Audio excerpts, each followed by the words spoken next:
It was 2 years ago that Henry Townsend moved into room 302 of South Ashfield Heights, an apartment building in the medium-sized city of Ashfield. Henry was happy and enjoying his new life.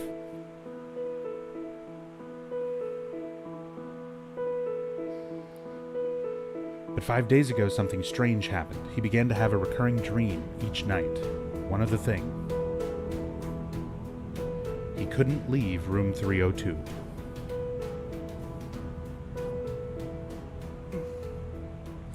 So despite that intro kind of being a little bit misleading, it's telling you about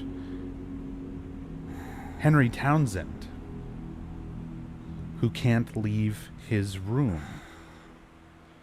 And we're going to come to find out much later in the game, but I'll go ahead and go into it right now, that right now this character we're playing as in first person is not Henry Townsend. It's actually a character by the name of Joseph Schreiber.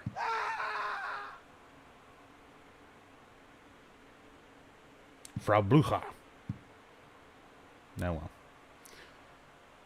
And the way we know that this is Joseph Schreiber is when we examine anything. It doesn't matter what you examine. You can see the little eyeball icon that pops up there when you're kind of like near certain things. Doesn't matter what you choose to examine. The several first bits of dialogue that you're going to read will always be the same, regardless of what you look at. What's with this room? It's covered in blood and rust. This is my room, but what the hell has happened to it? This room, is it really my room? It's in terrible shape. The air is so heavy. My head hurts. There are all sorts of dusty items here. What the hell? None of it's mine. So, all of those first few segments of dialogue, like I said, no matter what you look at, are going to be what you read. And then later on, we're actually going to find red notes that are left behind by a character named Joseph Schreiber, and it is all of that exact same text, followed with the writing, what the hell am I writing? So we find out that this current character that we start as is actually Joseph Schreiber. And what we're seeing here, this is Henry's nightmare. This is going on as part of Henry's nightmare. It's a nightmare sequence. And Henry is sort of playing witness to Joseph Schreiber's last moments from his point of view. His apartment has become haunted, and this is just before Joseph Schreiber dies. But now that we've gone through that initial bit of text, we can examine some of the other things in here. My head hurts. I don't remember putting up this photo. This church. So he somewhat recognizes the church, but he doesn't remember putting up the photo. So some of the things that we see in the room come from Henry's room in the future, technically, from when this would have actually taken place. But again, this is like a nightmare depiction of Joseph Schreiber's last moments. And Joseph is confused by things that are put up by Henry, since this is supposed to be his room. So he's noticing all of these differences. That's weird. My red typewriter is gone. This photo, was it here before? I've seen this lighthouse before. So later on, we're going to examine this as Henry and find out that this lighthouse, that church, these are all photographs from Silent Hill. Henry Townsend himself is a photographer. And he's been to Silent Hill. He's taken photos of places in Silent Hill. He didn't have anything weird happen to him there. As far as we know, it's nothing that's included or part of the story or narrative or anything.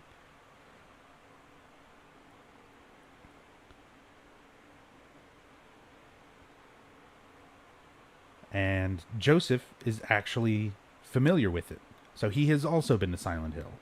So we're already starting to see like some of the connections between the characters. Sorry for the pause there. I'm like stopping and reading chat. Voice is perfect for narration. Want to do audiobooks? See, I want to read. There's definitely been times, and I've talked about this a lot in the last 2 years that I've been streaming and stuff, but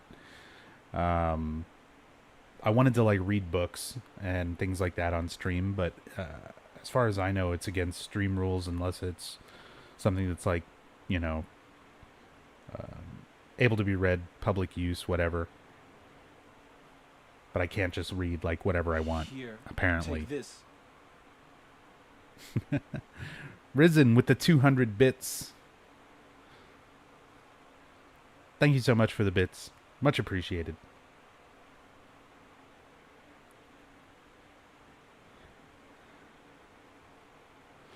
What's up, Maria, by the way? Twerking is a favorite game. Still a pretty good one. Not my top game. I feel like out of all the Team Silent games, this one's the weakest. But I don't think it's a bad game. It's far from perfect. But I don't think it's bad. All sorts of dusty items here. Yep, read that. Read that.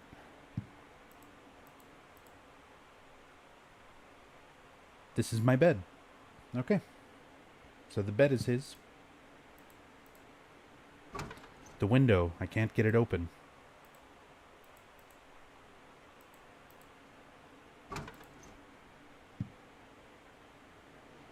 Sherlock Holmes stories. But that's the thing is like, I mean, I don't want to read Sherlock Holmes stories. I want to read books that I want to read.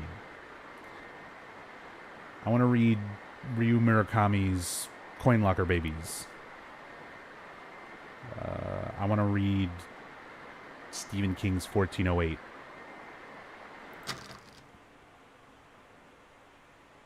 I want to read Silent Hill comic books. Take this.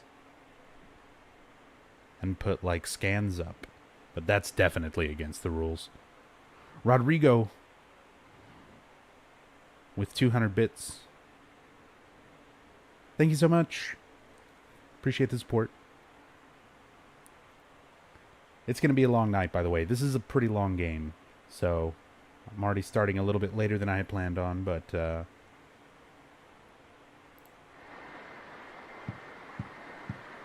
it's going to be a long night / late morning. There's a lot to this game. These shoes, they're not even my size. So those are Henry's shoes. Door is shut for good. I like how there's not even edges anymore. It's just like there was a door here. It's gone now. It's part of the wall. Same for this one. There's at least a little more of an edge on that one.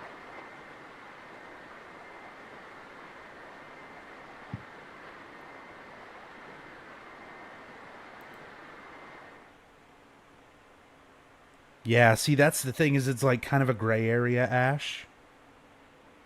And I don't want to... That would be a dumb and really stupid thing to get banned over, wouldn't it? It probably wouldn't happen, and I'm probably overthinking it, but, you know. It would be just my luck, you know? Smells horrible. I'm afraid to open it up. Hey, what's up, ZPL? That's true. I could always just, like, send a message to Twitch and see what they say.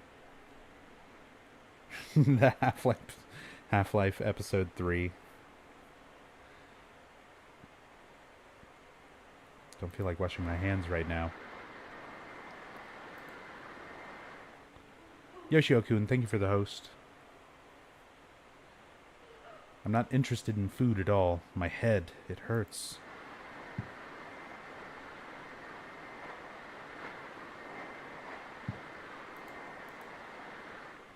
What is this photo? It's all faded, and I can't see it well.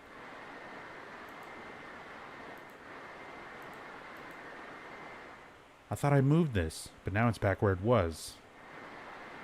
So he mentions the desk being moved, but now it's back where it was. So this was moved away from the wall, but now it's back blocking the wall, as it is in Henry's apartment currently, but that'll change later.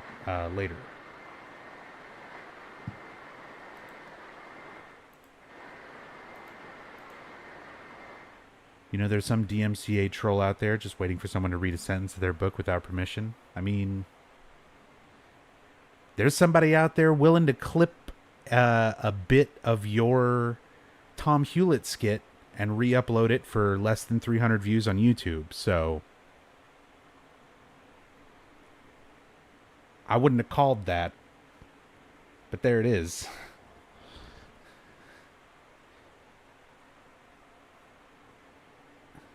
That is by far like one of the funniest and strangest things to come across, like totally accidentally.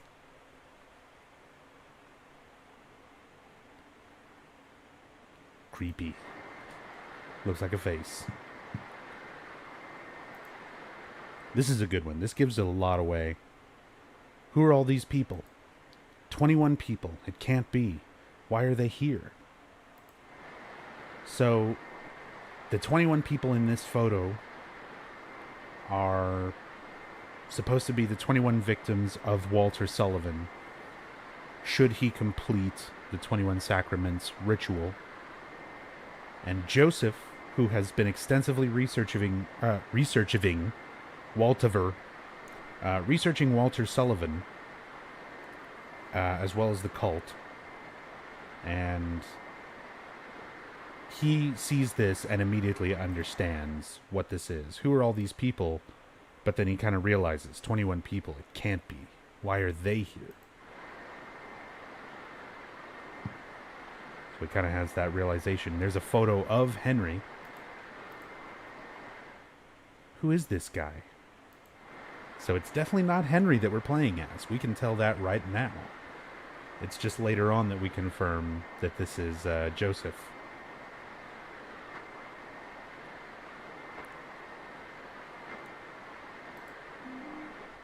It's part of an old picture book. There once was a baby and a mother who were connected by a magical cord. But one day the cord was cut and the mother went to sleep. The baby was left all alone. But the baby made lots of friends at Wish House, and everyone was very nice to him. The baby was happy. It's ripped here and I can't read anymore.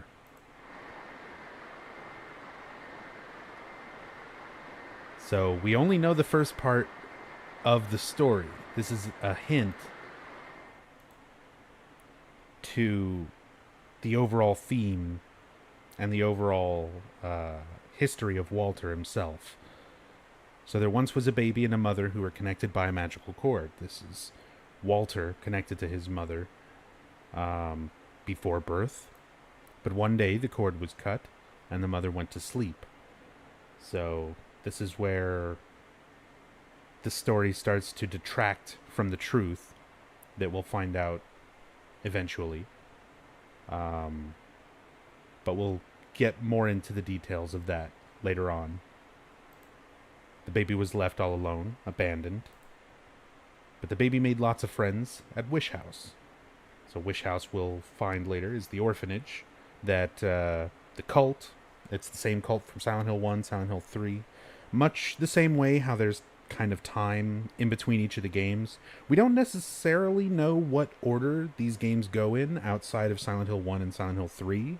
Like, we don't really know where Silent Hill 2 fits in necessarily. We don't really know quite where Silent Hill 4 fits in.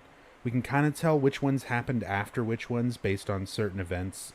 We find, like, notes referencing finding Alessa in Walter's dream version of the Wish House later on, so we know that this is most likely after Silent Hill 1, of course. There's references, like with Frank Sunderland mentioning James, and having not seen his son, James Sunderland, the main character of Silent Hill 2, but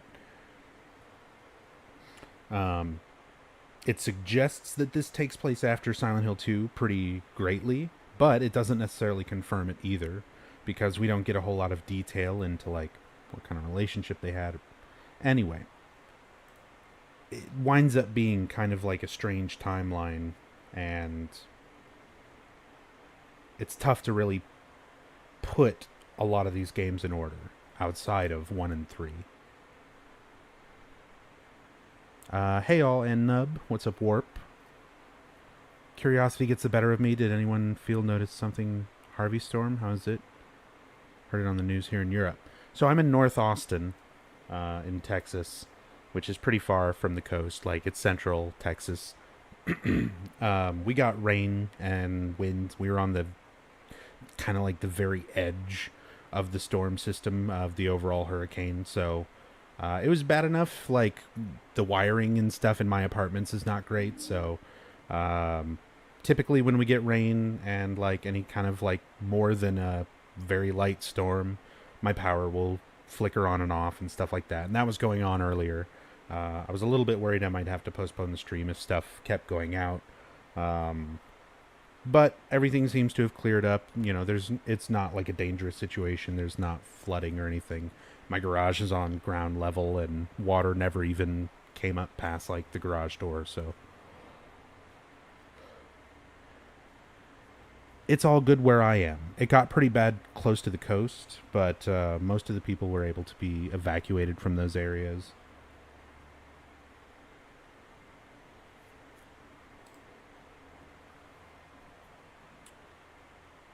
The baby was happy. It's ripped here and I can't read anymore. So, again, little hints to Walter and kind of what began all of this. I don't even know what this is. He's not familiar with like a modern stereo somehow. This clock, when did it stop working? Did I even have a clock in this room before? So again, he's seeing Henry's possessions. Where did this big TV come from? I thought I had a record player here. So I mean, he has like a record player and stuff.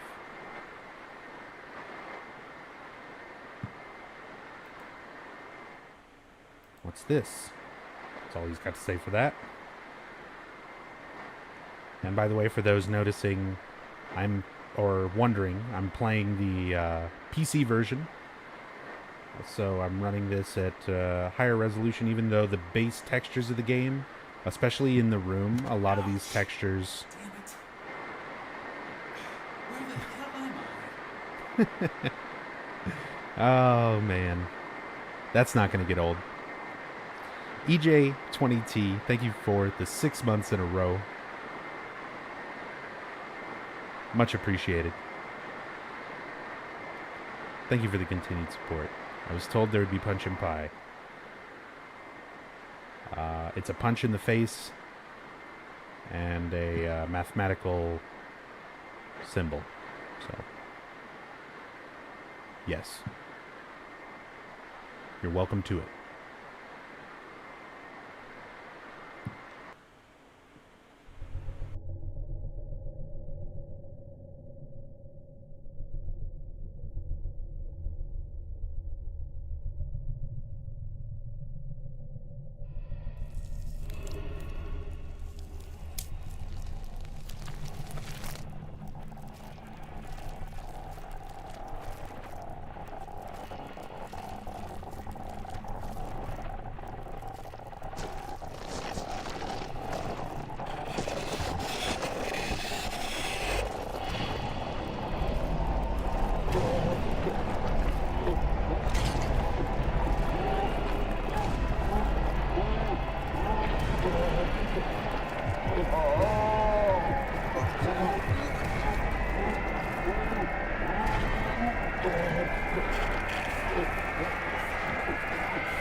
Yo, Catlink with the host. Thank you so very much. Welcome everybody coming over from Catlink's channel. You're just in time for Silent Hill 4. We're taking our time, crawling through the game, examining all the things. We're playing on hard mode. We got widescreen mods. We got 30 FPS cutscenes. They're normally 15 FPS in the PC version, so that's an improvement. There is a 60 FPS patch for this game, but it makes the final boss fight unbeatable, so I'm not using it because I want to finish the game.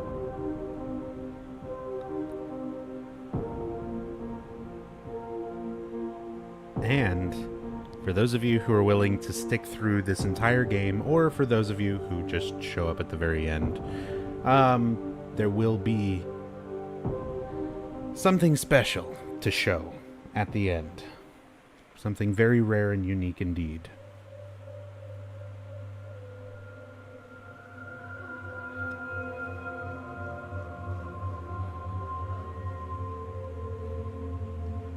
A special ending to this game that many people thought did not exist. What a dream. Face reveal. I've done that. You can follow my Twitter. I've even done streams with a cam, although very few.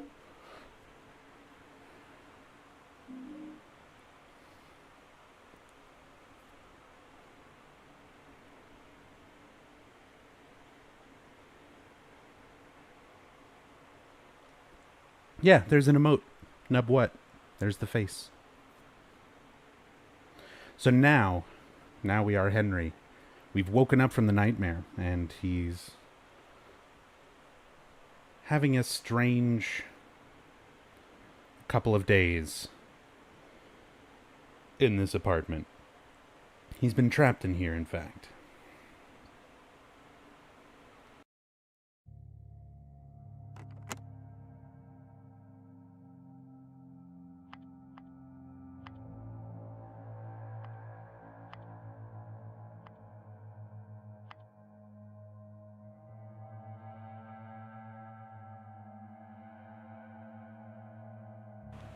Still not working.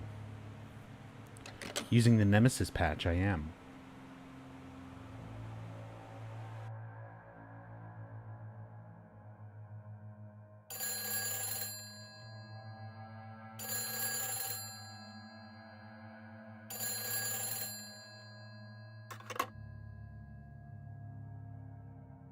Hello? Help me. What? The cord's cut.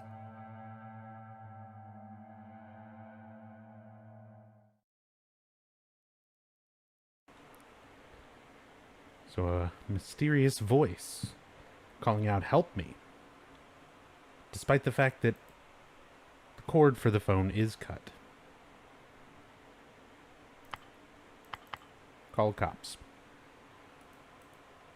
No good. Hey, Pablo.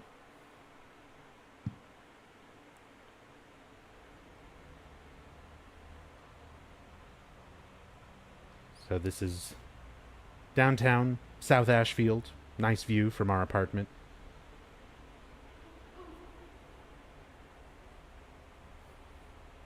And we can see the character we're about to meet, Cynthia,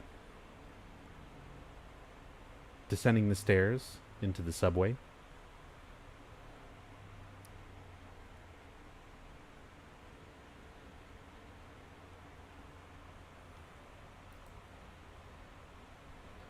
So again, we got kind of a good view from the apartment. Low poly textures. Hey, MTX, yeah, we're just starting. Regulus, thank you for the host. MTX, thank you for the host. Support sleeping dogs.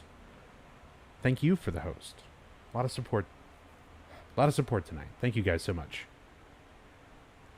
Don't worry, Ash. We will. We will. Just kind of checking things out for now. Gonna be looking out the window a lot. Things change progressively as the game goes on. You can kind of spy in on your neighbors. They'll occasionally be doing different animations, different things. Sometimes it's actually relevant to what's going on, especially when you can see certain apartments, people like Richard Braintree We'll come to know him a little better later on. But let's go ahead and call Bar Southfield, 555-3750.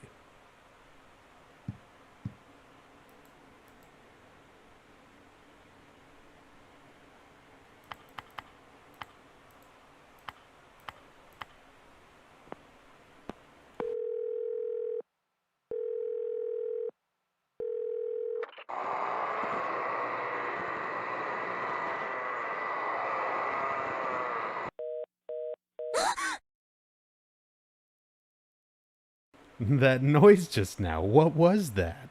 Perfect timing, EJ. More support than a push-up bra.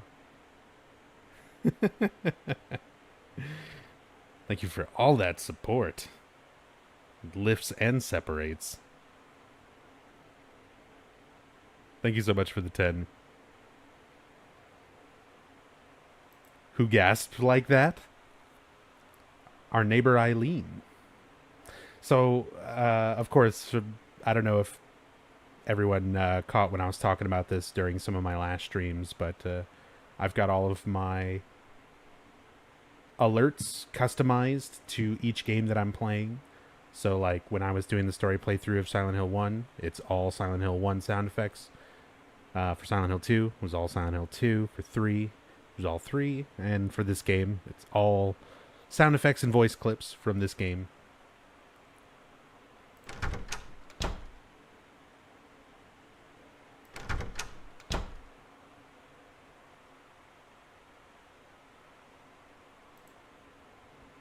Don't feel like washing my face right now. Can't quite see. They leave the mirror just out of range where you can't really see it. It's interesting. This is the first time in the Silent Hill series where you're playing sections of the game in first person. And would probably serve as some sort of inspiration to Kojima when he was working on PT. I can't imagine he wouldn't have overlooked this. I don't feel like taking a shower now. Because in a lot of ways, this game does set up a lot of its best scares and some really creepy, messed up hauntings as well. Some not so great, but some really good ones. But your apartment kind of eventually winds up being one of the scarier parts of the game. There's nothing to do here. All right.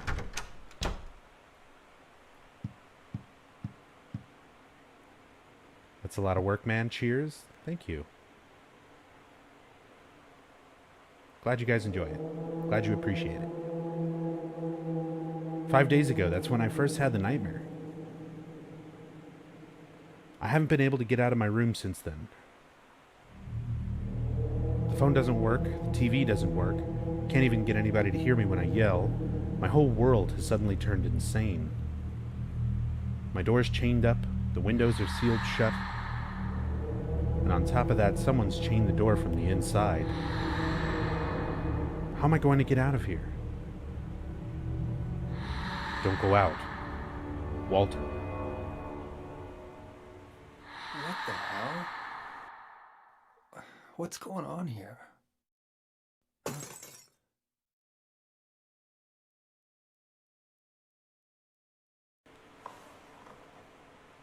That's Eileen Galvin from next door.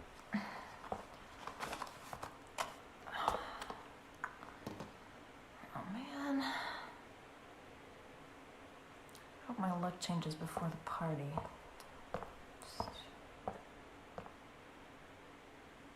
So that's our neighbor Eileen. We'll definitely get a lot more familiar with who she is and how she ties into all of this later on. Again, pretty much every character you encounter in this game has more to do with the main story and what's going on than the main character himself. He's just the unfortunate guy who happens to live in this apartment at this point in time. Like, sucks for him. Also, he's been to Silent Hill once and took pictures, but that's like it. And there's a bunch of handprints. These visible handprints that we can see so far. And each of these handprints is representing a victim of this game's antagonist, Walter Sullivan. And as the game progresses, we'll see more and more handprints added. We get a lot of information through notes that happen to come through from under the door. Again, there seems to be some sort of, just like in the previous games, the otherworld is kind of described in Silent Hill 2 as being this place where the borders of reality and unreality intersect. Within the walls of Henry's apartment, his reality is distinctly warped and crossing over with this unreality. And in this particular situation, that unreality is Walter Sullivan's subconscious and memory. Just the same way that in the first Silent Hill game, the unreality could be defined as Alessa's nightmare. In Silent Hill 2, the unreality could be described as James, Angela, and Eddie's subconsciouses. In Silent Hill 3, it's a combination of Heather's subconscious, Alessa's memory, and Claudia's nightmare. And now, everything that we see is relative to the antagonist, Walter Sullivan himself. About how long is a typical playthrough of Silent Hill 4 when I'm playing like this? Probably like 12 hours. We might speed it up a little bit if I feel myself like getting tired, because I want to definitely do it all in one sitting. But this game kind of requires, I feel, a lot more explanation than other games. Definitely more than the previous 3. I feel like a lot gets explained outright in cutscenes and actual voiced dialogue. You get a lot more information in Silent Hill 1, 2, and 3. In Silent Hill 4, it's like notes and like tiny little snippets of background lore, and it takes a lot more to kind of read through everything and explain its context, and yeah, it just takes a lot more involved explanation, I feel, to kind of get all the points of this game across.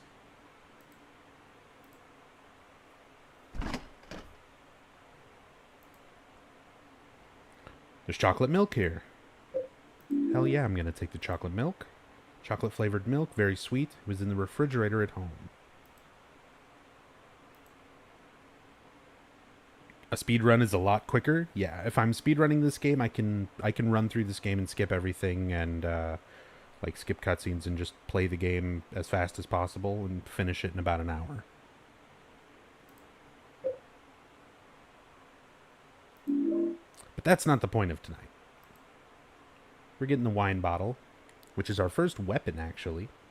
Bottle of white wine from the refrigerator. It'll break eventually if I keep using it as a weapon. And although it breaks, it is still usable. It just becomes a broken bottle. It loses, I forget what it loses. I think speed, but it gets damage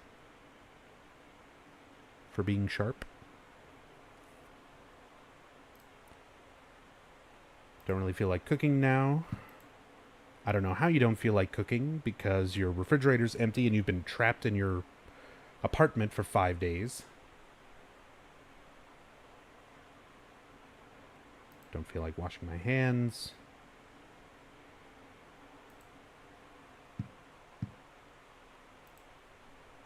I've had this furniture since before I moved here 2 years ago. Notice it's up against the wall, and you can already kind of see there is like there's something back there.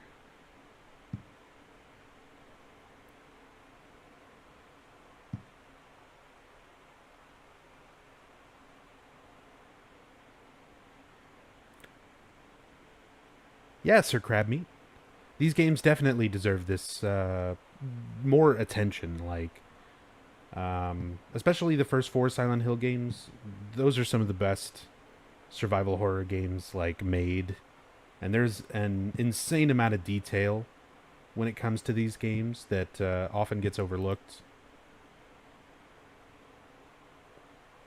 So it's really, really just kind of nice going through, taking it slow, talking about all of these little tiny aspects that kind of build up to an overall more layered, interesting story.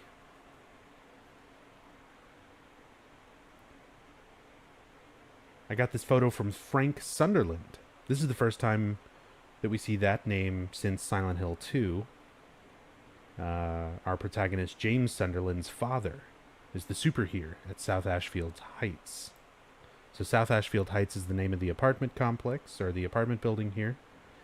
And the city itself is Ashfield. We're in South Ashfield.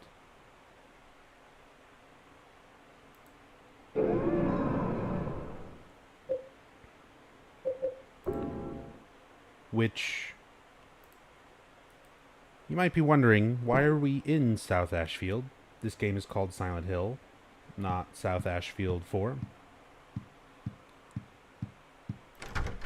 So let's take a look at this photograph that Henry took. It's a photo of the lighthouse near the lake in Silent Hill. It feels a little bit lonely for a tourist town, but it's a nice place to relax and heal your soul.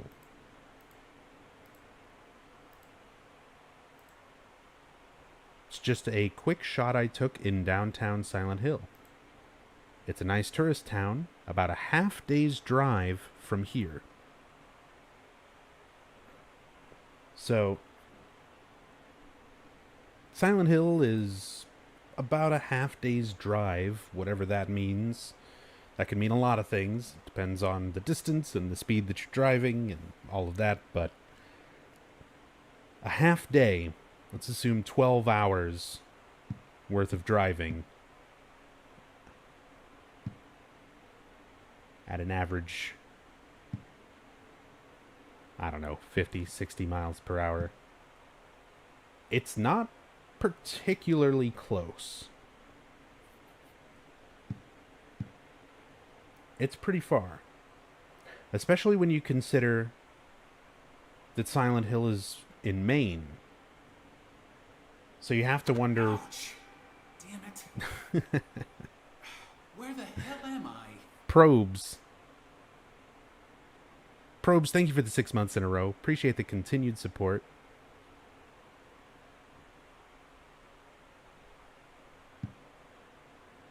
Much appreciated, my friend.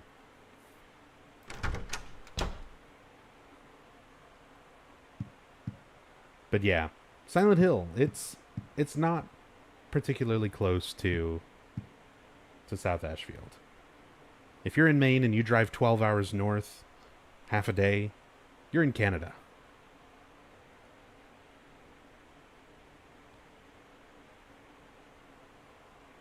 This chest could hold a lot of stuff. So, there are a lot of changes to this game. Again, this was started as a separate project. This was originally being developed as a side project by a few of the non-core members of Team Silent while they were working on Silent Hill 3. And this was just kind of a side project that was inspired by Silent Hill called Room 302. Because it started its life as this kind of distinct thing, even when they decided to change it over to a Silent Hill title, which was pretty early on in the development, they wanted to keep things distinct and different from the previous 3 Silent Hill games. So this is part of that. We have a limited inventory system now. This is something that we didn't have to worry about in Silent Hill 1 through 3. So now we actually have a limit. We have to return to the room in order to dump off inventory because we can only pick up so many things at a time while we're going through the rest of the game. Ouch. Damn it. Where the Catmec. hell am I? Catmec, thank you for the 6 months in a row. Much appreciated. Thank you so much for the support. Welcome.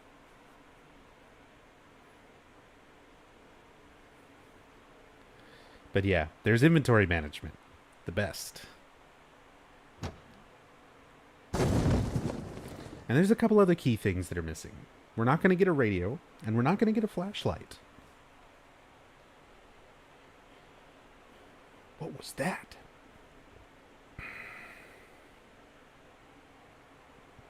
What's up, little fat jiggles? Is this a first playthrough? This is a 1 millionth playthrough special. No, but I've played this game a absolute ton. More times than I can count. It's weird. A few days ago, the power to my TV and my VCR just stopped coming on. Ever since I started having those nightmares. Thank you, Lazoro. And now the news. In Washington, a gathering of 200,000 people appealing for stricter gun control laws in the wake of a spate of violent shootings throughout the country turned tragic when shots were fired into the crowd. 2 people were killed and several wounded, including a 3-year-old child. At this moment, no suspects have been found. Police are investigating the source of the shots.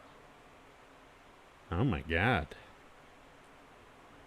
That's awful.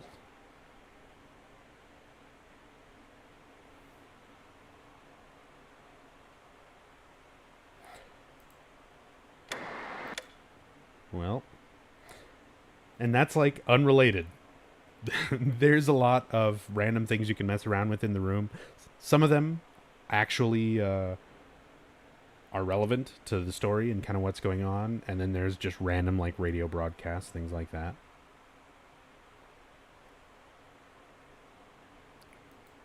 Got something stuck behind the shelf here. Looks like a scrap from some book.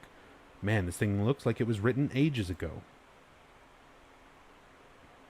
This game all first person. Nope, it is mostly third person. Only in this apartment room are we in this first person segment. Through the ritual of the Holy Assumption, he built a world. It exists in a space separate from the world of our Lord. More accurately, it is within, yet without, the Lord's world. So it's a little bit early to start going into this, just because this is pretty much the explanation of how everything is happening and what's going on in the game. So through the ritual of assumption, he built a world. We saw that there was already several handprints on the wall outside, signifying Walter's first several victims. At this point, 15, I believe. So the ritual of the Holy Assumption is the first half of an overall ritual known as the 21 Sacraments. And this is what allowed Walter to be dead and still exist as kind of like a spirit or ghost, and be able to affect things in the living world. And it's the explanation for how he's sort of doing all of this. So he's already performed this first half of the ritual of the Holy Assumption. That's what those first several victims were for, the first 10.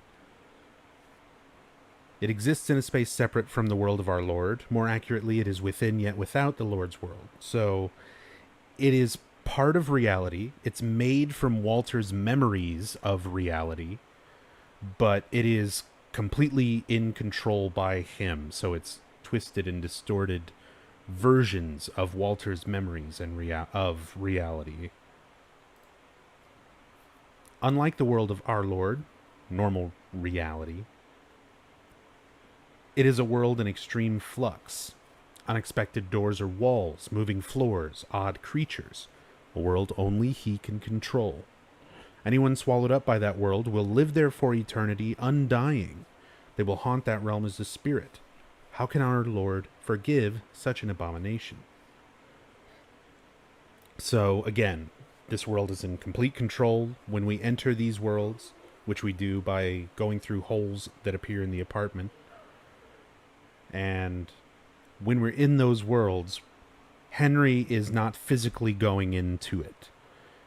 His physical body is staying here in the apartment, and his spiritual self, dream self, whatever, it's not really gone into in that much detail in the context of the game, but not his physical self goes into Walter's dream, and if you die in the dream, your body dies in real life, and your spirit stays in the dream as a ghost.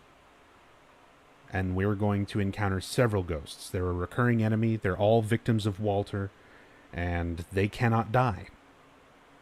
Undying, just as it says there, living for eternity. We can deal with them, but it takes a lot.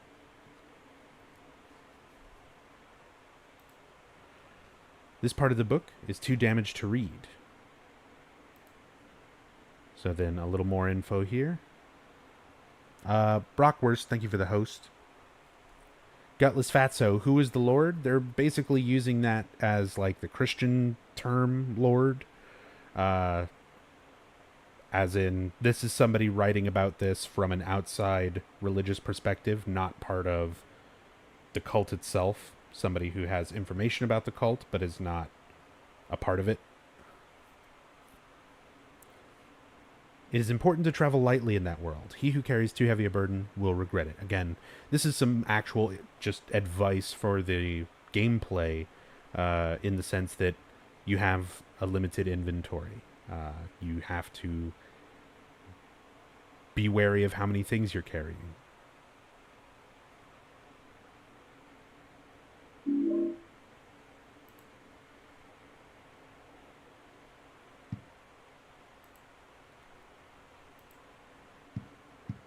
So there was a loud noise that came from the bathroom before I started reading and explaining all that.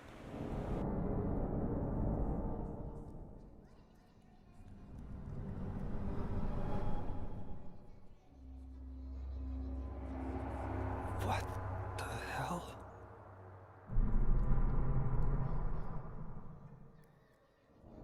Somebody in there?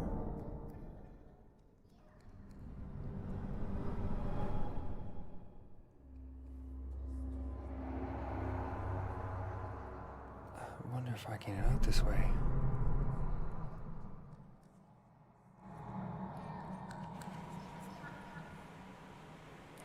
Yo, what's up, Whiskcake?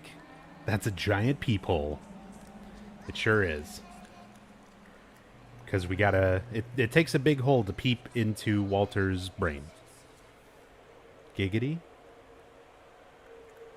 I don't know.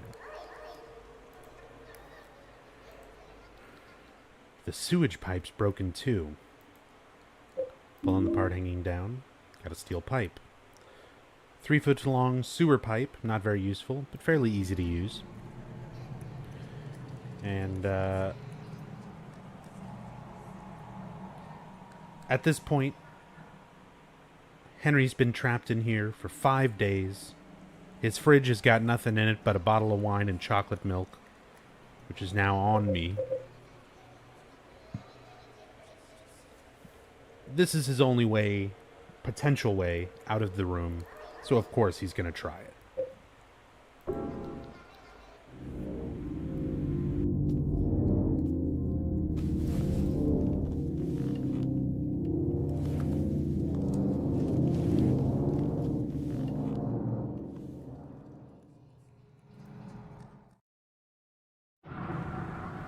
Hey, what's up, Mr. Perfect? So, much like in Silent Hill 3,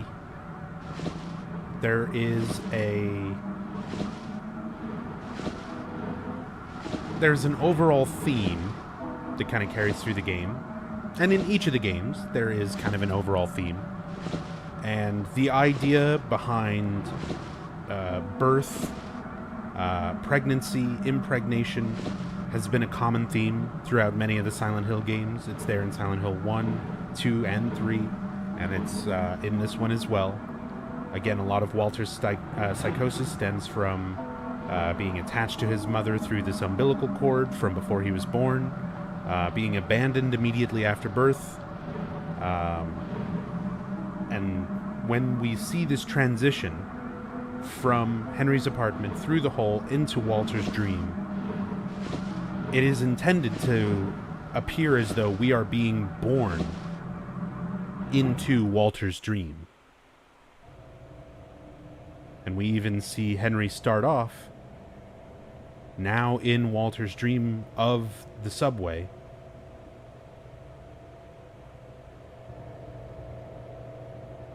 In like a sitting position. And a lot of times we'll see Henry starting off in this sitting similar to a fetal position, with his head down and sort of tucked near his knees. What the hell?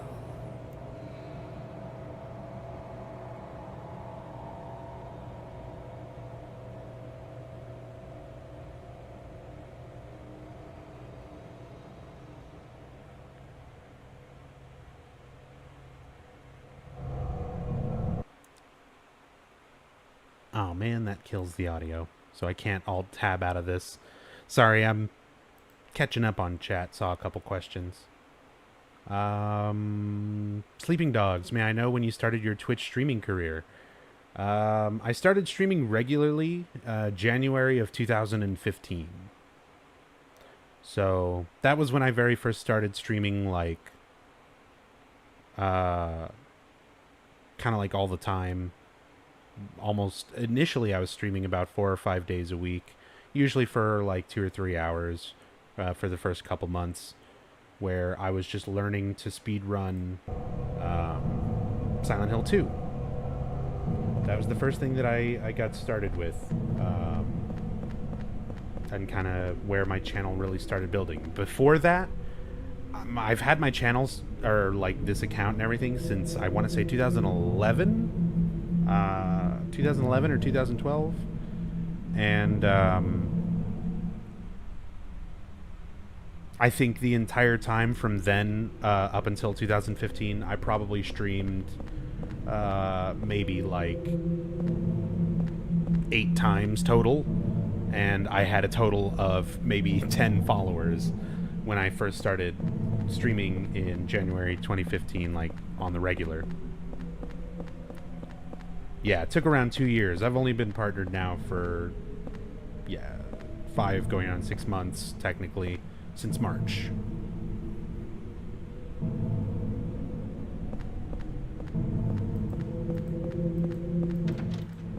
Door's shut tight, locked from the other side, so we'll come through the other side of this door much later.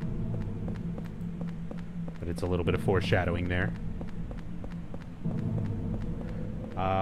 We can get an idea that this is not part of reality, and that this is a distortion of reality. This is Walter's distorted memories of the subway, by looking at some of the things that are in detail here, such as the Havoc's Business Daily, in a strange, blurred, stretched sort of look. Not the way that it's supposed to be. Everything is sort of out of focus. And this Havoc's Business Daily poster we see in clean resolution in Silent Hill 3, the way that it's supposed to look, for comparison.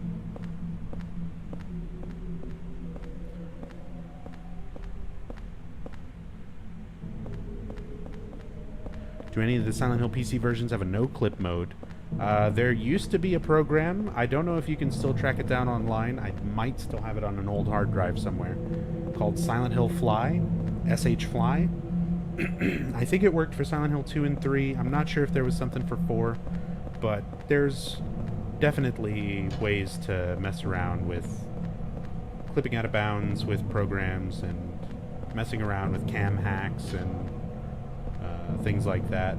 If you actually check out Big Man Japan's YouTube channel, he does a lot of out-of-bound hack, camera hack, messing with game values to see how it changes things.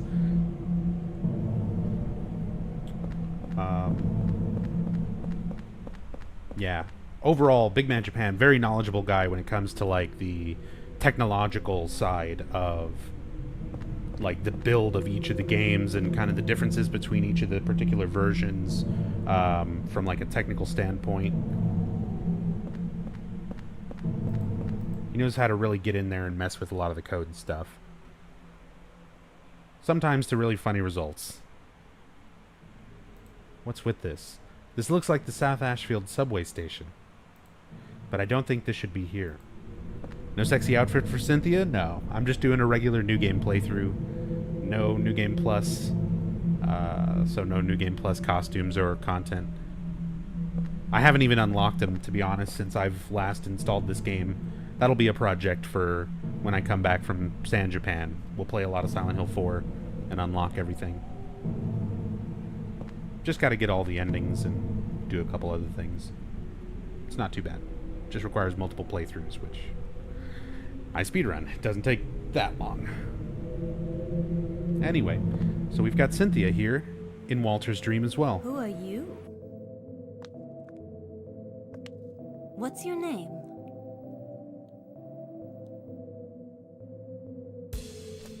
Henry.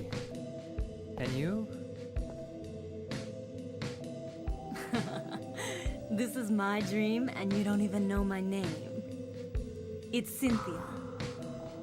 Your dream. That's right. This is just a dream. And a really terrible one, too. I hope I wake up soon. So you think this is a dream, huh? Well, if it's not a dream, what is it? Anyway, I want to get out of here, but I can't find the exit. Say, will you help me find it? I'm kind of scared all alone. I'll do a special favor for you later. It's just a dream, so I might as well have some fun. Well, alright. Get a pretty strong idea of Cynthia's character and personality just from that little interaction.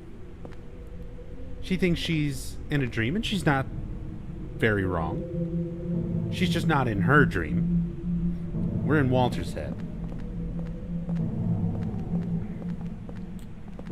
But either way, she can come along with us. Find out what that special favor is.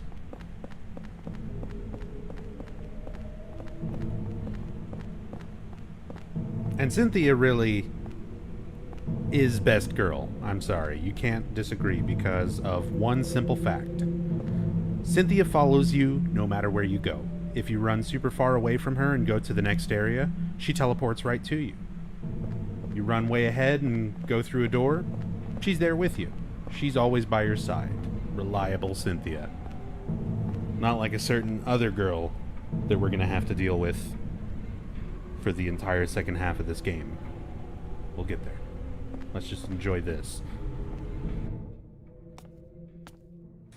Wait a minute.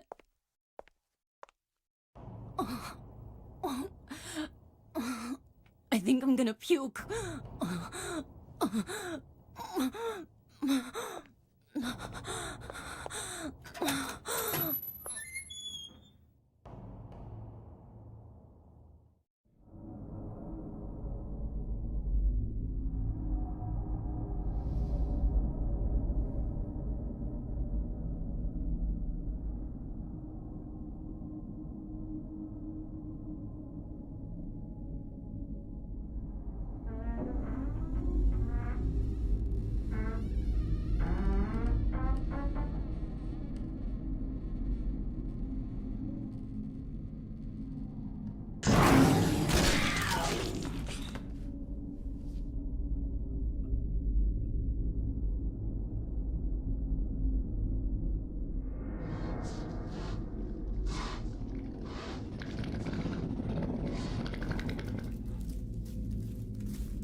Okay. So these are sniffer dogs, as they are called in the Brady Games Konami published official strategy guide. You'll notice they have different colors. That's actually to distinguish between males and females, apparently. Information that I didn't know outside of the guide, and who knows how accurate it is, because Brady Games guides are usually just written by some random person not involved with the game development. But still, sometimes they do provide some interesting info.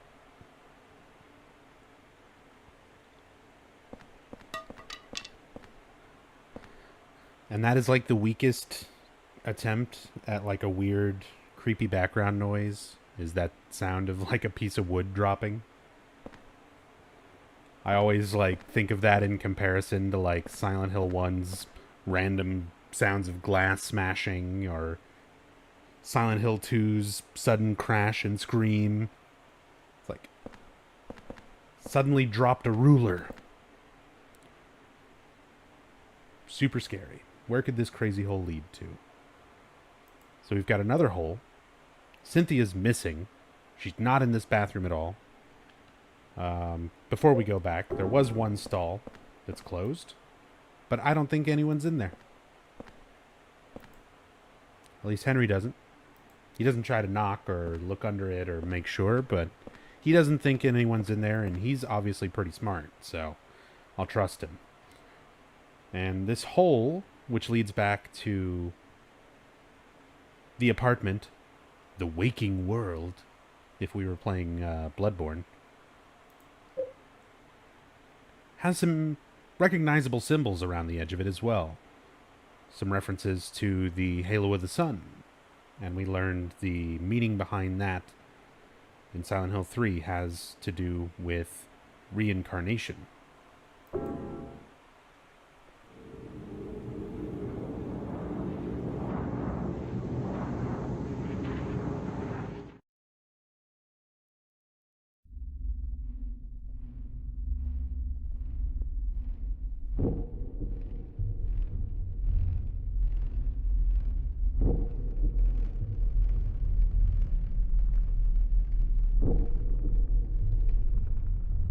What?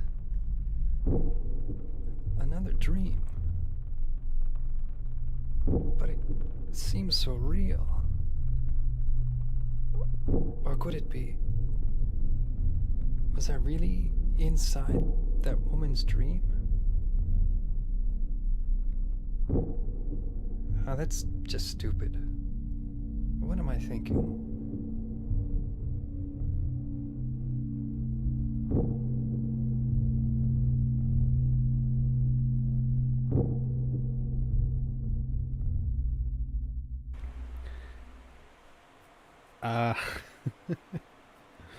Is this... Wait, would you guys join the Order in real life? No? I would be one of the Order fanboys. I pretty much am, but, you know, I would be like Jasper is in this game. Jasper and his friends. Where they're not members of the cult, but they know about it, and they think it's cool. It's neat. Is this the only Silent Hill that has nothing to do with Silent Hill? It doesn't have nothing to do with Silent Hill. It's sort of like a side story. Silent Hill is why all of this is happening. Walter's, you know, origins and everything like that. It's just not physically taking place there. So, Silent Hill is responsible. But we never physically actually go there.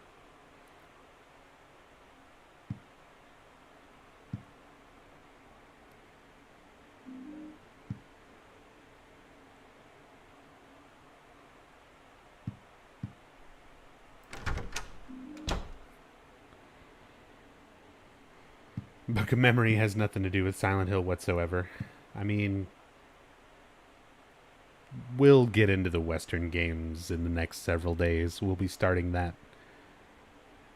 Because this is the last Team Silent game. So next stream after this is going to be Origins. And we're going to start down that path. So we'll save that conversation. Hey. The furniture has been here since I moved in. Huh? That's weird. Somebody moved it. Who could have done it? So things are moving around. Mysterious things are happening in the apartment already. And there's a gun, which is always good. You know, it's America. Sometimes it's like, kind of like you find that old pocket change or whatever when you move the couch and vacuum that you forgot you had. It's like, whoops, moved the shelf, forgot one of my guns. America. There's a pistol on the floor. Give me that. Easy to use handgun, but not much stopping power. There's a message carved in here. Looks like they used an ice pick or something. The faint hope I had is slowly changing to despair. I've somehow managed to tunnel this far, but no matter what I do, I can't get any farther. The hallway, the windows, the walls. It feels like this room is stuck in another dimension. Eileen never noticed.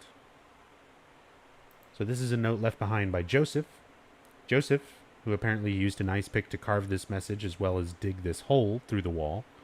This is as far as he was able to manage, but it was just far enough for him to spy on his neighbor Eileen. But apparently she does not notice. She doesn't see this hole from her side. Again, some of that distortion of reality.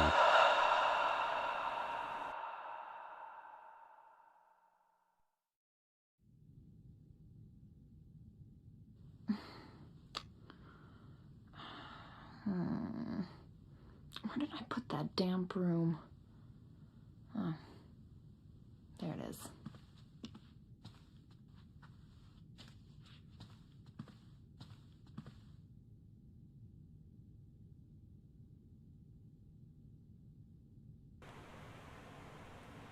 So there's Eileen and Robbie. So it looks like Eileen has been to Silent Hill as well at some point. Starting to see a connecting theme between Joseph, Henry, and Eileen so far. We've got something that places them all in Silent Hill at some point. Because that's where Robbie comes from. He's a mascot for the Lakeside Amusement Park.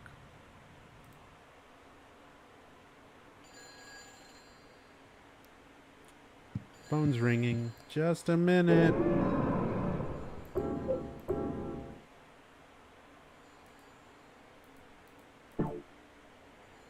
They all bought shoes at Silent Hill.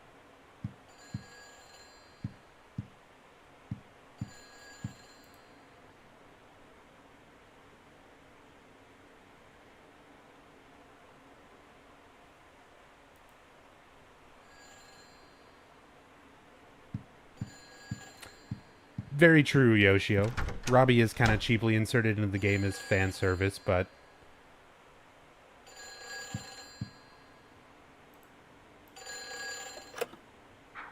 it does serve a bit of plot point, at least the one tying Eileen to Hurry! Save me! Silent Hill. If you need a token, there's one here. So that's Cynthia. Apparently she was still there. Somehow she can call us with our phone that has the line cut. Apparently that's used for calling Walter's Dream World. Which is why earlier we heard the sound of ghosts that we'll encounter when we get to that area.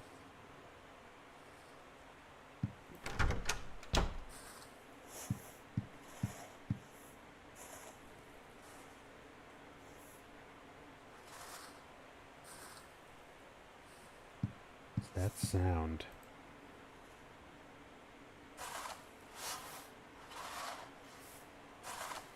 So at some point when we first looked through the door, we saw Eileen She dropped something, and now she's out here sweeping it up. Exciting stuff.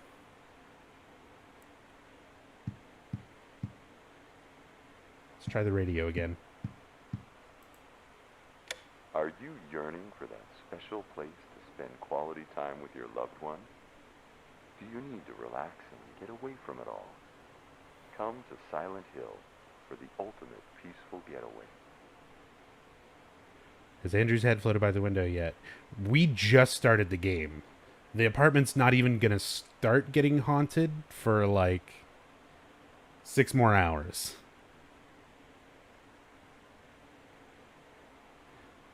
Also, special place reference.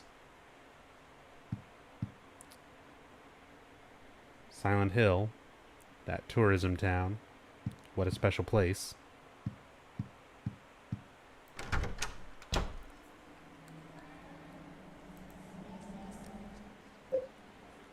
Alright, let's go back and see if we can find Cynthia.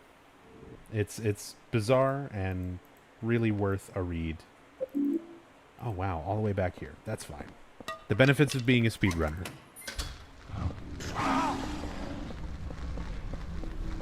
Tell us about the penis head cows. This is not that's in Origins. We're not playing that. Not tonight. Not right now. See if I can get over here and grab some bullets.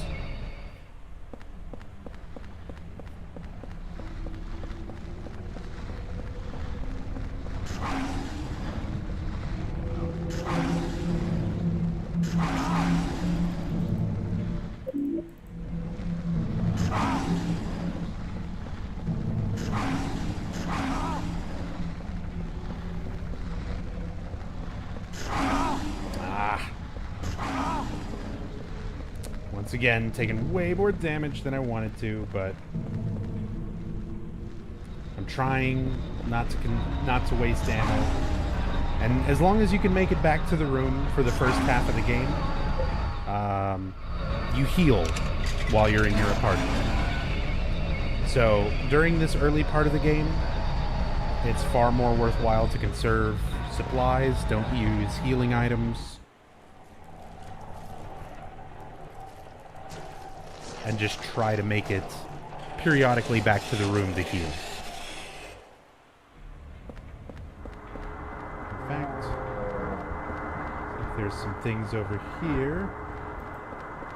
Oh no. That's not going to help though. Path is blocked by rubble. Oh wow, the bullets are on the other side. Is there nothing here? It's filled with some kind of weird stuff.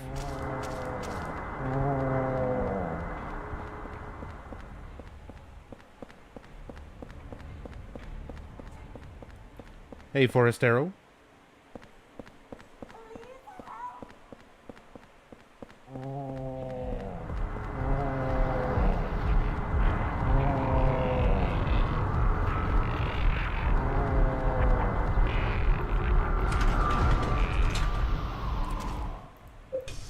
I thought the presence of Bill Cosby was going to kill me there.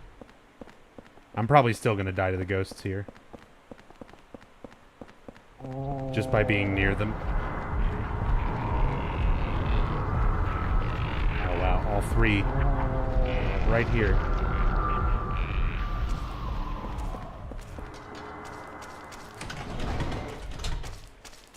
Hard mode's hard, guys. Don't die, it's not a big deal. As said, it's not a speed run. I'm not in a hurry. And I can at least rush to catch up when I do, like, die. Without wasting too much time, so it's fine.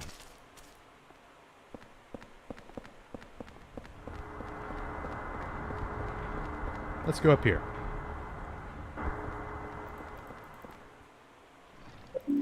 More bullets. Another blocked area. The 1 pixel. But I'm about to have a chance to go back to the room and heal.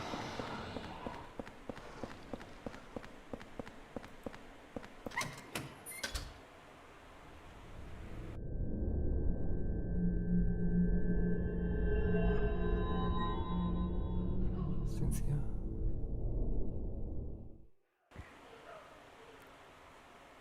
Strimmer, please. Please what, Pom-Pom? What's up, Nicole? The fucking camera angles. See, I like the camera angles, you know, and I like static camera angles and dramatic camera angles in these games. And Mint Ninja, thank you for that host. Thank you so much. Welcome everybody coming over. I like that. I love that as part of the Silent Hill games, but it's a bit more annoying in games like this one where you can't have tank controls. Tank controls at the very least means it doesn't matter where the camera is, if it's pointed at you, if it's above you, if it's below you, if it's super far away. At the very least, your movement is consistent. Up is always forward. Down always moves you back. You rotate left and right.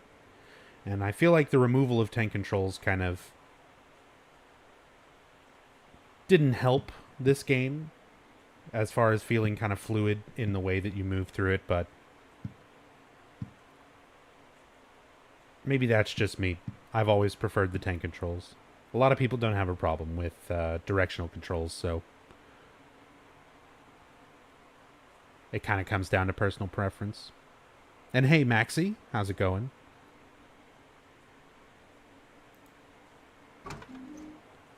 Can't open the window. Yep. Ever since I started having those nightmares. Trapped here for 5 days. It's that lake in Silent Hill, Toluca. Went sightseeing there a few years ago. I like this photo because it really captures the beauty and tranquility of the trees and lake there. I put this up on the wall right after I moved here. Got Toluca right above the bed.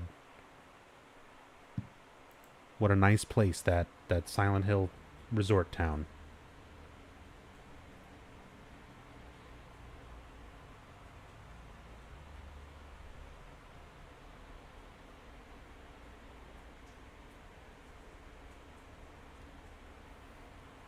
This guy's just like stomping around.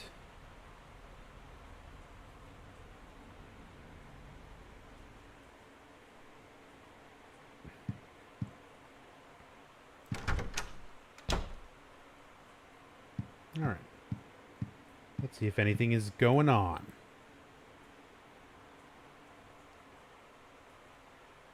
Still no new handprints. Nothing really going on out there.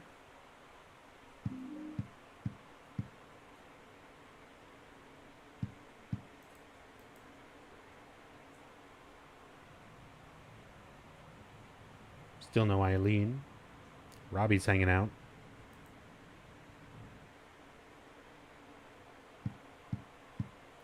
Let's do some inventory dump. I'll go ahead and put that away. Put some of the bullets away.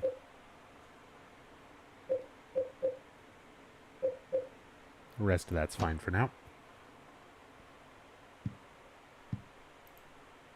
And now the news. In Washington, a gathering of 200,000 people... Oh, this is the same one we heard before. ...gun control laws in the wake of a spate of violent shootings throughout the country turned tragic when shots were fired into the crowd.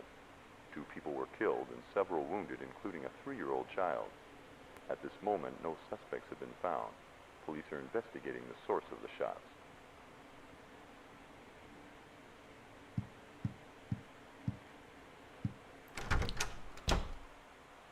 Oh yeah, I didn't look around in here initially. Clothes dryer. It's just the laundry room. Like storage. But there is some useful things that you wind up using later. A tank filled with oil, for example, will help later on. We never get a flashlight, but there is a particular part where we have a torch. And this oil will actually let the torch burn for a longer amount of time.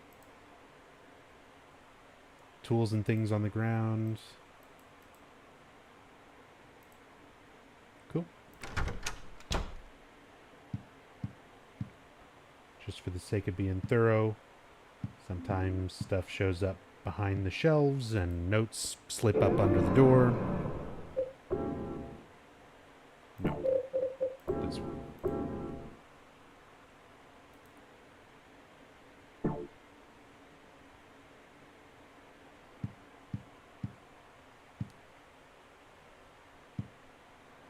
Preferred 2D in Silent Hill 2, but 3D in Silent Hill 3. Huh. You're weird.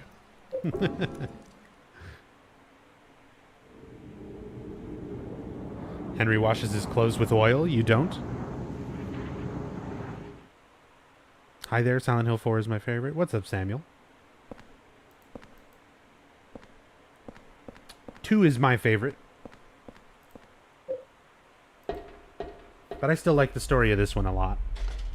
And it's been a while since I've done a good, slow, in-depth playthrough.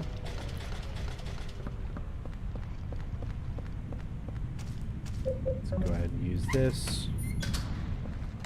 Shut up, you.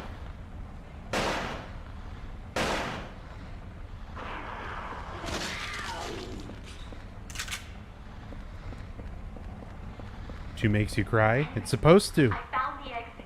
Come to the turnstile. All right, Cynthia found the exit. Henry, I found the exit. Come to the turnstile. Hurry! Hurry! It's him.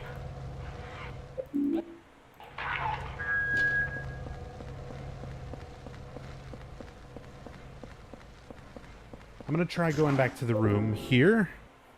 I'm just curious if anything particular triggers while going into specific holes that lead you back.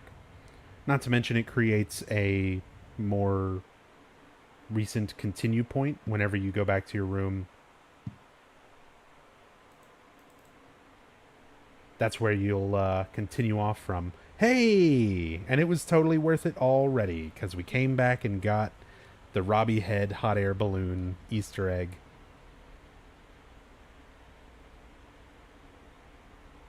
This is why I want to check the windows and everything, like, every time I come back to the room.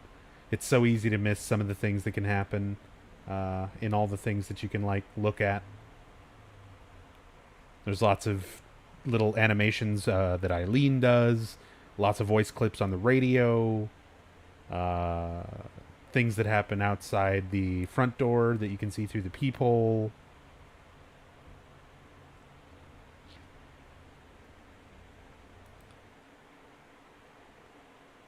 So there's a lot of cool stuff that can happen that sometimes, like, won't happen in a playthrough. Like, a lot of it is random. And as said, some of it can also be very easily missed if you don't check kind of everything. Nothing on the radio. Anything new from Eileen? Still just Robbie.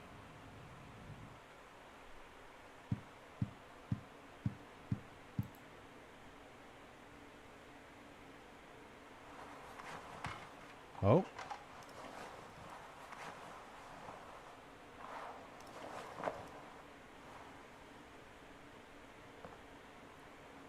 It's Frank.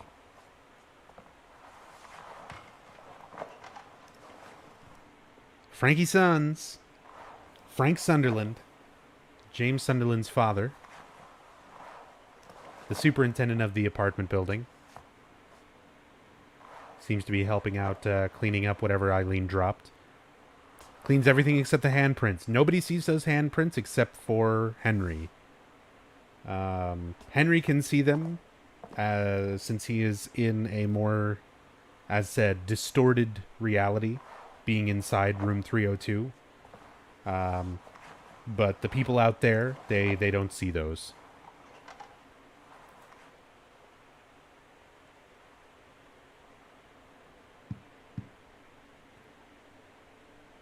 You know what? I can put this away now as well.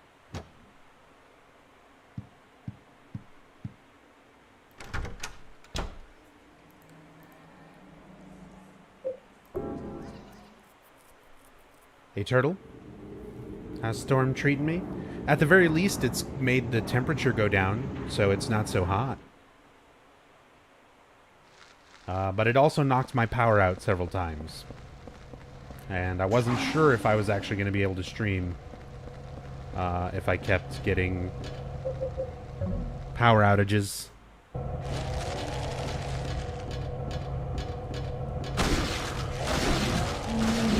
But luckily it cleared up. And it's not, it hasn't been so bad or anything.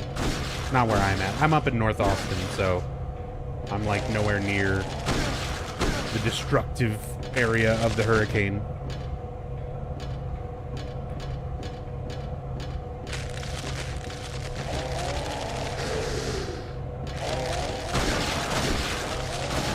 Streets a flowing river now. Holy shit, Turtle. Definitely be careful, man.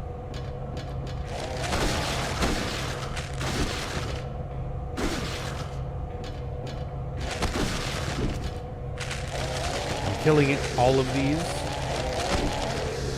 Oh my god.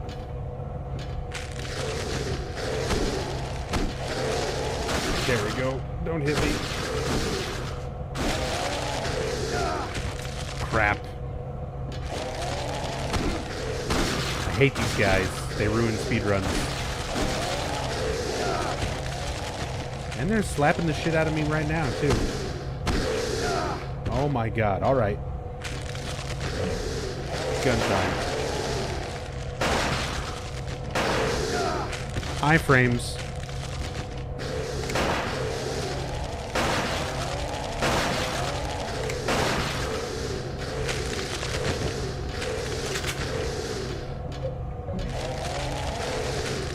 Try to save some bullets. How about he slaps your shit? That's what's going on, man. I'm getting my shit slapped. They ruin every playthrough? Yeah. Casual, speedrun. These are annoying enemies to deal with.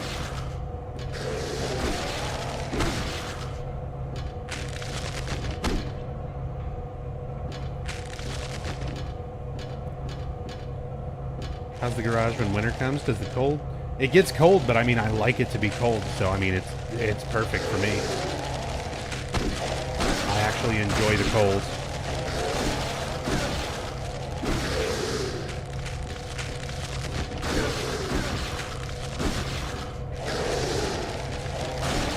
Hey, Xander.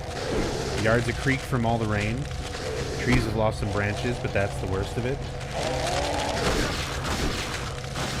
Yeah, luckily we don't have really big trees. We were a little bit worried. I was a little bit worried that I've got some trees next to some of the windows up in the main apartment, so I was kind of worried about the wind picking up and maybe breaking a window, but it didn't even get that bad. Oh my god, screw it.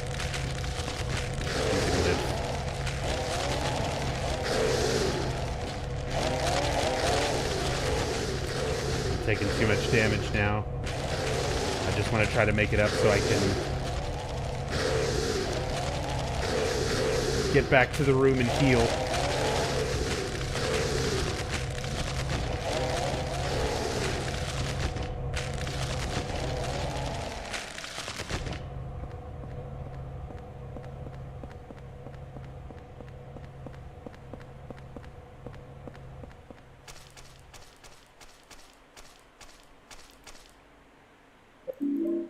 Grab some bullets.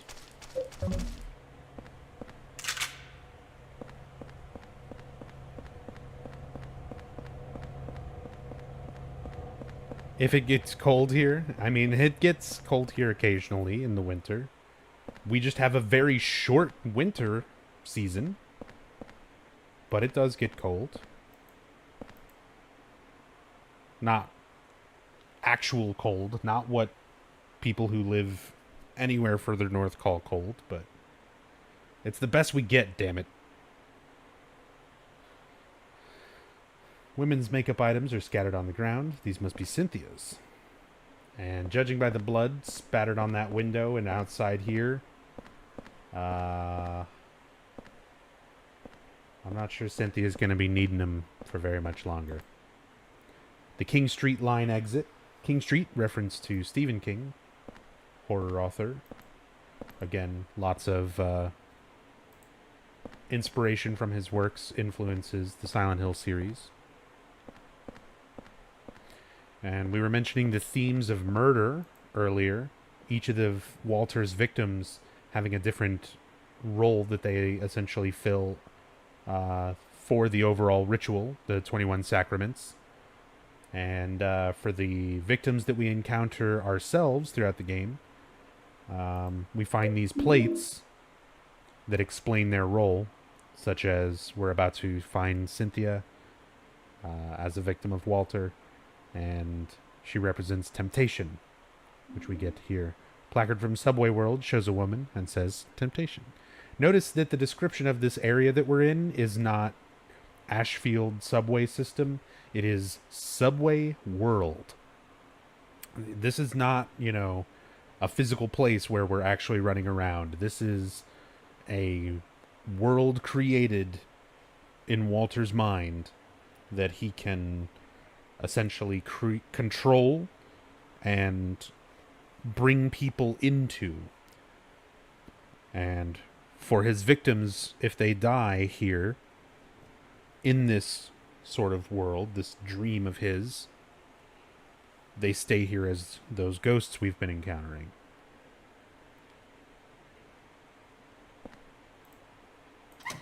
Let's see if Cynthia's okay.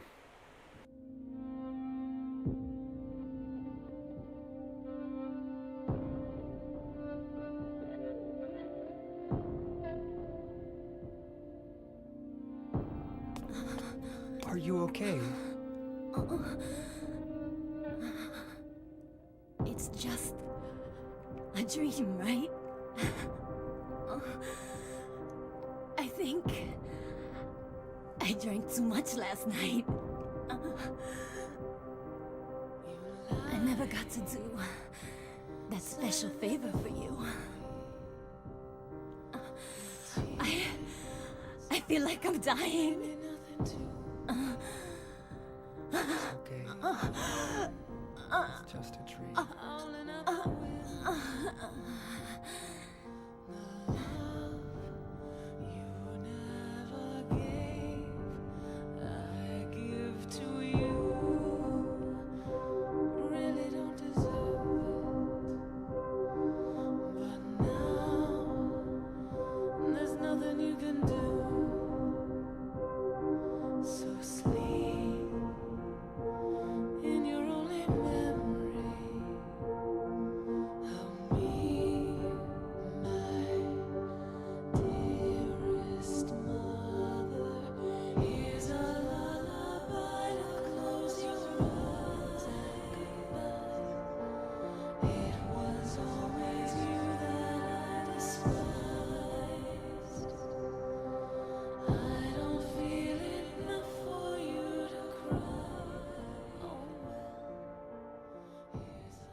Cynthia?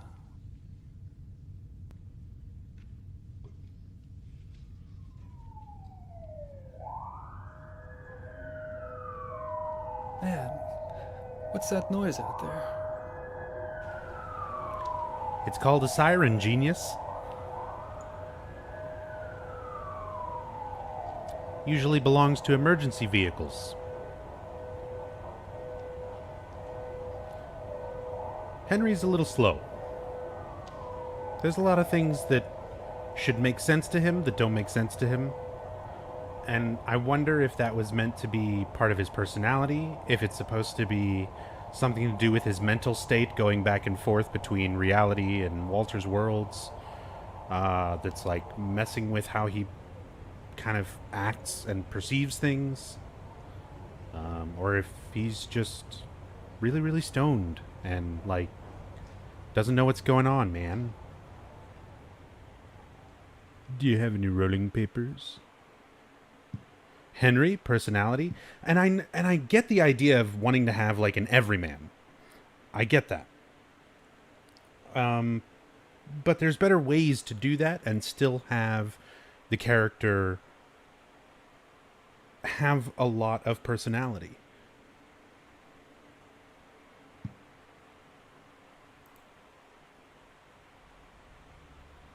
Anyway, there's an ambulance and a police car near the subway entrance. Is it Cynthia?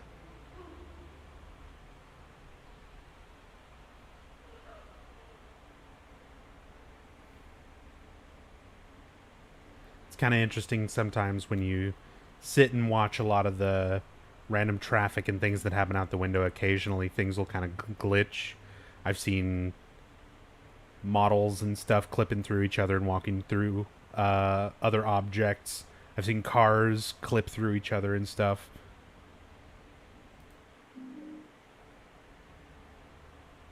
Hot air balloon still there. Yo, Ducky, what's up? Thank you for that, host. And welcome everybody coming over from Ducky's channel. How's the weather? It's calmed down now. It has been calming down where I'm at, so the wiring. Hurry up and get that ambulance. Quit yapping and move her already. Damn, she's got numbers carved into her chest. I wonder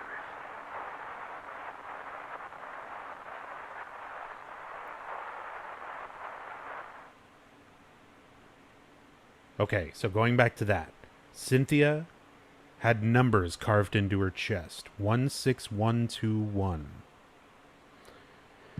So, let's take a look here. And there is now a fresh handprint.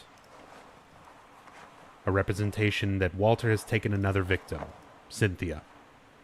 She is Walter's 16th victim. And the numbers carved into her were 16121. And Walter is performing a ritual known as the 21 Sacraments, with a total of 21 victims. This is the significance of the numbers. Cynthia is the 16th out of 21 total victims.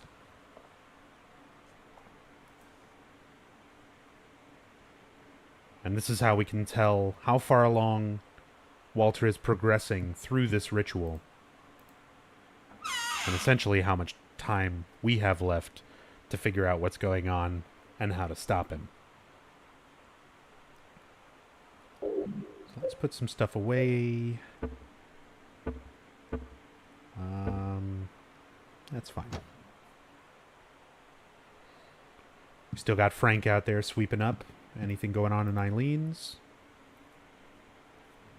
What's up, Ace? Need to waste 2 more hours till you get ready for your flight. Finally heading back home from your sister's wedding. Nice. Did you have a good time? Eviana is here. Eviana is here. And Eileen is going to go check out, presumably, the ambulance and the other emergency vehicles out there. The commotion. Cynthia's death. So the numerics aren't really 16121, but are more accurately read as 16 out of 21. Correct, Amp.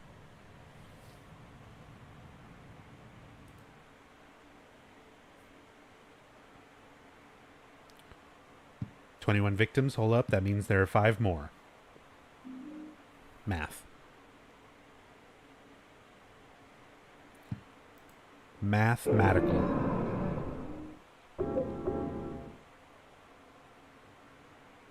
The 1 is a /, yes. Which means Walter is officially the first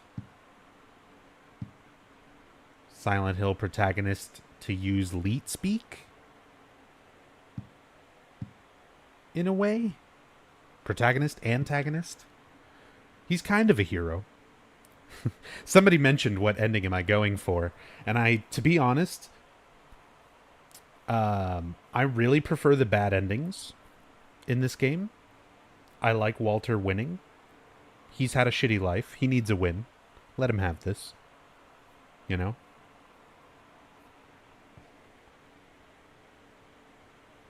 But I'll leave that up to you guys. Actually, if one of my moderators, Hirimi, if you're in a situation where you could maybe do that, or Relicanth, maybe make a straw poll for me of which ending to get,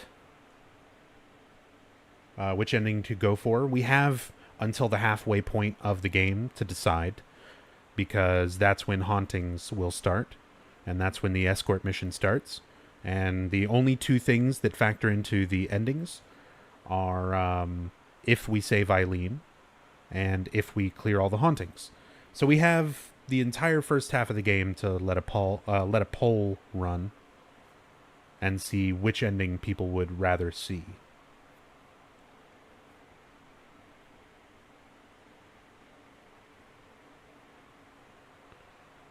Mods know how to do that if I try.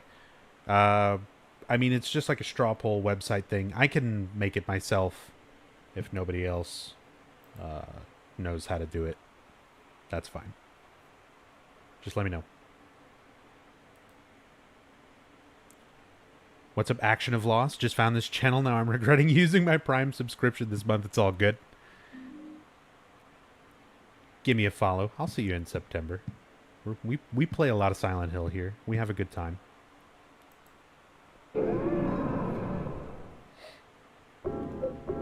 You'll make it. Thank you so much, Enigma.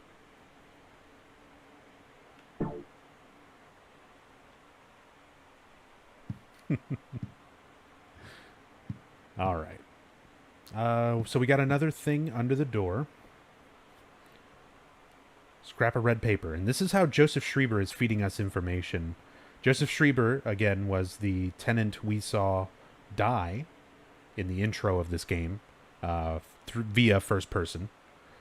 And his spirit is trapped much like the other ghosts. However, somehow Joseph is able to kind of retain part of himself. And I think that is due in part to his role in the overall ritual being classified as the giver of wisdom. He is meant to impart wisdom to Henry, the receiver of wisdom. It's just part of the semantics of the ritual, apparently. But because he's able to maintain that aspect, he is literally just giving information to Henry throughout the game by means of these red diary scraps. Although the cult itself is gone, I'm sure the spirit of it is still alive. There are too many strange things happening in that town. I'm investigating 2 people, or maybe I should say just 1. I've just about discovered what's going on. April 8th. So we get his earlier entries to when he's kind of first having his suspicions about what's going on and doing his initial research. And as time goes on and as we progress more and more through the game and kind of learn things ourselves by going into these worlds and that are part of Walter, part of his memories, and piecing together bits of the story that way, we're also learning Joseph Schreiber's side of the story and kind of how he discovered what's going on and Walter's significance and what the cult is aiming to do.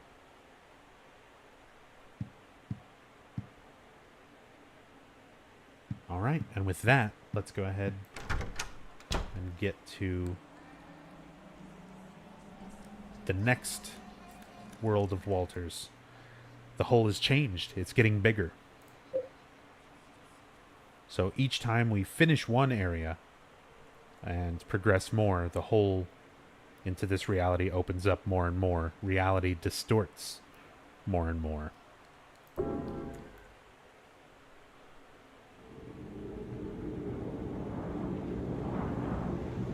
Thank you for making the poll, Enigma.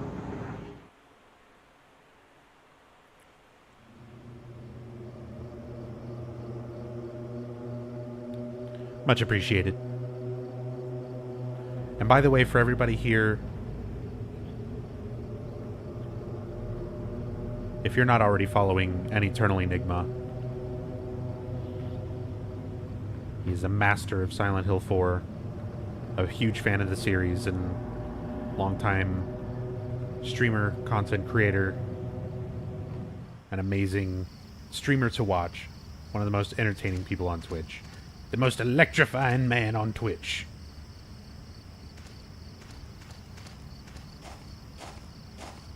I mean, I don't care about baseball, and he gets me interested in watching baseball video games. If that says anything. So give him a follow.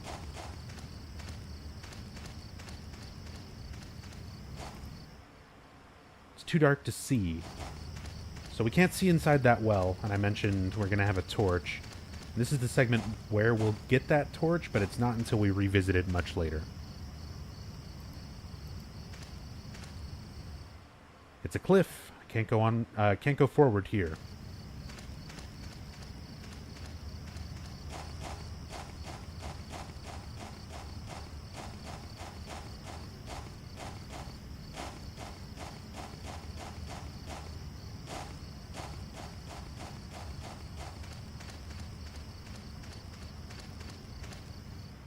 This writing. What does it mean?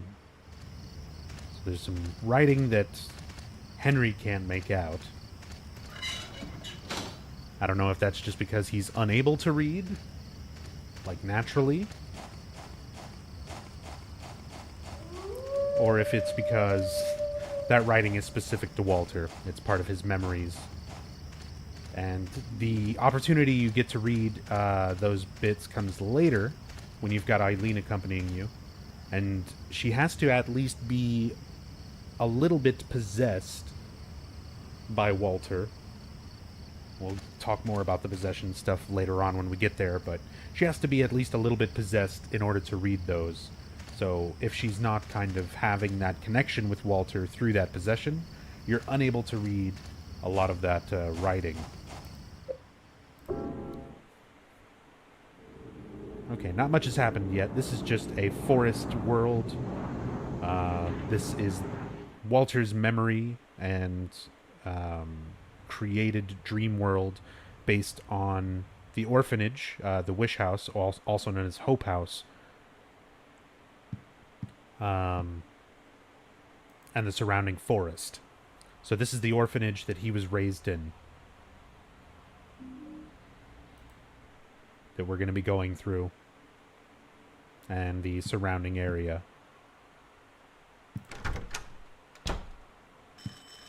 Oh, ringing the doorbell. Hey, Eileen. Help me! Help! Let me out of here! There's something going on in this room. What do you mean? I heard weird noises coming from inside there. Help! Hey, Richard, can you see anything from your window? No. Everything looks pretty normal to me. The guy who lives here, what's he like anyway? I know his name and face, but that's about it. Well, I'm gonna go call the super. Yeah, good idea. Yep. They can't hear me. That's our boy Braintree. Richard Braintree, a.k.a. Dick Brain. He's an asshole, but he's also, like, simultaneously one of my favorite characters in this game. And honestly, I kind of wish there was a little bit more to him. But you do get some interesting kind of, like, backstory of him. Like, he beats the shit out of a stalker and points a gun at a child. You know, a general American hero.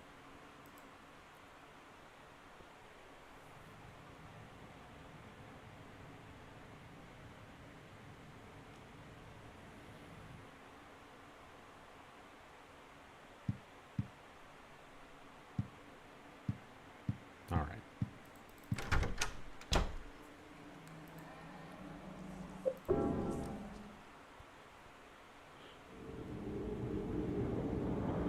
Repost every 5 minutes or so. Thank you.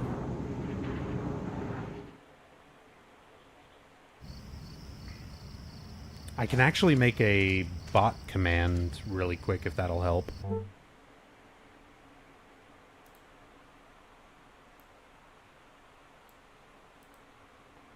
Copy.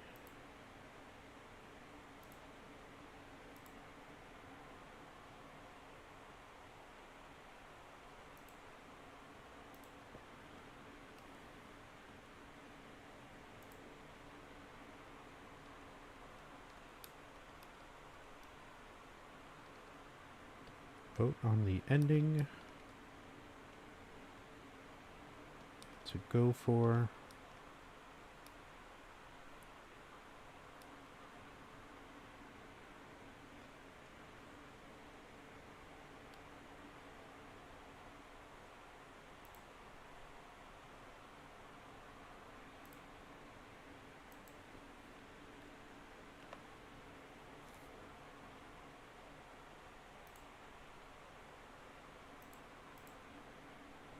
There we go.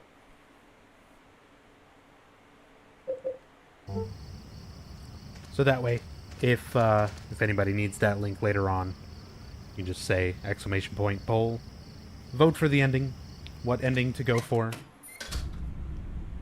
Once I get to the halfway point of the game, there's a very specific moment that's the halfway point of the game, and whatever's in the lead by that point, after a very serious bit of RNG, is the ending that we will attempt to get.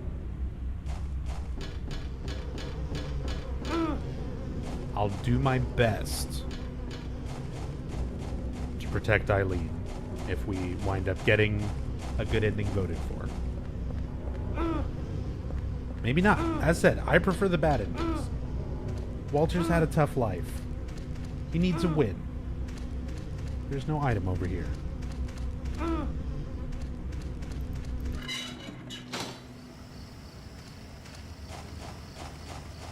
Alright, here we go.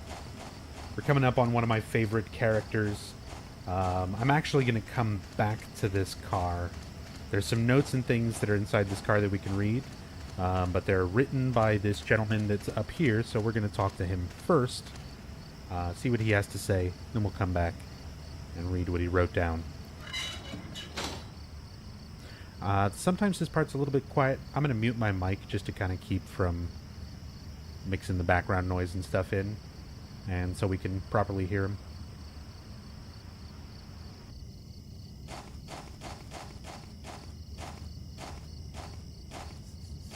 So you came to investigate this stone too. There was another guy here before, a real nosy guy. But I was the one who found the stone first. In the old days, the natives called it Nakihona. They used it in a ceremony for talking with their dead ancestors. And now those guys are using it too. Call it the Mother Stone. They're just up ahead in that weird building, operating some kind of crazy religious cult. They used to collect orphans and did things to them. Kind of gives you the chills, huh? This stone.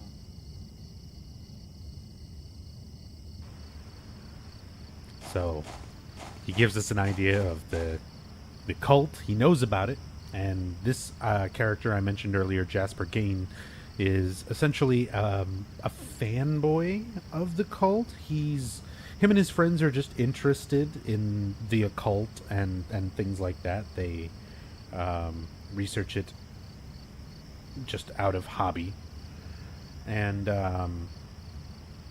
that's kind of what led them here and got them involved.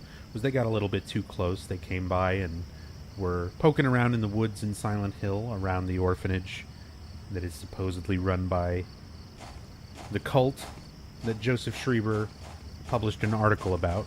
And that's one of the things to keep in mind about kind of the time frame of this game. During the events of like Silent Hill 1, the cult was very underground. You know, people didn't really know about it, except for locals. But it wasn't something that was widely known to the rest of the world.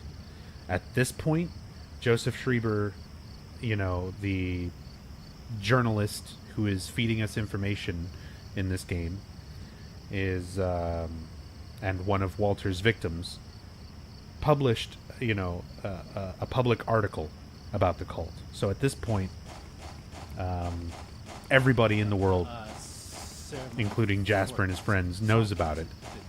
And so, of course, you have people who are just interested in the occult and things like that become interested in this, come by to research it, or poke around and see what they can find, and get involved in a crazy murderer's ritual.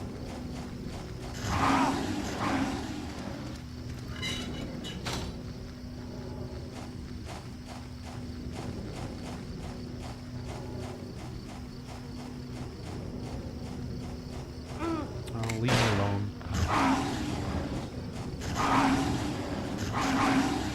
Oh, God, so much damage. Somebody asked, yeah, Kitty Wolf, how long, from now until how long do I think this will be? It's been about 2.5 hours, and I'm only on Forest World. As said, I might hurry this along a little bit later. I would say probably no shorter than, like, 7 more hours. And that's being fairly conservative. It'll probably be longer. There's a lot to this game, and a lot that I like going into. So here we are, Silent Hill Smile Support Society, aka Wish House. That's the orphanage run by the cult, huh?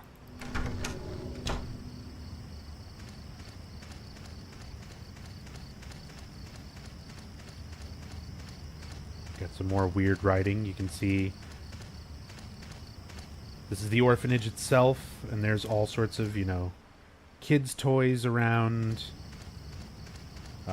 children's drawings all over the walls. Definitely a lot of kids were here. Looks like graffiti drawn by a kid. Gonna get Chainsaw or no? Chainsaw's New Game Plus, isn't it? This is regular New Game. Must be some kind of kid's toy. Same thing.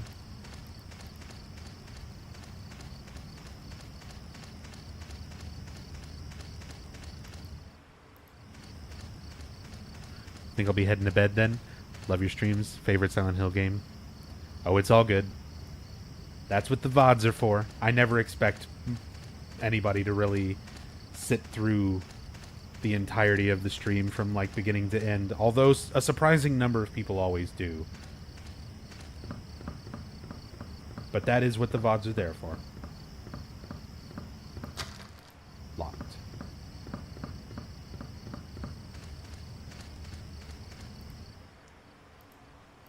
So, same thing here.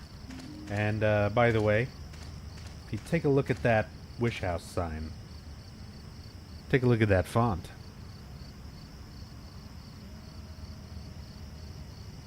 Oh, my phone's going crazy.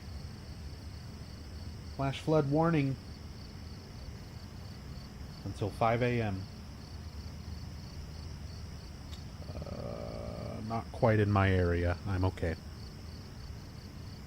Comic Sans warning. My phone was warning me.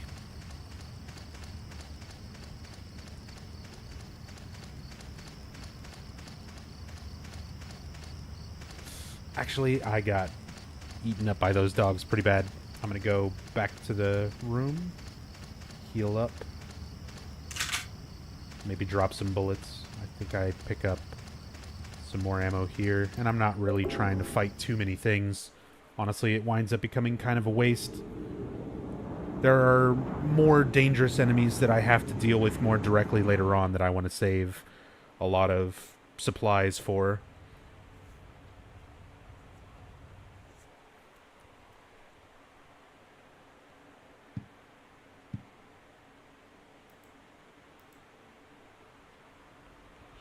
Big streamer Admiral Baru was talking about his apartment's basement flooding. I know Baru, and Baru lives in Austin. That's unfortunate.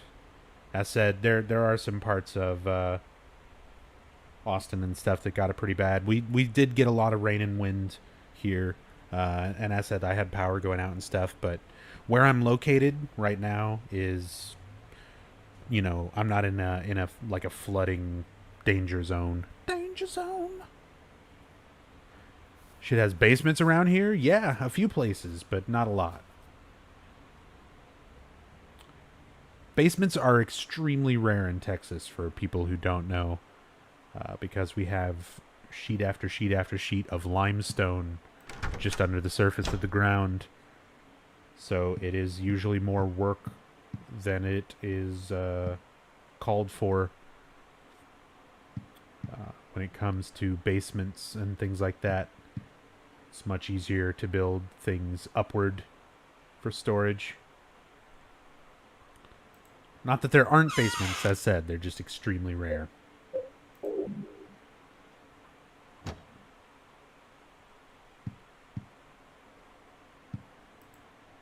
And now the news.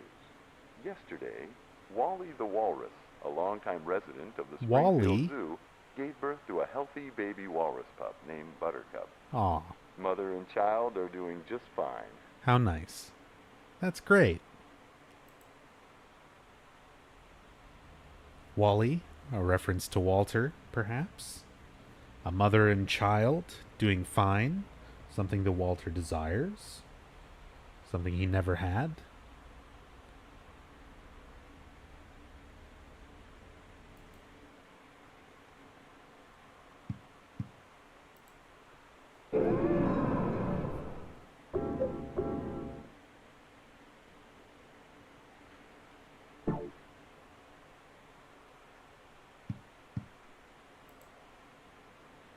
Damn, that sucks, Stat Boy.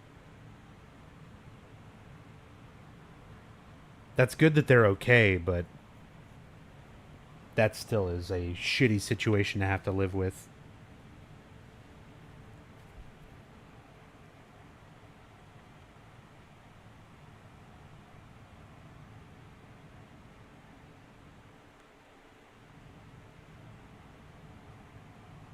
Oh.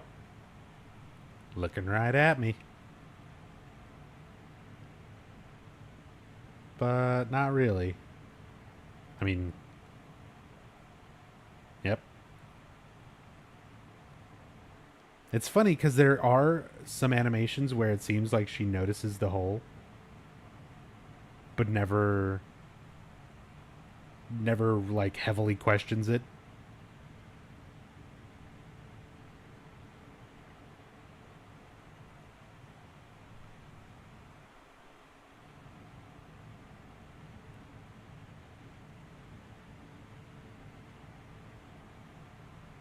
Maybe she's into it. Never know. Considering that alternate costume, I get the feeling Eileen is into some alternative things. She's not so plain Jane, so white bread.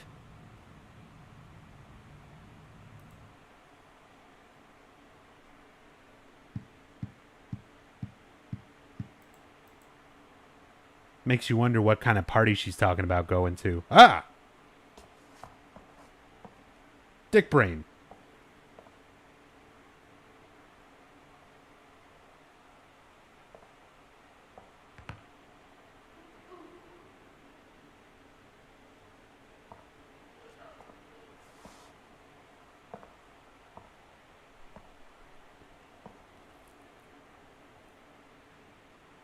Cody, thank you for the host. Silent nudes for silent dudes. Yes? What? What does that even mean? Tornado warning yesterday. Rain, but 1 hour after the warning. Bright sun outside. Yep. Nature. Still nothing in the fridge.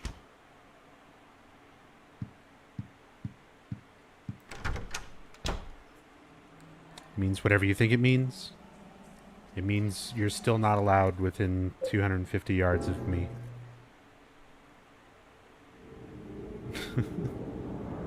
Oh yeah, thank you again, just to thank you myself rather than just on Twitter, for giving me the info about the Wii converter. That's going to help out. I was a little bit worried about how I was going to do Shattered Memories in the next couple of days when I'm going through all the Western games for a story playthrough.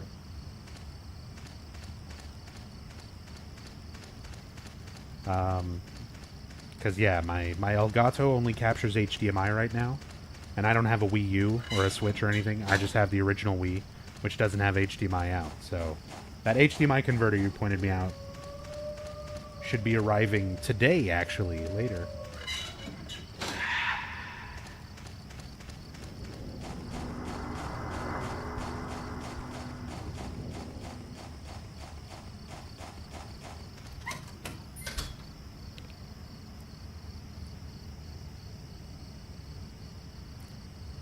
All right, creepy little kid. This is our first encounter with Walter. And within Walter's world, there's two aspects of him. There is Walter as an adult, as he was after being so deceived and twisted by the cult and their beliefs. And then there's this Walter, which kind of represents that last little bit of innocence that used to be part of him.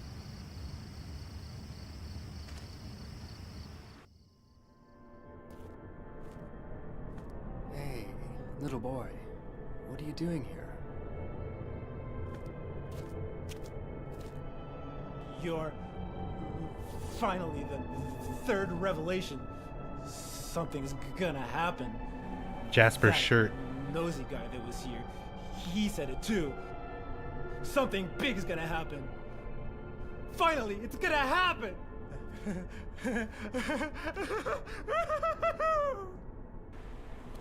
That was the Incubus, the final boss from Silent Hill 1.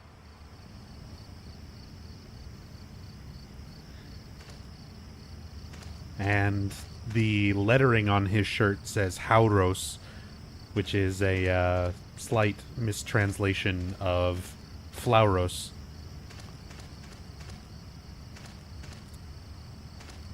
The cult artifact used in Silent Hill 1 to break through Alessa's psychic barrier.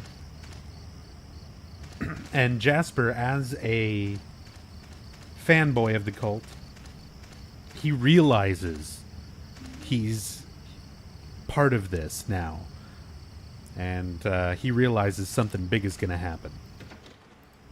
Oh yeah, we got to go back and read the notes in Jasper's car.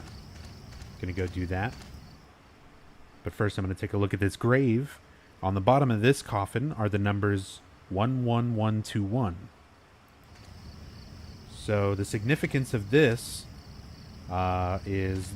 is the amount of time in real time that it took an Eternal Enigma to beat Silent Hill 4 any percent at GDQ.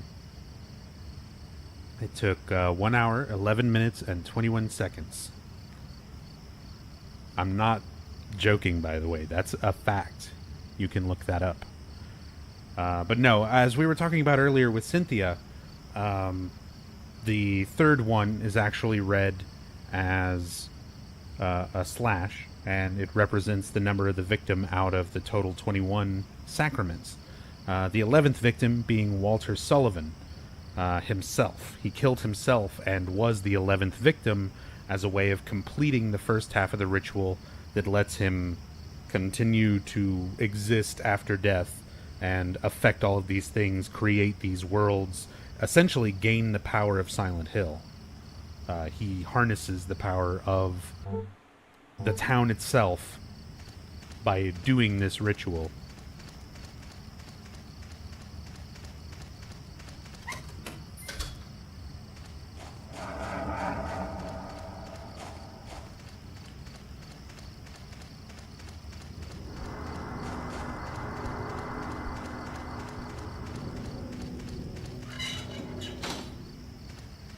Enigma equals Walter.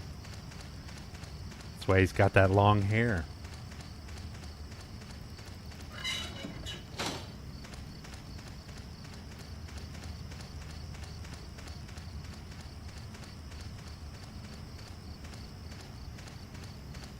Oh, I'll be back, Jasper. I'm gonna go dig around in your car.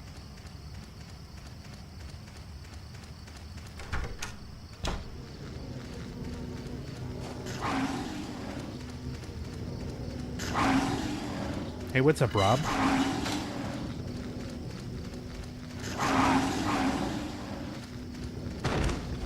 So this is like a spike trap that's set up on a path leading away from the orphanage, which just kind of shows, I guess, like a very demented sense of inescapability from this orphanage. I don't know if there was literally traps and things like that, considering everything else this cult does. It wouldn't be too much of a surprise. Or if it was something that Walter was sort of representing symbolically how impossible it felt to escape, or how dangerous it was to try to run away from this orphanage and from the cult. Yo, but is that UFO Techie hosting me for a bunch of people? What's going on, Techie? Thank you so much for the host. Welcome anybody watching from Techie's host. Anybody coming over? We are in the midst of a Silent Hill 4 slow story playthrough. I'm playing the PC version with like widescreen mod and in higher resolution and everything. We're going to read some notes by Jasper Gain. I'm going to do my best Jasper impersonation. It stopped with the brake pedal engaged. There are all sorts of things scattered on the seat. Among the trash is a scrap of paper with something written on it.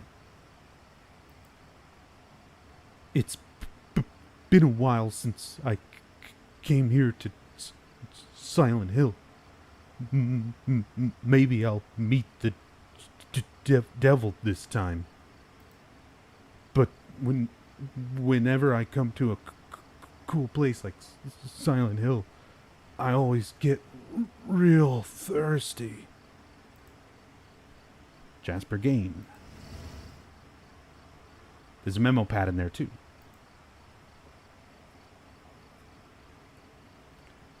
I'm not sure what that nosy guy meant when he said his home is the orphanage in the middle. The lake is northwest. So the opposite is southeast. The nosy guy said one other thing I don't understand. If you bring the dug up key, you can't go back. Put it away somewhere before you return there.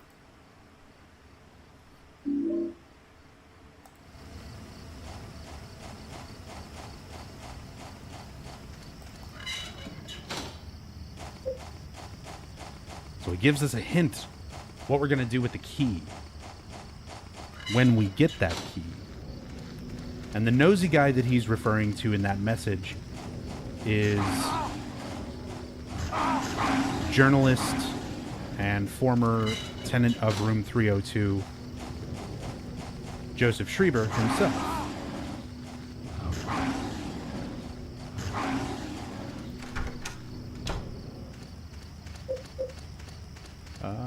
Let's go.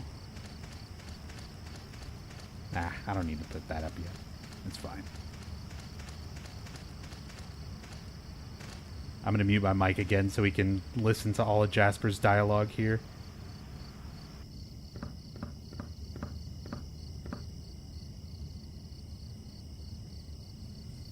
The door won't open. That nosy guy gave me something really good. I could let you have it, but not for free. I'm really thirsty. I'm so thirsty. Oh, chocolate. Oh, chocolate.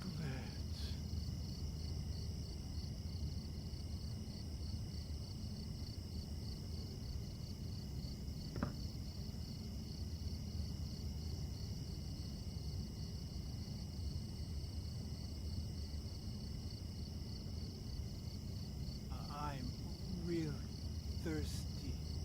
I'm so thirsty. I want some chocolate milk. Well, why didn't you just say so in the first place? I've got some right in my pocket.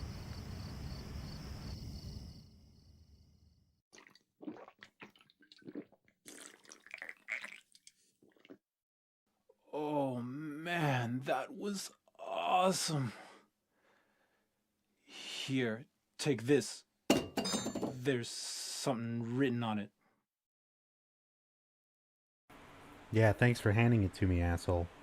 You're welcome, by the way, for the infinite bottle of chocolate milk. I mean, he will just stand here and chug this milk infinitely. And that's a little bottle.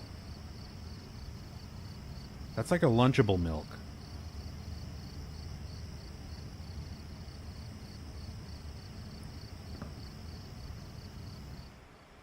But yeah, he's an asshole. He just throws the shovel down. He doesn't hand it to you. I used to have a theory, and I loved that it explaining it. This is one of the great things about streaming and getting to talk with other fans and stuff, kind of about the way that you think about stuff in games.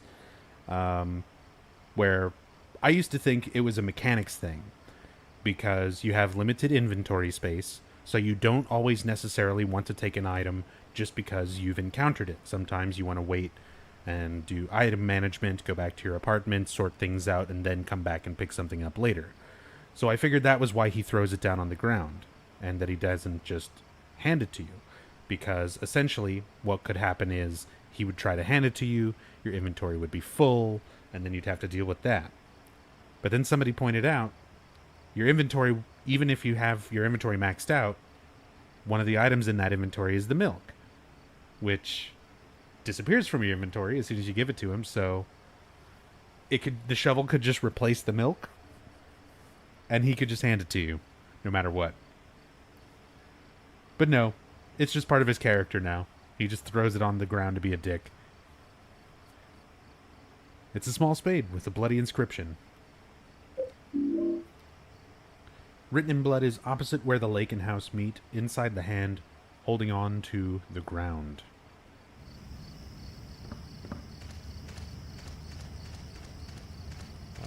Let's go ahead and run for it. I might take some damage on the way there, but as long as I don't die, isn't that always the case?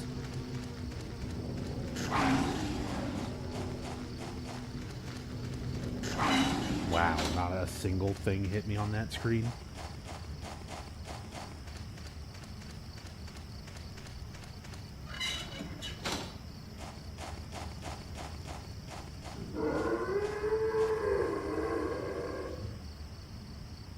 Ball. I have no idea what that sound is. It's just a creepy growl, roar, whatever it is. You never see a creature make that noise, and you only ever seem to hear it in this spot.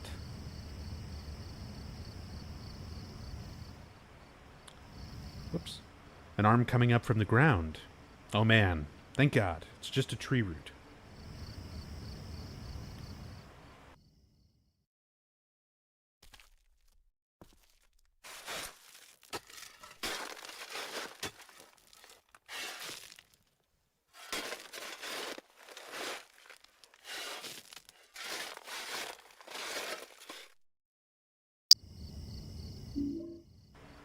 Got the rusted bloody key.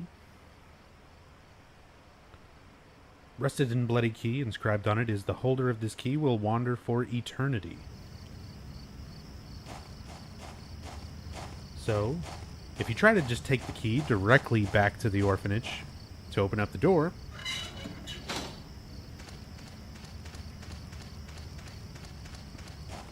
notice we get this cool new filter, as well as a never-ending loop of this segment of the trail. And I like how, at this point, you've already been running through these sort of segments of the forest several times. And you already kind of know that they're similar looking.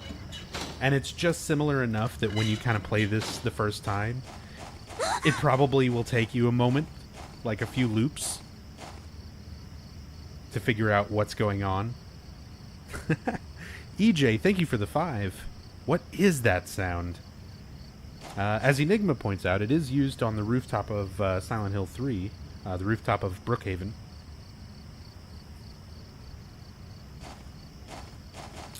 I know you hate Downpour. Will I do a story in-depth playthrough of it? Yes. I'm doing all the games in release order. The goal is to finish all of this before Thursday, because Thursday I'm going out of town. I'm going to be in San Antonio. I am the night events director for an anime convention called San Japan. So I'm going to be out of town for several days helping with that.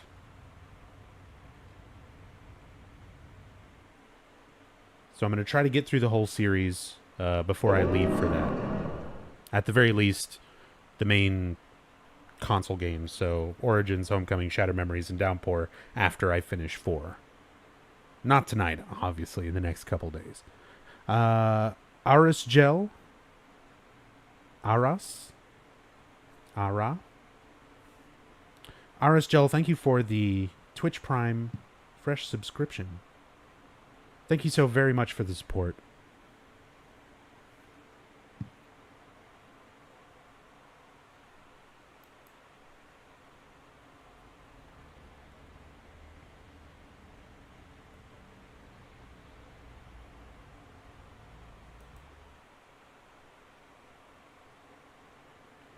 But yeah, I'll be going through all the Western games over the next several days. And, I mean, it's just, I feel it's only fair. I do these story playthroughs to kind of explain not only just the elements of the plot and everything, but kind of why I like these games so much. Why they're so entertaining to me, why I enjoy replaying them so often, because a lot of people are always kind of curious about that, why it's like, how can you stand, you know, playing the same games and stuff over and over? And to me, like, these games, there are so many different layers to them, and so many different ways that things can be interpreted. And I love playing them, especially in, like, the Twitch format with other fans who are watching, because it makes for some really good discussions. People bring up their own theories and their own ways of seeing things. There's a lot to these games. And I feel the Western ones, Origins and onward, are not as good, to say the least. We'll get to those, and I'll talk about them in much greater detail, why I don't think they're as good. But, as said, I always try to at least go through the games that I don't think are good and actively explain why I don't like them. Just the same way that I would explain why I enjoy a good game. Police arrested a Mr. Suguru Murakashi after he was discovered naked, urinating from the top of a utility pole in North Ashfield. Suguru Murakoshi, who was naked and urinating and was arrested. That's the writer of Silent Hill 4, by the way.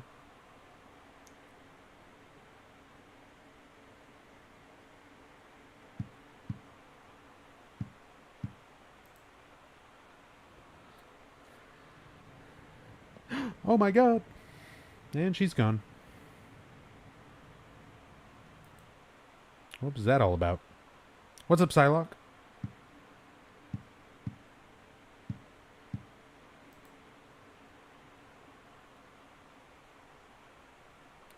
Damn it, Dick.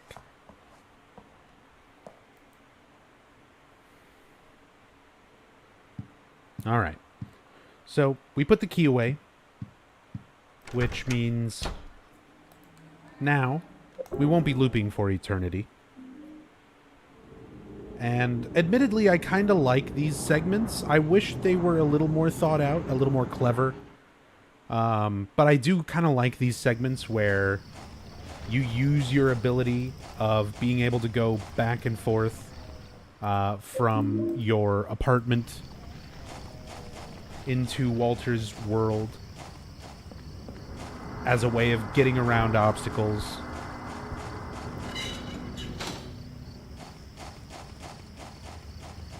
There's a few times where you do it. Let's just enjoy that noise again.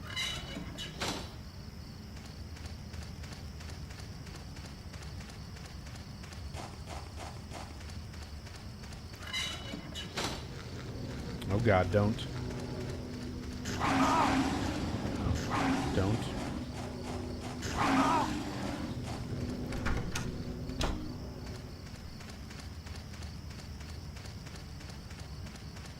But that way, at the very least, you know, this kind of integrates going back to your apartment. Oh my goodness. I'm sorry, that sneeze snuck up on me. I couldn't mute in time. Rip headphone users. I'm sorry. Oh, God. All the wind has been stirring up fucking allergies.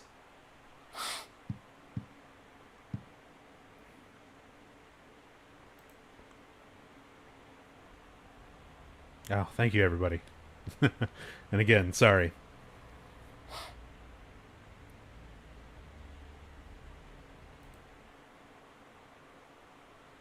Sneezing out my virus. Yeah, I'm sorry. I'm sorry, Cody.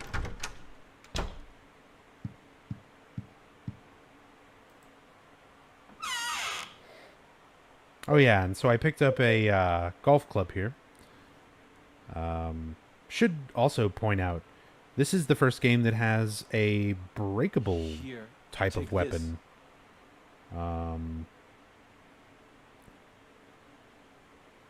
Zero, thank you for the 100 bits. Appreciate that. Thank you so much. But yeah, just the same way I was using the bottle earlier and showing that that can break and kind of change. The golf clubs can break and not be used after they break. So it's the first weapon that's kind of like can be destroyed and no longer usable, which becomes the theme in a couple of the other games. Origins, most notably for carrying a lot of breakable crap around with you. Downpour, also with destructible weapons. And now the news. In Washington, a God, that's like the third time we've gotten that same one. Oh well.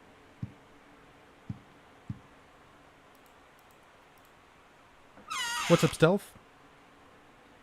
I'm doing pretty good. I've been streaming.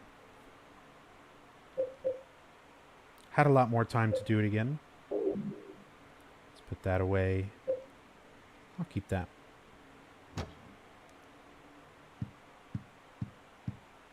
Oh, right. I need the key.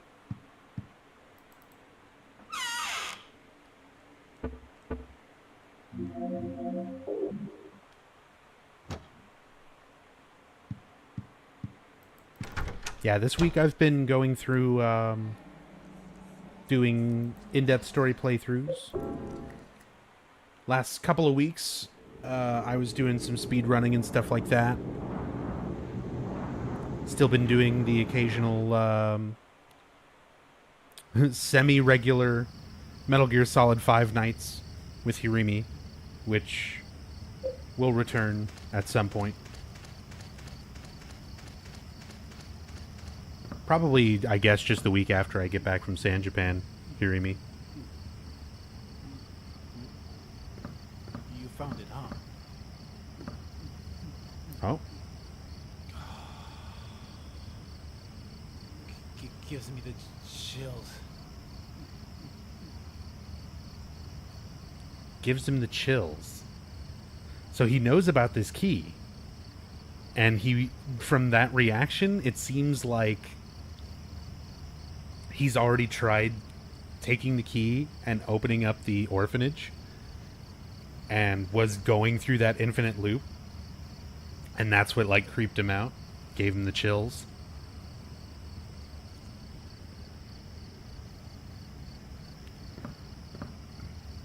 Yeah, that's what I mean. Not this week. Next week, when I get back.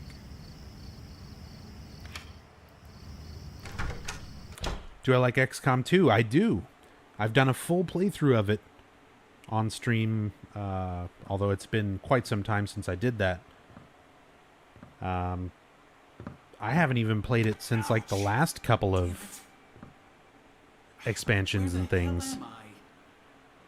Stealth with the 6 months in a row. Thank you so much for the continued support, Stealthism. Much appreciated. Welcome back. You're here at a good time. We're wrapping up Forest World.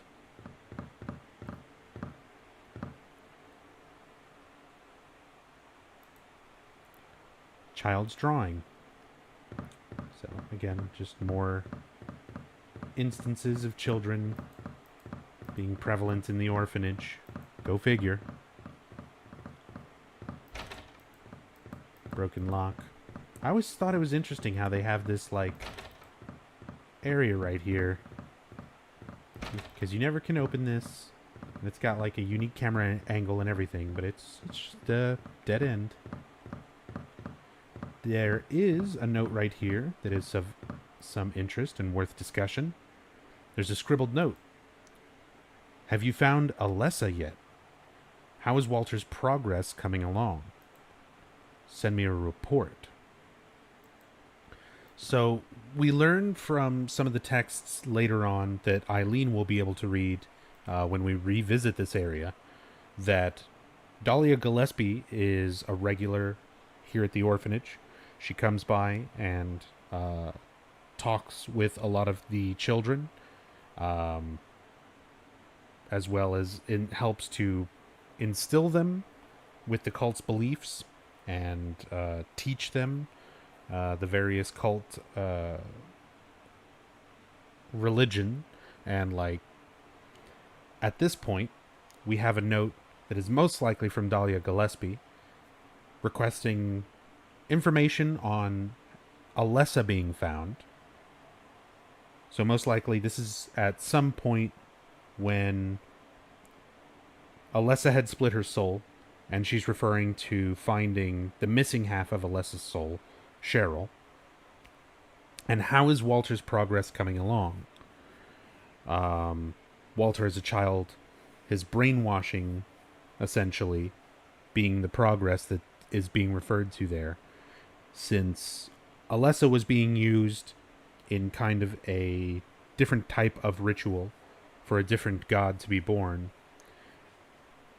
It seems they have this other ritual that they were teaching Walter, the 21 Sacraments, that talks about bringing about the birth of what they call the Holy Mother, a different deity that the cult worships.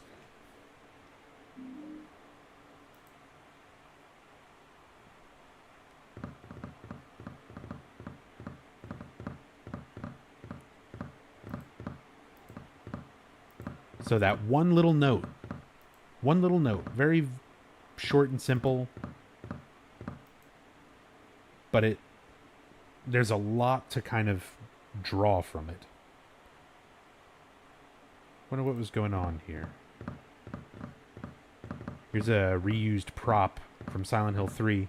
This is where you get the, when you get the empty bottle in the underpass and you fill it with oil.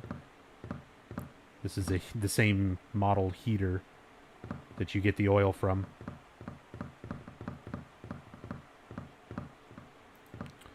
And we've got pages of the cult's, one of the cult's documents. It's falling apart and I can't even read most of the pages.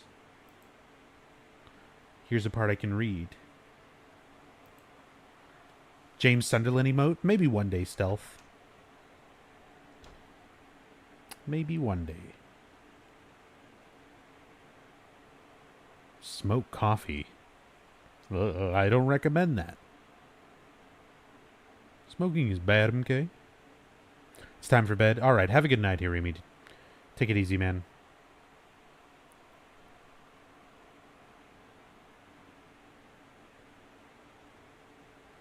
Think you mean good morning? Whatever. It's when you go to bed is good night. It's fine. Alright. So we've got some information here on the cult's ritual. The second sign, and God said, offer the blood of the 10 sinners in the white oil.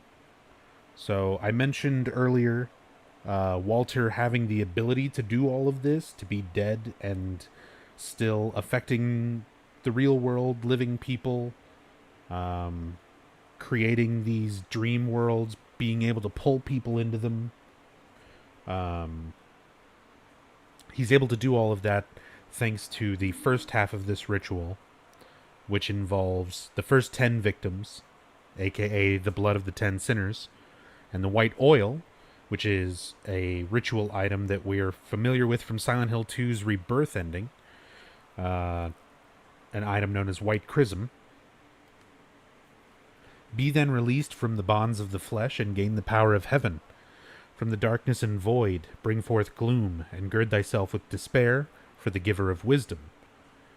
So, a lot of stuff to talk about from this passage.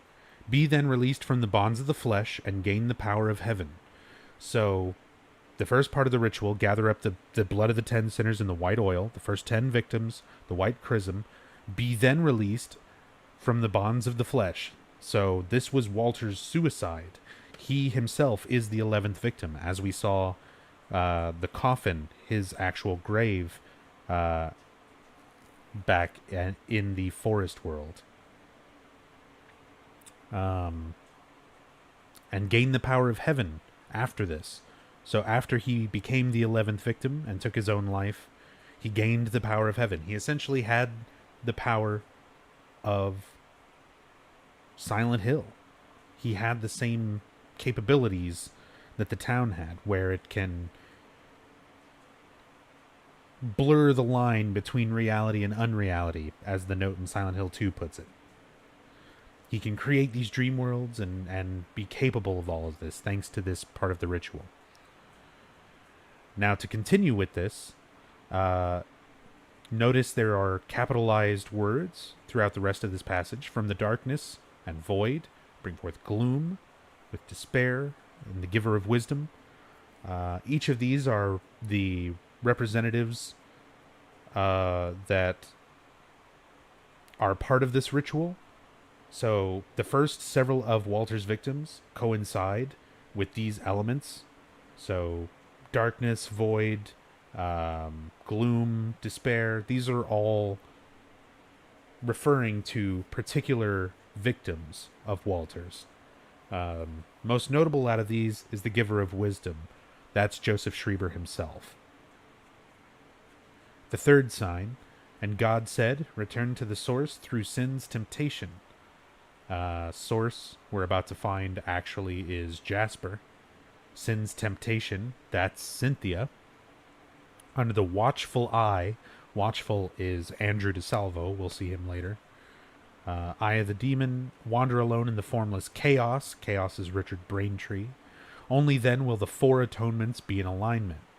So this is the remainder of Walter's victims. These are the ones that we're going to encounter throughout Henry's interactions.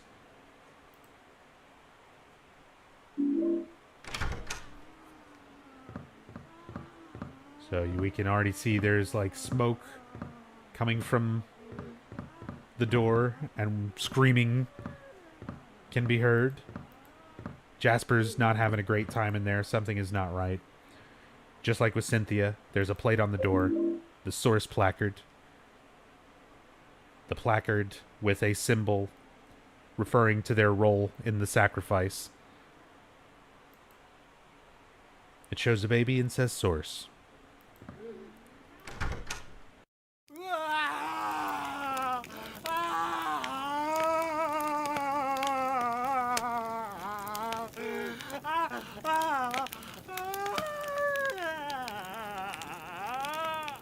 I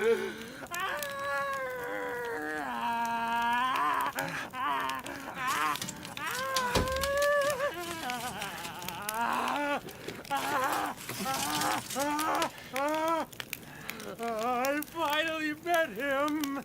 The one the nosy guy talked about! The devil!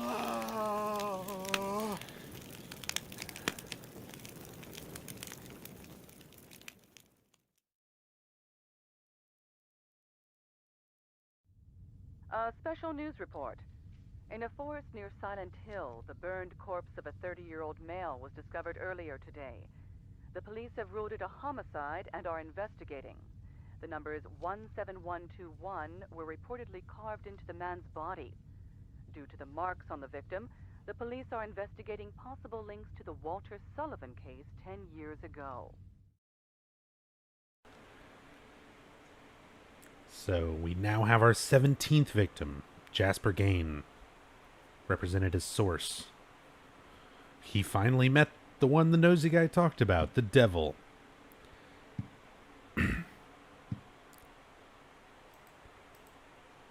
Nope, just Walter. He's a bad dude, but he's also just kind of got a tragic history. Like, his parents didn't want him. He was abandoned, and he had the misfortune of going to an orphanage run by a crazy cult.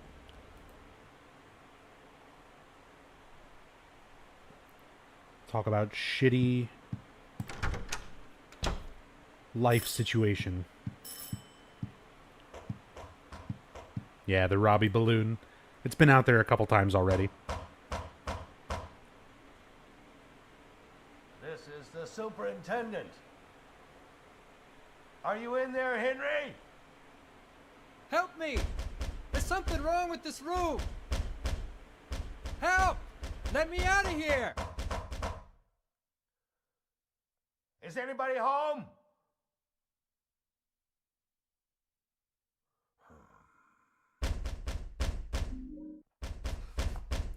What's going on here?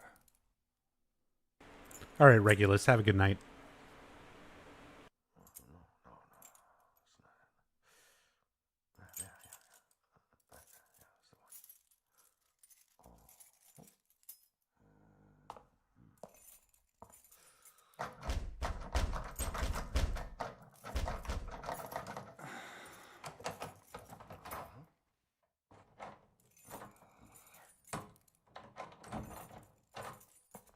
That's strange.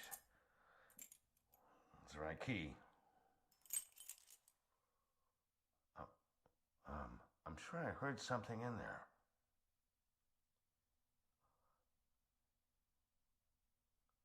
Yeah. That sound. It's the same one as back then.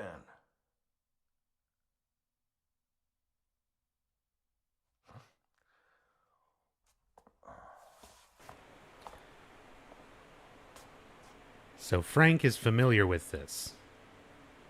This is something that has happened before. He recognizes this scenario.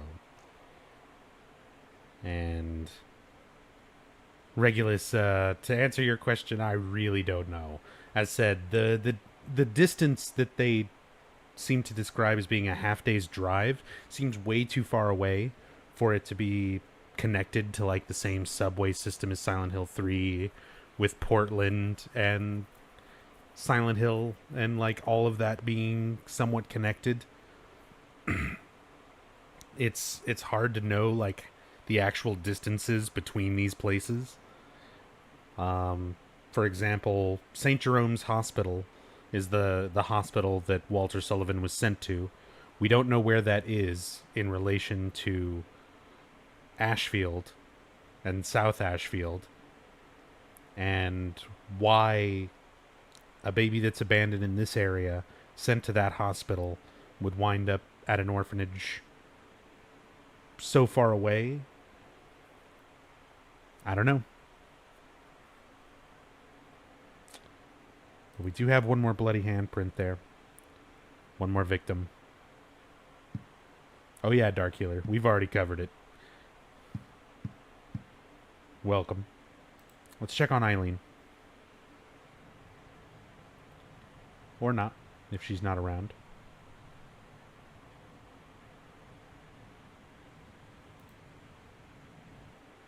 Too many kills is bad? What are you talking about, Shifty?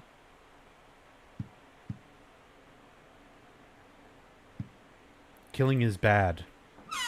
And wrong. It's badong.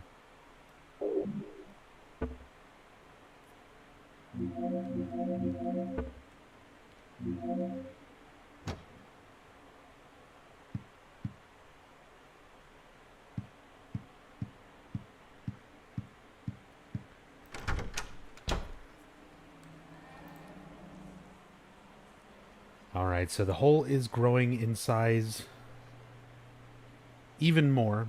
The hole has changed again, and I think I can hear children's voices. Not creepy at all. Heading to the next segment of Walter's memory. One of the most disturbing, in my opinion, the water prison. This area freaked me out more than any other area the first time I played this game.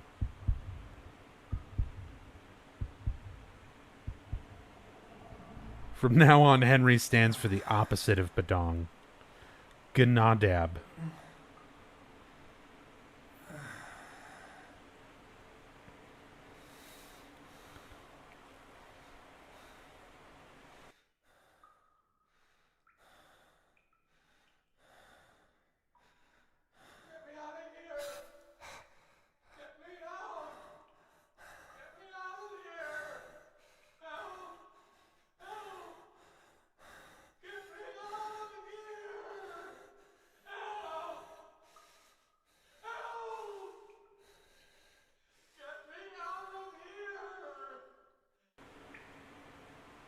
So there's a man who's locked up in one of these cells, currently yelling, screaming, "Get me out of here!"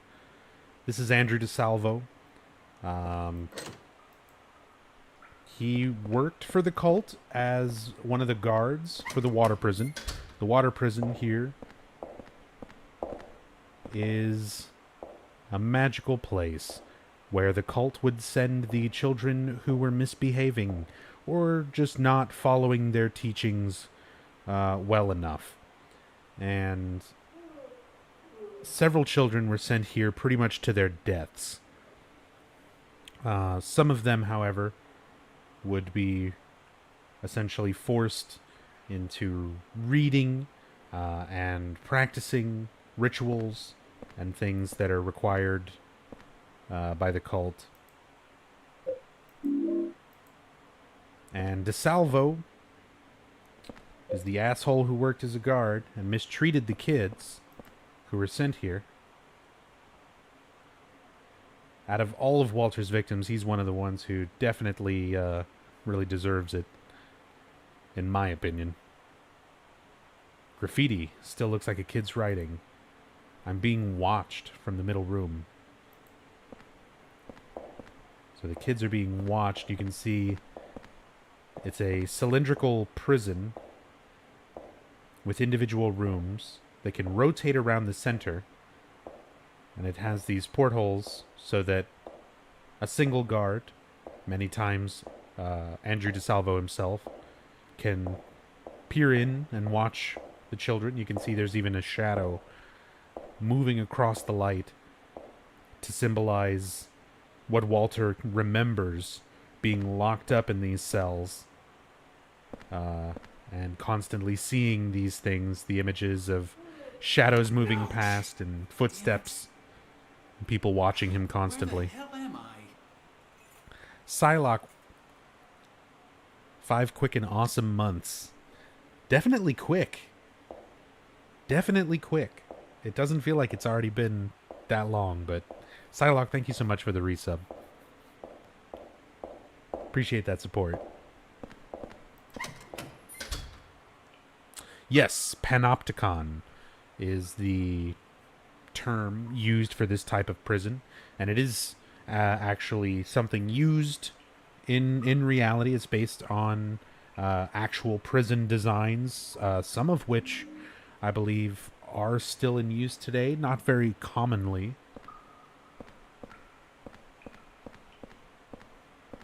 Get me the hell out of here. There's a sloppily written note on the ground. Lucky. I finally escaped from this cell. I decided to take a careful look around this building. The scariest place was the first floor basement. There's a kitchen in the northeast, but next door in the northwest is a death chamber. To get in there, you have to punch in the right numbers. I don't know the numbers, and it was too dark to even see the panel, so I didn't go in.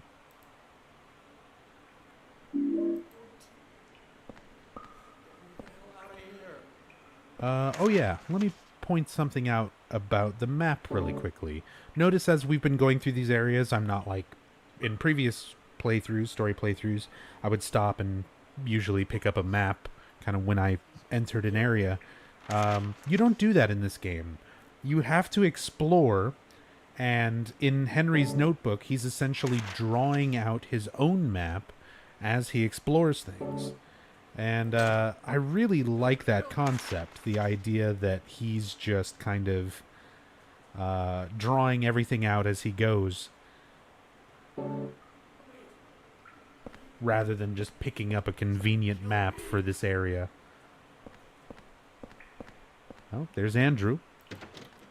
It's locked. Oh, what's that? You want to just gently brush my hair over my ears? Kill me. Walter's gonna kill me. I mean, I don't know you, but you have such gentle eyes. I'll do what I can, Andrew. I'll try to set you free.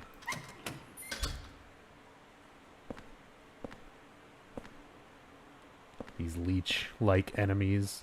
These actually get bigger and become a little bit more of a nuisance. Broken.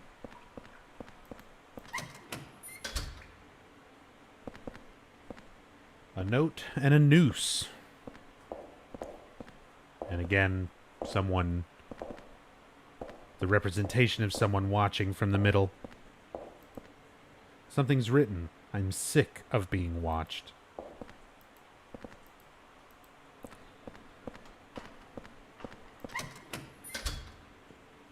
Again, these are children that were sent here.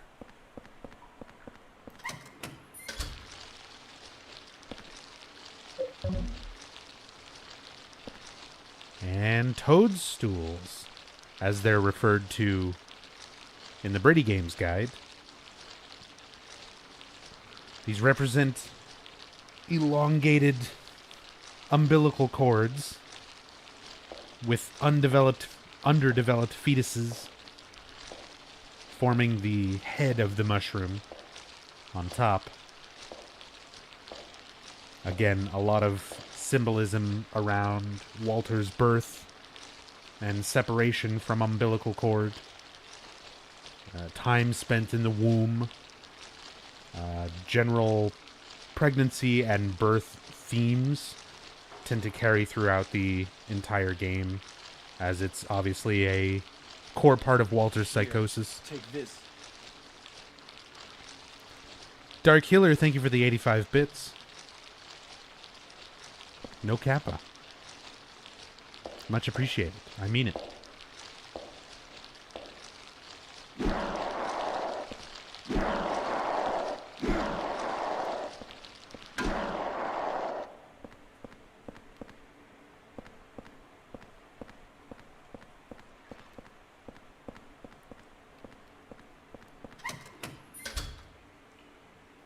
Okay. So we've got 4 of these that are locked or broken. And the rest we've explored. We've got Andrew locked away. And he is talking about Walter. He knows Walter's going to kill him. He already kind of knows what's going on. The fact that he worked for the cult, he may have some understanding of the the situation he's in, being involved with Walter, especially when we see his reaction to Kid Walter later.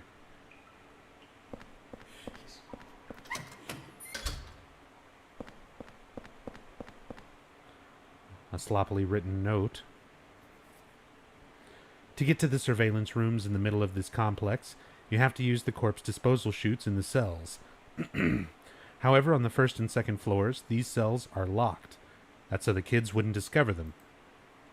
So you have to get to the first floor from one of the cells on the third floor. I know how to do it, but it's really a pain. Also, the lights only work on the third floor. Because why would it be designed in a sensical manner? This is Silent Hill.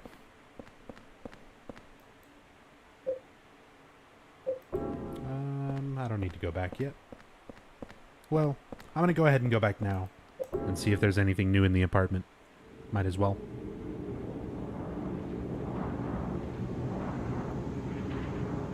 I think there is actually some notes under the door that spawn once you visit Water Prison. Let's see what's going on out here.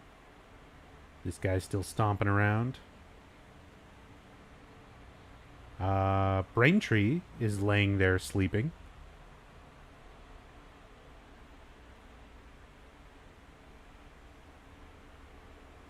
That person is pressed up against the window, looking out at people as well.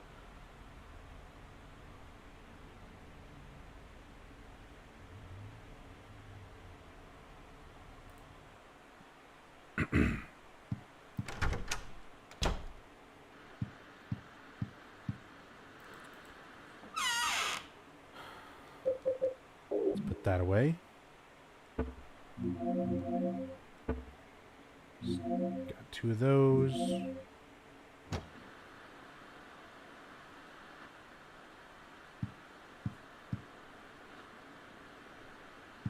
Oh. And now there's some static on the TV. I don't remember turning this on. Even when I turn off, the screen stays on.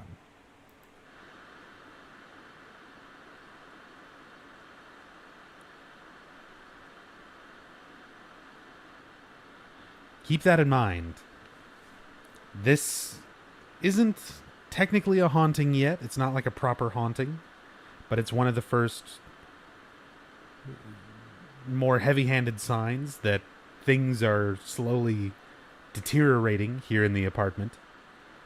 And the fact that this starts once you go to the water prison world, there will be a link between the victim from this world, Andrew DeSalvo, and this staticky TV haunting later on when it becomes a proper haunting.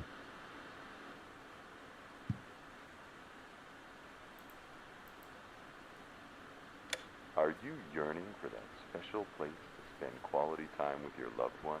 Special place advertisement for Silent Hill again. Come to Silent Hill for the ultimate peaceful getaway. What's up, Prince Vegeta? Welcome. Glad you could find it. It's a nice little corner of the internet. I like it.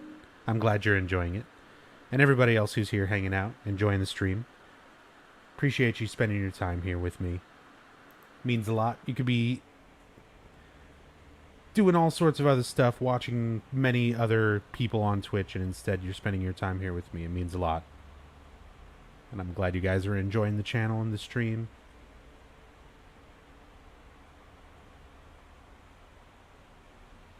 Oh yeah, see, there's Braintree sleeping. This was the guy who was stomping around. I don't know what he's doing now.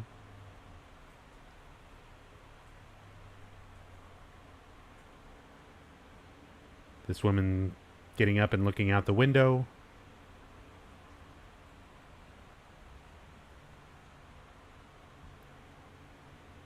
And sitting down.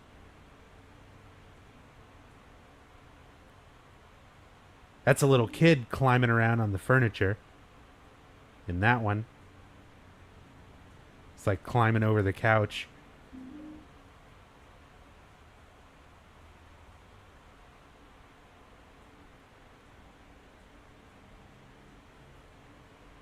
Oh my god. What are those two people doing? It's a guy in a striped shirt.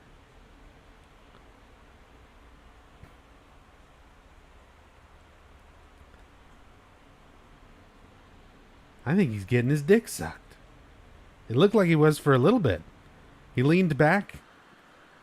Hold on. Oh, I left and then went back in and it's already changed.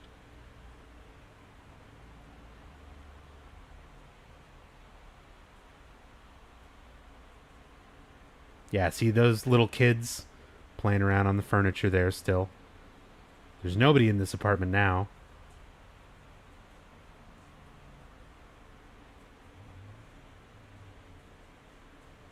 Someone down there rolling around on their bed. They're tossing and turning in their sleep. Braintree still sleeping soundly. Perhaps already in Walter's world. While he dreams.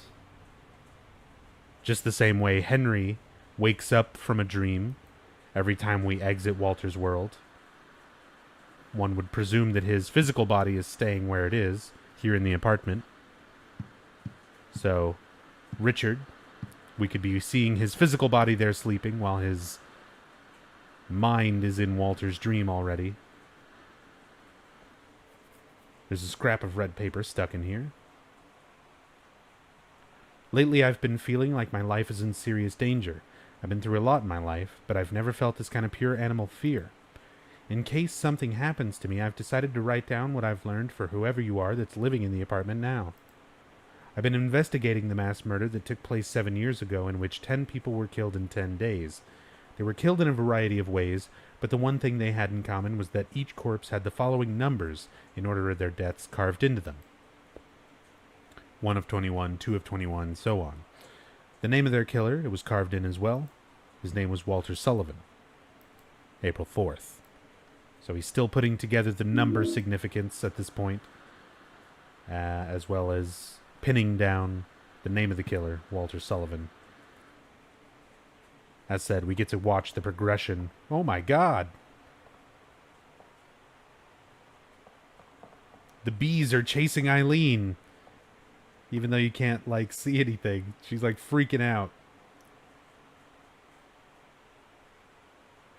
Alright.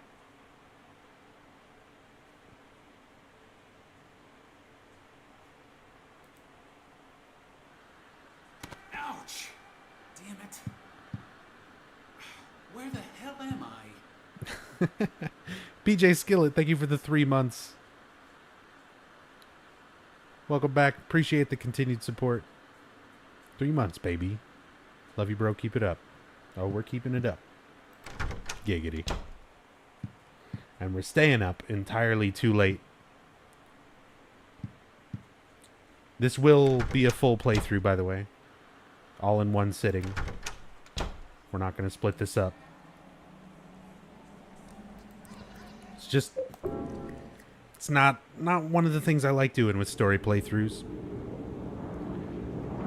I feel like if I try to split it up between multiple streams, everything that I explain the first night will kind of fall on deaf ears the second night. Like, I'll just be repeating myself and constantly playing last time on Dragon Ball Z.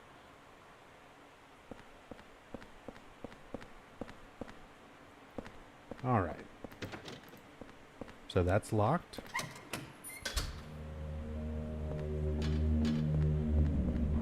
And this is kind of interesting the way they have this layout. You've got a ladder, which is definitely the best way of getting down here. Because otherwise you have to deal with these fucking wall men again. Nobody wants that shit.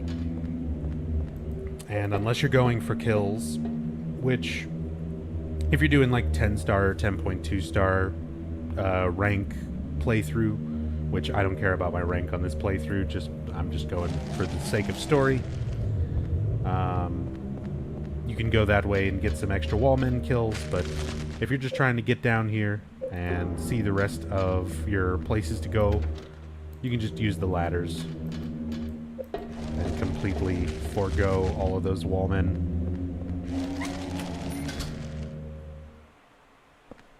Eileen must be a really strange neighbor to have.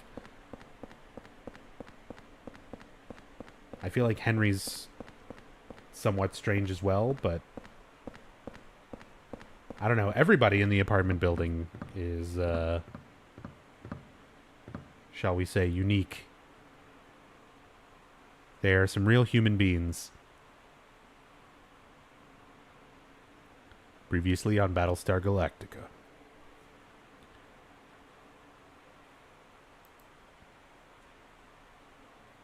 I don't know what that is, Yoshio. I feel like I'm missing out. It's a key. We got the water prison exit key. Key found in the water wheel room, second floor basement. Up is carved into it. There's something written on the plate. To turn on the lights in the third floor cells, turn this water wheel. Remember that the water must flow in the direction of the water wheel. Of course, you also have to open the sluice gate on the roof. Copy the water wheel room plate message. So we can go open up that sluice gate.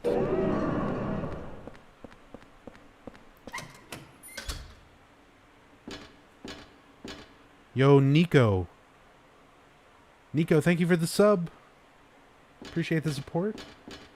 Thank you so much.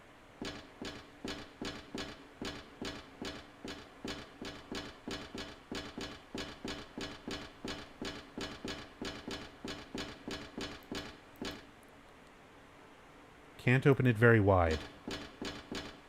I really like this hallway when you compare it the first time you visit Water Prison and then when you come back to this area later, because the perspective fucks with you.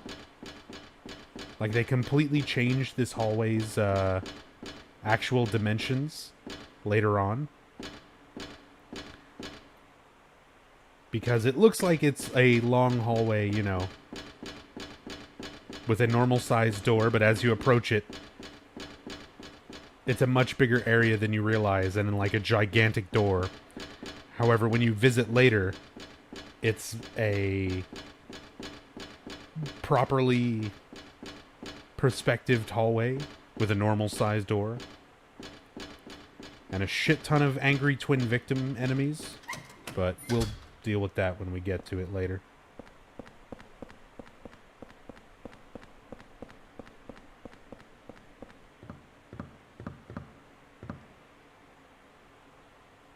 I know later on we see the greedy worm in this area.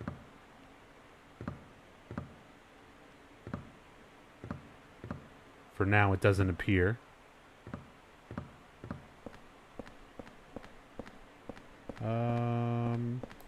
Sure. I'm going to use every hole that goes back to the apartment just for the sake of constantly checking things at the apartment that can change. Just kind of doing my rounds of checking windows, checking people, looking for notes. Yeah. Checking on the neighbors. Doing all their weird shit. Use every hole.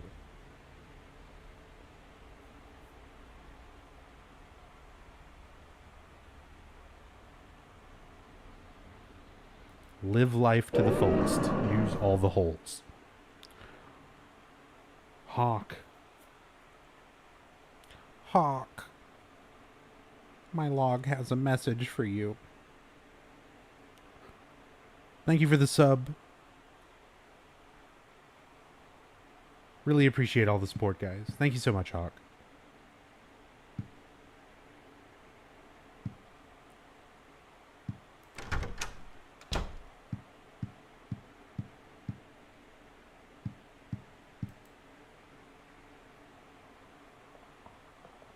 She's still fighting the bees.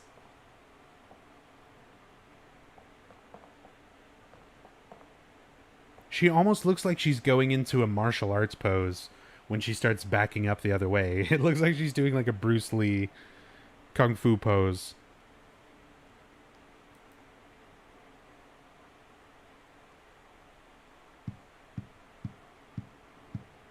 Go ahead and save as well.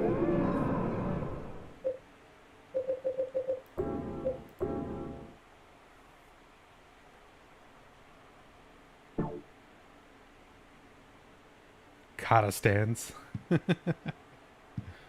Oh, hey. Just like I thought, the power's blown. Interesting. The TV stopped. The static stopped. And now the news.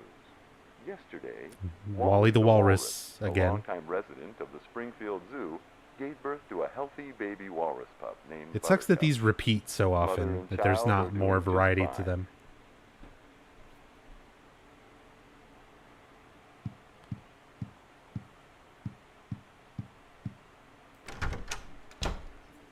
Alright.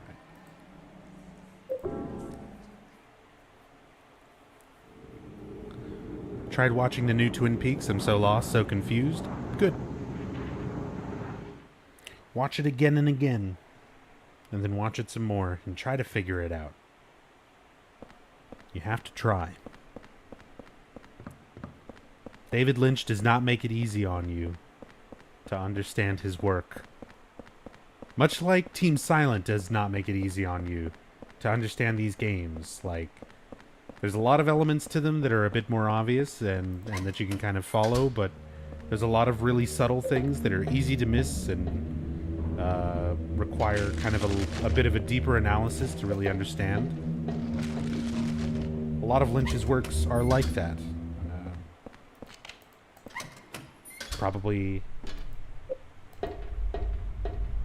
a huge influence on the way Team Silent approached a lot of the storytelling in the game. Alright, so we got second floor.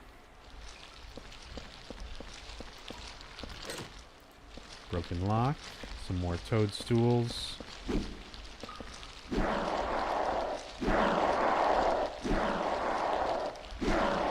What other horror games do I stream? On the regular, mostly just Silent Hill. I speedrun them, I do story playthroughs, and yeah, I play like almost every game in the series, or all the ones that I can get my hands on, which is like all the main console ones except for PT, I guess, and Book of Memories.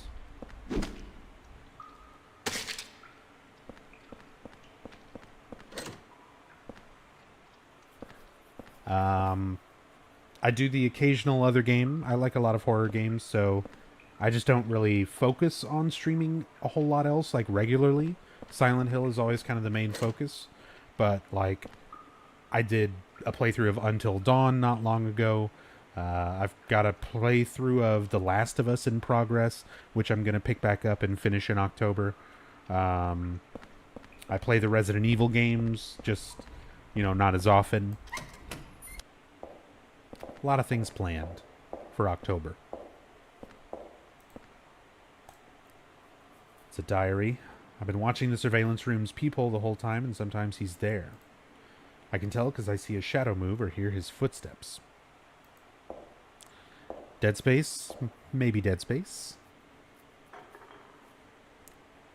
I always have more games than days in October that I want to get to. So obviously I can't get to everything that I want to, but October I'm going to try and stream almost every day if I can for that month. And try to do longer streams just to get through as many games as I can possibly squeeze in to my available time.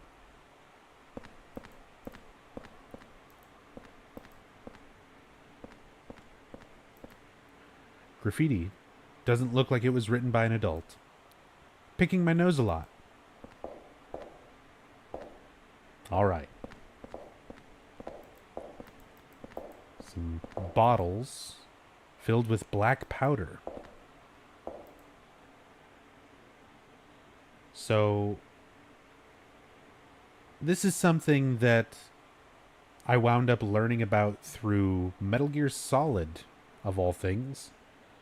In Metal Gear Solid 2, Raiden, aka Jack, it's revealed that in his past was a child soldier, and he was kept drugged and sort of controllable, along with the other child soldiers, by being fed gunpowder and having it mixed in with their food.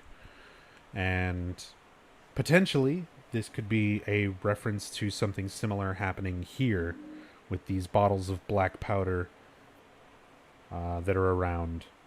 And specifically, I bring that up as a potential alternative because you would think that the cult at this point would probably still be using White Claudia and PTV. But PTV is not a black powder in its drug form, so I don't know. That's my assumption on what these bottles are supposed to be with the black powder in them. And what they could possibly infer. Why gunpowder? It had a particular chemical in it that would cause hallucinations and just kind of a drugged state if ingested. Of course, it was also toxic, you know, but there's something written on paper. Still looks like a kid's writing. I peed in my pants. I gotta wash them so nobody finds out. Oh, I just saw a shadow. I think someone saw me.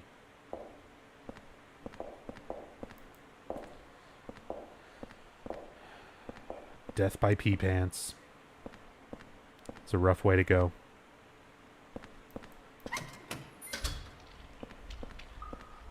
That's a bad time. So there we go.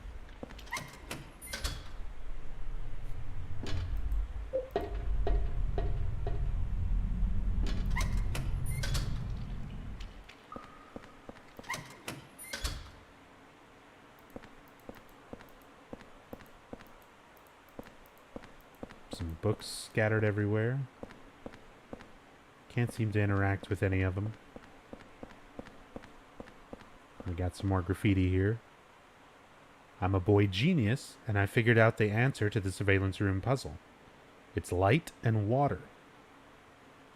A little bit of a hint to the things you need to take care of to get through this area. And hey! It's our introduction to the twin victims.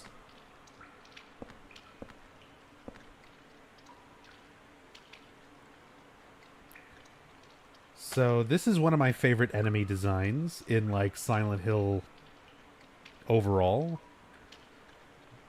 So unlike all of Walter's other victims, the two children that he killed, Billy and Miriam Locane, instead haunt his world as these creatures, the twin victims. It's two children's heads covered in like a mangled tarp with long matted hair growing into it, and they don't seem to have like legs or much of their lower body. They walk around on large hands and point at you, and they actually whisper at you as well. They call you the receiver of wisdom, as that is Henry's role in Walter's ritual. And the idea of its appearance, like the idea behind its appearance, is that it's the remains of these two victims who were chopped into pieces with an axe, as we learn in Silent Hill 2 even, by Walter Sullivan. It's basically the remaining pieces of them mashed together into these creatures.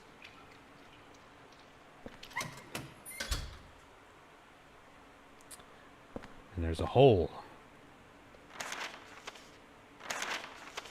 So, from here, we can see that there's a room below us that was locked from the outside. So I'm going to go ahead and jump in and see what's in that room. Another hole.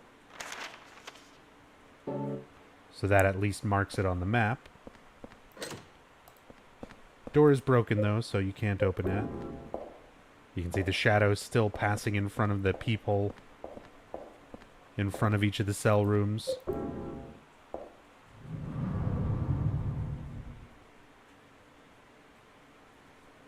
Another drop.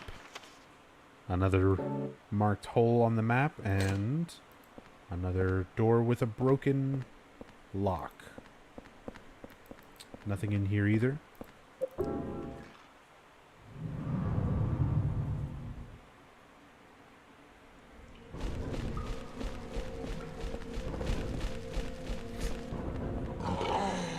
here's the twin victims. Just to show you them. Oh, you can hear them whispering and calling you receiver.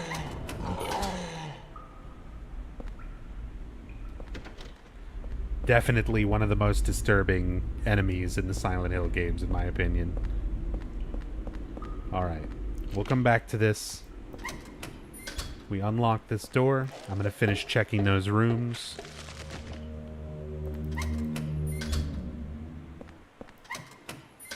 We still have to make our way to the roof and open up the sluice gate.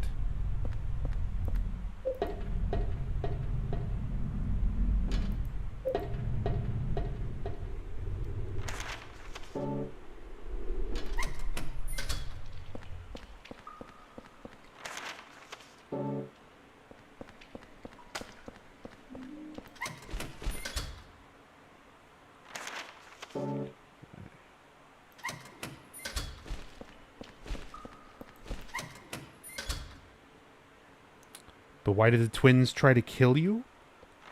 Because once they're dead, once these victims have been claimed by Walter, they're part of Walter's world. They're haunting that realm. They're just trying to continue on. Like, they don't have their own will anymore at that point. Outside of maybe Joseph Schreiber, and it's not even really his own will, it's his role in the ritual to be the giver of wisdom, which is why he gives wisdom to the receiver of wisdom, aka Henry. But they're essentially in control by Walter. They're part of his nightmare and part of what he's created here. And Walter, he wants to finish his ritual. Hey, Roxy. There's something written on the paper. Now it will look like I'm sleeping. Huh? Were those footsteps? I wonder if they saw me. Laying their clothes out, trying to fool the guard.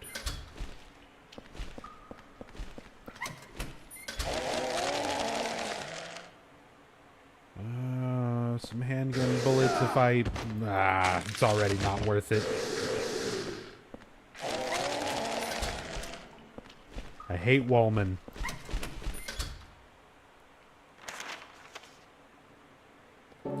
Couple more to check. No, don't. Okay. Alright, lumber slowly towards me. That worked out.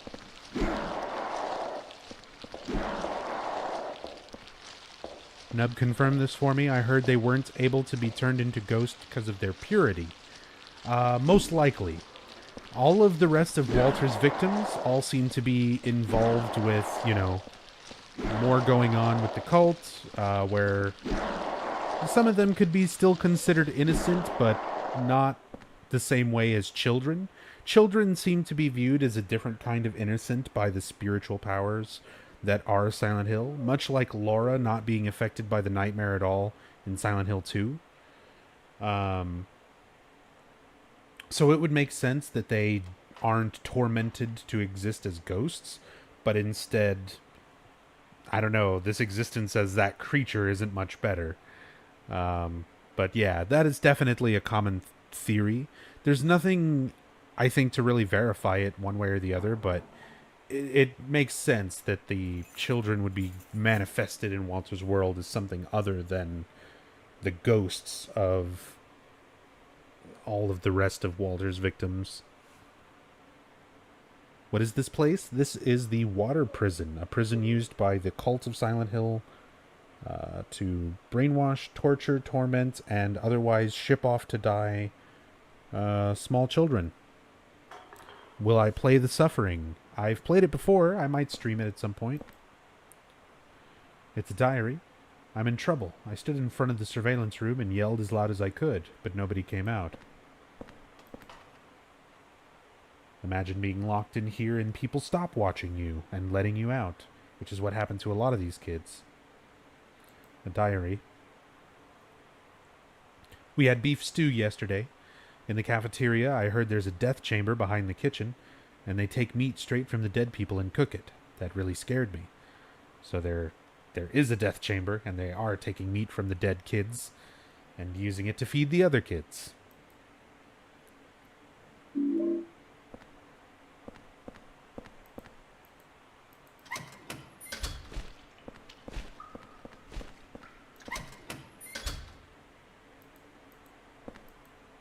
There are clothes lying here. There's graffiti here. Looks like a kid's writing. I got no clothes on.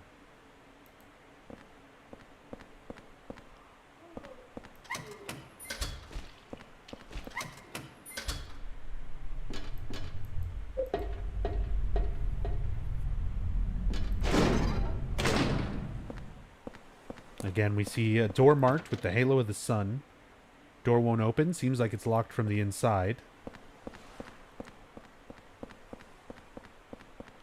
And that'll be... The fact that it's marked with the halo of the sun is significant. Again, it's kind of a way that these individual worlds are connected within Walter's mind.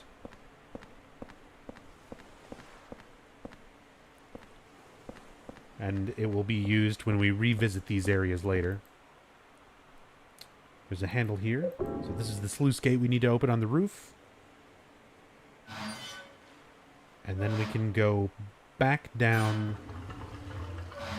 to the central part of the water prison that we unlocked earlier.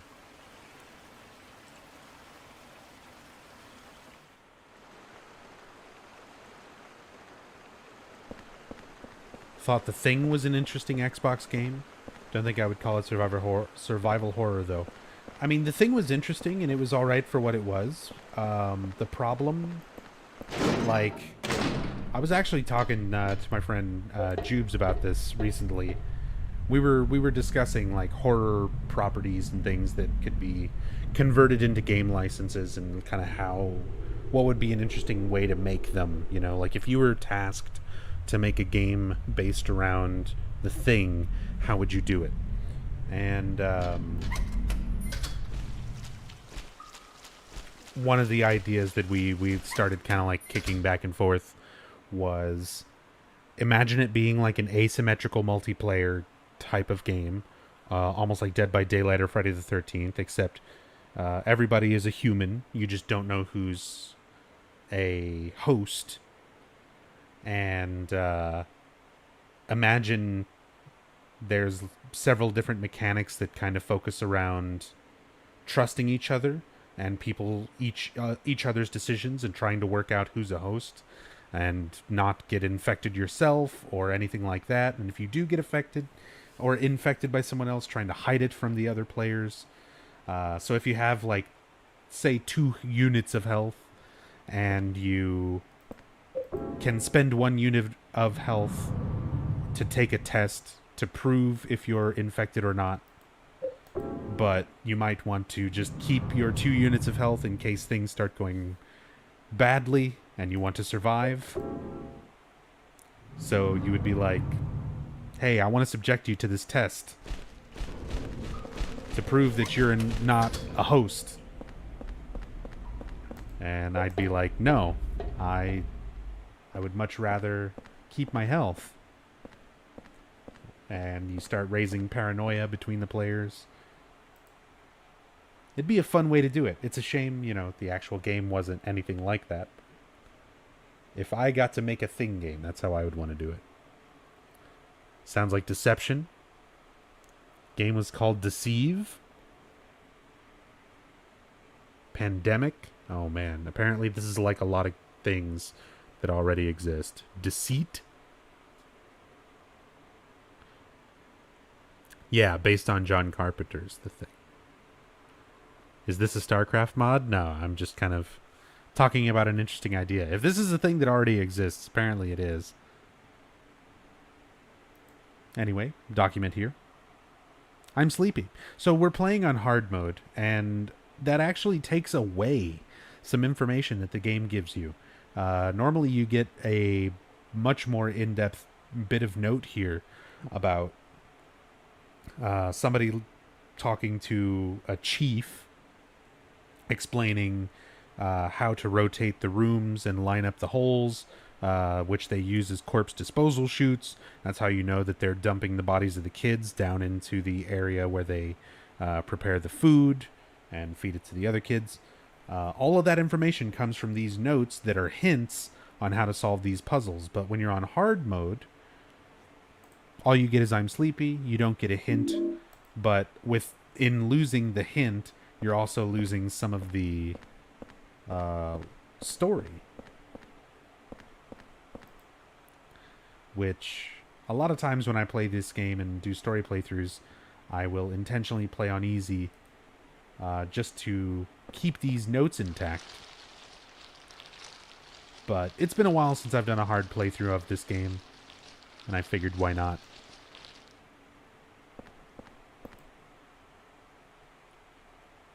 We can see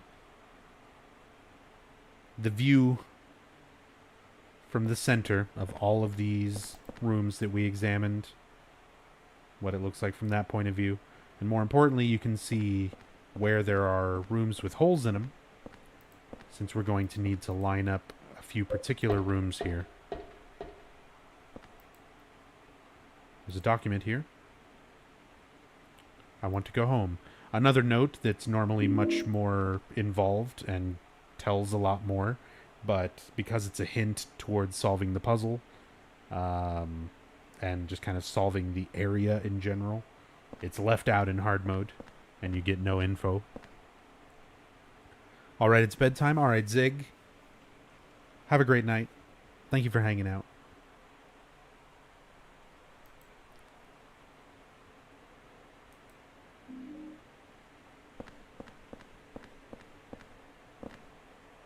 Okay, so there's a handle here. And regardless of difficulty, the solution for this is always the same. You'll want to rotate this valve 4 times. It actually doesn't matter which direction you spin it.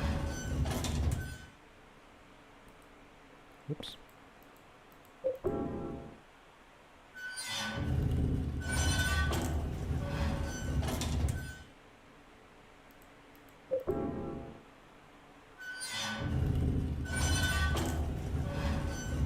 Hey, Doodle. And then we want to go up. And the way that you would figure this out is just by going around, looking through each of the peepholes, seeing which rooms have the holes in them based on the ones that you've marked on your map.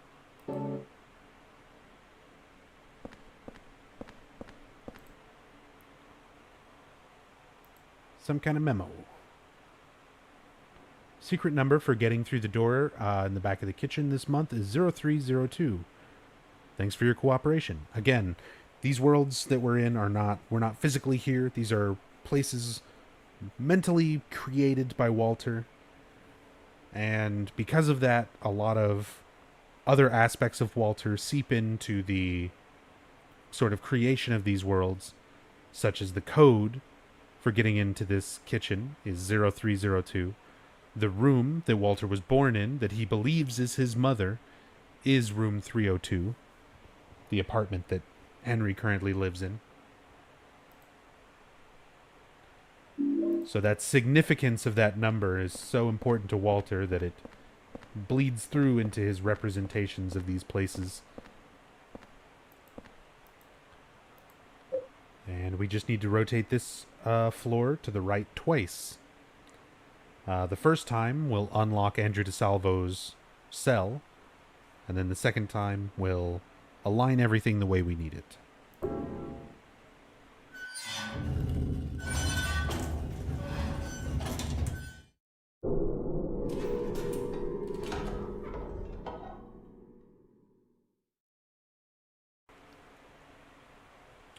Genuinely want to know more about Walter's parents. You and me both.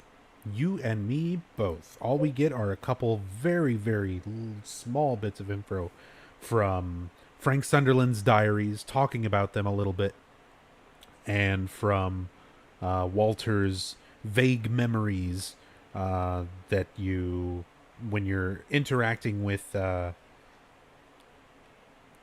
his father, essentially, at the end, or his father's corpse, or whatever it's supposed to be, you hear little voice clips of Walter's father to get an idea of kind of what was going on, but not a lot of information on them.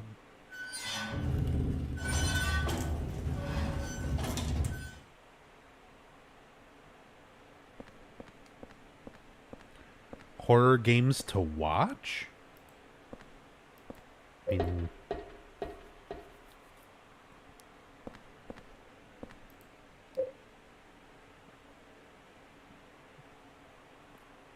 I don't know. What games do you like? What types of games do you like? I'm more of a, like, play Silent Hill on Nubs' channel. I mean, I didn't want to say it, but figured someone would.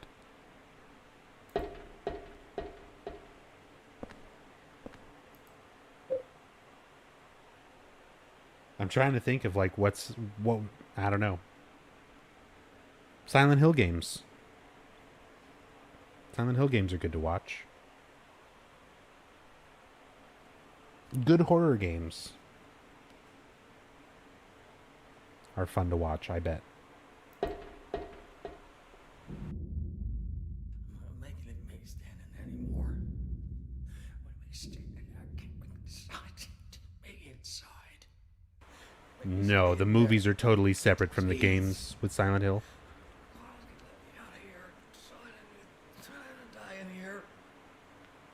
Stay in there. I'm telling you, stay down. Walk away.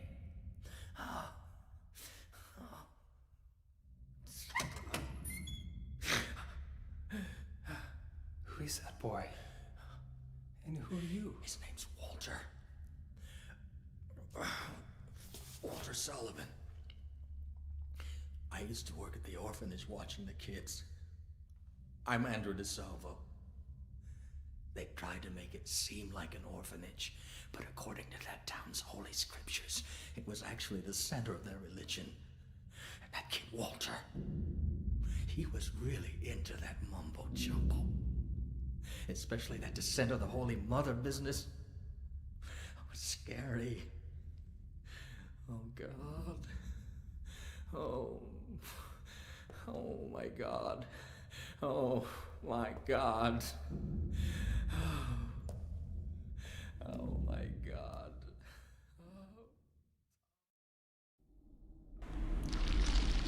So I mentioned Andrew DeSalvo's reaction to seeing Walter, and again, he realizes how much shit he's in.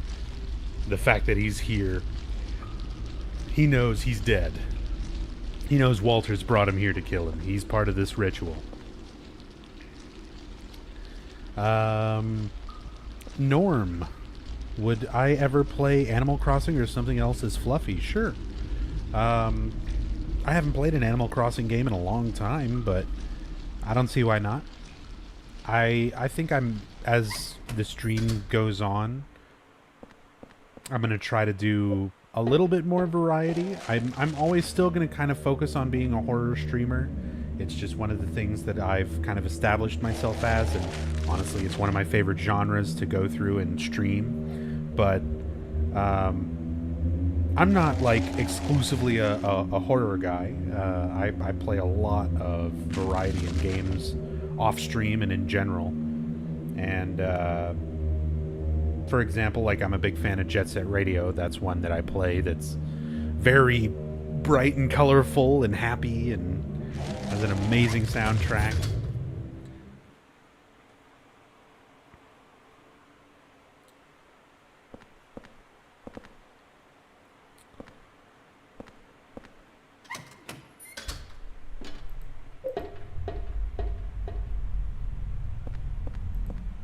So yeah, possibly in the future, I might do some more stuff like that. I've considered playing through some other various things on the channel that are like unrelated to anything else I typically stream.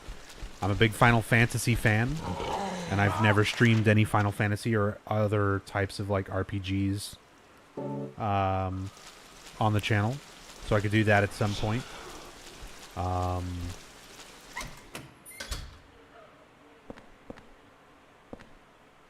Stuff like Animal Crossing, Pokemon games. There's a lot of Pokemon games I haven't played. I kind of fell out of handhelds by like the very early DS, like first kind of wave of DS games is when I stopped really being in the mindset of playing and having a whole lot of handheld stuff. So at some point I might get a bunch of games like that and kind of catch up on them. Stream Souls games. I've streamed every Souls game except for Dark Souls 2. I've played and beaten Dark Souls 2 several times, but I've not streamed it. But everything else, I've already streamed full playthroughs of all of the Souls stuff and Bloodborne. Zelda games. I'm a huge Zelda fan as well. I would love to do Link to the Past. I would love to do Link's Awakening. Link's Awakening is my favorite Zelda game. Hands down. And I'm supposed to borrow Breath of the Wild from my friend Hirimi at some point. So, it's time to see Andrew DeSalvo's fate. He knew he was going to die to Walter. He already called it. And sure enough, here's a plate on the door, just like we saw with Cynthia, just like we saw with Jasper. Now we have the watchfulness placard, linking watchfulness to Andrew's role in the ritual. And again, their roles are significant in their relationship with Walter. Andrew was representing watchfulness and is actually the guard who watched Walter while he was here in the prison, and who mistreated him. And let's see what happened to Andrew.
We have our 18th victim. Only 3 left for Walter to complete the 21 Sacraments. 3 victims remain.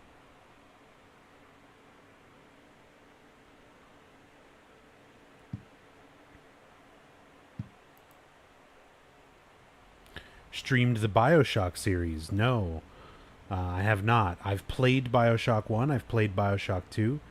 Finished both of those. It's been a while since I played either one, but went through those and enjoyed them both. Never played Infinite, so that would be a blind playthrough to do at some point.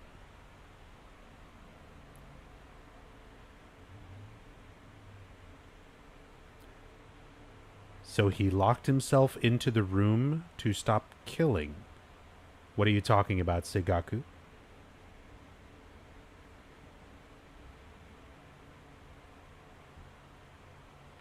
You're referring to Andrew being inside of the cell? No, Walter was holding him there.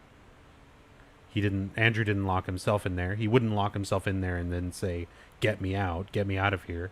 Walter's gonna kill me. The room with all the locks. Henry is here locked in the apartment room by Walter, not himself. He's trapped. He doesn't know what's going on with the ritual yet. He doesn't know that until he gets all that information from Joseph gradually.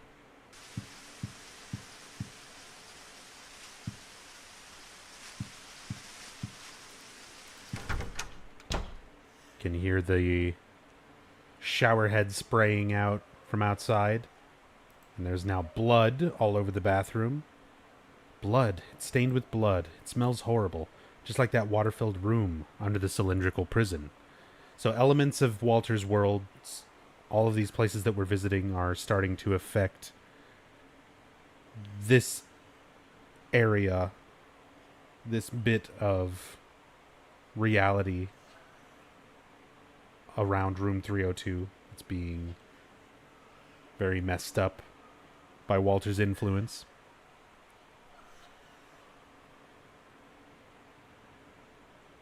Hey, Nurse Harley. I'm doing well.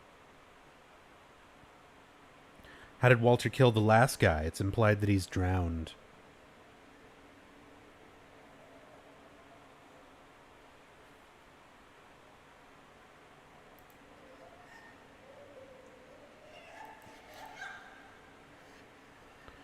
Water isn't running in the toilet either. There's some serious noises coming out of the hole. I'll be back to that. We got some notes to read. Got some peepholes to look at. Oh. How's it going with room 302? Well, I just tried to open it up, but it looks like something's blocking it from the inside. Huh. Anyway, it's not the first time. You mean the guy who lived here before? And it wasn't just him either. There's something wrong with his whole apartment. Don't say that. You're scaring me.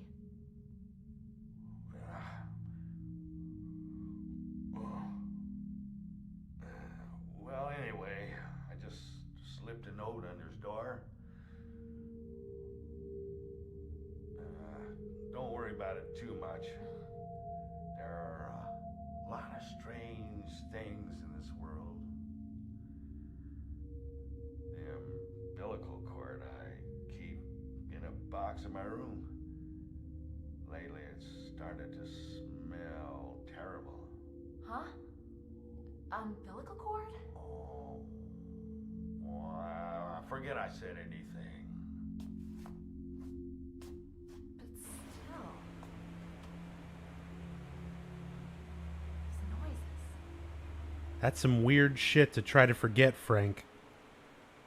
Why did you keep that umbilical cord? That's a weird thing to do, man. But that's Frank letting on that this is not the first time weird stuff happened in 302. The Walter Sullivan thing happened decades ago when he was born and abandoned here. And then after that, several years, as a child, Walter would return. As an adult, Walter returned. He was constantly around here, constantly trying to come back to room 302, which he viewed as his mother. We see that new handprint there representing Andrew DeSalvo's death in the 21 Sacraments. And we got some notes. Master Yoshi, let me catch up on chat here. Master Yoshi, when will the apartment have the perma-haunting happen? There's no such thing as a perma-haunting. None of the hauntings in this game are permanent. Every haunting that occurs can be removed with a holy candle or a saint medallion. And all of the hauntings occur after the halfway point of the game, which is the hospital.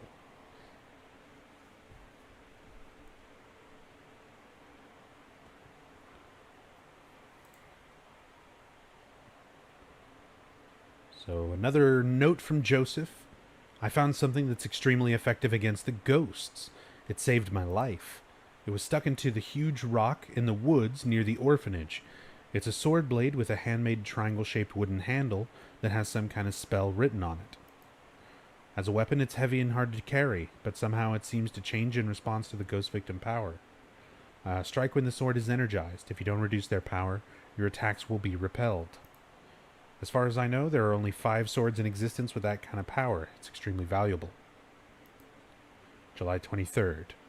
So, the ghosts themselves, as said, are not killable, but these swords that Joseph has discovered here, he realized have the ability to pin ghosts and essentially render them unable to pursue you, so that at the very least you don't have to deal with them throughout an area. However, you're limited to 5 of these swords that you can pick up in a single playthrough, and there are more than that many ghosts. So you kind of have to pick and choose how to utilize each one. Where the hell am I? Rungarian, thank you for the 6 months in a row. Much appreciated. Weird stuff happens all the time in room 237. Or 302. You got it. Room 1408, you mean? Thank you so much for the resub. Appreciate the continued support, my friend. How far am I into the game? Fabian, let's see. We just finished up Water Prison. We've still got Building World. We've still got Apartment World. We've still got Hospital. And then the second half of the game. So we're about like 35%. We're not very far, actually. We still got a lot of game left. Scrap of red paper stuck here. Stained with blood and I can't read it. Awesome. That's what happens when Frank tries to slip something up under the door. It gets distorted through Walter's influence, maintaining our cutoff from any other kind of contact.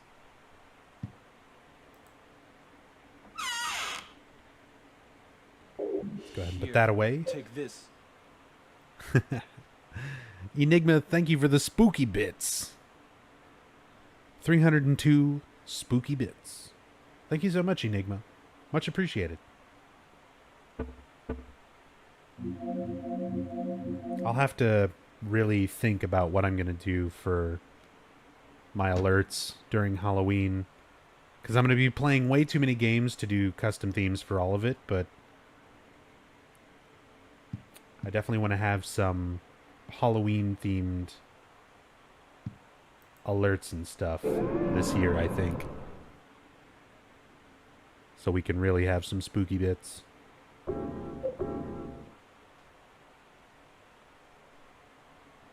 Maybe I can get some cheer modes done before then. We shall see. Oh yeah, reminder. We do still have Building World. We do still have Apartment World, where once we get to the hospital, and we begin the escort half of the game, the official start of the second half of the game, that is when I will take a look at the results on the straw poll and determine what ending I'm going to be going for. So if you have not already voted, you can type !poll and get a link to the straw poll and vote for which ending you want me to go for. I will be showing 1 of 4 of the endings that you can get in the game as it is. And I will also be showing an extra ending. So there was originally supposed to be a UFO ending for Silent Hill 4. Elements of the UFO ending still lingered about in the game's coding, as some fans discovered. And I have a little surprise revolving around that I'll also be showing at the end of the game.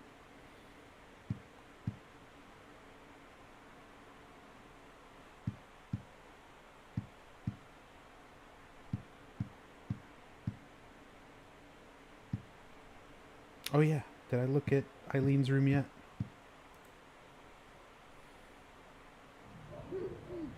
Oh, she's watching TV and laughing. And she has that weird...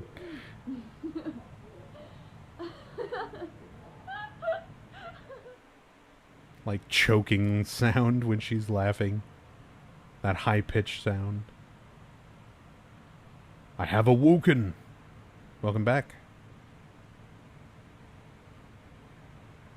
Pantsu? You pervert.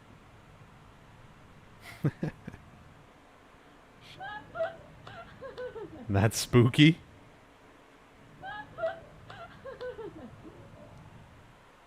Hey, Mr. M. It's going pretty great. She's watching Seinfeld. That'd be great. Add in the faint, like, Seinfeld bass going on in the background.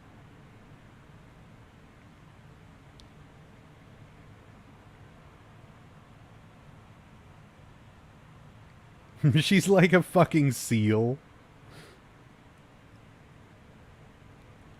This is like the Sims animation. A little bit. It does. It kind of reminds me of the Sims. Like sitting and repeating their animations. I'm trying to let this run because it will eventually end. Where she gets up and like moves away where you can't see her. But I think it's random. I don't think it's on like a timer or anything.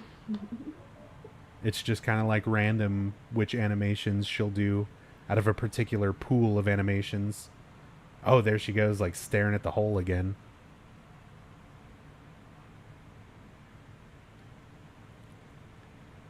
She's gone mental. Gotta put her down. We'll do what we can to prevent her from going too mental. Depending on what ending wins this poll, I guess.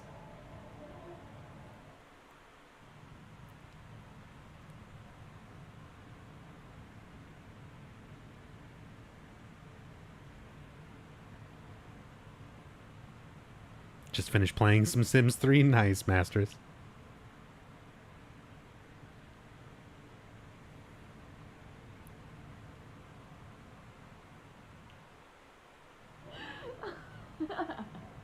Okay. Seen enough. We got any more notes behind the shelf? No? Radio? Nothing. Since we're about to go to Building World, we're about to go interact with our friend Richard Braintree, who we can see here, still sleeping. Despite the fact that these other residents kind of like changed up their animations and what they're doing. Also notice how much time is passing as we go through essentially a single day here. All of this is occurring. You can see like it's just now starting to get dusk. And we can see Braintree across the way, right there in his blue shirt, sleeping in bed. Already in Walter's world.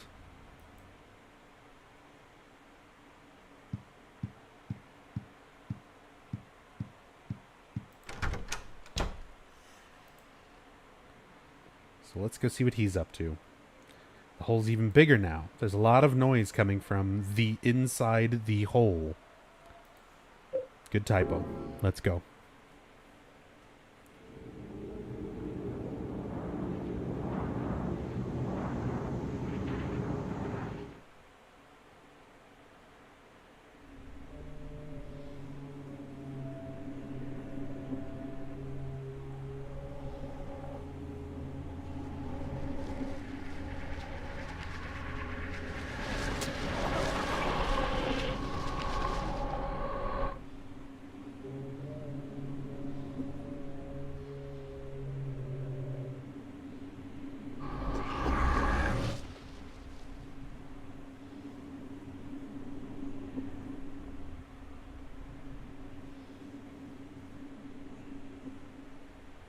I like how there's just like a door up there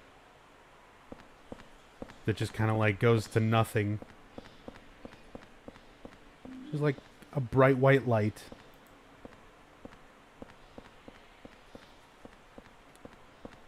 And we've got a hole back to the room right from the very start. Right from the very beginning of where we are. Let's go ahead and go back.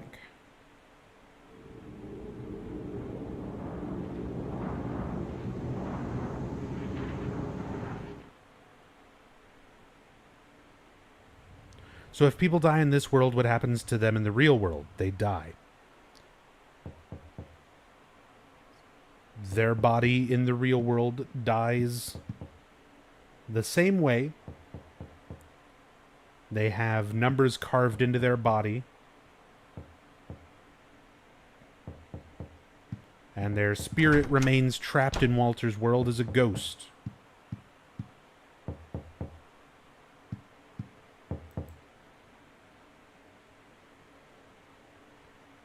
Oh. Better check on your neighbor soon.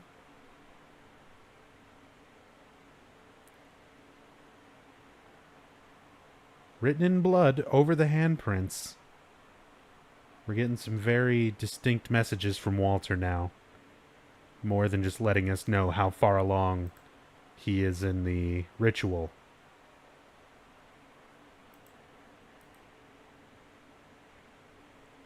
Just came back, you restarted. No. We are still going. You just visit this room a lot. It's understandable to be confused, Rob. Eileen looks confused as well.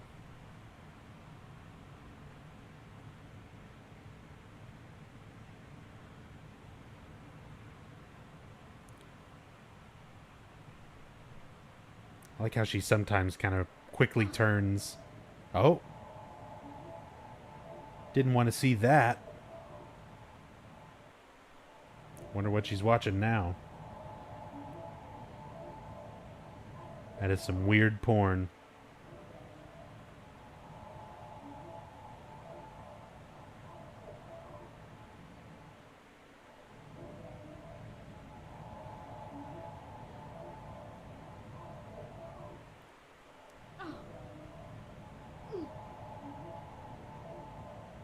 Hardcore hentai.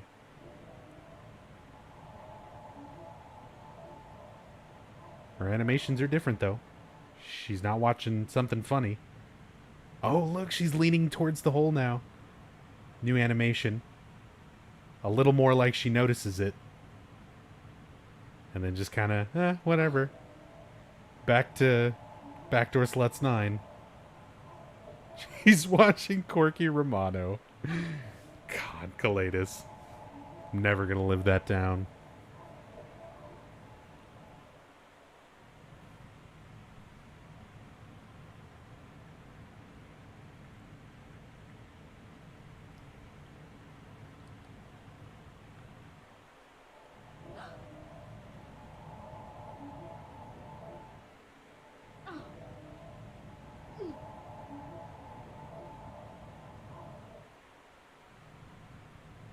Okay.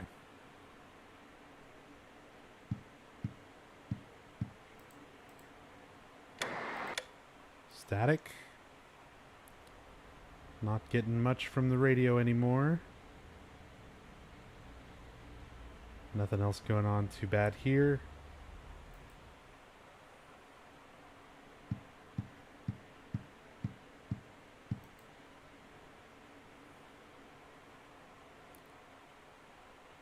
Oh, look at that.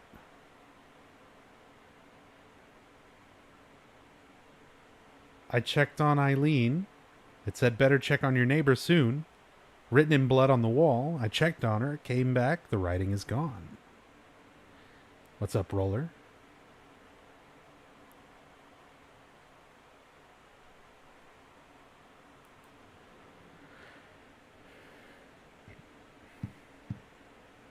Oh, did you see it? Andrew DeSalvo's head. just fell past this window as I was approaching it. It was only there for a second.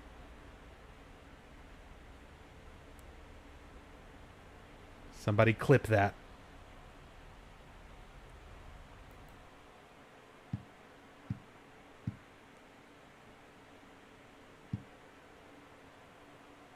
I wonder if it'll happen again. I might have to, like, leave and come back.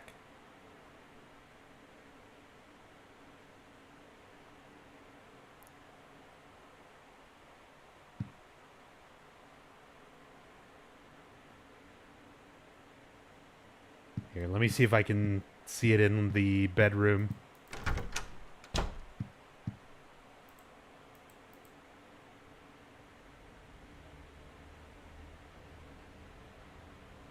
But yeah, Andrew DeSalvo's head will start floating past the window. Kind of randomly.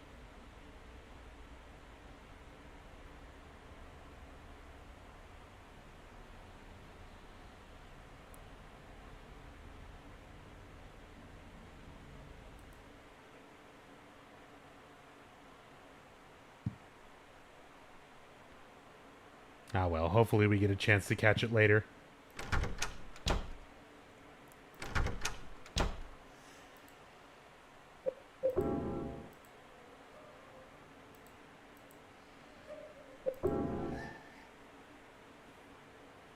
Playing some air guitar. That guy just spazzing out, yeah.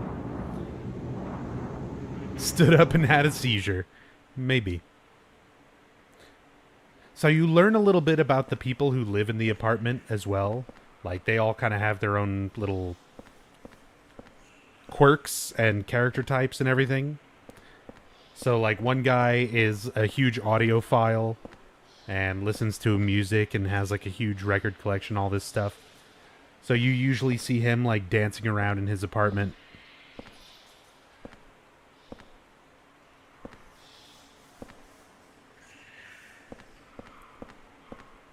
And it's a bit hard to see, but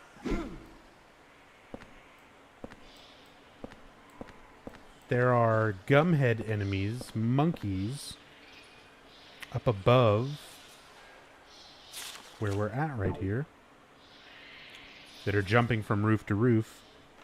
Crap. But my controls are not configured to adjust my camera up there.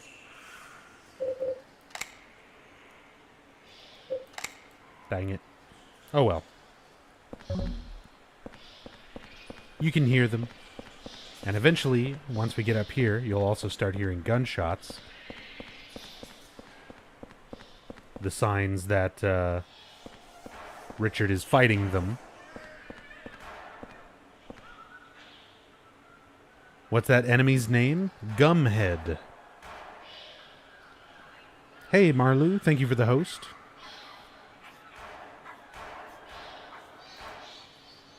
What's a car doing here?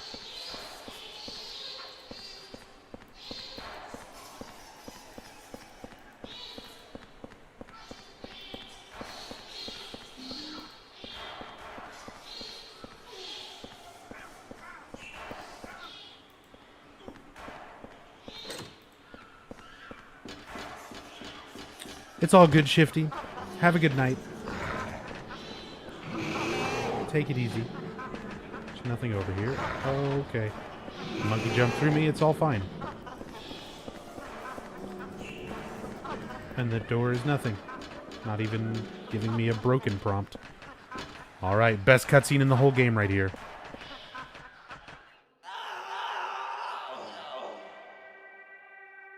Ouch! Damn it. Where the hell am I?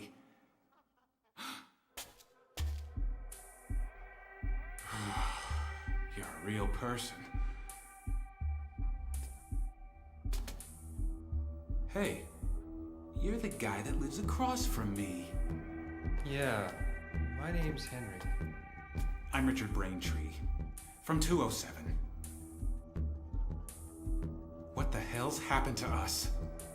That hole in this freaky world. But if you're here too, something wrong with the whole apartment building. That must explain what happened to that other guy, too. What other guy? The guy who lived in 302 before you. A journalist. He disappeared one day. He got pretty crazy towards the end. Shut himself up in his room and wouldn't come out. Anyway, I'm getting the hell out of here. You should too, if you know what's good for you. Wait. Watch out for that kid. Richard Braintree has such a cool looking tie.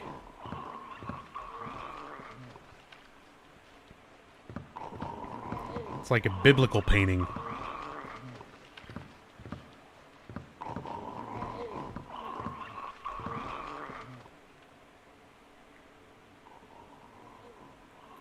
Spider's web.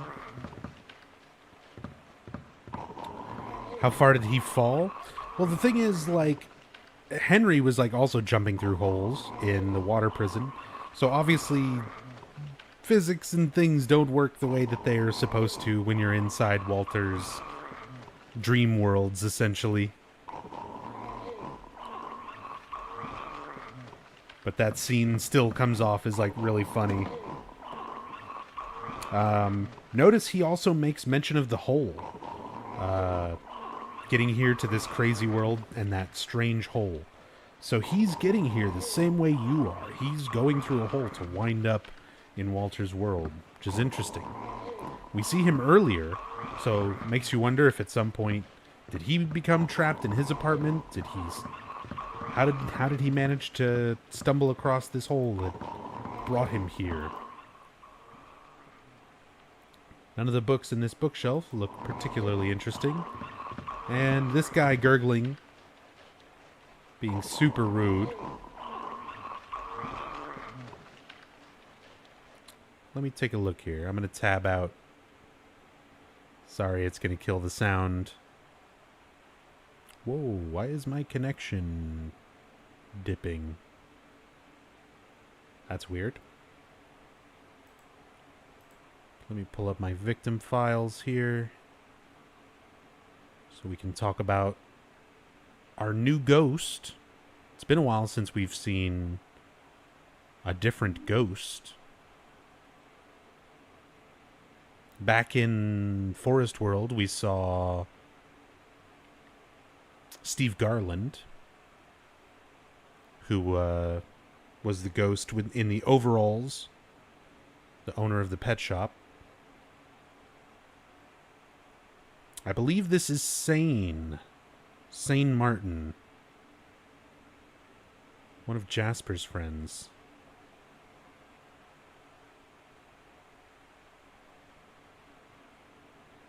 Or, no. William Gregory, owner of the watch and clock store.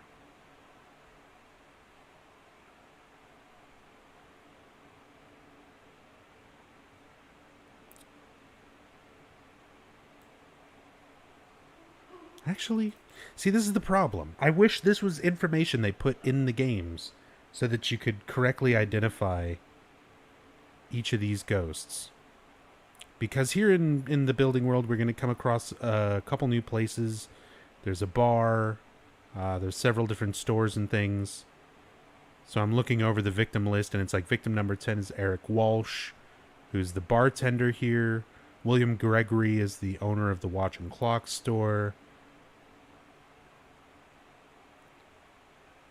George Roston, victim number 6, was a priest. Rick Albert, the manager of Albert Sports, which is also here.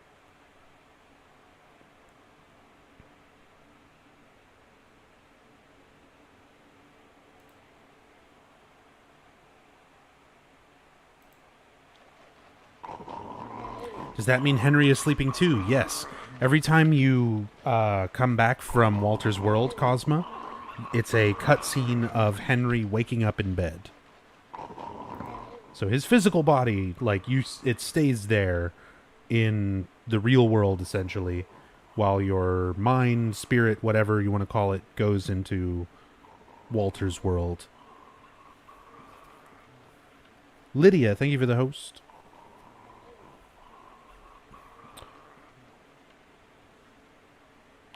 So there's a weird sword stuck in his stomach, and he's holding something in his hand. So we got the ghost's key, which is what we need to open up this door here. But then there's also the sword itself. Now, we can take it out and keep it with us, but then we have to deal with this ghost. He'll get up, and he'll be able to start chasing us, and just like all the other ghosts, they can go through walls, they can pursue you in almost any area in each world. So I'm just going to leave this one here. It's already one ghost pinned. That's one less to deal with. And really, there's only one ghost we really need to go through the trouble of pinning.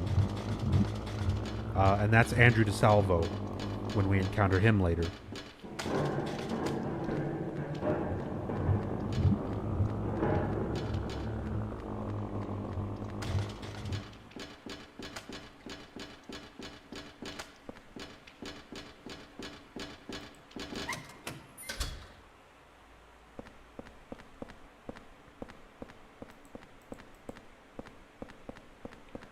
What's the advantage of taking the sword? Then you have a sword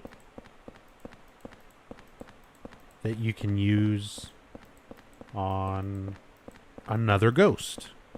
So, for example, if there's a different ghost that you find more annoying than that one, you can use that sword on him. But I would just as rather have, just as much rather have one less ghost to deal with here than save it for any particular ghost later.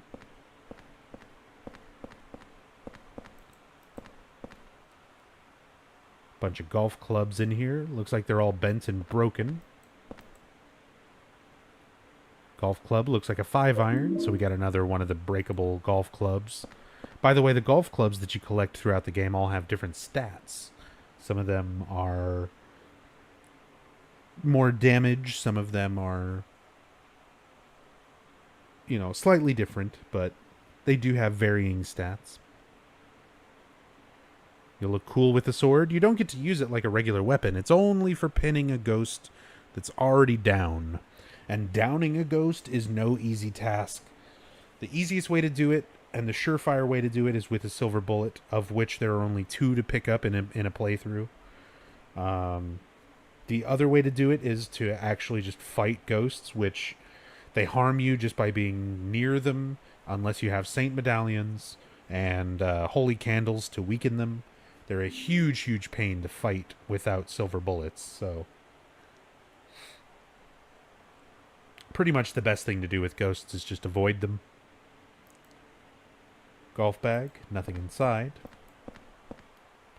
All sorts of sports supplies, nothing particularly interesting. Aluminum bat, sure. Got an aluminum alloy bat, reasonably powerful, easy to use as a weapon. It's not a bad weapon, but you also, in this same area, pick up the hand axe, which is leaps and bounds like one of the best weapons in the game as far as general damage and move set. It's like relatively fast. It charges up very quickly. And the charge up attack has a lot of iframes on it where you've got a very long period of invulnerability. If I could add a world to this game, what would I add? Going on the theme earlier about learning more about Walter's parents, I would like some kind of a world maybe a little more associated with them. Like, I don't know, let me think. what else could potentially be added that would be significant to Walter and isn't already in the game. Little Caesar's World. That's a good one, Enigma. Well, in the meantime, while we try to think about that... Oh god, that's a dog up my ass. Well, it's enough cat food for an army of cats. I found some keys. Henry is commenting about all of this cat food. And how there is so much cat food, it's enough for an army of cats. I mentioned earlier, Henry is, it seems like he's a little bit slow at times. This is one of those times. If you look at those boxes on the shelf, yeah, that's a picture of a dog.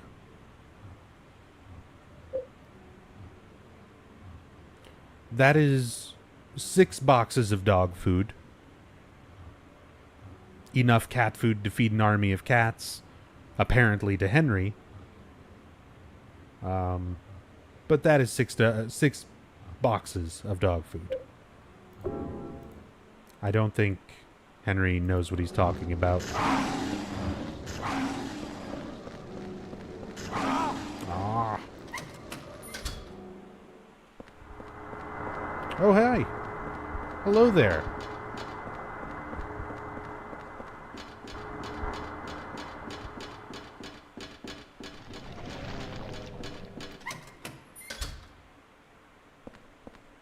So since we're down here next to the clock and watch shop, but we also just went through the pet shop. So which one of Walter's victims is that? That could be... Well, hold on. One day I'll memorize all of Walter's victims. And it's a shame, like, this is all stuff that is super relevant to the game. Obviously, these are your recurring enemies. And yet, all this information was excluded from the actual game. And was only available on the Japanese Konami website when the game came out. What a dumb way to tell, like, all this information. So that could be Rick Albert, the sports store guy. William Gregory, the watch and clock store. I think that's Will. I think that's William Gregory there that we just went past.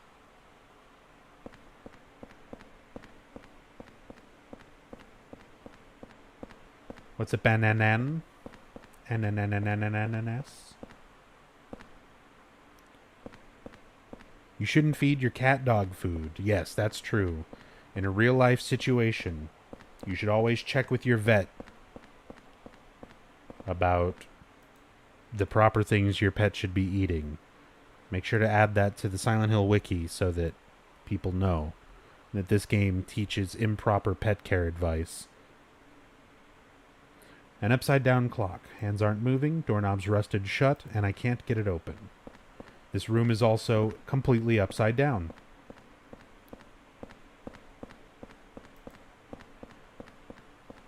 But we don't need to worry about it this time through. We just have to keep it in mind for when we revisit later.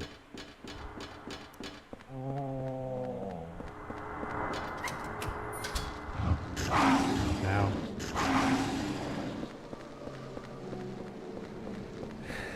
What should I do about removing this knife stuck in me, though? I mean, if you've got a first aid kit.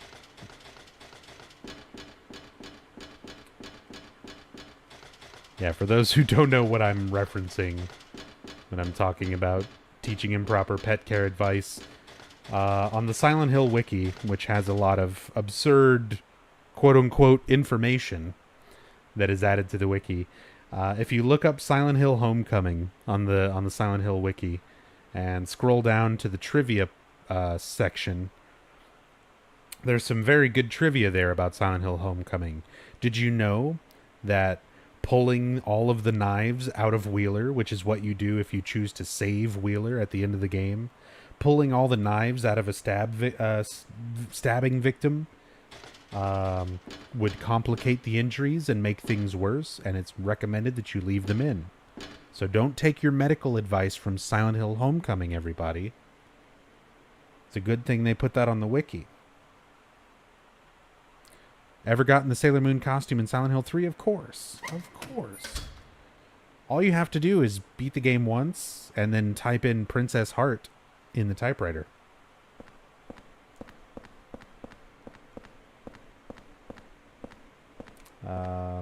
And it's also necessary for several categories of the speedruns and stuff that I do. You need to have that for Heather Beam and Sexy Beam. You have to have that for a glitch in the PC version. Actually, it's in the console version too. A glitch where you skip the mall.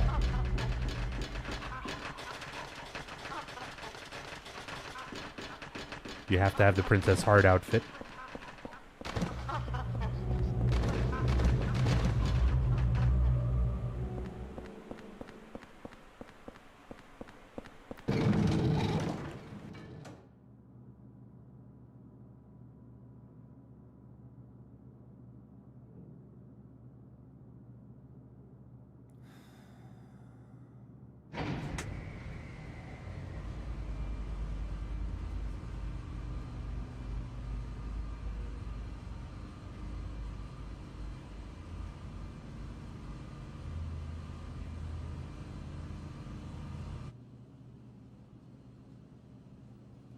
Kid he was talking about?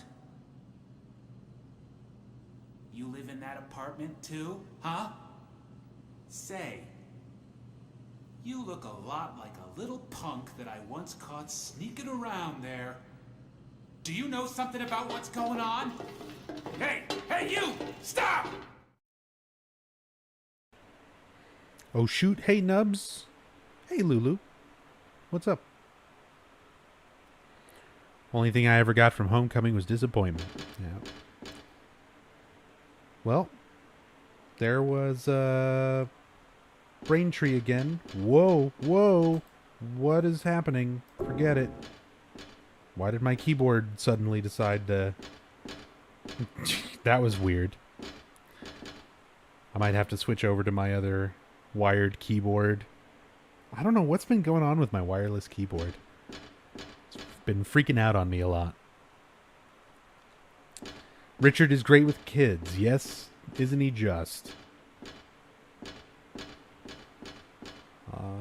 Trying to think if there's anything else.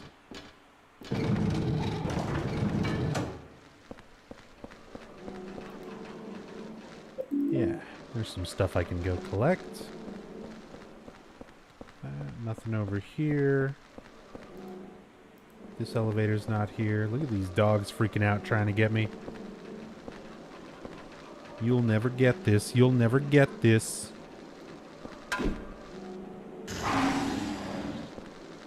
Whoa. Henry started freaking out there, like aiming between the two of them. That's amazing.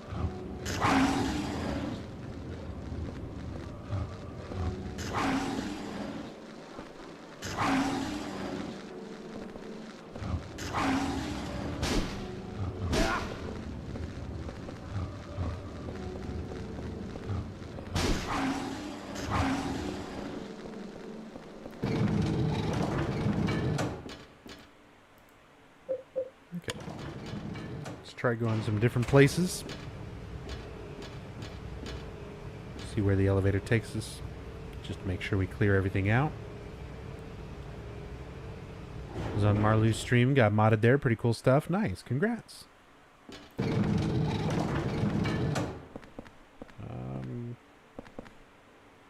Okay, this is where we were, where we got on the elevator. And if you notice down there, there's a hole that would lead back to the apartment. And this is actually, and there's also the door with the halo of the sun on it.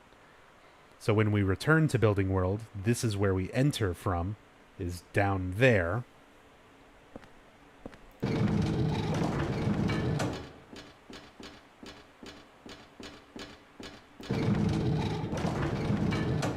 then we've We've got the other side of the elevator here. Oh, hello again.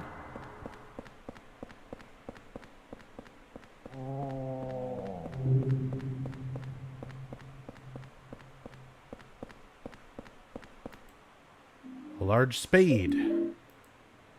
Ordinary spade from the construction site. Looks like it would make an impressive weapon. The shovel. No!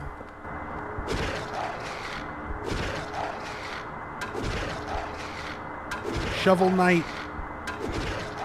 See, yeah, ghosts are like useless to try to fight if you don't have the right things. Some kind of strange sword. So now we've got another sword of obedience. Well, technically our first sword of obedience. Extremely rare sword. When used against down ghosts, it stops them in place. When pulled out, the ghost is revived. We're also almost dead and almost out of inventory. So it's about time to find a way out of here. And I'm going to keep this equipped because look at that run animation when you got the shovel.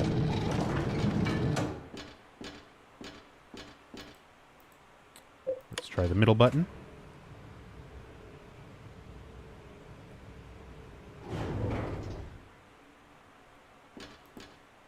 That one doesn't open. That one doesn't open. Well, that sure narrows it down.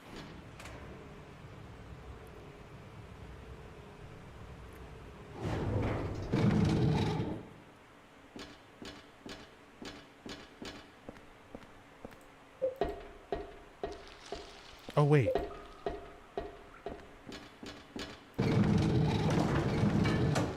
Okay, yeah, it's just this part. Cool. So that's all that. Got a health drink here, but again, I'm going to try not to use it right now. If I don't really need to. If I can make it through the next couple rooms, there will be a hole back to the apartment and I can still heal. Still the first half of the game. We still got like 60% of this game left after this. Or from this point, I should say.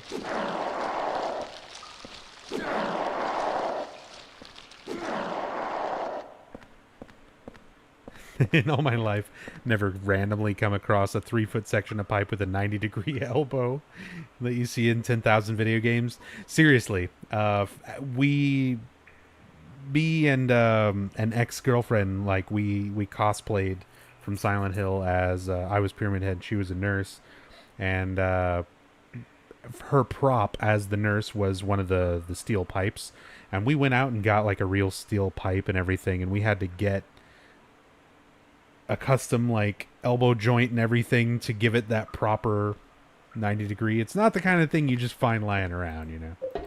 We had to specifically make it that way. Is this open? Okay, didn't think so. Is this open? Didn't think so.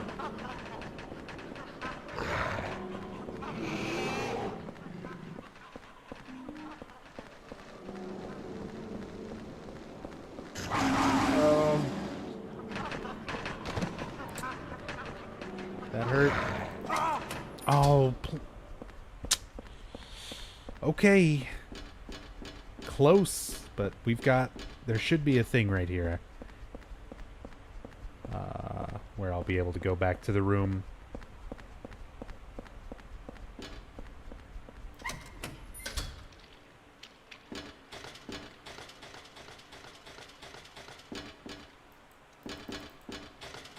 My inventory is full anyway, I just realized. Running the whole game tonight, yep. We are finishing this tonight. Make sure not to step on or get hit by a leech. Okay. Sometimes a leech will fall on you right there. Garbage, nothing interesting here. Great. More leeches I need to be careful not to bump into. Can't hold anymore. I'll be back for that axe. Again, that axe is one of my favorite weapons in the game. Memo here. Excuse me.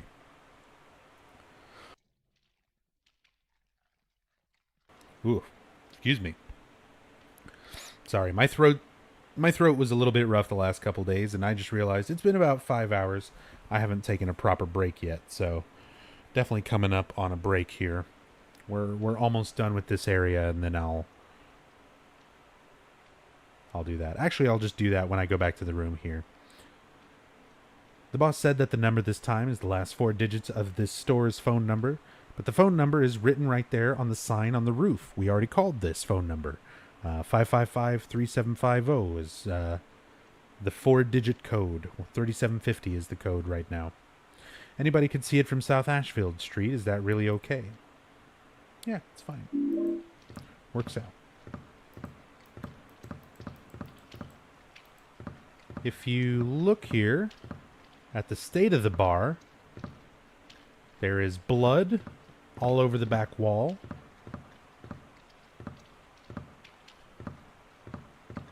You can see each of these places, this jazz poster that's been broken. Each of these places are places that Walter killed a victim. And we can see kind of the aftermath, even if it's an exaggerated aftermath of what happened after Walter killed them. And the bartender here was one of Walter's victims. Let me look up that name again. Eric Walsh. Eric Walsh. Ouch! Damn it. Dark Fantasy. Where the hell am I? Dark Fantasy, thank you for the 6 months in a row. Roses are red, violets are blue. I'd rather be playing Silent Hill 2. Yeah, me too, but I've already played through Silent Hill 2. I haven't done a proper, super in-depth Silent Hill 4 playthrough in a while, so... even though this one is not, like, my favorite, I still like this game, and I still like going through it like this. But thank you so much for the resub, Fantasy. Much appreciated. It's a billiards table. Looks like they were in the middle of a game. None of this stuff is relevant now, but it'll be part of a puzzle we'll need to solve when we revisit this place. Yeah, let's just go back to the room. Let's heal up. Let's do inventory. I need to take a break as well.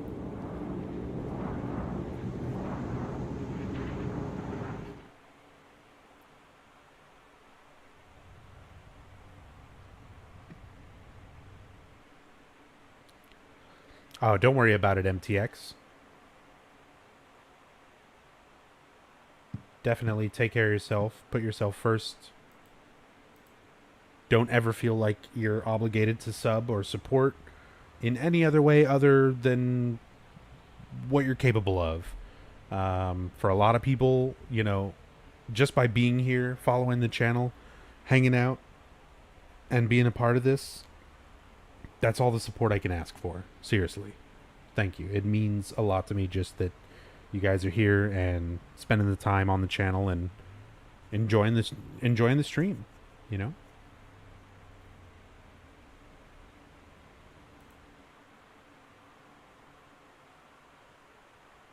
All right. Let's put this stuff up. Got into Portishead, by the way. Nice. Good. More people need to get into Portishead. Let's put some more bullets away. We'll put the sword away. We'll keep that for later. I figure out of all the ghosts, we'll probably pin Andrew. We'll definitely pin Andrew. Maybe Cynthia. Maybe Richard. Put the shovel away. Golf club. Bat. I'm about to pick up the axe, so I'm just going to put all these melee weapons up. 28 bullets. Plus another. Yeah. Let's put one of those stacks up. Got 3 of those.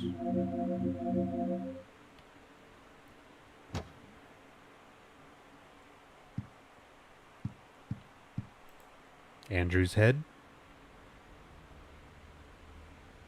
Can I get an Andrew's head fallen by the window before I go on break? Maybe? Huh?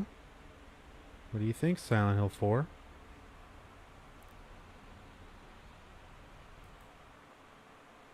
Ah, well. Police arrested a Mr.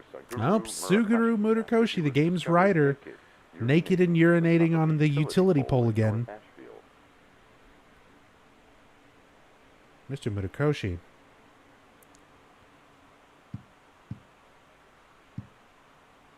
Is this why you're not? I don't know. Oh, Eileen's not there. Leave us with Eileen, please. She's not there. I could leave you with Robbie. Would that be okay? Do you feel all right with that?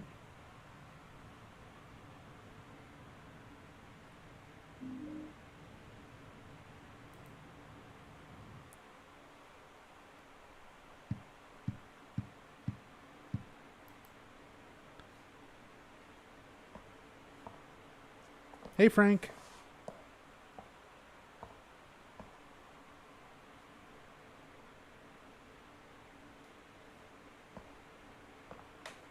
Hi, Frank.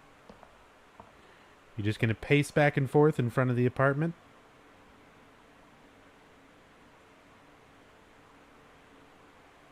You're not helping.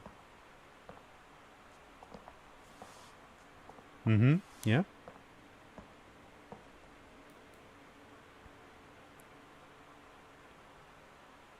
Not Hank. Frank. Frank Sunderland. James Sunderland's father. No one else can see the hand marks.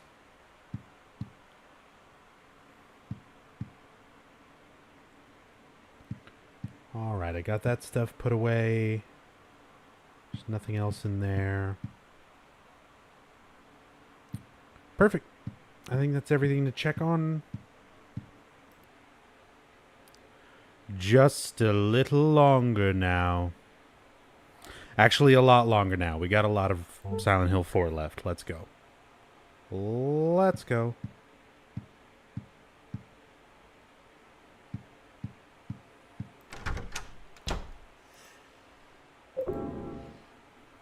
Put the song back on. Later, when I take another break.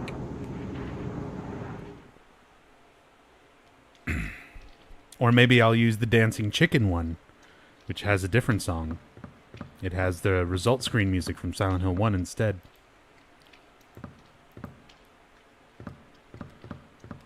Hello? Can I pick this up? The Rusty Axe. A one-handed axe, a little short but powerful and easy to handle. Again, this is one of my votes for best weapon in the game all around. It's really good damage. It's fairly fast on its swing. It charges up relatively quick. And you're invincible on this entire animation. So it's pretty crazy for basically just tanking through any attack in the game. And then counterattacking with a really good, quick one-handed axe attack. Stuart Harper with the 50 bits. Cheer, I know it's not a lot. First time cheering. Just thought I'd show you some love. Thank you. Every little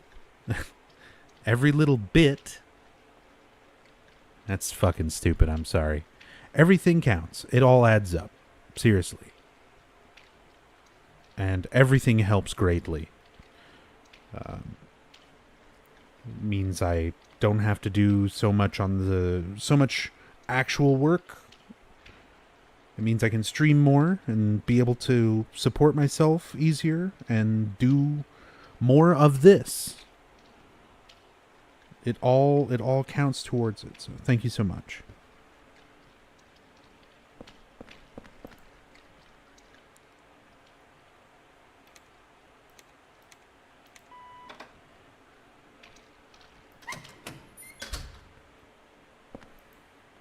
The stairway is collapsed. It doesn't look like I could get through. Rip bit puns. Yeah, I'm sorry. I'm sure some of you are so frustrated with me that you'll file a complaint.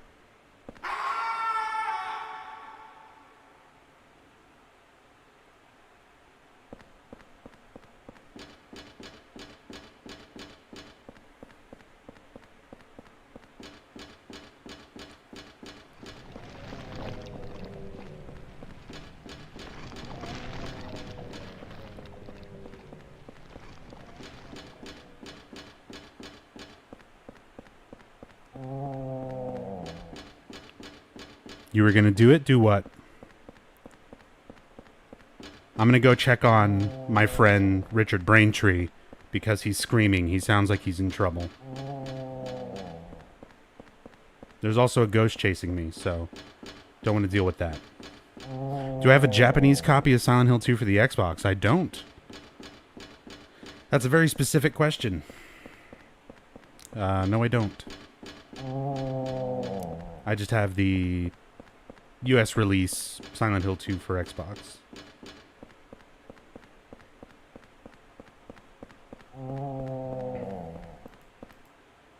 What's this?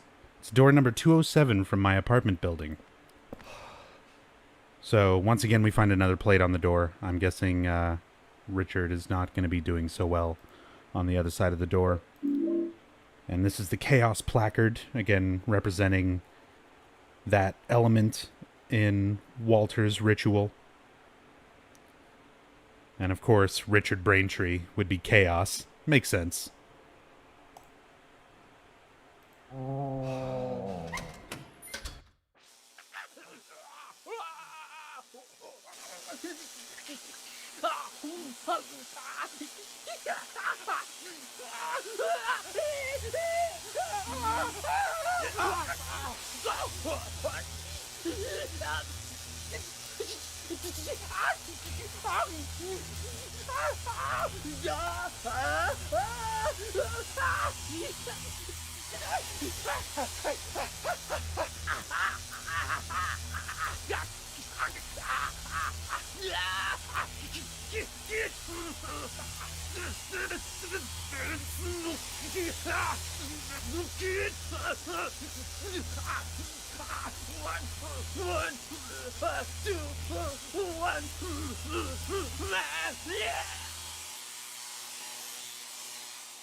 Gotta admit, that scene disturbed me quite a bit. First time I played this game.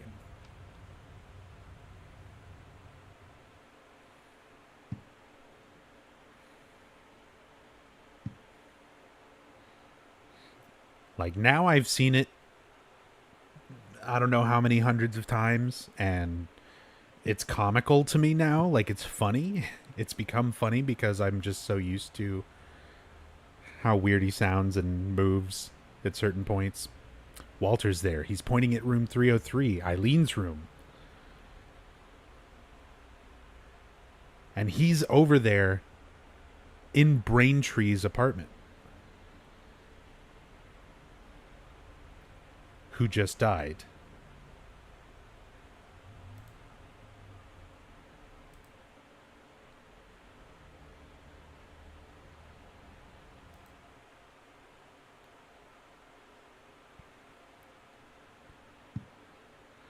His hand, yeah, his manimal paw.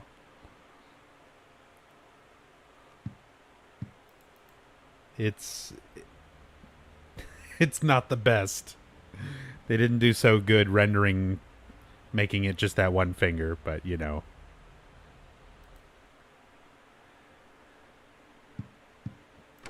It's a game from 2004. Looks like another one, Captain. I don't know, I still kind of expect better from 121 on his head. Team Silent, you know. It's just like that case from 10 years ago. Yeah, that Walter Sullivan case. But Sullivan's dead. They even got the body. Must be some crazy copycat. Yeah, but even so... Yeah, but even so... I wonder who that is doing those voices. What's going on in the apartment below?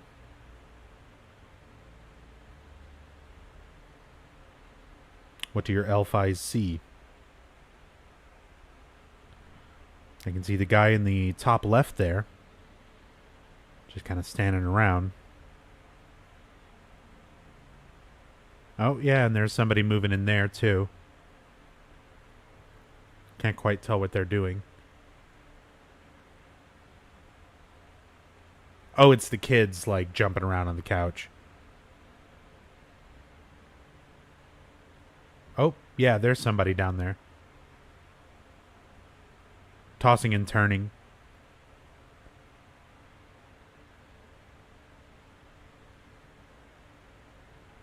Just laying in bed.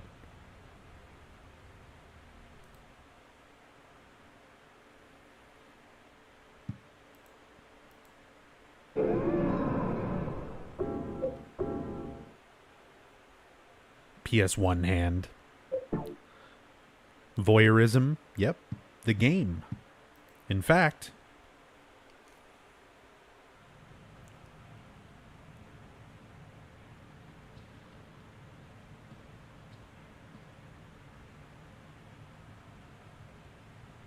she's getting dressed up all fancy.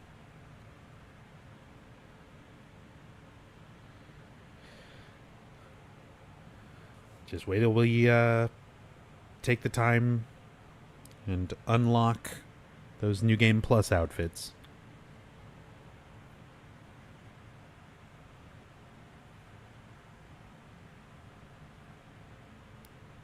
Definitely going to make a day of that sometime. Not too distant future. Robbie's still there, just hanging out.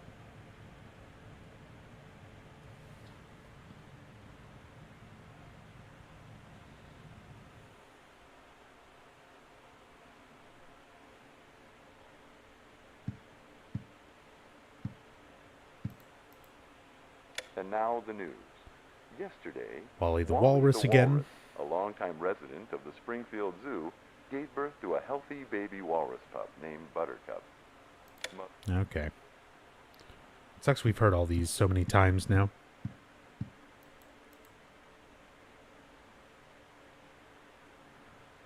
Frank. Of course, there's another handprint.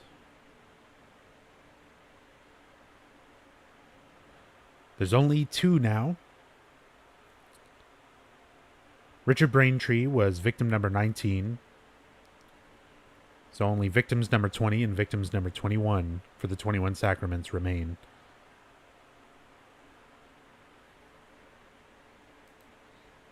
Spoilers, Frank is not one of them.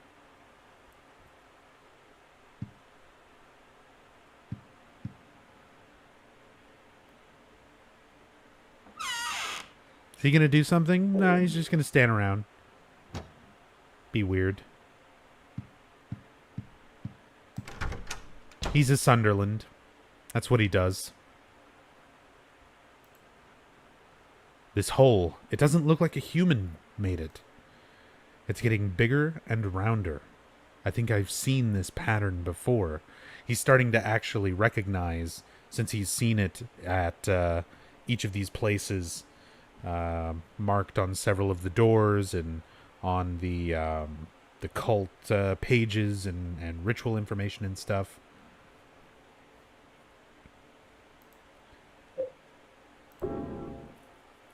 Let's go.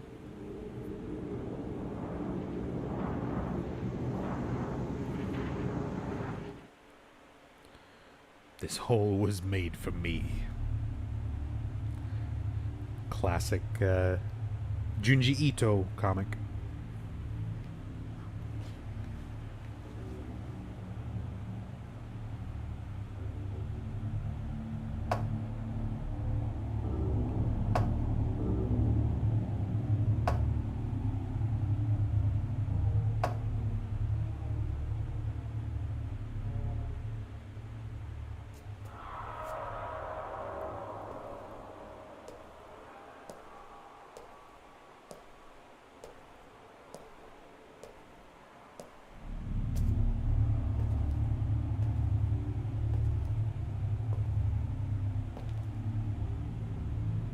Looks like my apartment. What the hell is this?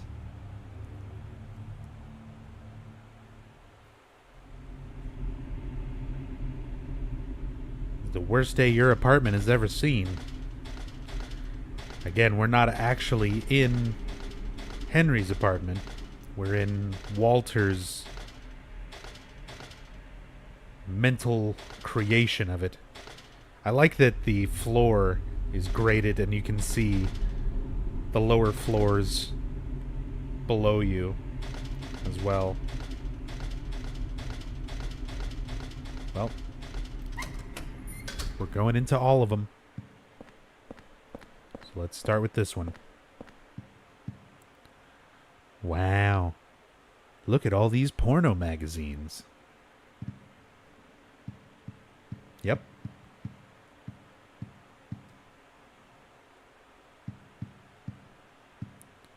There's a diary here. The last few months, Joseph, the guy next door to me who gave me that rare porn magazine, that good rare porn, looks like he's been working super hard. Yeah. He said if he found another rare one, he'd give it to me, but he hasn't shown his face around much lately. He said he was a journalist, and he's always investigating stuff. What the fuck was Joseph into? But I think something strange is going on with him. He's been shut in his apartment, and I can hear all these weird noises coming from there. July 1st, Mike. So at this point, Joseph had become trapped in the apartment, and the neighbors were starting to notice the weird sounds and things happening with 302 caused by Walter. Do you think the idea of traveling through the holes also stemmed from the graffiti from Silent Hill 2? It's possible, and people have referenced that before, especially since there is a connection between Walter Sullivan going to Silent Hill and killing Billy and Miriam Locane, and sort of connecting all of these places where he killed his victims together. Keep in mind, Billy and Miriam don't appear as a ghost, and we also don't go to a world that represents where they were when they were killed, which would have essentially been that part of Silent Hill 2, presumably, with that local paper. So some fans have theorized that the intention was that the whole travel mechanic was more or less used there for Walter to go to Silent Hill when killing Billy and Miriam, and when he was done with this, the hole was gone. So there in Silent Hill 2, a hole would have been that is gone now, but that would also imply a lot of strange timeline stuff with Silent Hill 2 and 4. As said, it gets to be a very confusing theory. And I don't know, it's an interesting connection, but it's hard to tell if anything like that was intentional or if it was just kind of a similar theme. So we've got the rest of the diary here by Mike. Oh, my beautiful Rachel. What's with the note on the red paper? I thought you'd written a note back to me, but I guess maybe it was somewhere else. He took it, along with my clothes. Those were my best clothes. Not your best clothes. July 2nd, Mike. So something happened to Mike. Someone took his clothes, and that someone happened to be Richard Braintree. We'll find out a little bit more about that as we examine each of the apartments. We're also going to be collecting a bunch of things. Red paper, which we can put underneath our own door and then go back to the apartment and pick up and read. Because picking up a note in-game and reading it would be too easy. Porno magazines everywhere. There's no time for that right now. There's always time. What's up, Arcar? I'm doing pretty good. Now, what will Mike wear to church? I'm not sure he's a church-going fellow. Maybe. There's a magazine lying open. Teaching Despair, Wish House. Okay, so This article is also found in Brookhaven in Silent Hill 3. And there was a change from the article, the way that it appears in Silent Hill 3. It was this same exact thing, word for word, except for what they call the orphanage. In 3, they called it the Hope House, but this was changed because it turns out there's an actual organization called Hope House that deals with orphans, that's based, I believe, in the Ukraine, and works with, like, finding homes for orphans and things. And I guess they didn't want to be associated with, like, the actual organization that deals with real orphans, so probably out of respect for them, they changed the name of it for Silent Hill 4 to Wish House.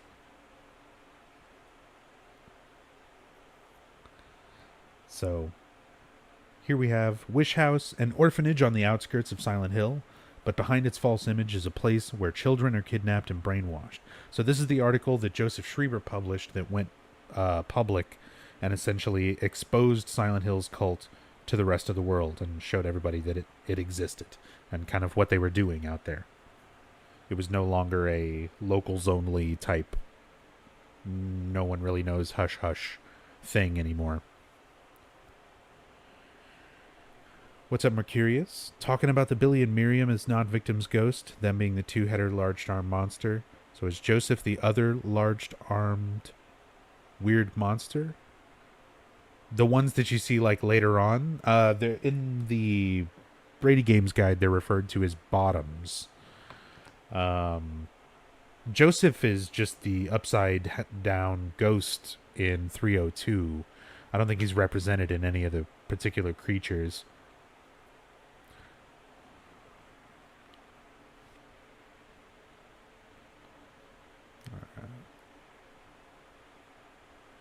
Wish House is managed by the Silent Hill Smile Support Society, a charity organization sometimes called 4S. It's true that 4S is a well-respected charity that takes in poor children without homes and raises them with hope. But at its heart, it is a heathen organization that teaches its own warped dogma in lieu of good religious values. Mr. Smith, temp, who lives near Wish House, had this to say: "Sometimes at night I can hear their weird prayers and the sounds of children crying. I went there to complain one time, but they ran me right out. Since then, it hasn't changed a bit." In fact, this reporter was refused admission when he attempted to take photographs in the facility. What exactly do the folks at Wish House have to hide? During my investigations, I was able to discover, however, a suspicious-looking round concrete tower which appears to be part of their facilities. Excuse me. Unfortunately, no one was willing to tell us what the tower was used for, but it seemed unlikely that it has anything to do with the business of raising orphans. It may in fact be a prison or a secret place of worship. The cult religion that operates Wish House is known by the locals simply as the Order. It's a religion that is deeply interwoven with Silent Hill's history, but its worshippers' fervent belief that they are among the elite chosen people has a dark and dangerous side. I intend to continue my investigation of Wish House and the cult behind it. I've always believed that telling the whole truth and showing the children the true path is our most important duty. Joseph Schreiber. So eventually we will meet with and talk to Joseph, or at least what remains of Joseph. We've got a photo of a nurse. It says, "I love you" on it. There's a key taped to the back of it. So, locker key number 106. Hang on to that. And it's got something to do with a nurse. And this picture here of this nurse is actually going to be a nurse that we somewhat already know. Laura in Silent Hill 2 mentions her and Mary having a nurse named Rachel. And this nurse, who is here, is named Rachel. Although it's spelled differently, that could just be a, mistake. But considering this is where Frank Sunderland lives and works, one could assume that at some point James and Mary lived here as well. And one could presume that if Mary would have been ill, she would have gone to the local hospital, which is St. Jerome's, which is where this nurse works. So I believe that is supposed to be Mary's nurse, Mary and Laura's nurse, Rachel, despite the misspelling of the name. Even the nurse's uniform, excuse me.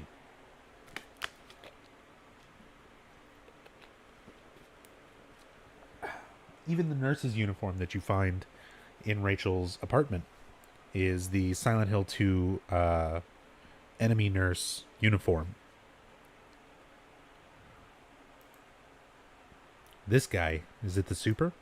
Who's much younger in this picture. There's a key taped to the back of it. Oops.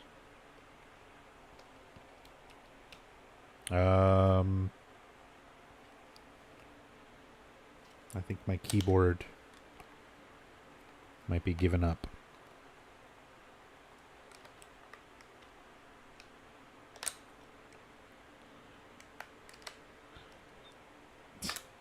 One second.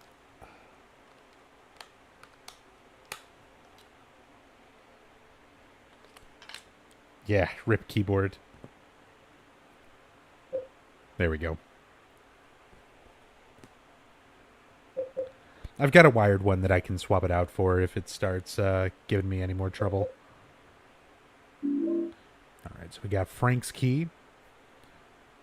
Superintendent's key says 105 on it. So we can take that to apartment number 105. Hello. Now we've got a bunch of ghosts to deal with, while also trying to explore each room. Several dogs that are already dead, to be noted. And young Walter there knocking on room 302's door. Only to vanish when we approach. Again, we can collect some red paper and slip it under 302's door, which is actually going to be necessary to progress in a little bit.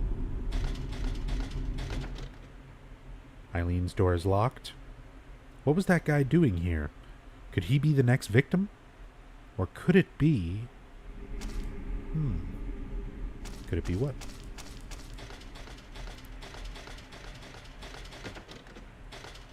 So all of these are locked, but we can get the superintendent's key.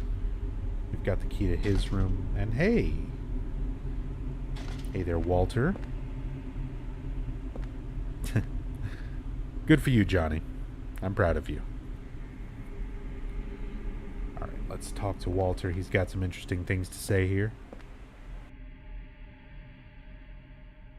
I got this from Miss Galvin. A long, long time ago. She was younger than me back then.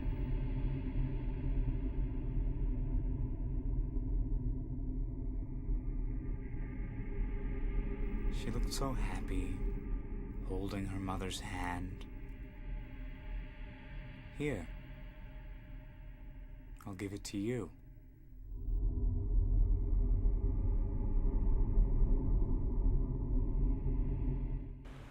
So we're going to take the shabby doll. This is an entirely optional item to pick up. Picking it up and putting it away in your apartment triggers a specific haunting that occurs. So we're going to take this. She was so young then, so happy with life, just holding on to her mother's hand.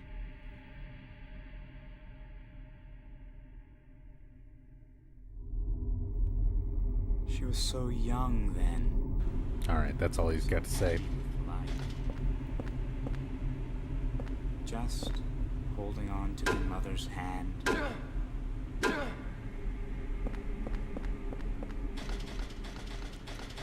He's a ghost. He has no hitbox.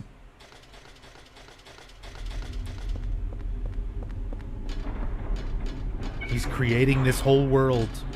That's just a projection that he's made to represent him. We see the true Walter at the end of the game.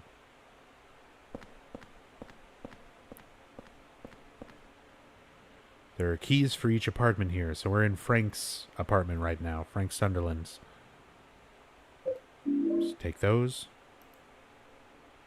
Key to each apartment in the building. Actually, it looks like 303. Eileen's apartment key is missing. Oh my god, there goes my fucking keyboard again.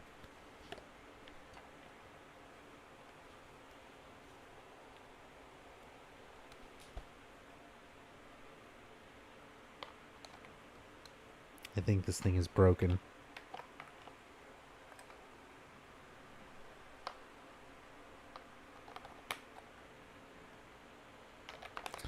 Okay. Give me a second and let me swap this out.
Okay.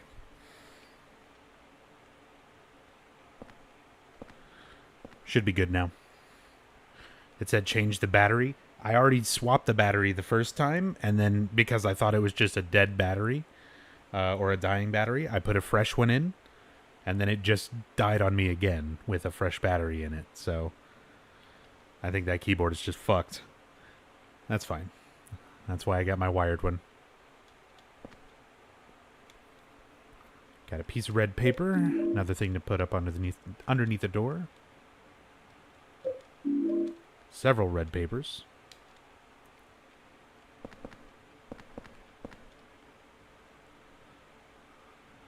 Hastily scribbled memo found by Nurse Rachel. Return it to room 302, together with the part her boyfriend, Mike, tore off. So this is a note left behind by Frank about this note and a part that was torn off.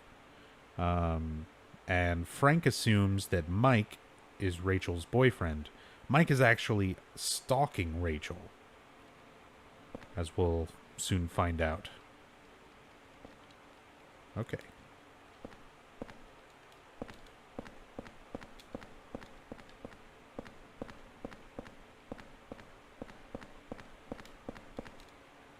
It's a red box. Man, this thing really stinks. It's practically bringing tears to my eyes.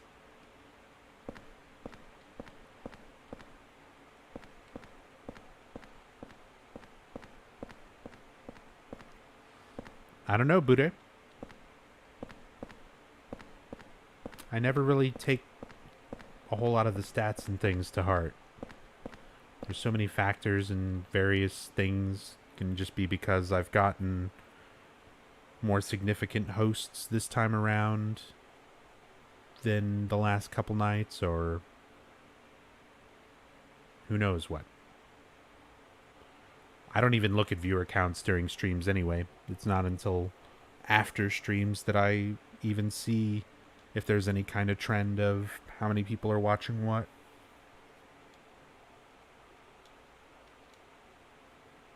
We got Frank's diary. The red box seems even stranger today.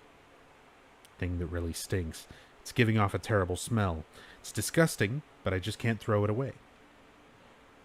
It must have been around 30 years ago. That young couple was living in the apartment, but one day they just suddenly disappeared. So this is a little bit of that information on Walter's parents. Barely anything. Ran off just like thieves in the night. I don't know why. It must have been money troubles, or maybe they got themselves into some kind of danger. Frank doesn't know. We never really get more detail. Problem came after that. They left their newborn baby when they took off. I even found the umbilical cord. I called the ambulance, the umbilicalians, right away, and I heard the baby survived, but I don't know what happened to him. Although a few years later, I often saw a young kid hanging around the apartment. One day he just stopped coming by, but now that I think of it, I'll bet he was that abandoned baby. It's a horrible story, abandoning a newborn baby. That all happened in room 302, and the umbilical cord I found there, well, I still can't get myself to throw it away. Frank is such a weird guy. And that's what's in that box that stinks so bad. Walter's umbilical cord. And as weird as Frank might be, and as creepy as it is that he's kept, like, he just kept this thing in a box all this time, it winds up being one of the only things that allows us to be able to stop Walter.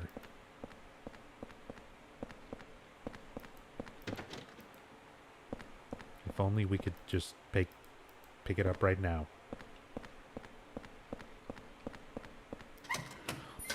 And yeah, the poll, by the way, should still be open to determine what ending I'm going to be going for in this game. Let me go ahead and go dump off some inventory here. But if you want to get some votes in, the next area after this is going to be the halfway point. Once I reunite with Eileen in the hospital and the escort mission begins, that is where you can start influencing the endings. That's when the hauntings begin in the apartment, and that's when how well you take care of Eileen will affect how well she does at the end of the game.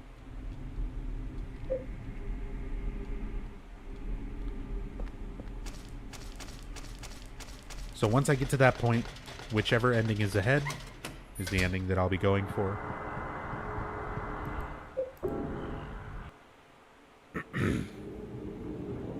Give up typing. It's all good. It's all good, Johnny.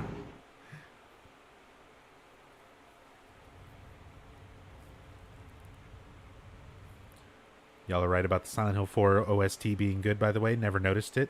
Yeah, Silent Hill 4's soundtrack is really solid. It's really, really good. Especially considering how much influence Joe Ramersa got to have in a lot of the songwriting. As well as Akira Yamaoka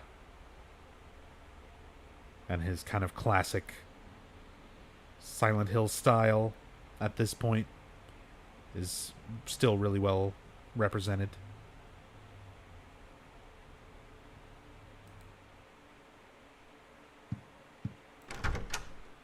Hey, Flannel.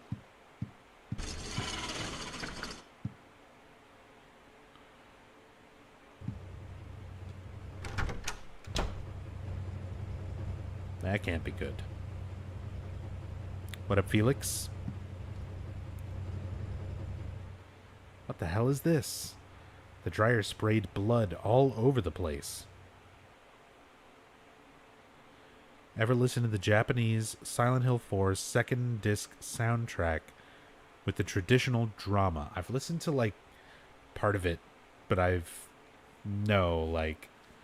not sat down and listened to all of that. I should at some point.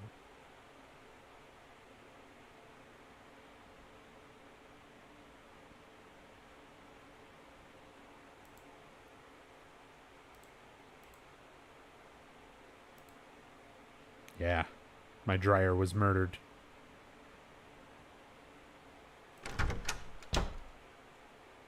Well, we've got a lot of notes to read. It was 4 years ago that they discovered the body with 1221 carved into it. Right away I had this terrible feeling and couldn't stop shaking. The victim had been murdered 6 months earlier, but Walter had been dead for 7 years, having committed suicide 3 years before the murder. The police think it's a copycat crime and are calling it the Sullivan case round 2, but something about it bothered me. May 14th. So they were assuming it was a copycat case because, and rightfully so, because Walter was already dead. But obviously they didn't realize, crazy Silent Hill ritual magic that would allow Walter to continue existing and doing all this crazy shit. What's up, Batsy? We're nearing the halfway point of the game.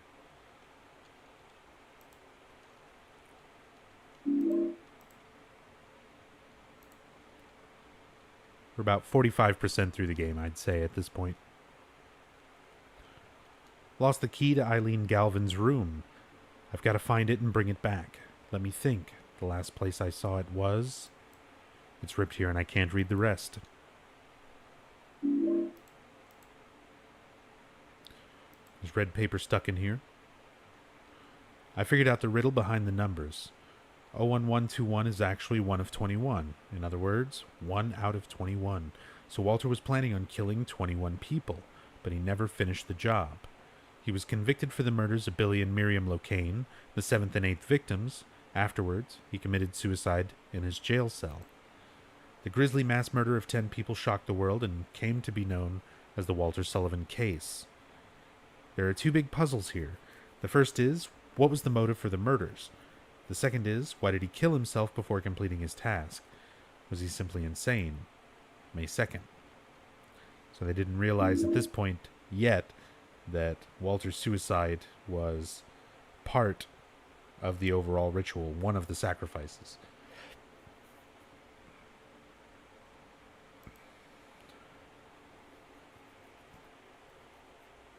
Did Walter let himself get caught? It doesn't seem like it, because he wouldn't necessarily benefit from being in prison. But then again, once he has the powers of Silent Hill, essentially, after completing the first 10 hearts part of the ritual and killing himself, once he's able to kind of do whatever, he's able to move his body around and start affecting things like room 302 and the rest of the apartments here. So it's like, it wouldn't have really mattered to him either way.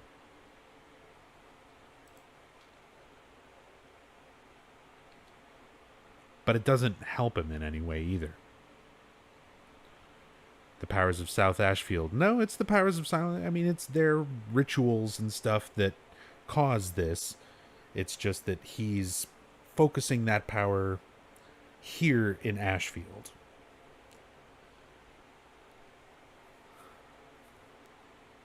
I picked up the key that Eileen from room 303 must have dropped. I thought I'd return it, but she wasn't home. I guess I'll give it to the super. May 20th.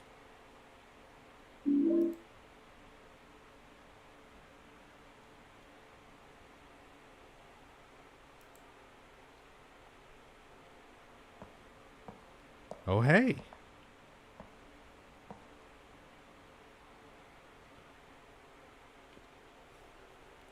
Just checking in on us, I guess. Good guy Walter. Seems happy.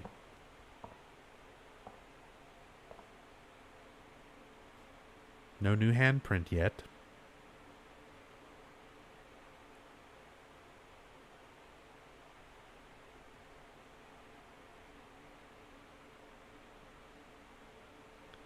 So Henry has Silent Hill powers while not being in Silent Hill.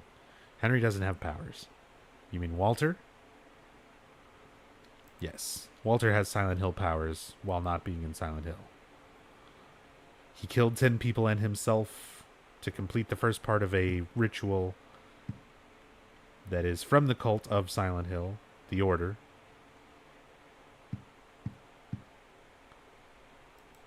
That he was raised his whole life to perform, that he believes will reunite him with his mother. Looks like Eileen is still okay. But yeah, by performing that first portion of the ritual, it essentially gives him the power of Silent Hill, and he's focusing that power here.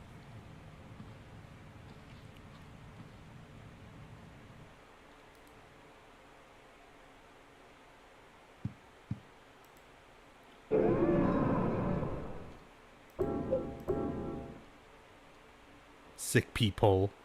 It's pretty good. Eileen never noticed.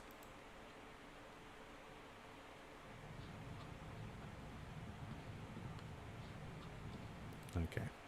That does the same animation. I'm curious if I do like more stuff back in the apartment and then come back around. If she'll do some different animations. See if Walter just comes back again.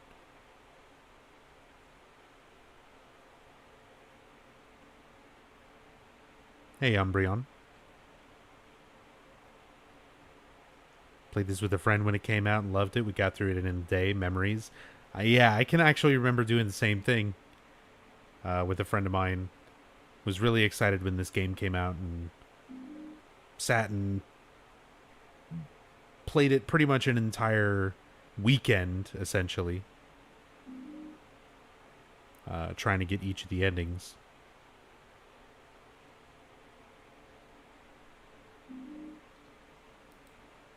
Alright.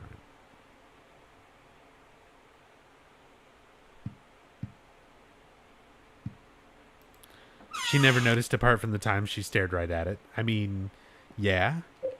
But she doesn't, like, actually... I don't know. She doesn't actively seem to do anything about it. You would think she would.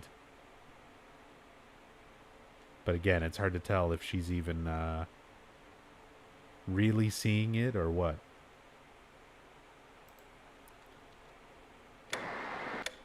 Nothing there.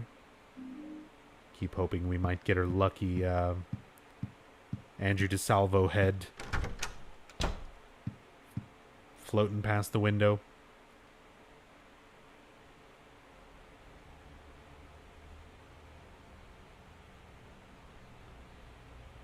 Still got a Robbie head floating out there.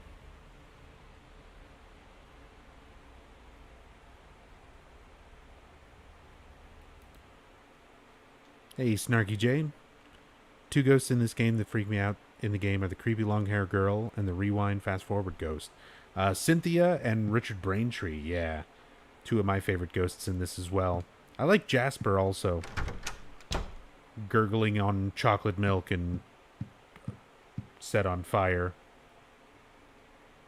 It's pretty neat.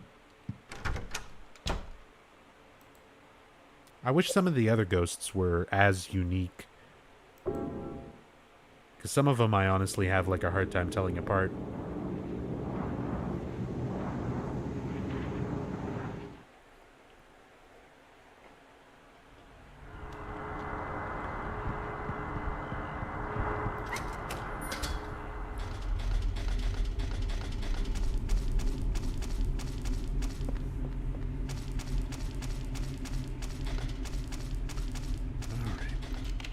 Go ahead and check some of these apartments on the way back down.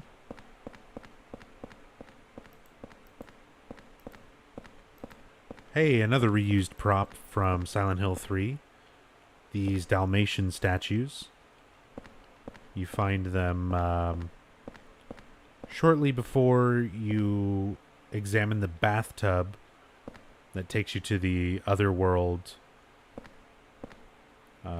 Like where you encounter Vincent in Silent Hill 3.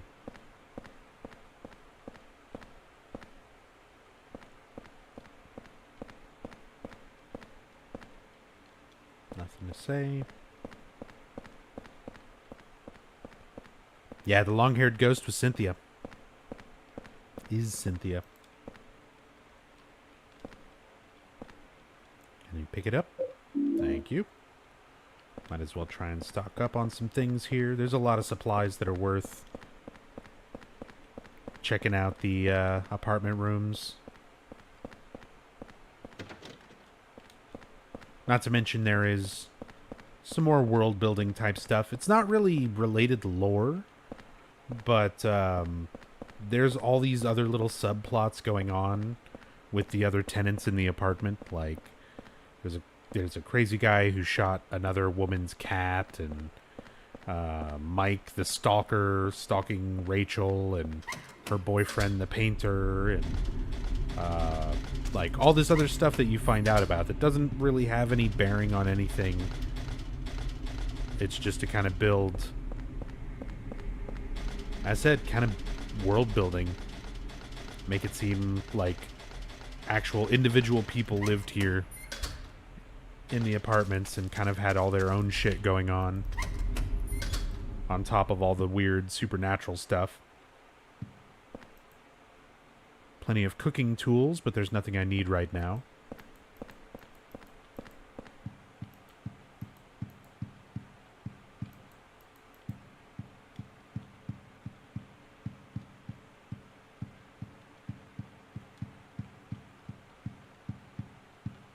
And nothing.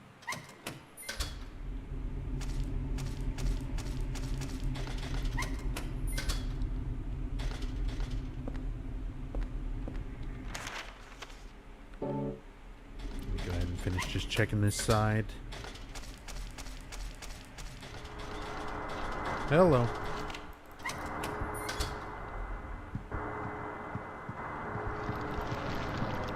Oh, come on, pick it up. It's a can of bug spray. Interesting weapon. There are hummers, like the insect enemies, that this is pretty good against. But it also has kind of an interesting effect on ghosts.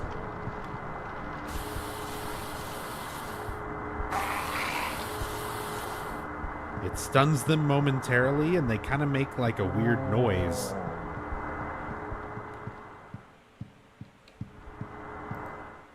Bloodstained shirt, torn red paper in the pocket. Let's grab that.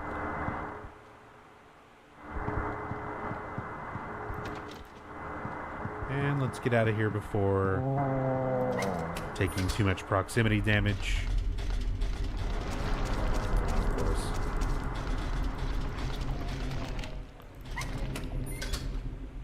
Eileen's fighting bees outside everyone's apartments. So here we go. This is Rachel's boyfriend's apartment.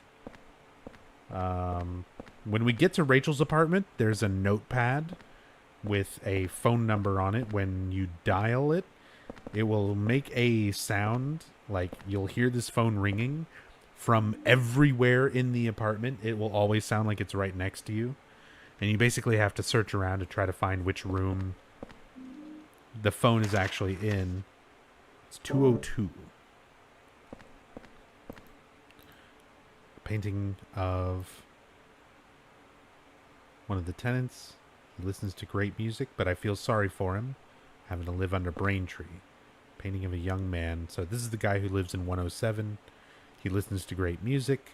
So this is the audio file. I think this is one of the guys you can see dancing around on one of the lower floors. Obviously, he's in 107. I think that puts him underneath Braintree. I think Braintree's 307. It's a painting of two adults and a lot of children. Memo says 206. How can they even sleep with so many noisy kids? Besides that, they have to live next to Braintree.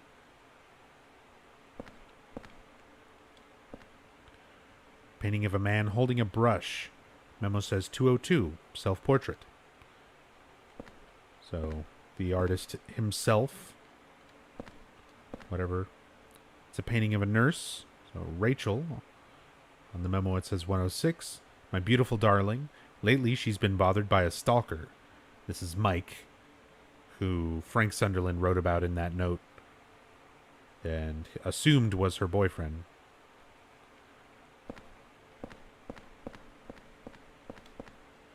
Painting of a plump woman. Memo says 204. She's always eating something, but I wish my girlfriend liked to cook like her. Painting of an old couple. Memo says 304, a nice sweet old couple. Woman holding a cat. Memo says 102. She loves cats too much and missed her chance to get married. Kind of felt sorry for her while she was mourning for one of her dead cats. So the dead cat can actually become one of the hauntings in your own apartment. And it was another tenant here who was responsible for the death of that cat that we'll find out about when we get to their apartment. So like I said, there's all these other things kind of going on that aren't really related to any of the major plot, but it's just kind of interesting information. Painting of a man drinking alcohol. Memo says 203. He's so noisy. I wish he would... Oops. So noisy. I wish he would stop all that drinking and fighting. This must be Richard Braintree. Memo says 207. Braintree, that prick. He's always yelling at kids. Especially that weird one that hangs around, Walter. But he took Mike into his apartment and peeled his skin off, so he's my hero. So it's a strange way of phrasing that. He didn't peel Mike's skin off. That's pretty exaggerated. But he did beat the shit out of Mike and take all of his clothes.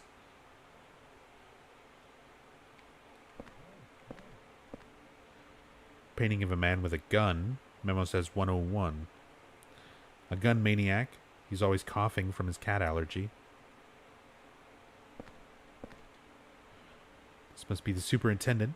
Memo says 105. Sunderland, the superintendent. The super mistakenly thought that Mike was Rachel's lover. That's where we confirm that. Painting of a man holding a porno magazine. Memo says 301. That perverted stalker. He got what he deserved, so that's Mike. Must be the guy who plays video games. That's us. That's me. The memo says 205. He's always shut in his room. Looks like he has lots of weird interests. I heard he tape recorded Mike getting beaten up by Richard. And when we get to their apartment, we can get that cassette and bring it back to our apartment and play it in our own stereo.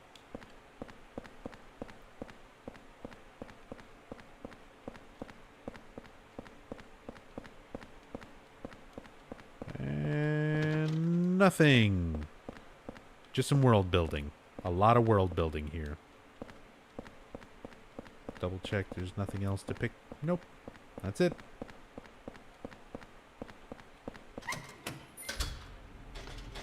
Who the hell plays video games?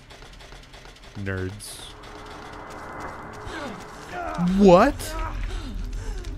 How did that hit? Oh, Grandma. No, thank you.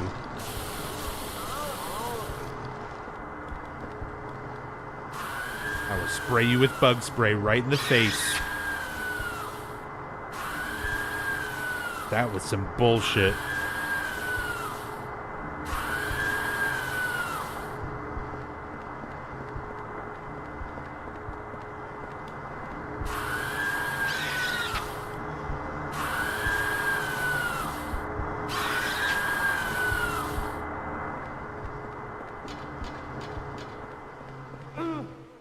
Wow. The Hummer. The double Hummer.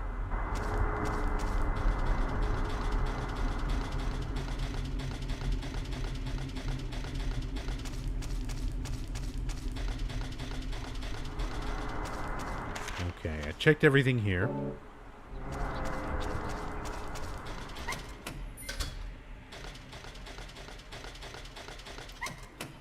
This floor. Again, we're starting to run out of inventory again. Already picked up a lot of stuff. Damn it. A lot of old game machines and other devices that I have no idea about. So this is the gamer's room. That cassette should be here. There it is. There's a cassette tape. Label says Skinned Mike. I can listen to it on the stereo in my room. A lot of old video game machines laying around. God, I hate these stupid ghosts. I wish so bad that I could explore a little more freely without having to deal with these friggin' ghosts. Because there's just not really any good way to deal with them outside of the silver bullet, which you only get 2 of. Let's put this under.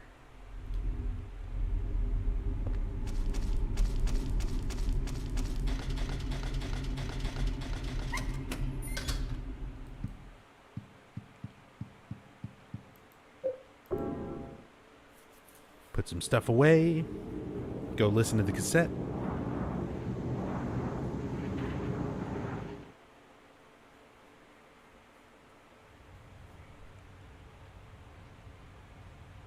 Hard mode bullshit. This game doesn't even need to be on hard mode for bullshit. This game likes to just be bullshit. We're not even to the bullshit part of this game yet. We're still in, like, the fun part where you don't have to worry about escorting anyone through repetitive areas you've already been through with even more aggro enemies and angry ghosts that you can't really deal with. Is Shabby Doll? Yes, it is. It is in the chest. Still need to go use the locker key. That'll get rid of that. As funny as that is to use, I'm going to put that away for now just to clear up inventory. I'm not really taking the time to fight anything here with bullets, so I'm going to put that away. I'll hang on to the gun just for emergency, but let's listen to this.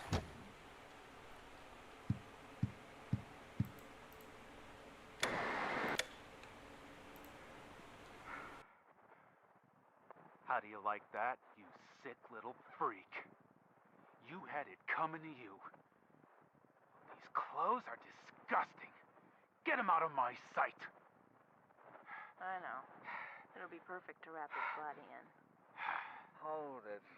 You! Hold it, I think You I'll keep snooping that around for again? myself. Get your ass out of here before you really piss me off! Hold it. Hold it. I think I'll keep that one for myself. Hold it. I think I'll keep that one for myself.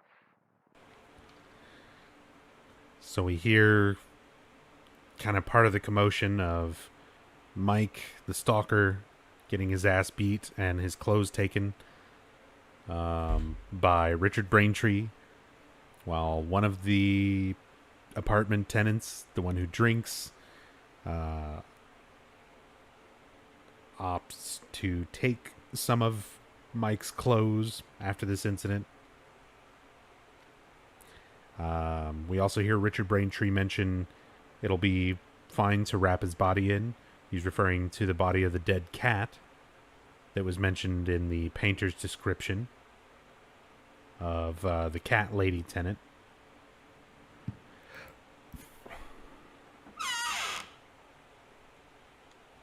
Let's put the cassette away. Now that we've heard it, that's all we need. Let's check on Eileen again.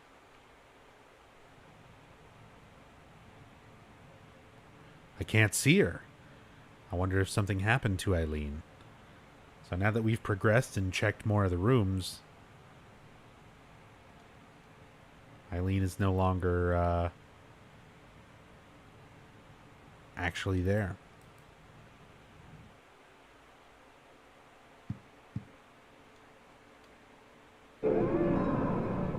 Can't see her anyway.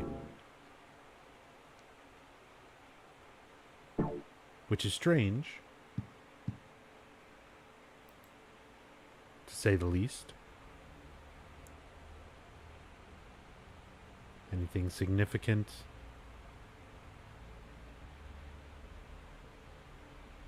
They're all still kind of doing the same things.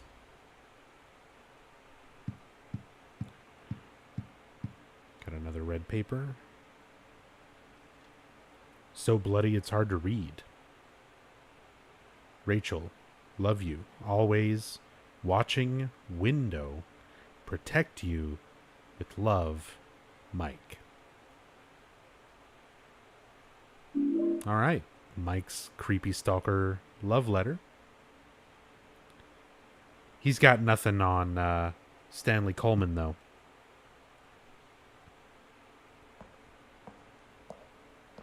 Walter gonna stand there and smile again. Great. What's up, Otaku?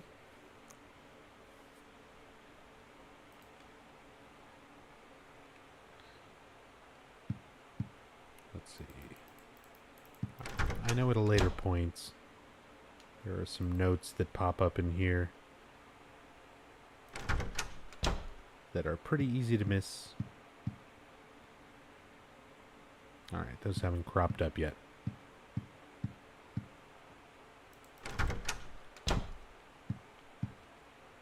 Right, and I still have not picked up that red paper yet.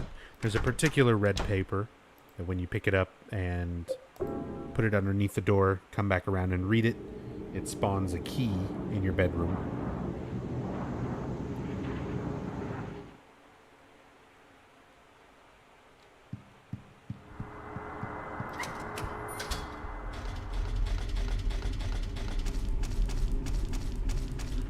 Alright, so the third floor is done. Second floor east side is done. Need to do the rest of the rooms on second floor west.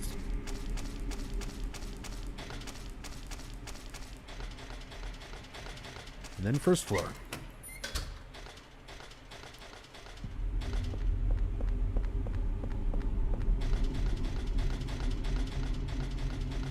When all is said and done, I really love this game. Nah, not that controversial.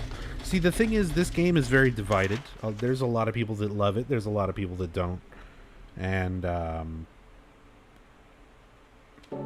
don't know. For me, it's the weakest of the Team Silent games, for sure. But it's not a bad game by any stretch. There's frustrating parts of it that I wish were better. But as far as, like, the overall game itself, it's still a great game.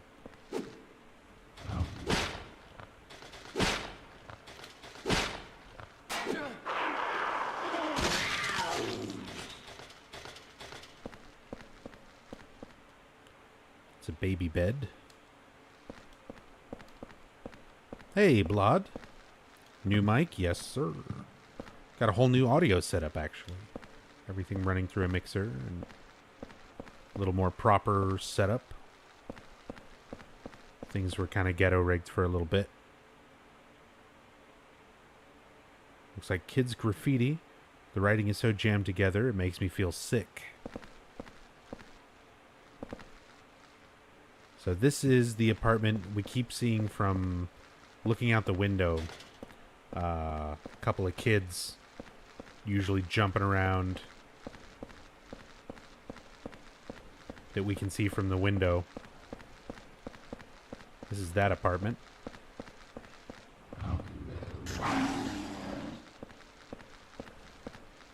Sounds deeper than usual. Well, my voice has been strained the last couple days, so it's been a little bit raspier and deeper. But then I've also got different settings, new mic and different settings on the mixer itself. So yeah.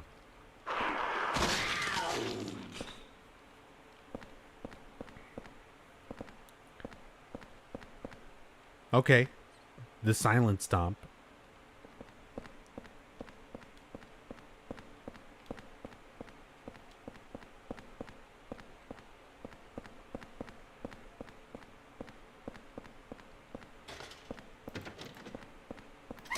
Okay, moving on. A lot of dogs, a lot of dogs. Ooh, okay, great. Oh, hey, Walter. So this is what you're doing when I can see you from my window when I'm back in my own apartment.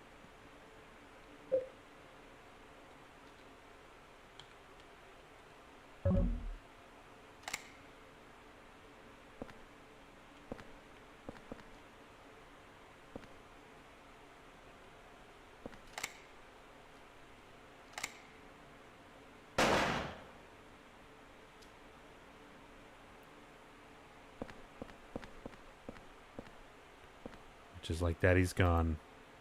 We look out the window. I can see Eileen Galvin from here. I'm pretty sure that's room 303. What's she doing in this world? Uh-oh.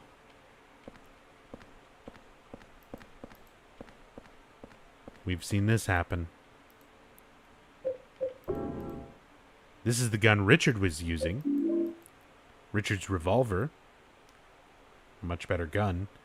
Holds a maximum of 6 bullets, easy to use with moderate stopping power. There's only so much ammo throughout the playthrough that you can pick up for it, but it's a good gun.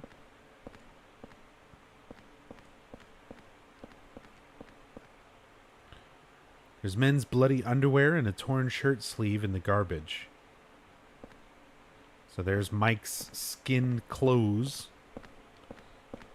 You can see he got the crap beaten out of him by Richard Braintree.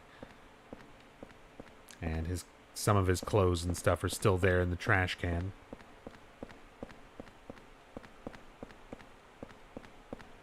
Let's see, anything else here in Richard's place? Oh, sure enough. A golf club. The putter.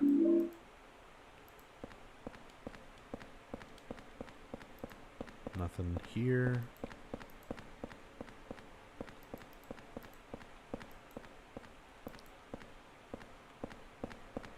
Bloody underwear. Someone ate spicy food. Exactly. The worst fate of all. Chipotle.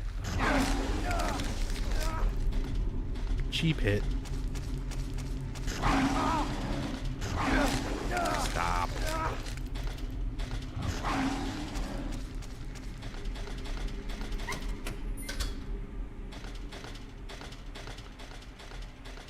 Okay, so that's everything on floor 2. Let's go to floor 1. Can open up the locker that's down here. This is Rachel's locker. I love you, Rachel, Mike. It's filled with love letters from Mike to Rachel. So he was a serious stalker. He was hassling Rachel quite a bit. Based on everything we've seen. Alright, let's do this side.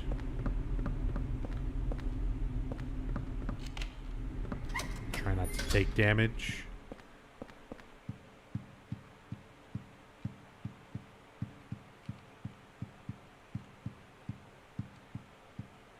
Because... oh, here we go. This is Rachel's apartment. So, take this portable medical kit for sure. And you can see the nurse's uniform here is the enemy nurse uniform from Silent Hill 2. The name on it says Rachel. So all of this, despite the name being spelled incorrectly or differently as it appears in Silent Hill 2, I believe this nurse is way too heavily implied to most likely be... that it is most likely the same Nurse Rachel who cared for Mary and Laura. It says my darling's number, and there are some numbers that look like a phone number.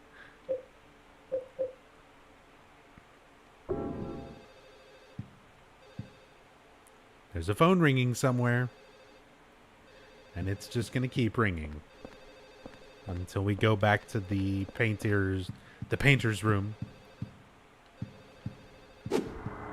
Ah, great. And Steve Garland's here.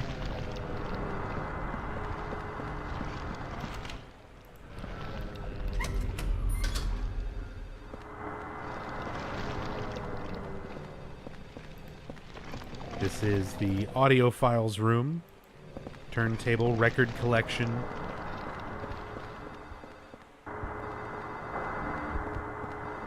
Any items? Lore. Ow. Garland, no! Okay, I gotta get out of here. I've gotta get out of here. I gotta go back. into the room. Go heal up.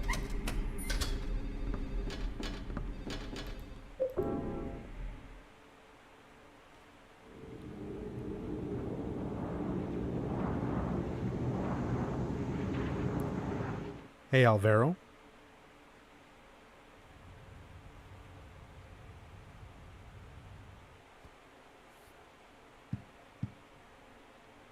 Luckily, we are still healing in the room for a little bit longer.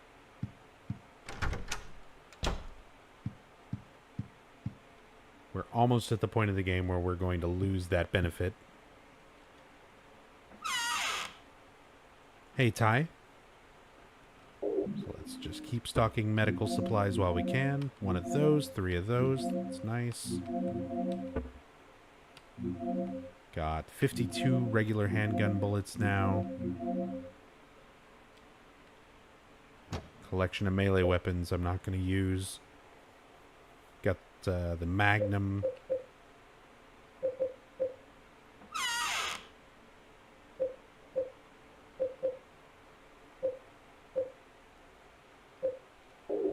Let's just run that for a little bit. Plus the melee weapons. Put the golf club up.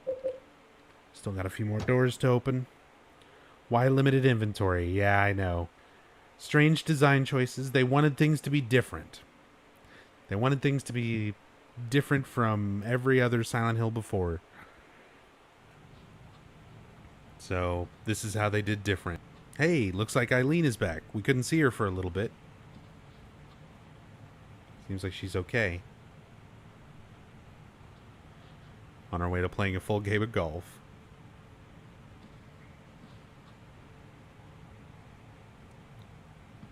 No, just going to pace back and forth.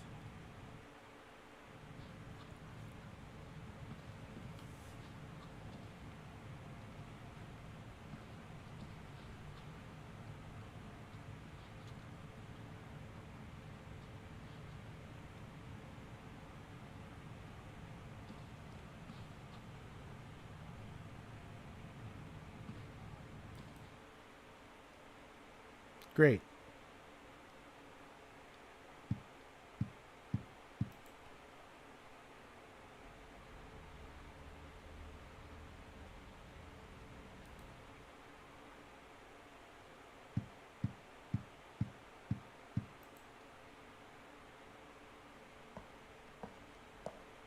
And Walter just coming up and smiling. All right. So nothing too new happening here.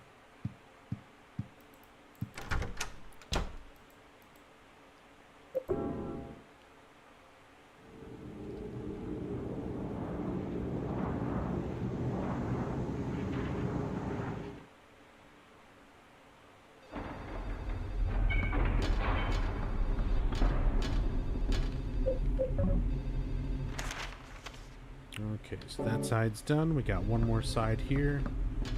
That don't open.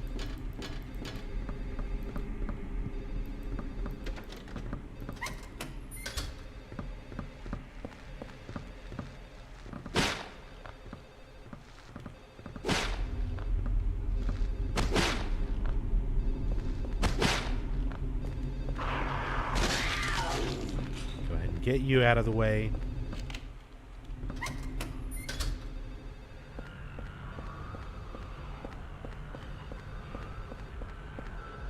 Guess I could go answer the phone. Take this. Vampire Noms, thank you for the 45 bits. Oh, I missed him. Can you kill? Nope, the ghosts are not killable. You can pin them with a sword, of which there are a limited number of swords.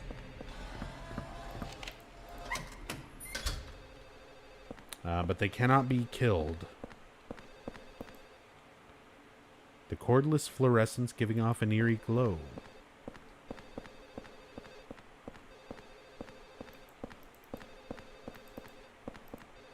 Nothing in here.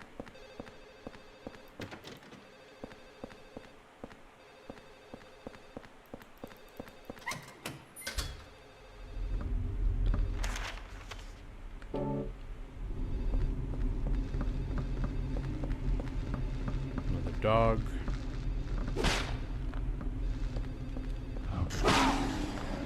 That was weird.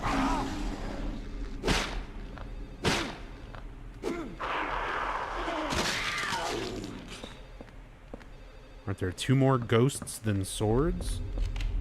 It's more than that, I think.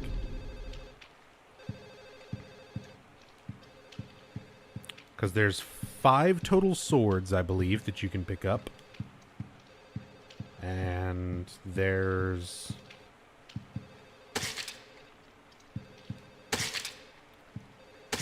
Jimmy Stone... Cynthia... Jasper... Braintree... DeSalvo...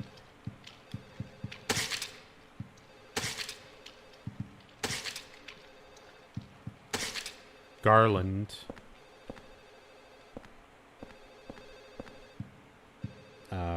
Archibald... There's a lot more ghosts than there is swords. It's more than 2. Smells terrible. Open it up.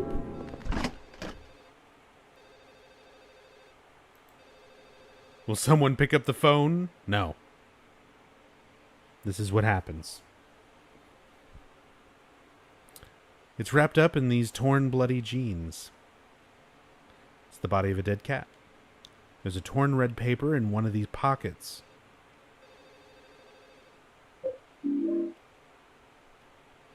So that's the one that's necessary. This is the dead cat belonging to the cat owner.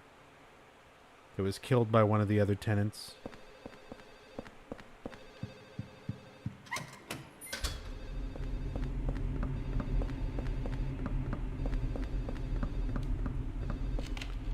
I believe that's this tenant's room, in fact. Yep. The gun nut who shot and killed the cat. It's a model gun. It's totally useless as a weapon.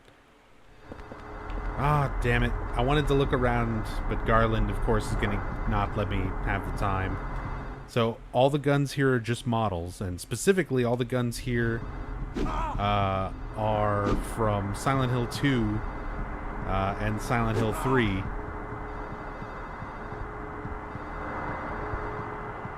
The chainsaw, the Uzi,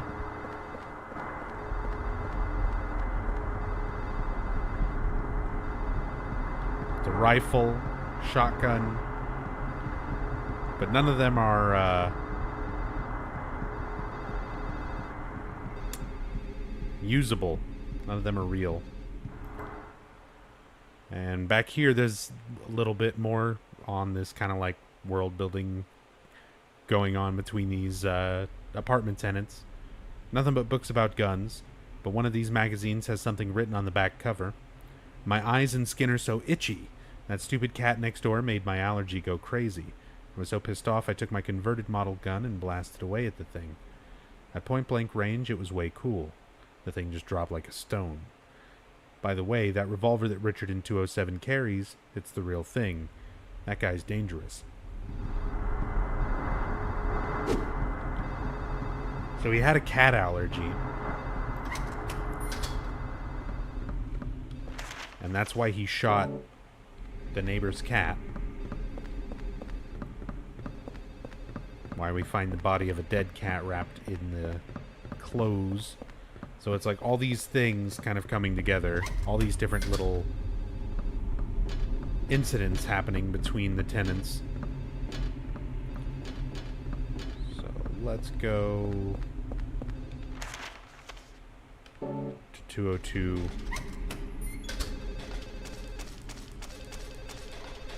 Pick up the phone.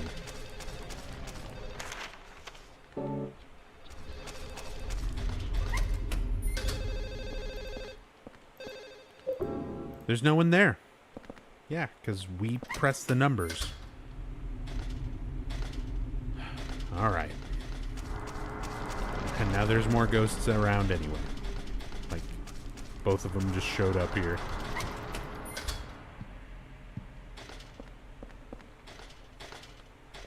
I need to go put this under the door. Know that you're not in the part of the game yet, but second time apartment after Eileen leaves. If you go into a room where there's a ghost, the ghost eventually falls to the ground without you even attacking him. What does that mean?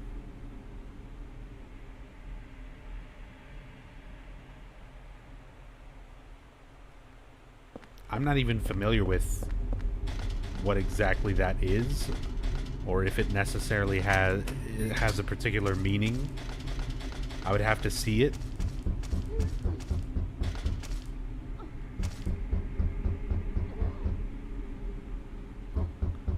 But that's not something I'm familiar with. And it could just be like a glitch or a messed up mechanic, not necessarily something intentional. I'd have to see it to see if it seems intentional, you know?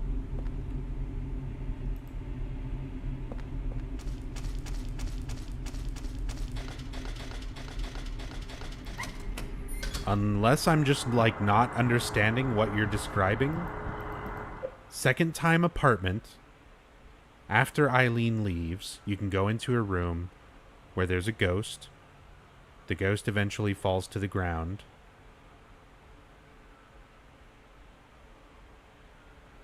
After Eileen leaves, second time apartment. I'm trying to remember which ghosts you even encounter. There's ghosts in a couple of the rooms when you're examining the Walter's father things and opening up the area to Frank Sunderland's room.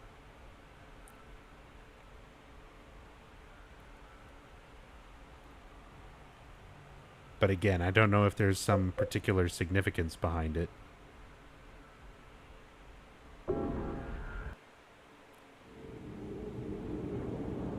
As said, it's not something I ever particularly, like, noticed.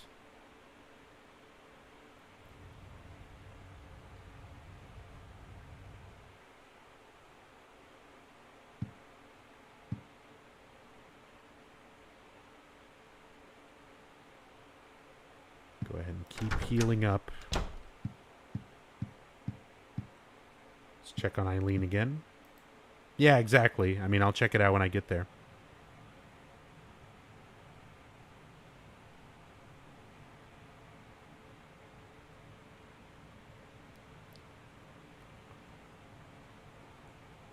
Can't see Eileen. No dialogue about it either.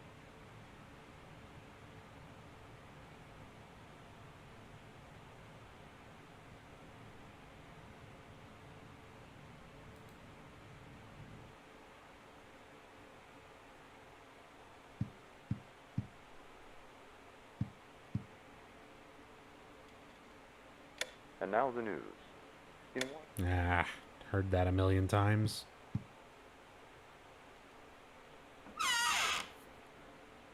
Alright. We've opened up all the apartments. We've gotten all that stuff. Don't need the pistol bullets. Need to read the red scrap here. See if there's anything out here. Just Walter. If Walter at all. Nope. At this point, Walter's busy. Eileen's not visible. There's a torn red paper stuck in here. Oh yeah, I had a really wicked headache that day and just collapsed on the bed. Maybe if I look near the bed in my room, 302's bedroom, I'll find it. Who writes that way? Like, about their own bedroom. I get headaches every day now. It's terrible. What am I going to do? May 22nd. And you're a journalist, Joseph. What a bizarre way to write that. I understand it's just such an obvious, you know, hey, player, I'm referring to this room, the room you're in right now. Maybe if you go look next to your bed in this room, my room, room 302. There's something on the ground. A doll key. Key with a girl's doll keychain attached. 303 is engraved on it. So we finally got Eileen's apartment key. Windows don't open.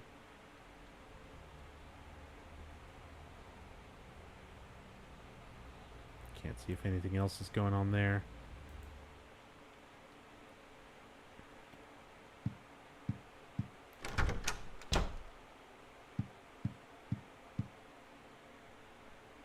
All right.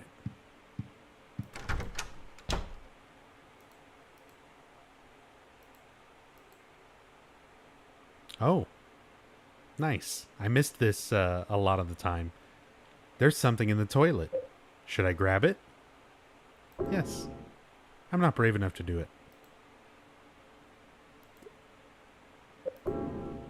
Silent Hill 2 shout out.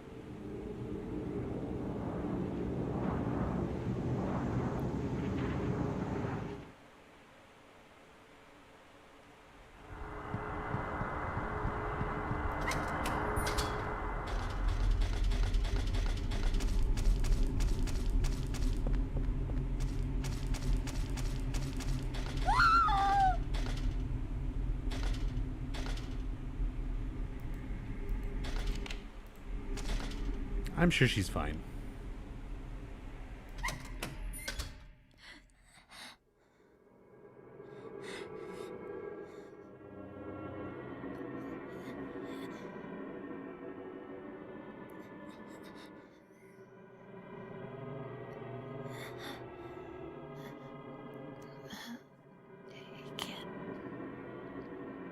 Thanks. Did you find your mommy? This place? It's dangerous. You need to hurry. Get out of here.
So once again, we can hear sirens approaching.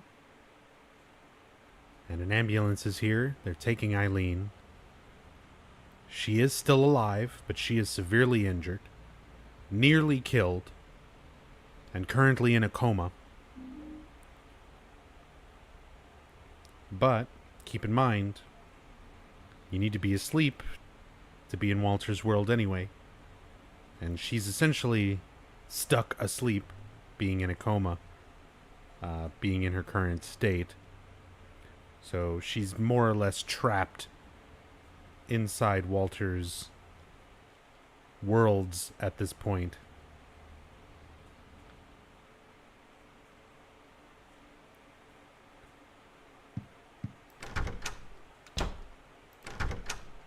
So if we check the hole now, it's actually closed up.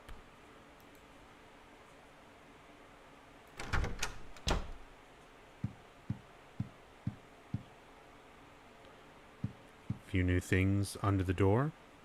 There's some kind of strange paper stuck in here. The succubus talisman, a card with some kind of frightening demon on it. And another red paper. I don't think I can protect myself. He's truly insane. I can't hold on any longer. His power can't be measured. I was so scared today that I sealed off the back of the storage room. I wonder if Eileen Galvin is okay. she has no idea what's going on. But she's in danger nevertheless. July 13th.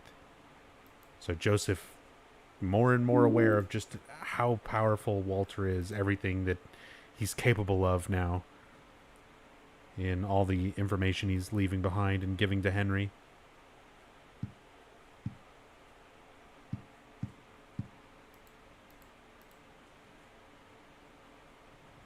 So they took the victim to St. Jerome's, huh? Yeah, she's not gonna make it. She had numbers in her back, too. Walter Sullivan copycat. Round 3, huh? Well, they never got the scumbag behind round 2 a few years back. Maybe it's the same guy. What if 1, 2, and 3? What if they're all the same guy?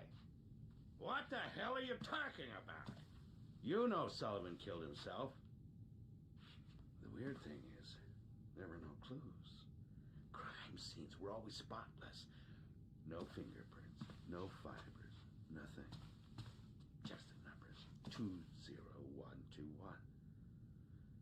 I've been a cop for a long time, but I never seen a case like this one. It's almost like they were killed by a ghost or something.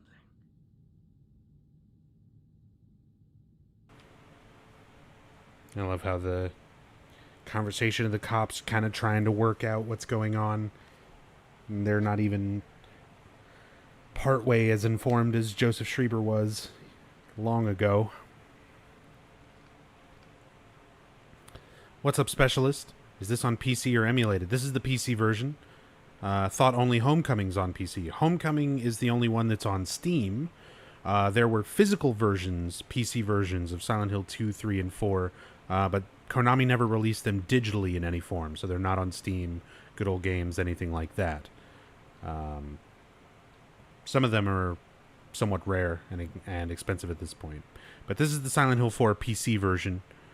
And I'm also using a higher resolution mod, a widescreen mod, and a mod that replaces the 15 FPS PC cutscenes with proper 30 FPS cutscenes.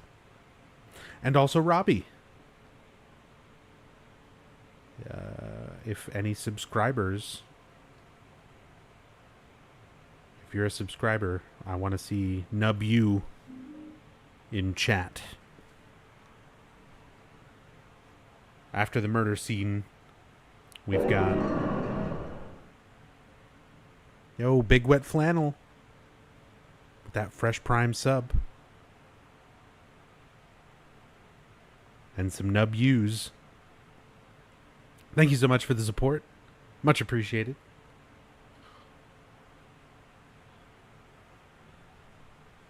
But we see after... kind of the aftermath of Eileen being attacked by Walter. We see that young Walter was there on the scene. And young Walter being there is the only reason that Eileen's even alive. That last little innocent part of Walter somehow managed to stop himself, restrain himself from killing Eileen at that moment.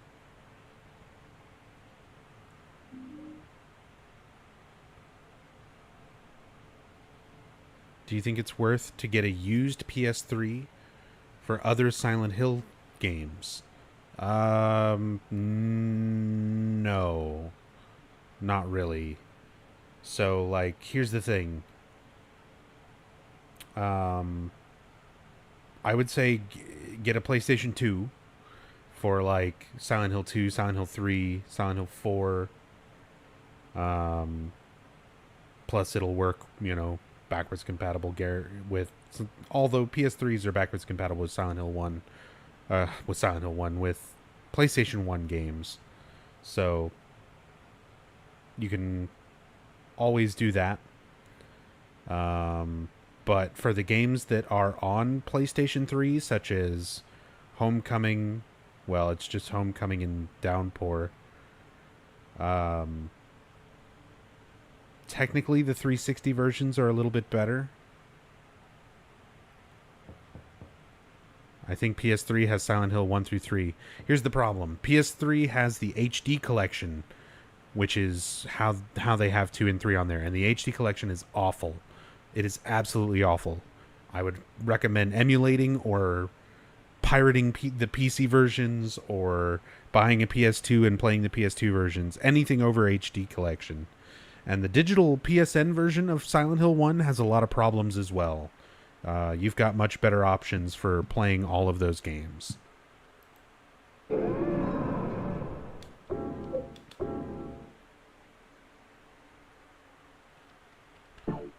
And as said, for Homecoming and Downpour, like, they're not great games to begin with, but as far as running them as good as they can be, 360 versions tend to trump PS3 versions pretty well.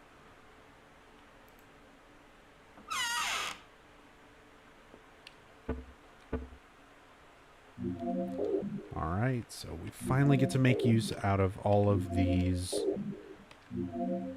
placards we've been collecting from Walter's victims.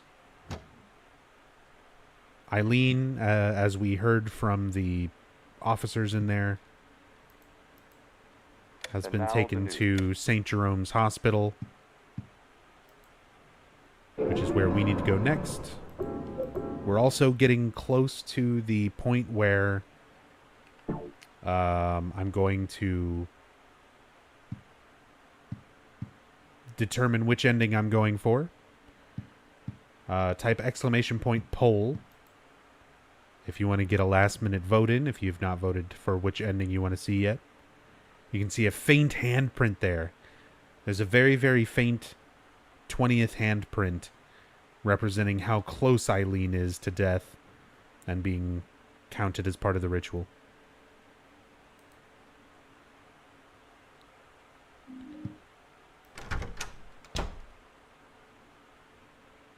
And a strange stain, some kind of stain.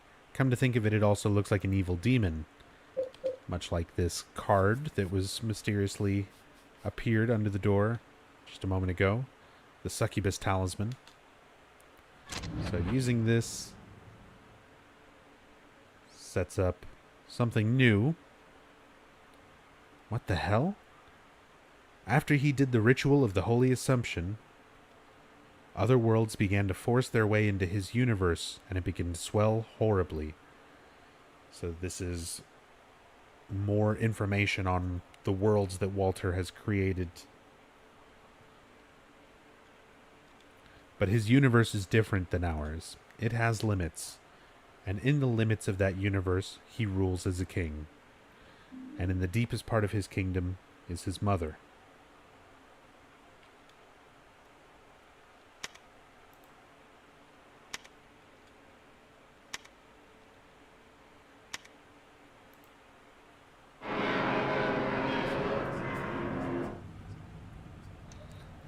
So now we've got a new hole opened up.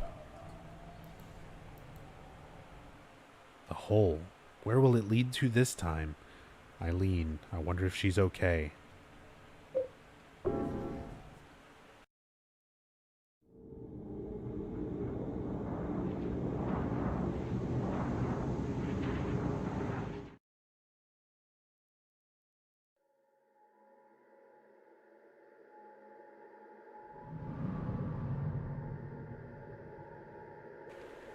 Take a close look at the body that Walter's going to be operating on here. It's Claudia Wolf's model from Silent Hill 3.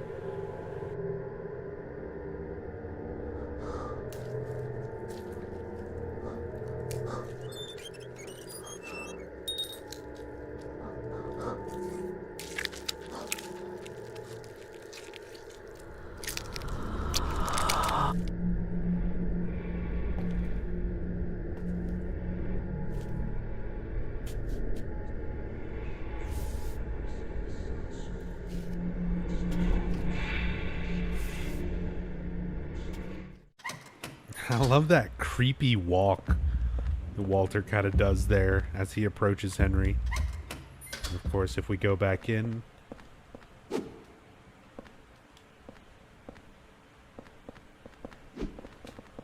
patient is up and fighting, and no longer Claudia's model.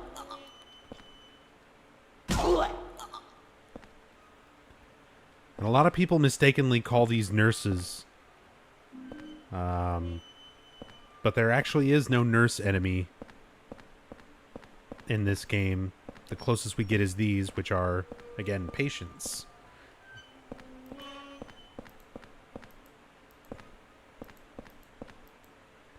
A bloody operating table. That guy, what in God's name was he doing here?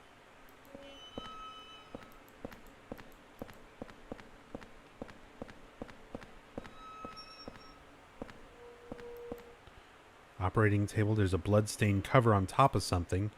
I don't even want to imagine what's under that cover. Oh yeah, the Fatal Frame games are really good. At least out of the ones I've played. I personally have only played the first 3. I've heard there are some not great and questionable things about some of the later ones, but overall, it's a good series, especially the first several games. Definitely worth playing. All sorts of medical things, but I wouldn't know what to do with any of them. Ready for this hospital RNG? I'm gonna say L2. I'm gonna say the key is in L2. Eileen is in L6. That's my guess. Key in L2. Eileen in L6.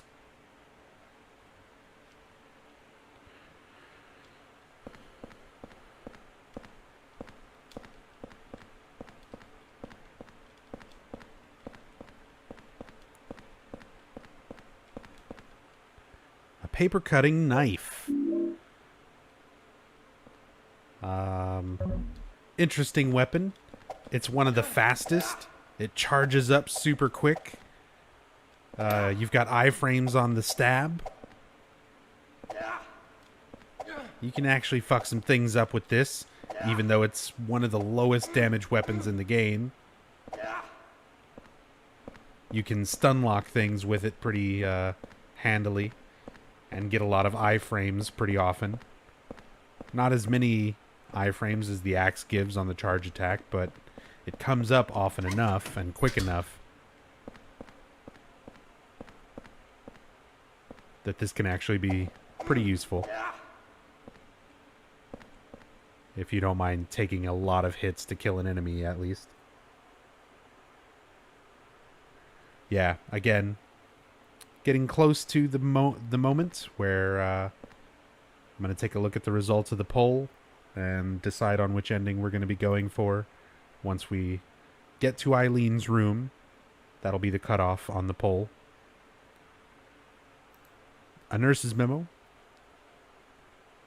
Hey, Eldra. Your really well-designed atmosphere. Oh, yeah. The Fatal Frame series, absolutely. Lost Eileen Galvin's hospital room key. She was a patient brought in with severe injuries. Wonder if I left it in one of the other hospital rooms. I really hope not. Way to go, nurse. I hate you. And every other Silent Hill 4 speedrunner hates you too. It's this random nurse's fault.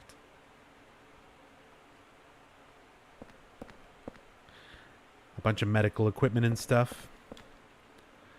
Lots of forms with the name St. Jerome's Hospital on them.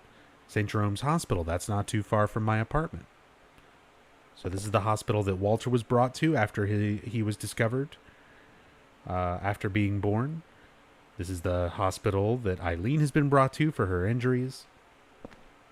As we can see, there's some x-rays here. Although that x-ray in the top left is the gumhead enemy.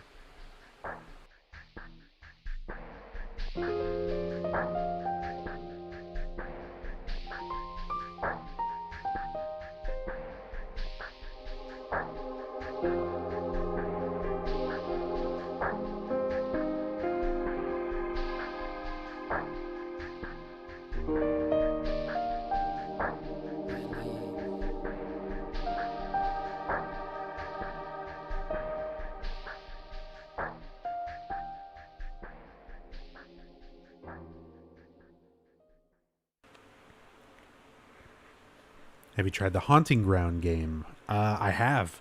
I've been actually setting up to... I'm going to definitely be playing that in October.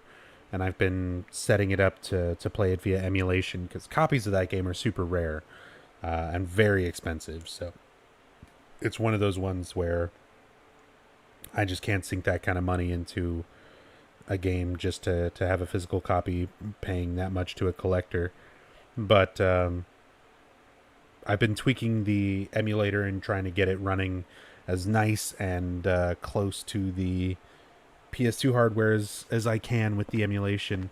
And it's actually one of the games that works really well through emulation with the right settings and everything. It looks very good, runs very smooth. So that's one of those ones I'll be playing for sure. Bunch of medical equipment and stuff. Sweet.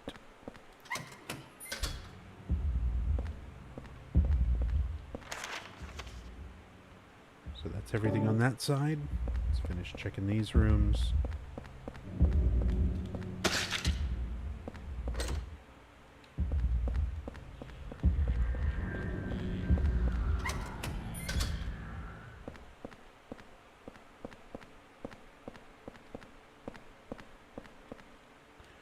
Bed with wheels. I must move patience with this. Wonder if Eileen is in this room. Doubt it. Definitely take that nutrition drink, though. Light's broken and lying on top of the operating table. So again, we're not actually physically in St. Jerome's. We're in Walter's mental recreation of it.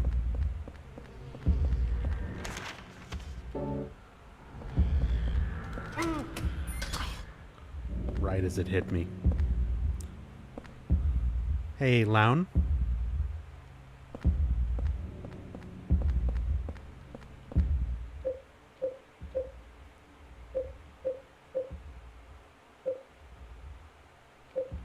Not yet.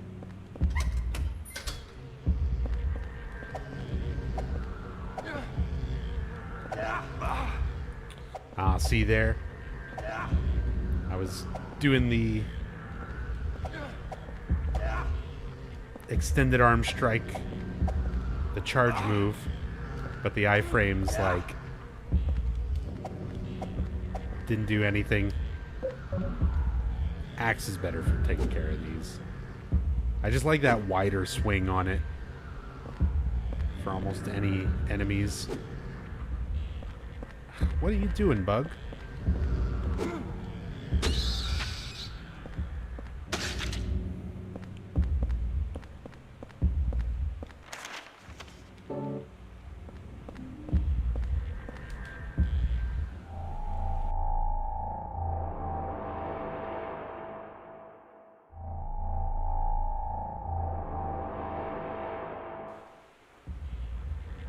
Eileen's purse.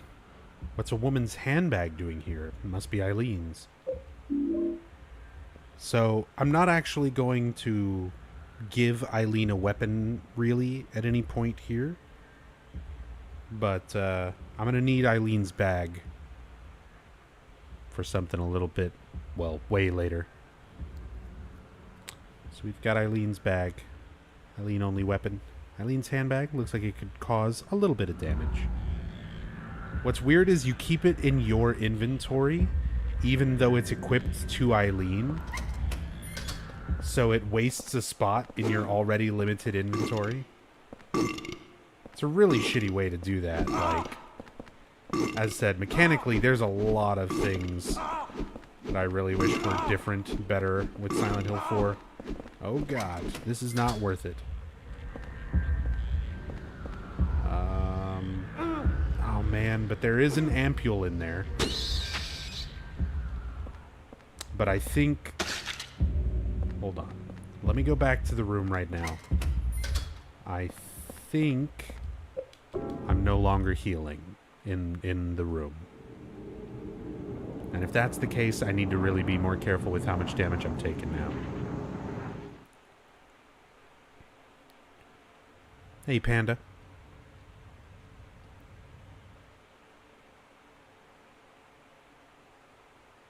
Okay, I'm still healing.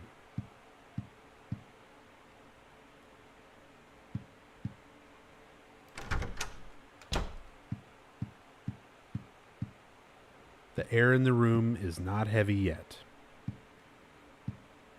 It's not until after I actually get to Eileen.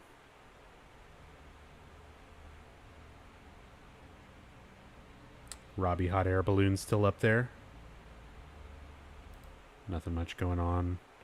Figured I'd just kind of look around, but I think at this point nothing here changes anymore. This is always just going to be Robbie pointing. Yeah.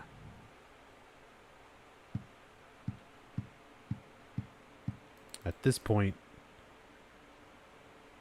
we're pretty much just setting up for finishing up the hospital and the start of the hauntings. By the way, yeah. It's been a little over 7 hours getting into the stream to this point, and this is the halfway point. This is the halfway point of the game. Yeah.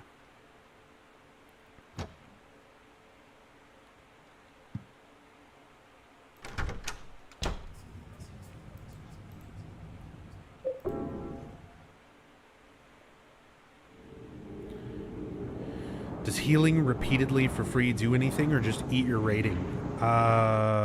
Like your final ranking? Does going back to your room and healing up? I don't think that does anything for your rank. I can actually, hold on. I can check that right now. I don't think that matters. All I'm doing right now is going back and healing for the sake of not wasting healing items while my room still heals me, because it's going to stop doing that very soon.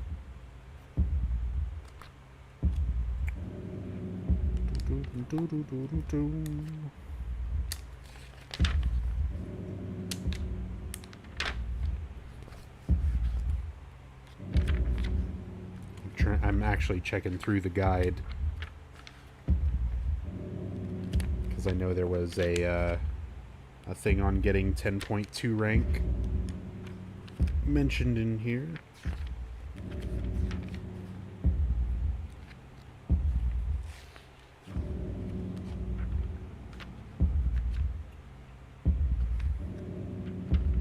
I am flipping pages.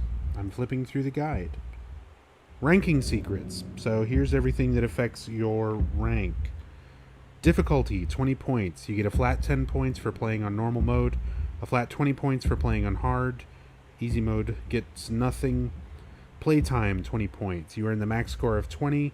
If you can beat the game in under 2 hours, lose 1 point at 2 hour mark, and another for each additional half hour. Number of saves, you lose 1 point per save. So if you want to go for the full 10.2 rank, you cannot save. Never ever use your notebook. Dark Healer, thank you for the 15 bits. Number of continues, you'll have to play a perfect game. 10 points for not using a continue, you lose points for each one. 20 points for enemies killed. 1 point for every 6 enemies killed. You need to kill 120 monsters to get the full 20 points. That sounds like a lot, but individual toadstools count as multiples. So you can actually farm quite a lot of kills pretty quickly. Scrapbook notes, 20 points for getting 52 notes. Doesn't matter what ending you get, it does not affect your score. So yeah, healing in the room does not deduct from your score whatsoever for rank. And that's all the stuff that does affect your rank.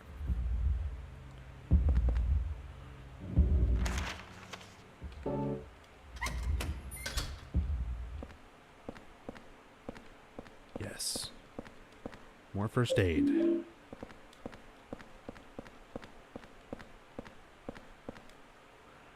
It's a baby's medical chart. Most likely Walter's.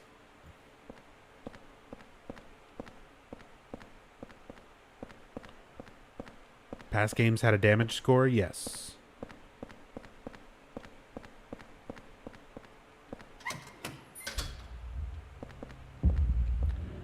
Alright, there's an ampule in here that I want. There it is.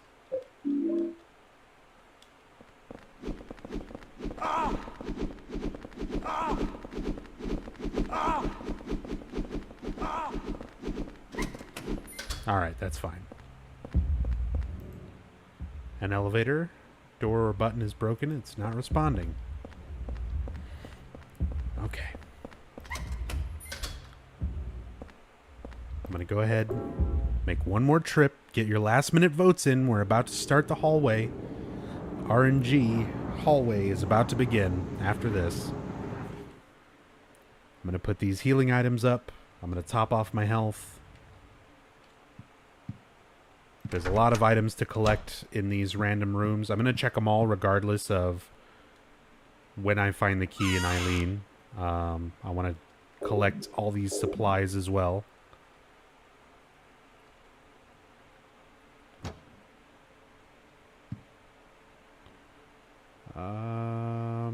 Let's go ahead and save it.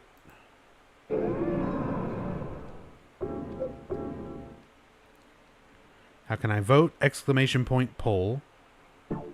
Get a link to the straw poll to decide on what ending we're going to go for.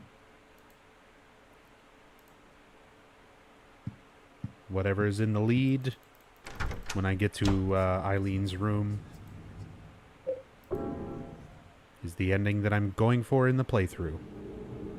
Since this game has no canonical ending, I figured I would just leave it up to viewer's choice.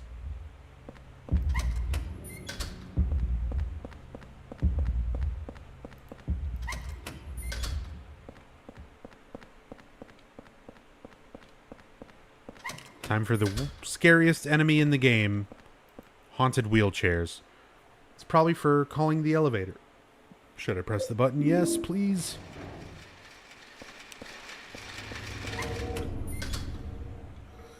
Well, that's a good first room. We found Eileen.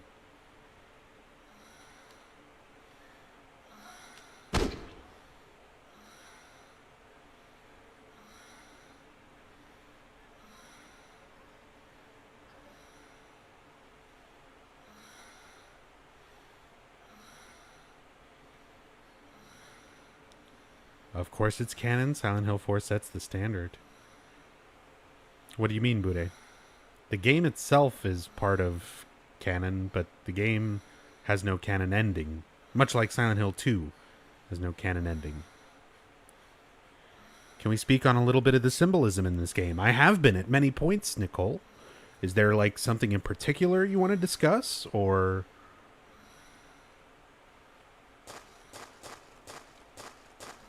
Because I'm good just standing around with giant creepy Eileen face. Keep in mind, all these sexual noises we hear in the background and everything that we experience in these worlds are all coming from Walter's mind. To give you an idea.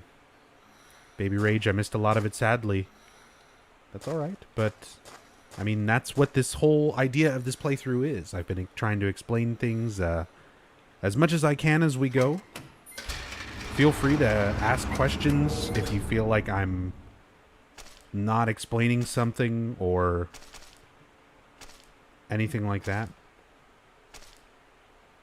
I try to get to as much as I can. Of course, now that I said that, I'm going to get 100 troll questions that I'm going to get to be annoyed by. Yep, there it is. Dark Healer, starting with it. Eat some dicks, all of you.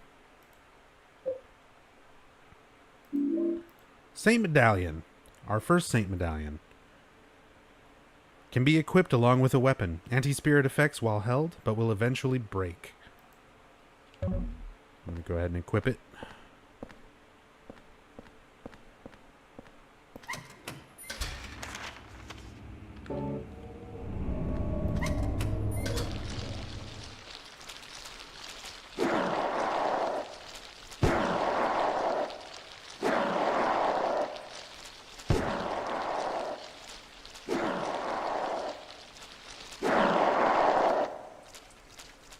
Refuse to believe the Team Silent? Well, most of the core members of the previous Team Silent games were not involved with this. So, if that helps you sleep at night. Oh, Eileen is in L3. What are the toadstools supposed to mean? I explained it earlier when we first encountered them. The stalk of it is meant to resemble a extended umbilical cord, and the top part of it an underdeveloped human fetus.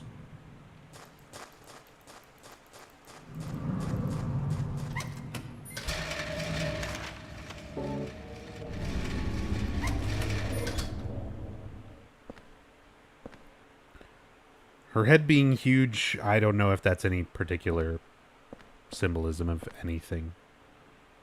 Some of these rooms are just meant to be abstract and creepy. It's some kind of skin. It smells horrible. There's something stuck in it. Around the middle of the skin, there's still some meat attached on the inside. There are all sorts of medicines. I don't know what any of them are.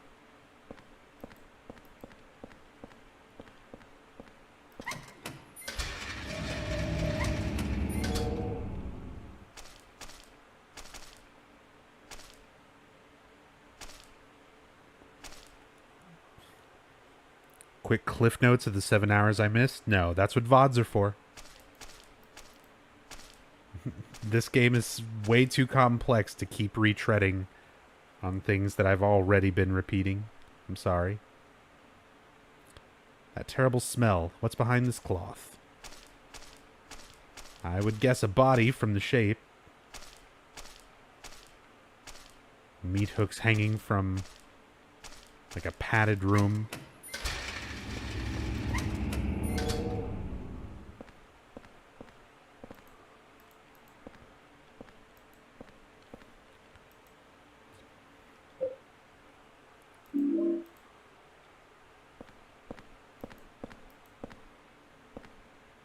Isn't there an Easter egg in Silent Hill 1 of Silent Hill 4 where there's blood on the wall? That's like wrong on many levels. I feel like that's a troll comment again. It's a sterile room.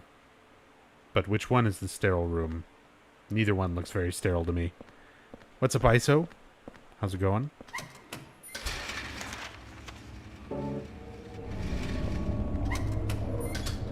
It's not troll? Okay. So Silent Hill 4 was not planned all the way back when the "there's a hole here, it's gone now" reference is made. And that is from Silent Hill 2, not Silent Hill 1. So it wasn't something referencing Silent Hill 4. 4 wasn't even a thought yet when that game was made. Oh man, that stinks like hell. What the hell is it?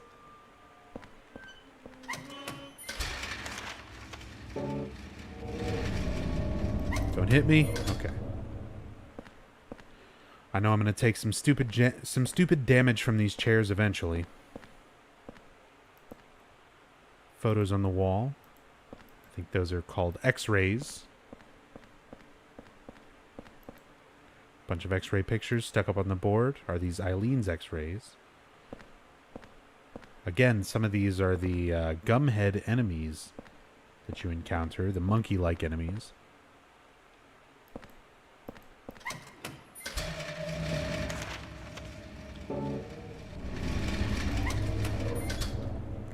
Oh, and here's the key to Eileen's room. Got the hospital key found in the hospital, probably the key to her room. It's also the key to open up the cage that you find the key in, strangely enough. So that means Eileen was in L3, and the key was in L6. I guessed that the key would be in L2, and that Eileen would be in L6. So close. Gotta go to work. Alright, take it easy, Nurse Harley. Have a good one. And ISO, thank you for that fresh $4.99 sub. That super fresh sub. So delicious. Thank you so much for the support, ISO. Much appreciated.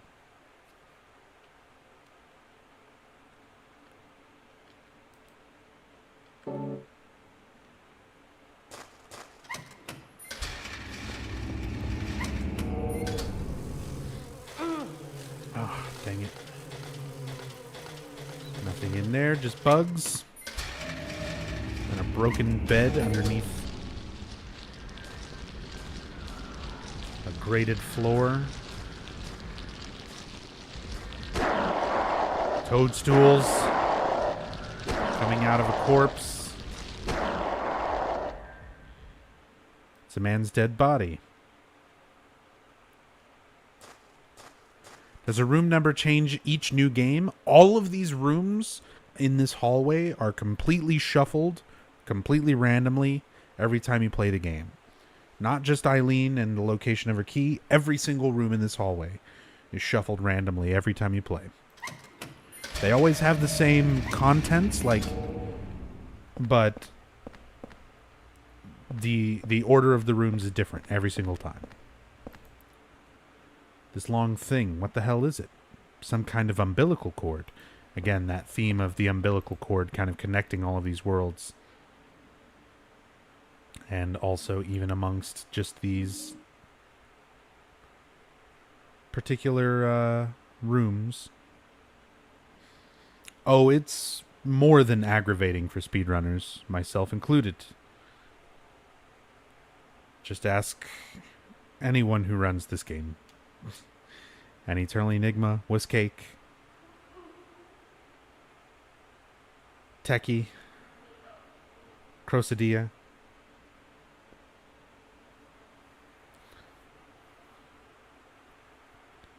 Maxie, thank you for the host.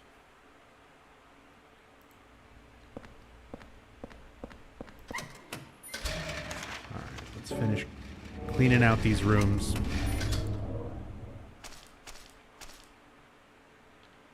Another golf club, the 4-iron.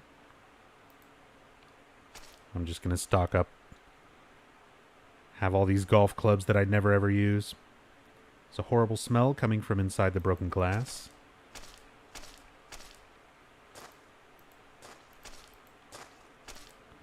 I can see someone on the other side of the wire net, but they're not moving. Is it a dead body?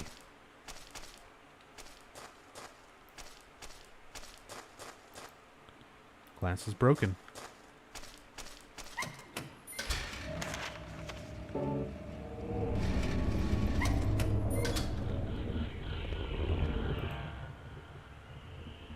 It's a sterile room.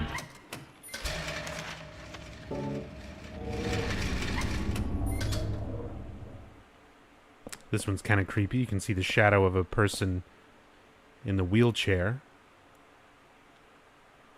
And they'll stand up and then collapse back into the chair.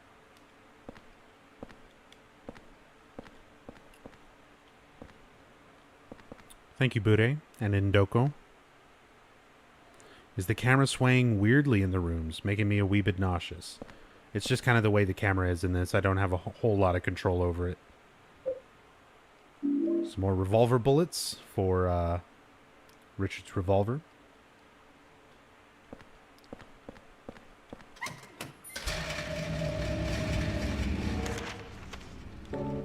Four more rooms.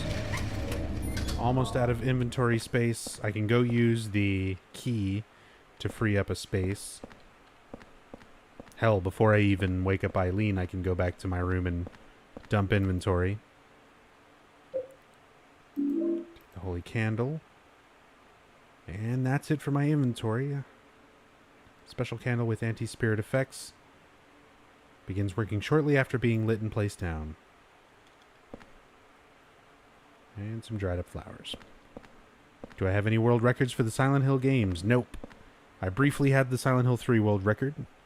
And that was through shenanigans. A new trick that was discovered that no other runners were really using and submitting runs with yet. So, but I've got some pretty decent runs from game to game. 2 and 3 are probably my better games. Everything else I run competently, but they're not like world records. Or most are within like a minute or two of world records, like they're somewhat off. Some are much further off, like Homecoming. I'm nowhere near top times with that because I play on a much slower system. I just don't have a 360.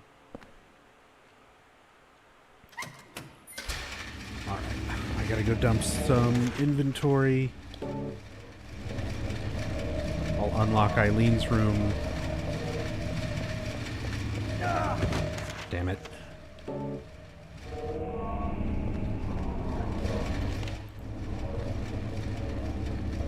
And then I'll take the rest of this.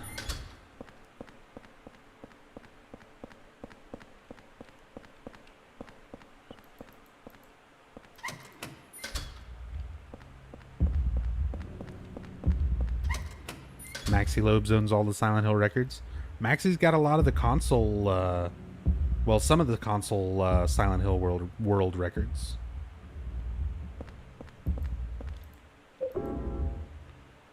But I don't run the console versions. I usually run the PC versions of the games, which have, in most of the cases of the Silent Hill games, the PC versions have a few more tricks and glitches and things that make them faster. Silent Hill 2 has significantly more. Silent Hill 3 has a few more things. Although the new trick that's like PC exclusive saves like a stupid amount of time in Borley's just for alt-tabbing out of the game. Weird PC port shenanigan stuff. Let's put the candle away. Put that up. Put that up. Put that up. Get rid of the golf club.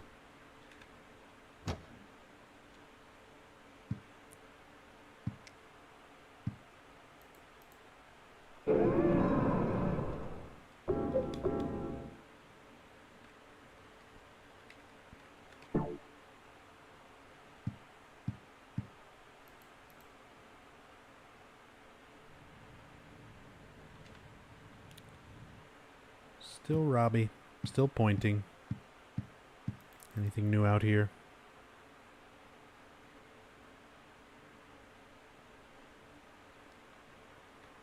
Great.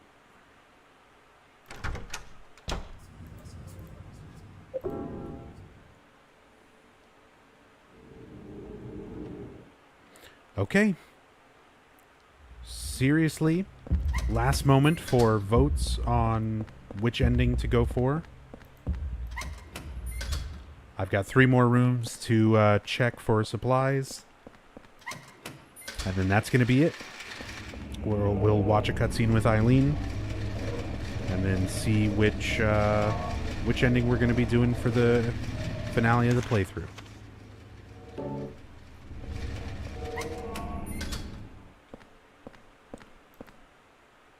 Nice. Another nutrition drink. The bed looks like someone broke it. Yeah, no shit. Very observant. Regular Sherlock Holmes.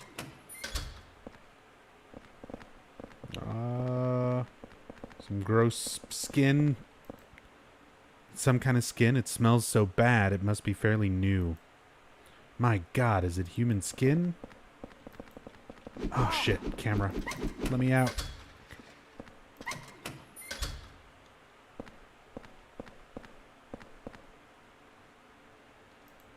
What the hell?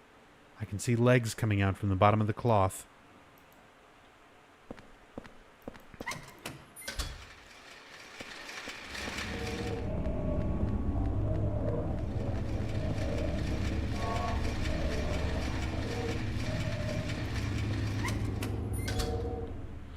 Well, here's Eileen. We finally found her here in Walter's version of St. Jerome's Hospital.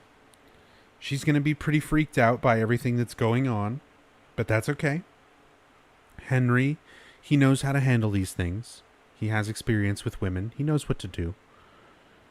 You just calmly, very calmly, watch them while they sleep. When they wake up and see that you're watching them, and they'll be understandably upset, you just reach around from behind, grab them firmly by the tits, and scream in their ear, "Eileen, relax." It works. And if you don't believe me, here's the proof.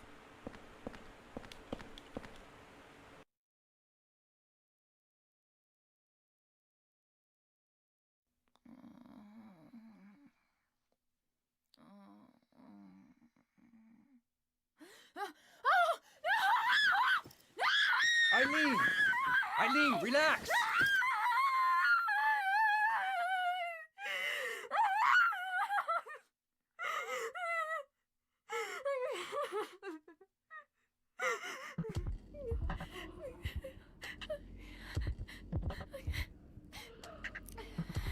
Henry? From next door? What are you doing here?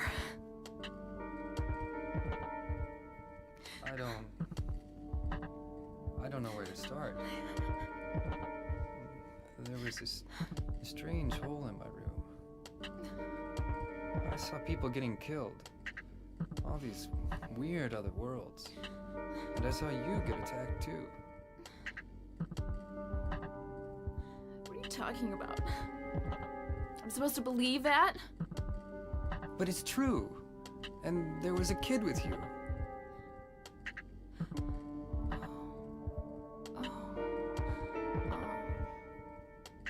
I remember now. I was getting ready to go to my friend's party. The boy protected me from the man with the coat.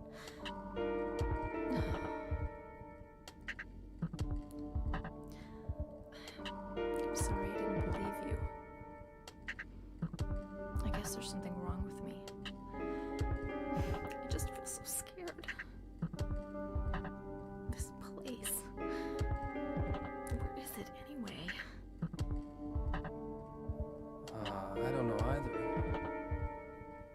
But I do know that if you get killed here, then you die in the real world too. Anyway, the only way out of here is through that hole. Okay. Okay, take me with you. All right, Eileen, but it's up to chat. Let's see if I'm going to be taking care of you or not.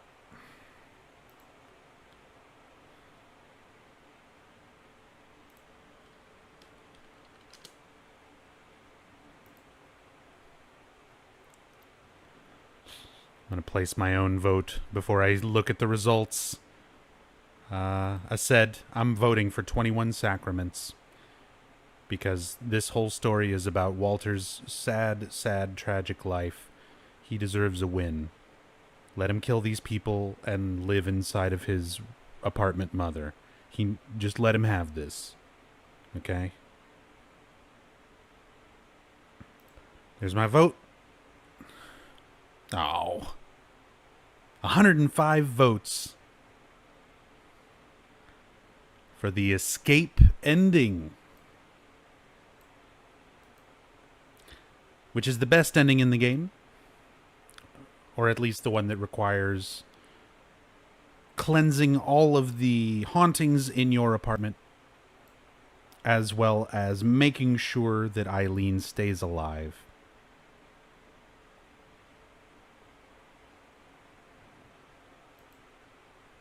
Oh, please, God, no. Did my game just crash?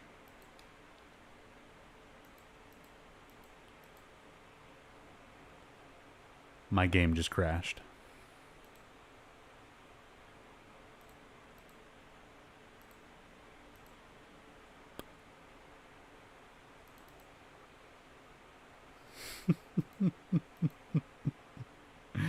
It's a good thing I tabbed out to check the poll result. Oh no. Safe graphic options. Hopefully that doesn't break the widescreen stuff.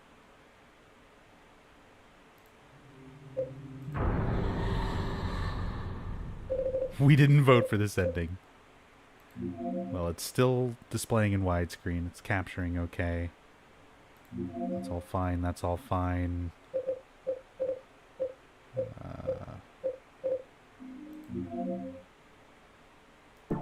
I think it's okay. Let's see where I'm at. Where did I save? I was saving often. Return from hospital world.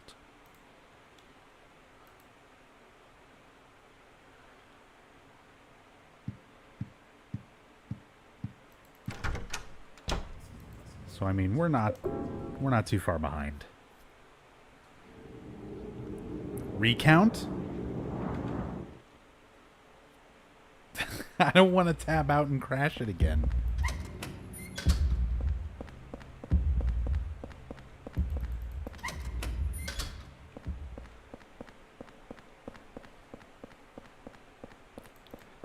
And that was a pretty significant lead, by the way.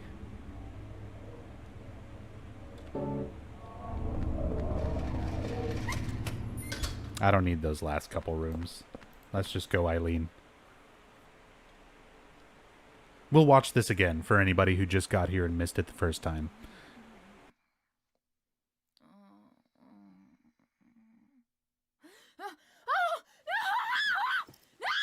Eileen!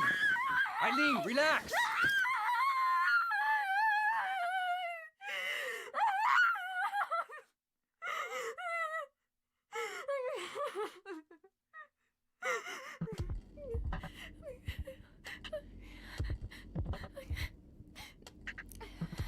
Henry? From next door. What are you doing here? I don't know where to start. There was this strange hole in my room. I saw people getting killed. All these weird other worlds. And I saw you get attacked too. What are you talking about? I'm supposed to believe that? But it's true. And there was a kid with you. I remember now. I was getting ready to go to my friend's party. The boy protected me from the man with the coat.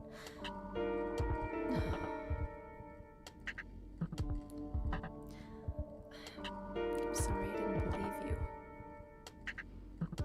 I guess there's something wrong with me. I just feel so scared. This place. Where is it anyway? I don't know either. But I do know that if you get killed here, then you die in the real world too. Anyway, the only way out of here is through that hole. Okay. Okay, take me with you.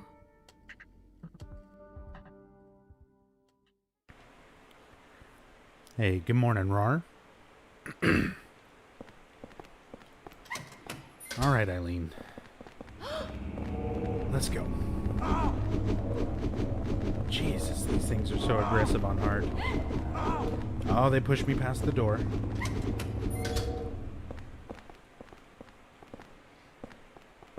So we're definitely going to want to really try and protect Eileen. This is a nightmare. In fact, I'm just going to go ahead and shoot these patients here. Because they can also block you when you're trying to get into this elevator.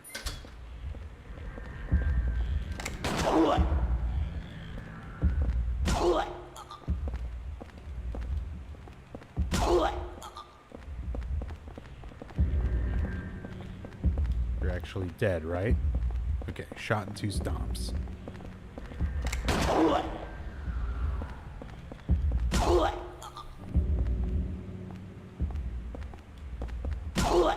Ew, that sound? Oh, that's nothing.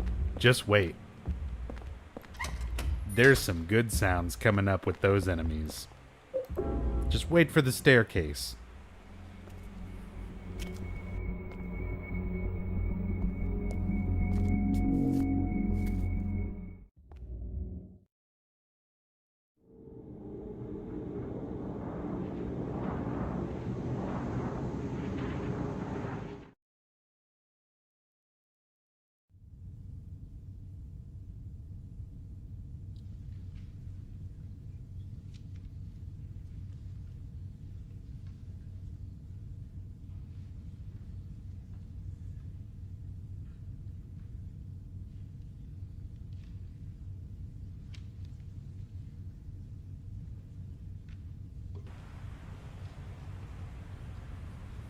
Eileen.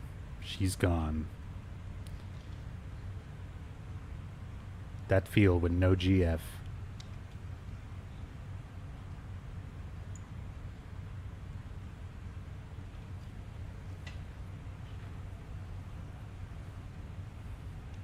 Come with me to my bed, Eileen. It didn't work. She didn't go for it. Hey, Meep. The red diary said under my bed. Yeah, no, we picked that key up a long time ago, man. Okay. It's actually like nighttime out. Robbie Balloon's still out there.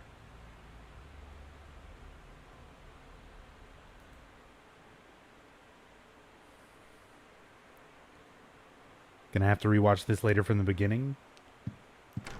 It is definitely a long play. This game is super long. We're like halfway now, and it's been almost 8 hours. The air in this room feels heavy. We are no longer healing in the apartment. Rip all the free healing.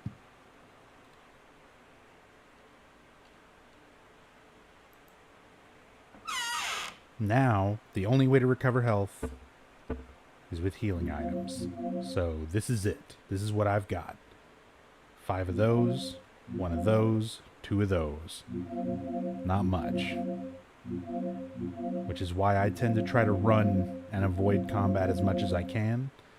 But I'm also going to need to fight and protect Eileen if we're going for escape. I'm also going to need to clear hauntings as they come up, using holy candles and saint medallions. I'm going to take that off so that I can use it to hopefully remove... Hopefully there's enough left of it to remove a haunting. Am I going to try to show all hauntings? At least all the ones that are available in PC. You'll get to see them before I cleanse them. So, yeah. It should work out pretty well, actually. There are a bunch missing from the PC version, though, so... Sadly, we'll miss out on some of those. But I tend to rotate out versions whenever I do story playthroughs. This time I kind of wanted to mess around with the PC versions and crank them up on super high resolutions and run them widescreen. Put all the mods I can on them and see how nice they look.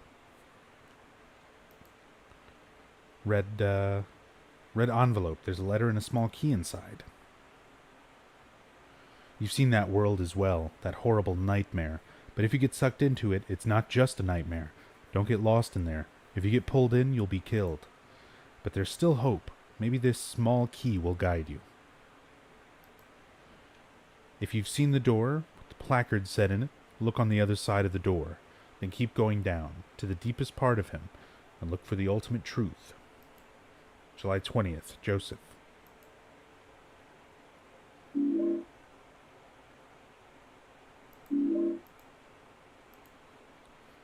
Which hauntings are missing and why?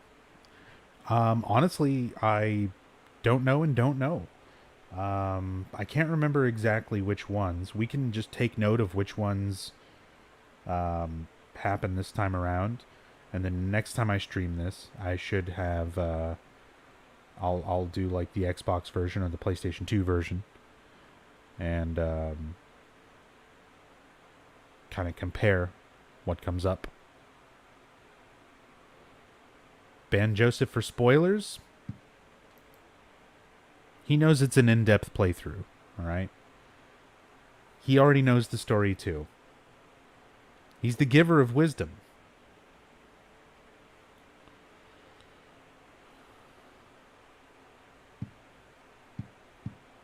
We got a few more pages that showed up here.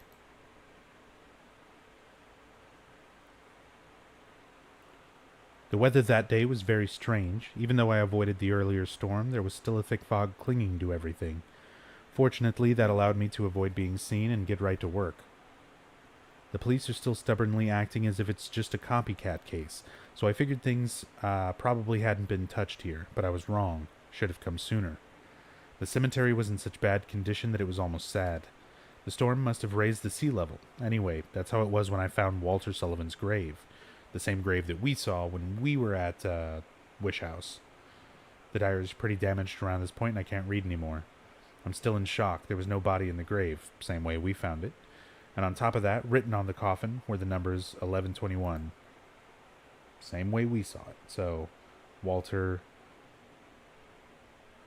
body had been moved from his grave site, post-mortem, left behind the moniker that he had been the 11th out of the 21st Sacraments, that he was still continuing the 21 Sacraments.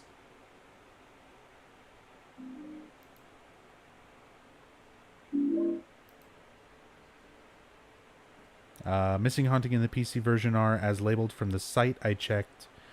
Item chest wall, Walter's portrait, closet visitor, front door visitor, wandering slippers, and kitchen faucet. Really?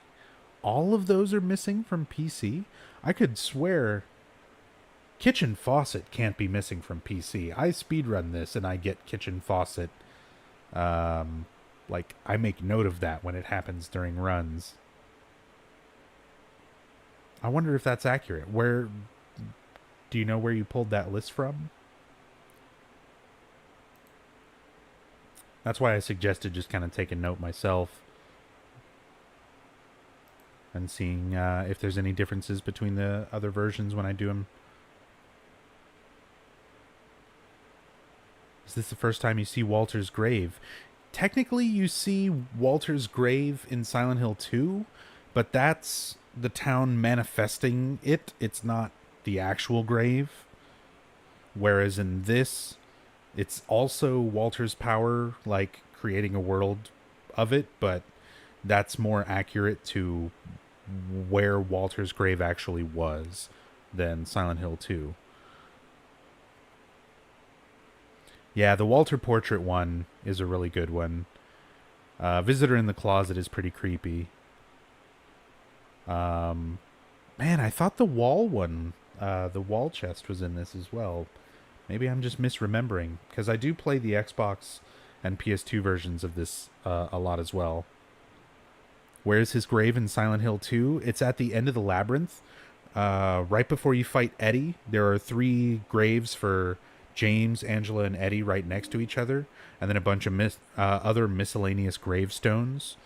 One of those gravestones is Walter Sullivan's.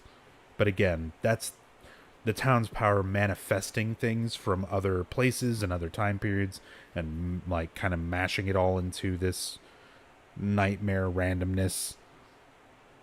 So it's not an accurate idea of a physical location of his grave at that point. Hey, Tinkerbell.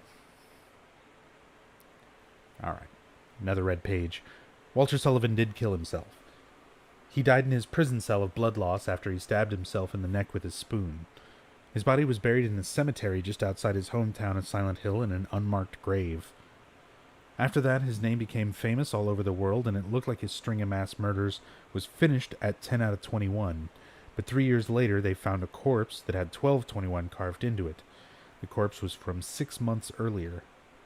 In other words, the person was killed 2.5 years after Sullivan committed suicide. The MO was exactly the same as Sullivan's, except for one thing. All 10 of Sullivan's victims were found with their hearts cut out and their chest wounds sewn together expertly with thread. On the other hand, the 1221 victims still had their heart. So, this is because of the difference in execution of the ritual itself. The first 10 victims, aka the blood of the 10 sinners, Walter actually needed to remove their hearts as part of the ritual. But after his suicide, all of the victims after him, from 12 through 21, it didn't matter. He didn't need their hearts. He didn't need to do anything in particular. He just needed to kill them.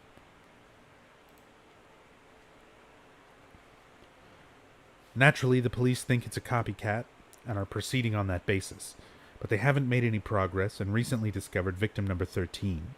This corpse also had their heart intact. The police still haven't even identified a suspect. I've got a working hypothesis. Very few people knew of the details of the original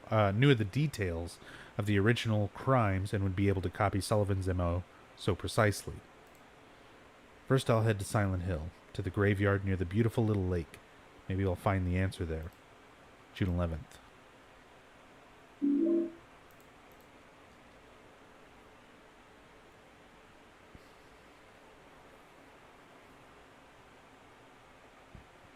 How long has it been since I left this room? I can't tell if it's been days or hours. But during that time, they found the body of 1421. I've been having hallucinations lately. I think I'm losing my mind. No date written. Joseph starting to go delirious, most likely experiencing very similar, if not identical, things that Henry's experiencing at the same time. Considering how familiar he is with everything else that we're encountering.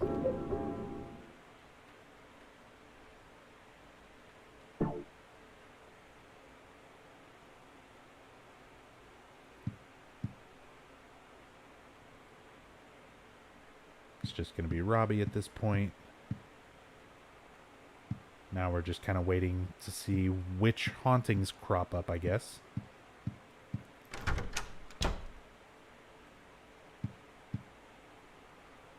And I'm guessing none of the mods that I'm using, I don't think, affect what endings and... or not endings, but hauntings and things are in the game. I don't think there's like a patch to put other hauntings in. If there is, that would be amazing. If there's not, we should get people working on that.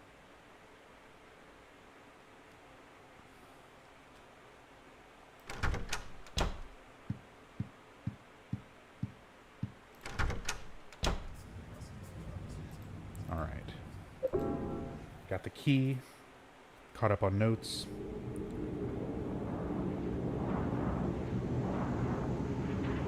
Eileen wasn't able to go with us through the hole, so back to her.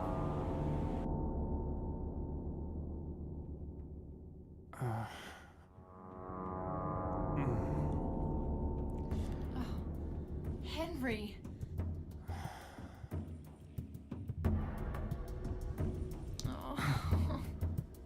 Have you been here the whole time? Yeah? And I didn't see any hole either. You just disappeared all of a sudden. I can't stay here by myself. I'll be cursed. You know it. What am I gonna do? I might know a way to save you. Do you know about someone named Joseph?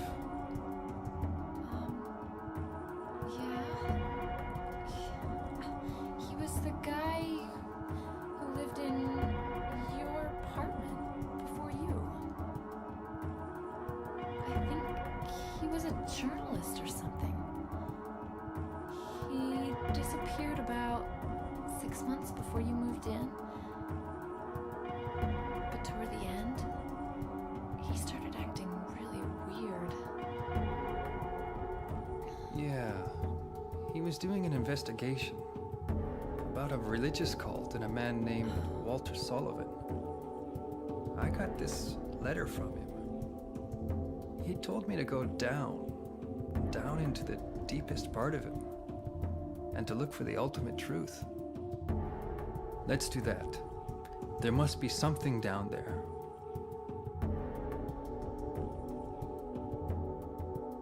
Okay. I'll do it. You're the only only chance I've got. I'll stick with you. No, Panda. So that's the general misconception of the overall series, because that was Silent Hill 2. Latent spooky powers attracting sinners to the town to punish using their guilt. They have amnesia and don't remember why they have guilt. That was Silent Hill 2. Silent Hill 1, it's not about Harry Mason's guilt. He doesn't have guilt. He's completely oblivious to everything that's happening. It's a supernatural story regarding Alessa, a girl with psychic abilities, the cult that is, trying to summon a god, and you're discovering everything about this situation as Harry's discovering it. It's oblivious to both you and the character, and it's a way for you to interact with the story as it's happening. Same thing for Silent Hill 3. It's a continuation of the story of Silent Hill 1 17 years later, and follows the same themes. Silent Hill 4, we're not even in physical Silent Hill. It's more of a spin-off story where Walter comes from Silent Hill. He has the abilities to do all of this that's happening because of Silent Hill and because of rituals that he learned through the cult of Silent Hill, but everything is taking place elsewhere. It's either in Walter's mentally created dimensions, which we're in currently, or it's in South Ashfield, in more or less the real world. Sorry, that's still kind of a what the fuck are you talking about answer, I know. But this game is very complex. I've spent the last 8 hours trying to kind of explain it, so a lot of the concepts are not easy to gloss over. Especially in this one. This one does things very differently. And this is the most magical part of the game.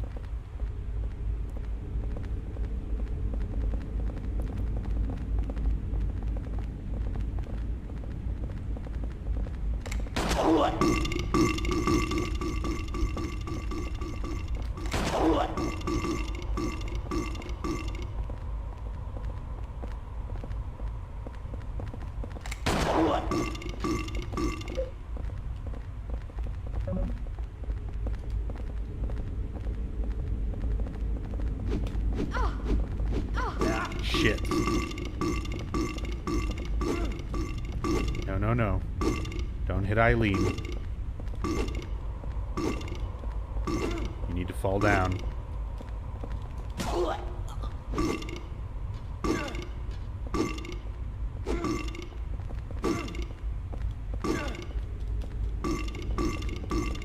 on, stomp.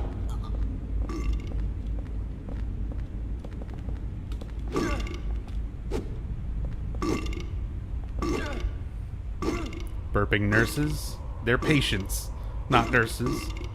Common mistake. No nurse enemies in this game.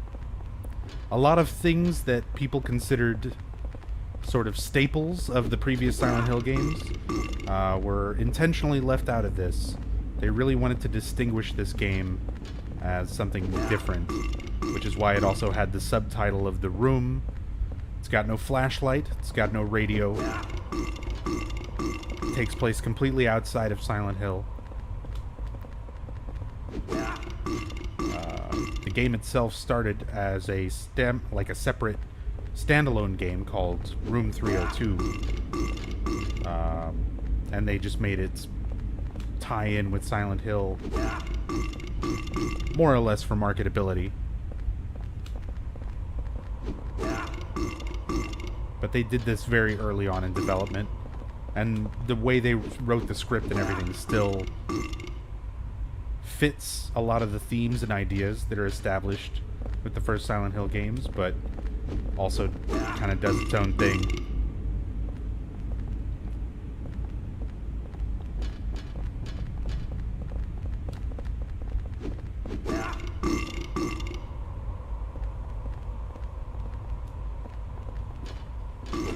Oh. I thought they were down for good.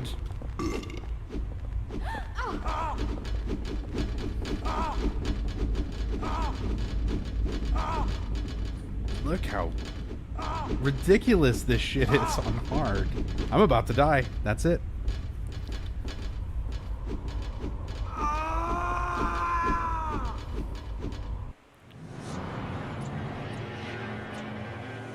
Still hope left for Silent Hill franchise? I mean, you can be optimistic and say there's always hope. You never know what could happen, but I would not bet money on it. I'd put my money on Silent Hill being dead as a doornail. Here, take Stuart this. Harper, thank you for the 10 bits.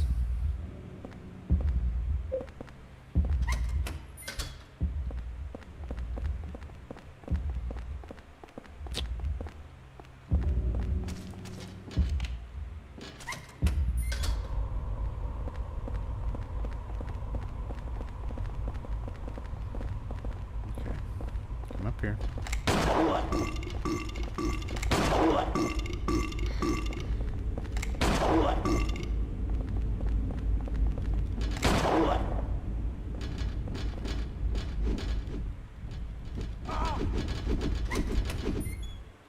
I'll take it. All right, let's go, Eileen.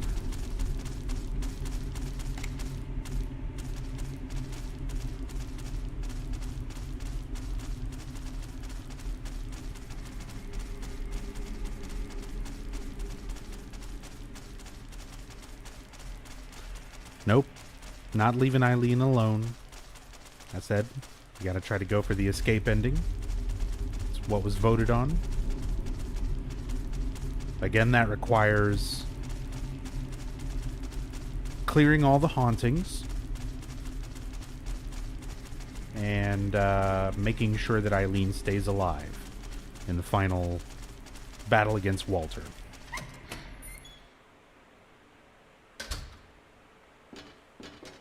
And in order for her to stay alive during that fight, I need to try to get her to that fight with as little possession as possible. So while Eileen is with you, she can't die, but if she gets left alone for too long, especially around places with enemies, if she takes damage and gets hit by enemies, she becomes more and more possessed. And if she's too possessed at the end, it'll be almost impossible to beat Walter on hard difficulty in the brief amount of time that she will rush herself towards death, meaning that saving her is going to be incredibly difficult. I will do my best to try and get, as said, this is the ending that I'm going for. Maybe not necessarily the ending that I'm going to get, but I'm going to go for the escape ending. Am I doing Homecoming? No. I'm one game a night. I've been playing this one for 8 hours. You're insane, Dr. Rockstar.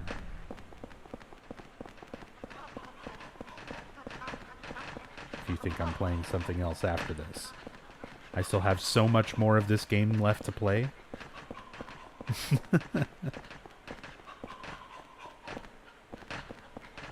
Okay, come on. Good. She's still with me. So, and before anybody starts telling me you can use holy candles to heal Eileen, that is one of the things that has been an unfortunate bit of misinformation with this game for a long time. You can use holy candles to heal Eileen and make her less possessed, but it's a temporary effect and it wears off no matter when you use it, before the final battle with Walter when it really matters. So you can use it to make her a little bit better for a short amount of time, but ultimately it comes down as a waste. It's only temporary.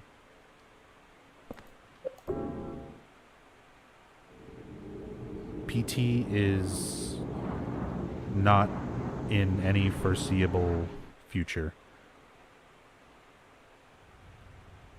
Unless I can get my hands on a PS4 that's already got it installed and everything. Which eventually will probably happen, but I have no idea when.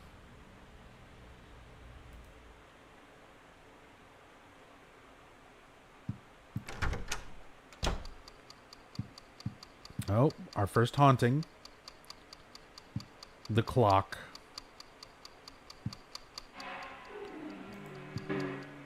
Maybe I've been holding something to weaken this.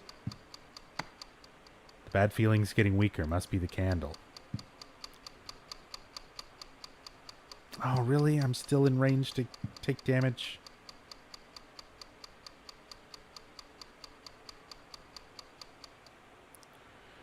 Death Stranding has nothing to do with Silent Hills. It is a completely separate project of Kojima's. It's got a few of the same people involved, but it's not... They are not the same thing. It's nothing related. I'm interested in Death Stranding, don't get me wrong, it looks cool, but you're kidding yourself if you think it's got anything to do with Silent Hill.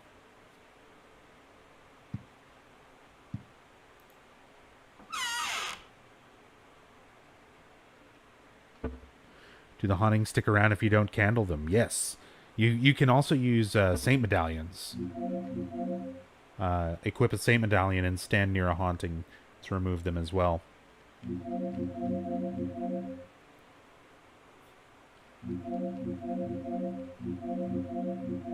Still doing okay on healing items. I'm going to try not to use up as many... How am I at on health right now? About halfway. I'm going to go ahead and use a health drink now.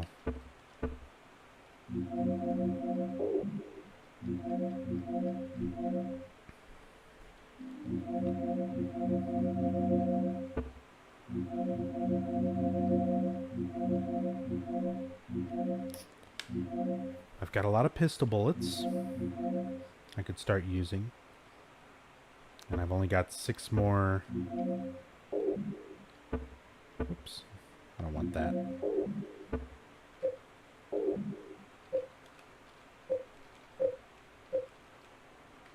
Can I actually equip this? Oh! No, that's fine. I wanted to use that.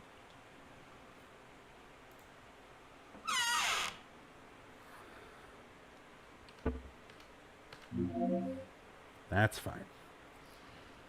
So, I'm going to save the revolver. What's the difference in effectiveness between candles and medallions?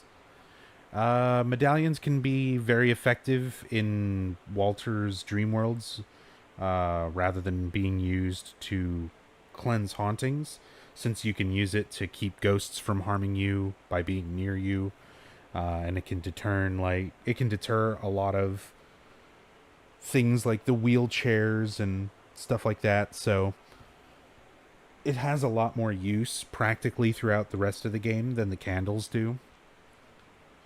But if you decide to use candles to heal Eileen for certain parts, and you just stock up on saint medallions, you can just use your saint medallions to cleanse hauntings instead.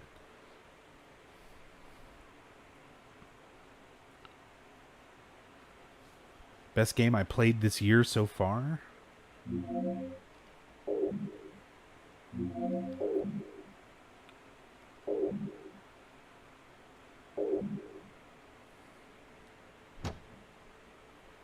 Bloodborne. It was my first time playing Bloodborne this year. Easily.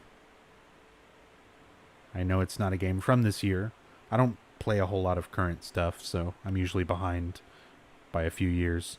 But I finally got around to playing Bloodborne, and it's amazing. Yeah, Ron. I've actually streamed Punity several times.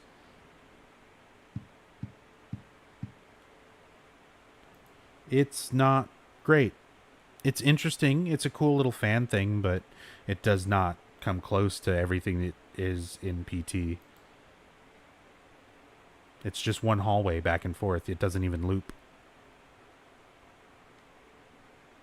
Filthy envelope. Letter and a toy key inside. Mommy, I'll give you this, so please wake up soon. It's inside my toy train. So, here we go. Second half of the game. We're going back to all the same places that we went through for the first half of the game, except now we've got Eileen with us to take care of.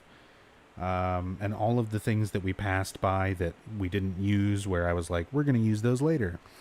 We get to go back and use those things, while also taking care of Eileen and all that shit. So, second half of the game, this is where the game really falls apart for me and becomes significantly less fun.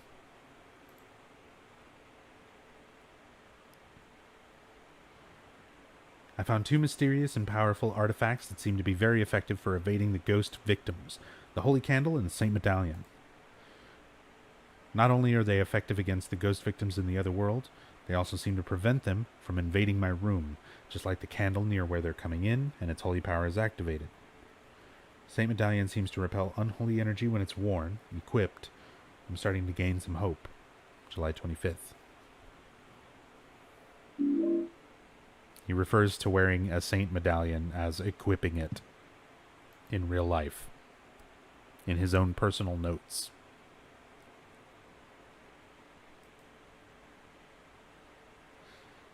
You're a little weird, Joseph. Please read my previous comment. I can't tab out and scroll up. Would you do me the kindness of repeating it? And you can always type at Nubzombie and it'll, or just type my name along with your comment. It'll highlight it. And I tend to be a little more likely to catch it if you think it's something important. Here comes all the idiots highlighting their thing by typing my name and saying nothing important.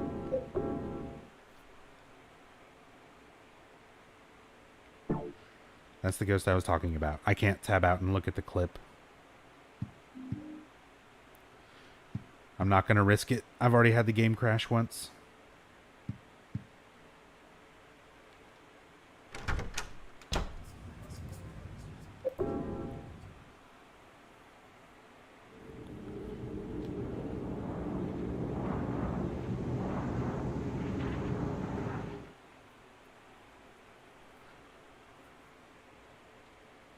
Hate Souls game lore. Have to use YouTube or wikis to know what the fuck is going on. I've played a lot of the Souls games and analyzed them quite a bit, and they are definitely hard to piece together. Even more so than Silent Hill in many ways. It's a good thing there are people out there like Vati and Vati Vidya and Plague of Gripes. There's a lot of other really good Souls and Bloodborne lore people out there.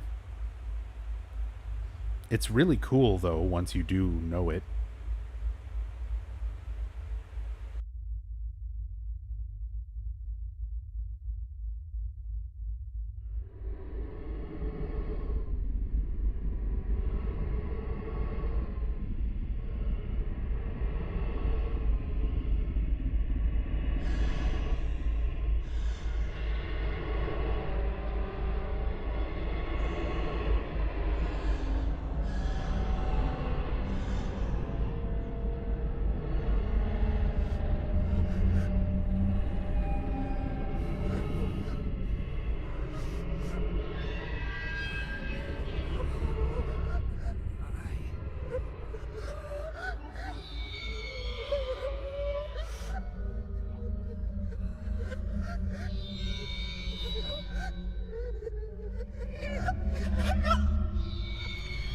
Well, Cynthia's back for that special favor.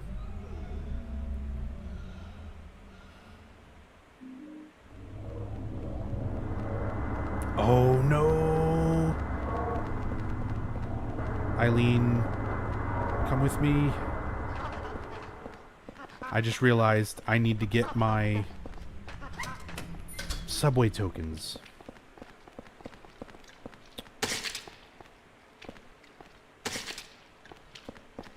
I'm not going to be able to get where I need to be. Well, I don't know how that special favor is going to go. Bad touch. I might... I'm just going to go ahead and take that Saint Medallion. Because I don't want to even fuck around with Cynthia. Oh, we got another haunting. The window haunting.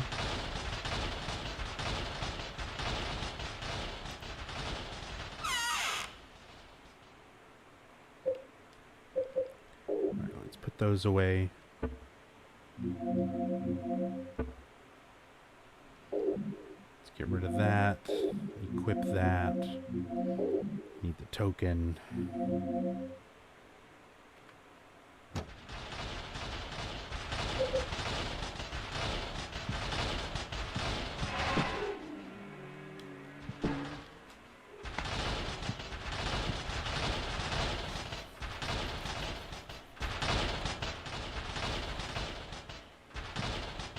That's probably like the lamest haunting you can get. It's the window one. I think that's the worst one.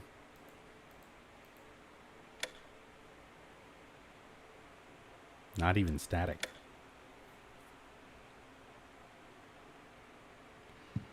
Alright. Now that I've got a proper loadout here.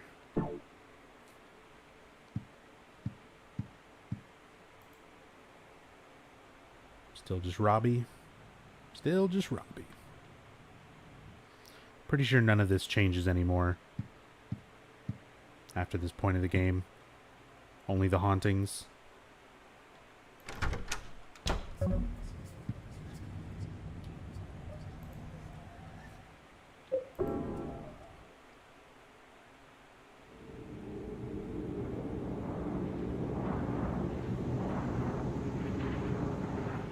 Sword for Cynthia. If I had a good way to down Cynthia, I do pick up a silver bullet here, and I've got the pistol on me. That's actually a good call.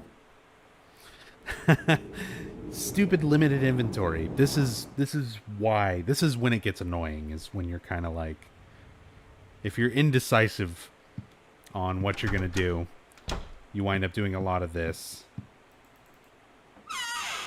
So now it's like, okay, let's put this away so that I can pick up the silver bullet and also bring along this.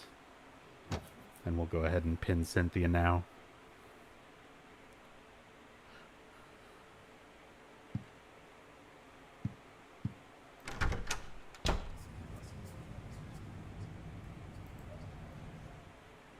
Does Robbie the Rabbit have a backstory? He's a mascot for the Lakeside Amusement Park. That's the backstory. That's literally it. He was first introduced in Silent Hill 3, and fans just liked the design of it so much, they wind up kind of using him in everything after that.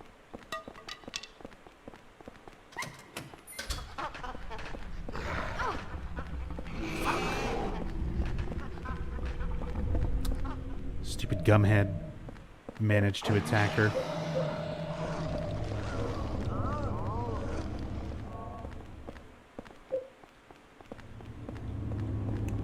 I'm gonna try to just keep Eileen with me.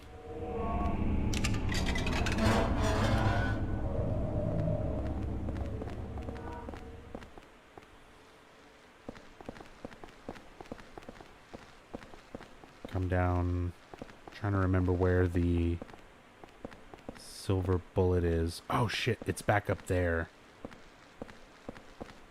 Let me go ahead and just go grab that and be ready to take care of Cynthia. In-depth Robbie the Rabbit backstory. This looks like South Ashfield Station. Way to go.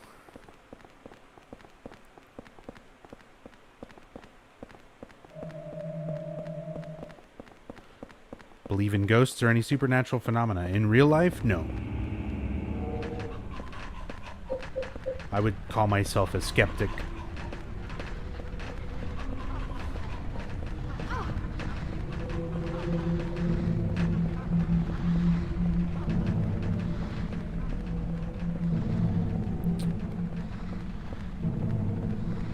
Oh, is it on the other side? I thought it was on this side. Stop it. Don't you hurt my girlfriend.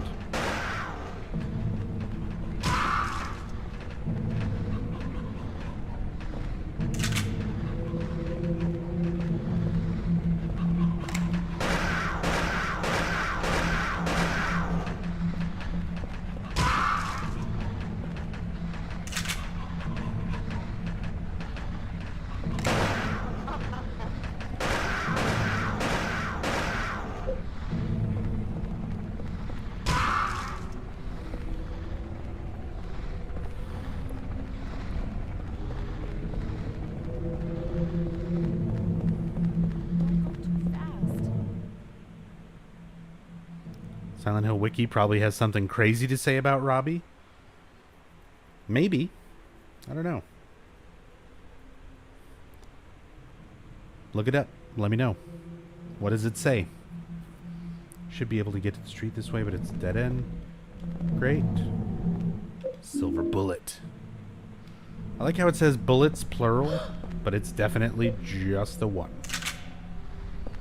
Alright, now we are ready to kill a ghost. Or at least down one and pin her.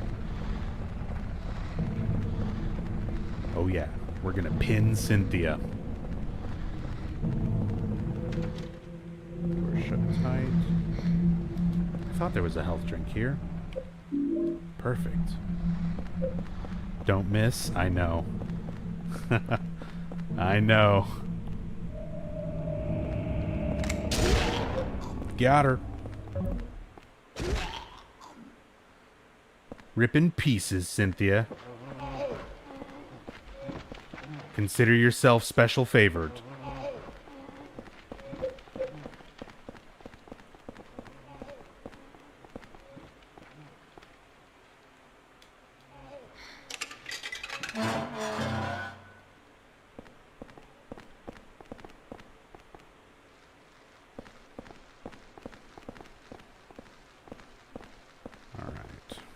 Also out of ammo. Oh man. Fuck. I was like, I know there's multiples. No, no, no, no, no, no. Don't go for Eileen. Why do you do so much damage? Oh,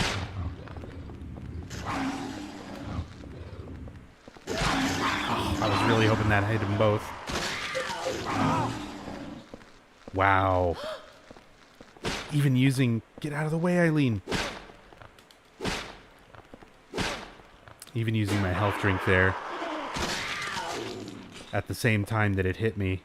I feel like I didn't get the full effect of the heal.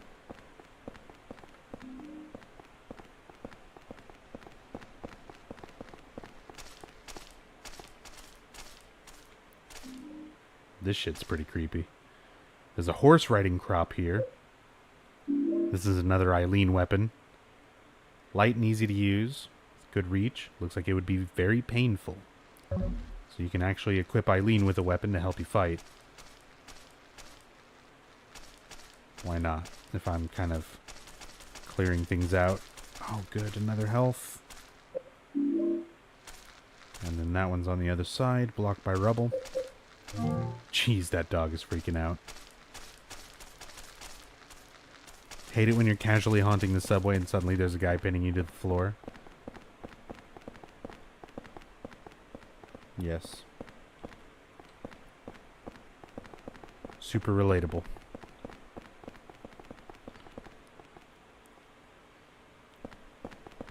Mystery of the Rabbit's Death. Oh yeah, that's a pretty cool short. There's some interesting Robbie related things out there. And some pretty awful things. Like Silent Hill Revelations.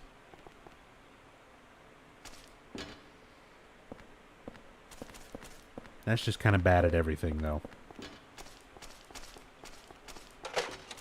Here we go. Back to this box, all the way from the very beginning.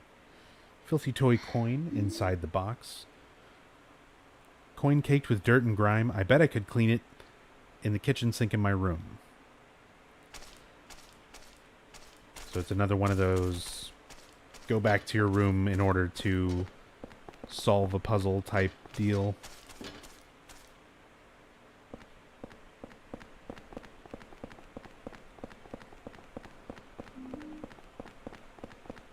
I wouldn't even necessarily call these like puzzles, but just like certain things you have to figure out just to progress.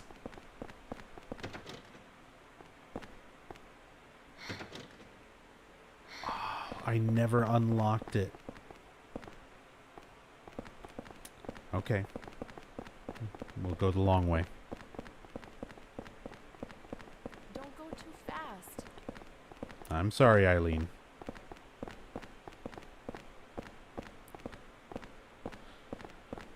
Need to watch that movie just to reinforce my disappointment. Was Revelation's first movie or second? That was the second movie.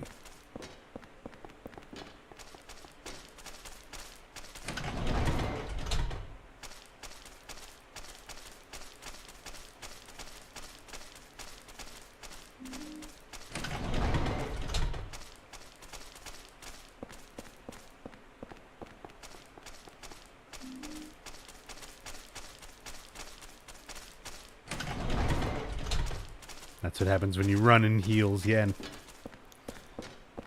I mean, it's supposed to be like her injuries and everything.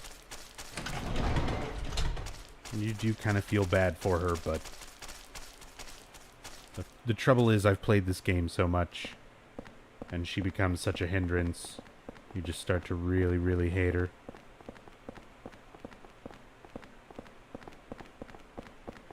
An unreasonable amount. Give me that first aid. The portable medical kit. Sorry, Eileen. Didn't mean to bump you.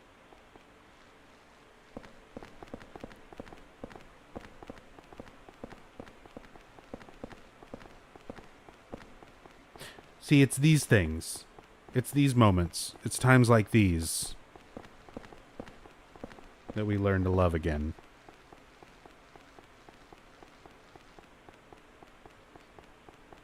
Like, if you're in the middle of a speed run and you're, like, standing around at a door and you're like, I've been standing here for, like, 35 seconds. Where's Eileen? Where's Eileen? Why is Eileen not here? And then you go and investigate and...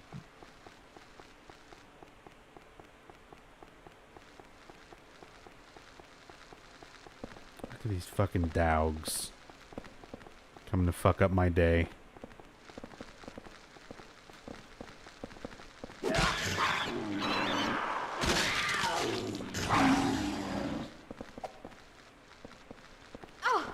Oh, why would you go for her?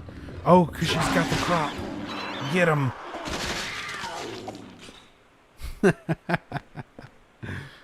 Great. My leg hurts. I know. Some more bullets. Perfect. Oh, she's tired. Let's give her a moment. We're not in a rush. It's been 8.5 hours. We're doing this right and proper. You okay? You okay? Alright. I apologize, though. I am getting pretty tired. It does make it a lot harder to kind of coherently continue talking about elements of the game. This is usually how my story playthroughs go. They start off much more informational, Closest to our apartment. and then I just gradually become more and more sleep deprived and insane. All right, let's go wash the coin. That's not a euphemism.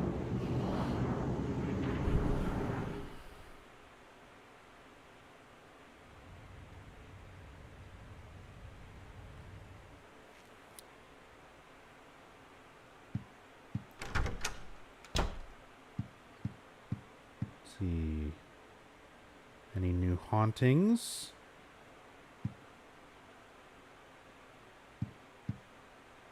There's another note.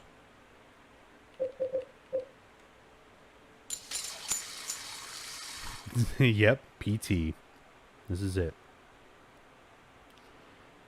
You wash the filthy coin with water, and it is now the one whatever simoleon coin. Maybe someone meant to write $1?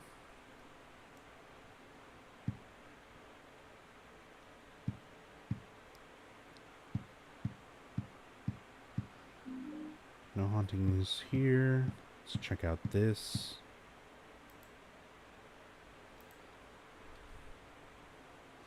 A few days after Walter killed himself in his cell, several residents witnessed a long-haired man with a coat here. Through his window, Richard Braintree in 207 saw the man moving something heavy and doing something in room 302. Even Sunderland, the superintendent, saw the man with the coat hanging around room 302 and confirmed there were signs of someone having been in there. July 17th. So, referring to Walter at some point moving something heavy and doing something. I believe this was probably after his, considering it's after his death, the idea that this was Ghost Walter moving his body back to room 302, where it is right now.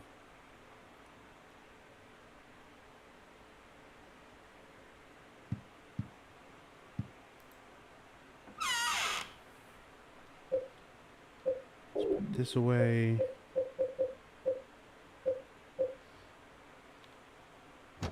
Ghost Dad. Let me double check here for any hauntings. Nope.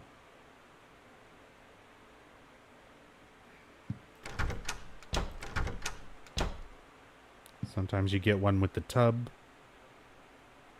Nope. What's the worst jump scare in the Silent Hill series? Like the scariest or like the worst? Like which one is not a good jump scare?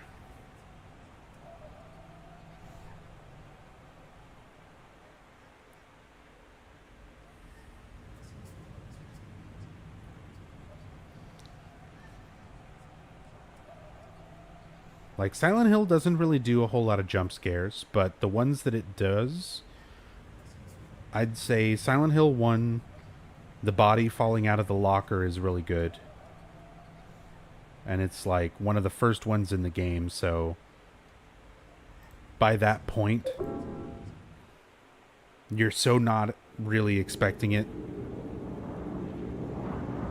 Silent Hill 2, the first lying figure that crawls out from under the white van, also got me pretty good. First time I played.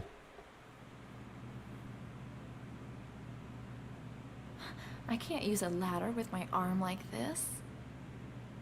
Great. And there you go. That's the idea behind the whole second half of the game. Eileen is with you and she can't use ladders. So you have to find a way to bring Eileen through everything without using ladders.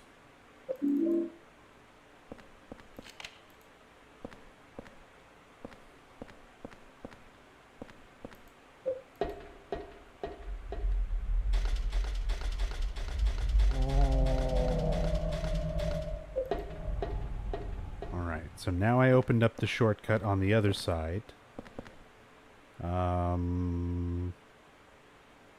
I've got the coin. I can go back to the vending machine and get the key. Let's go do that. Will she be cursed if she's left alone too long? Yes. Leaving her alone causes her to become more and more possessed. Especially if she's near enemies.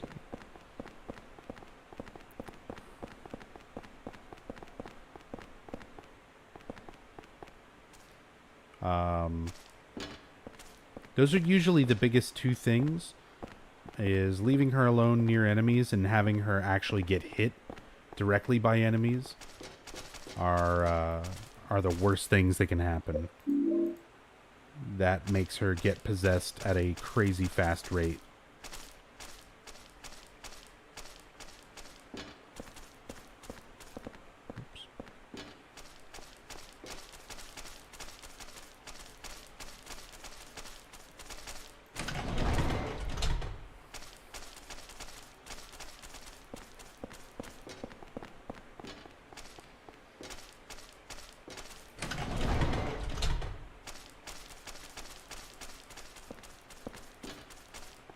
Silent Hill 2 got a loud scream from me the other day. First time playing it in years.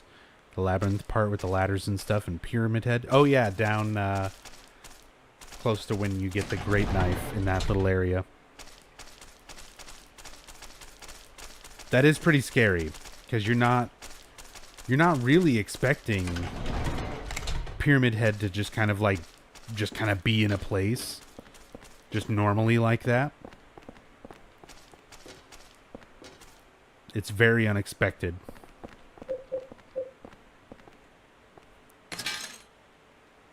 The murder scene key.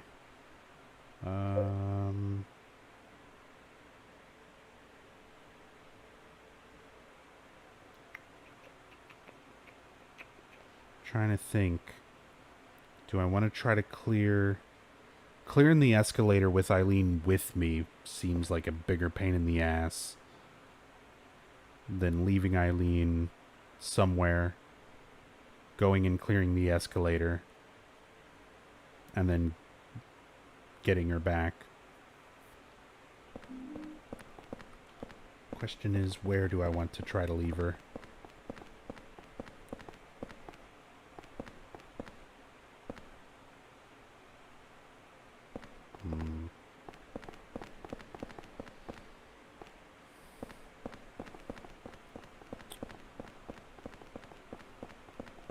I guess she can just kind of be here.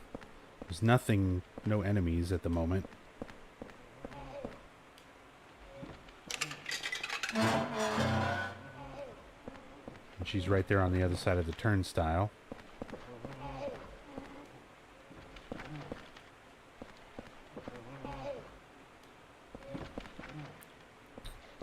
Oh, but I need to get Cynthia's ticket. I can't go through that way. So I'm going to need to go back down.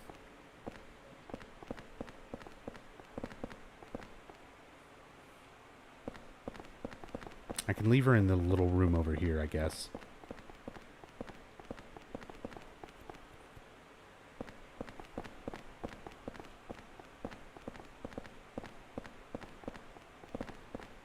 Make sure she's not stuck on the fucking stairs again. How can you see if she's getting more possessed? She'll, like, physically start showing more severe wounds, bleeding, like, creeping textures. She'll also start, like, freaking out and spouting cult-related nonsense. Oh my god, get out of my way.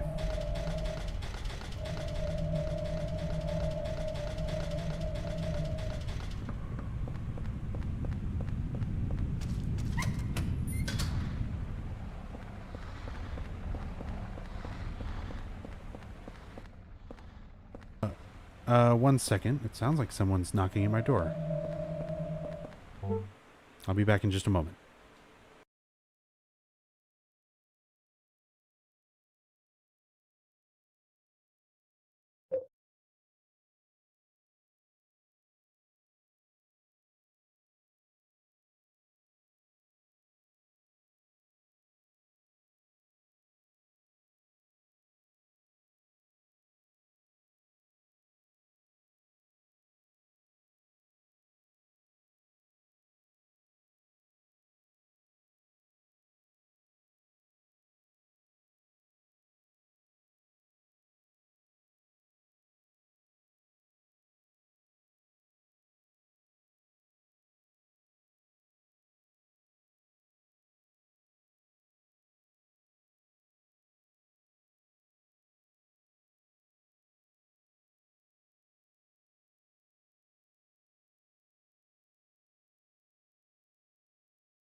Okay.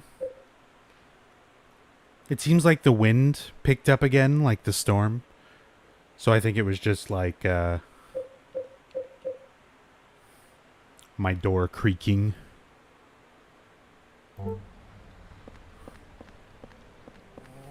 It sounded like somebody quietly knocking.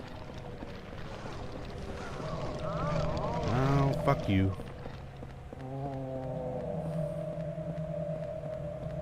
God, all of the ghosts right here. I'm gonna go back to the room and put some stuff up. Free up inventory. Come back, clear the escalator. Get the train handled, get Eileen. No, I'm not in Houston, I'm in Austin.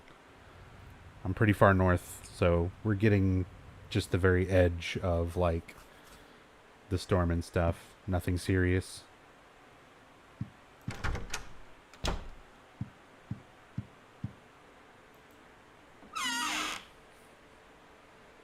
Hi from Houston. Hello from Austin. Blub blub. Yeah, I hope you're doing all right.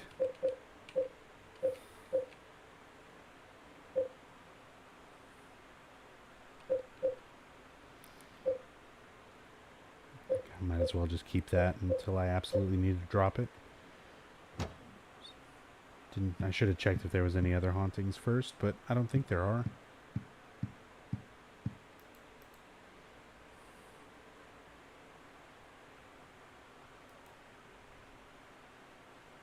Alright.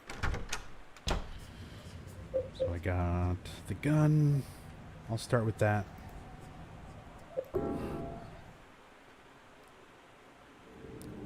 Gonna clear out a side of the escalator so that we can safely get Eileen through.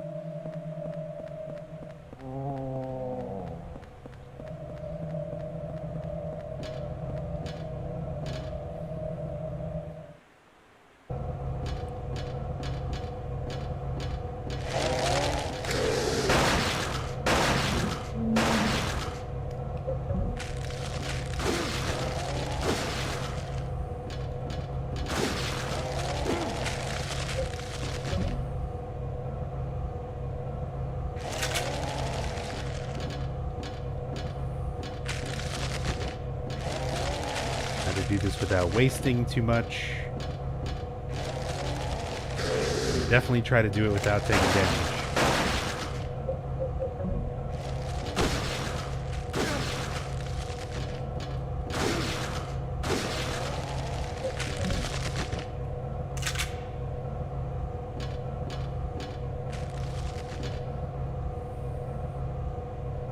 Damn, that sucks, Pyromancer.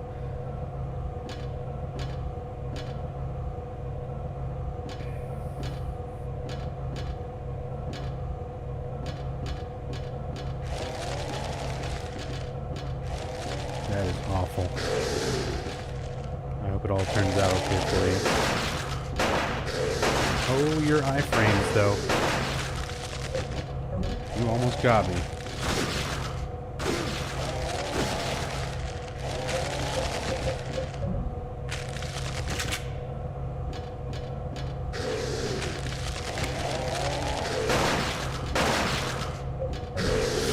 Oh, I thought he was stunned already. Oh no. After all that, I took all that damage.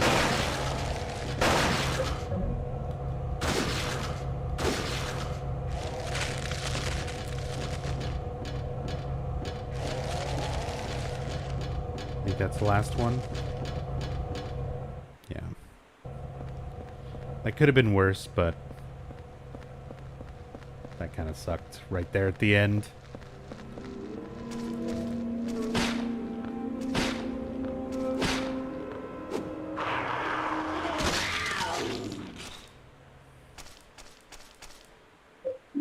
Health drink here. Go ahead and drink that.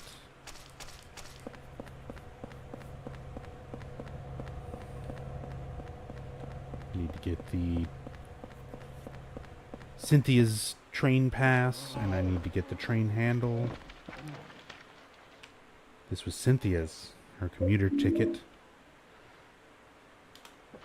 So And now I can get everywhere I need to. I'm going to need to move the train. Whoops. What's a train handle doing here?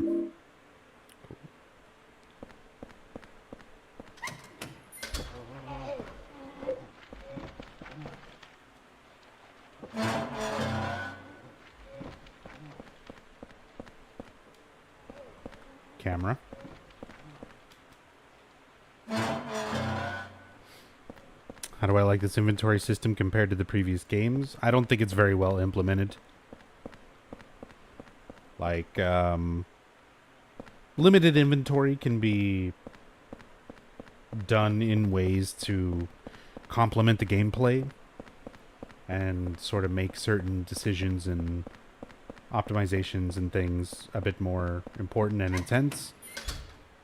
This is, it just feels kind of, I don't know, tacked in.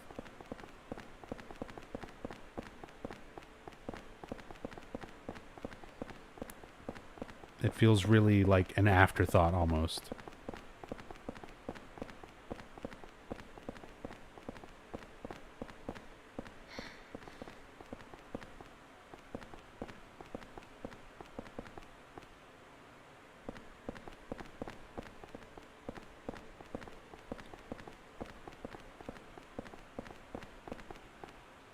Alright, so we got Eileen back with us. At least this has been significantly an easier trek. I used to live. Since I got Cynthia pinned early.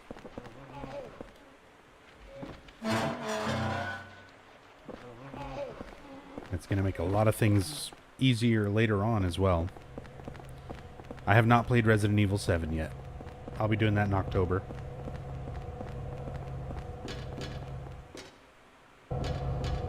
Here's the one part of the game where you can just, like, run. And Eileen will actually teleport to the bottom of the escalator with you. I wish the whole game were like this.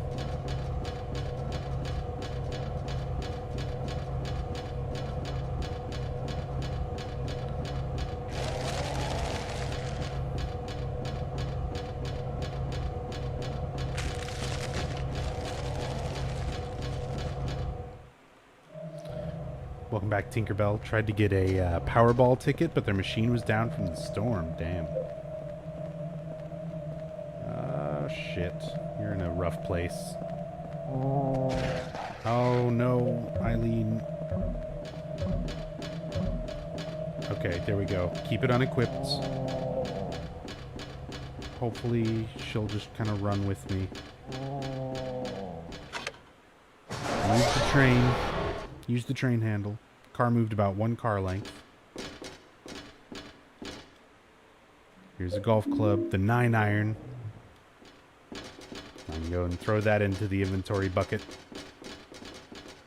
And here we get another sort of obedience. This is the one that I'm going to use for Andrew DeSalvo.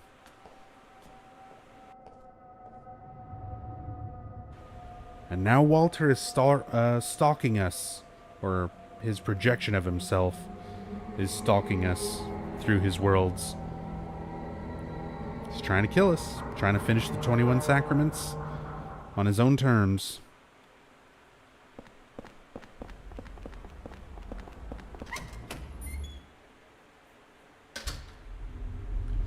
Well, Eileen's in really good shape. Taking good care of her so far. I was a little bit worried about some of the bumps she took, but seems okay.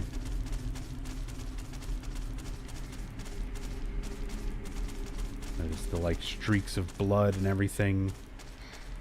There's a lot of weird stuff on these declines. But because of the way the cameras are fixed, they make it really difficult to see what's going on. What is this place?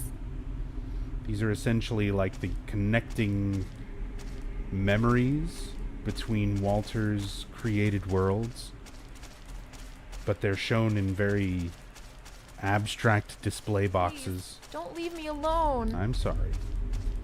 Come Come on.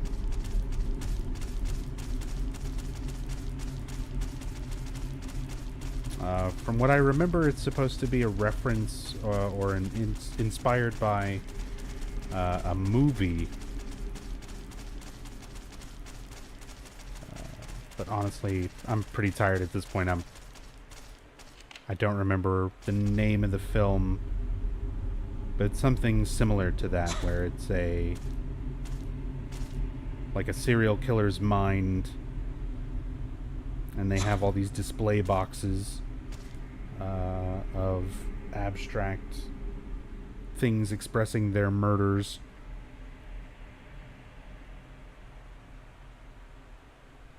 Have I not been paying attention to Eileen?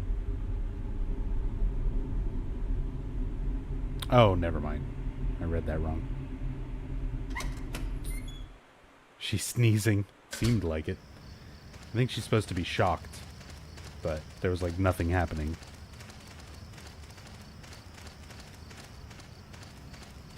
Her allergies are acting up. Something written on the candlestick. Holy flame. It's a torch. Oh, man. I'm going to need a whole lot of inventory space. So let's... Oh, God, Walter!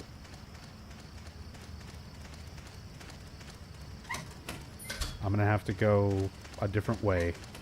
Oh, fuck. I should have just lit the torch there.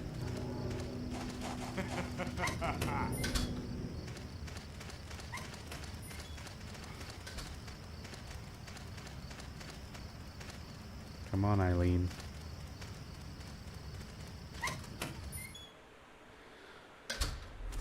Alright. Be safe about this. Walter can't pursue in these areas, so Eileen is always safe to be left here. And they always put a hole in this spot so that you can go back basically somewhat without risking Eileen.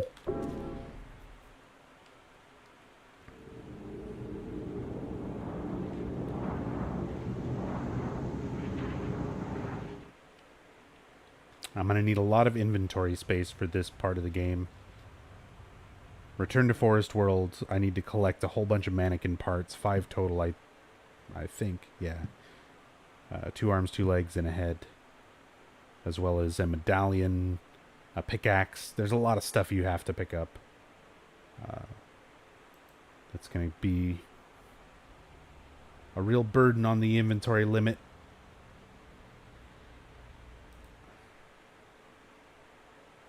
See if any more hauntings are going on. Plus, while I'm here, I can go ahead and put the torch in the oil.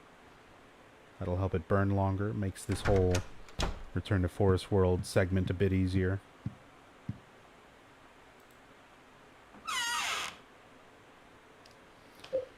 But let's put away the golf club. Let's put away that until I get to Andrew. Done with that. Done with that. Don't need the riding crop anymore. Oh yeah, I find it annoying. As said, this part of the game detracts a lot of the fun value away from the game for me. I'm gonna put the gun away. I'll keep the axe. Ah, damn it. It might be worth it to actually try and kill. There's so many enemies in this part, though.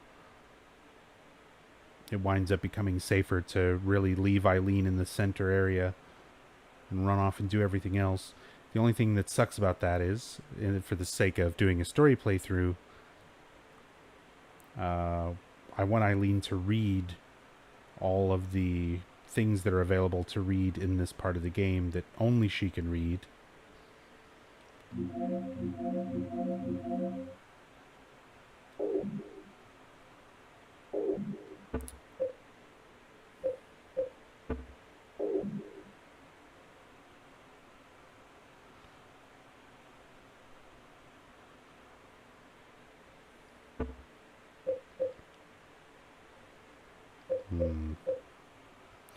Trying to think what's the best way to kind of approach this.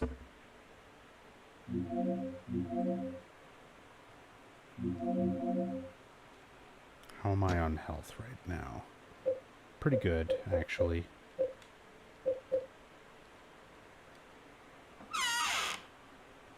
Let's put those away.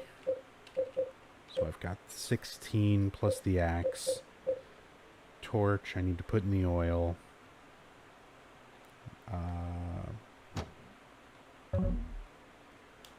Get rid of the same medallion.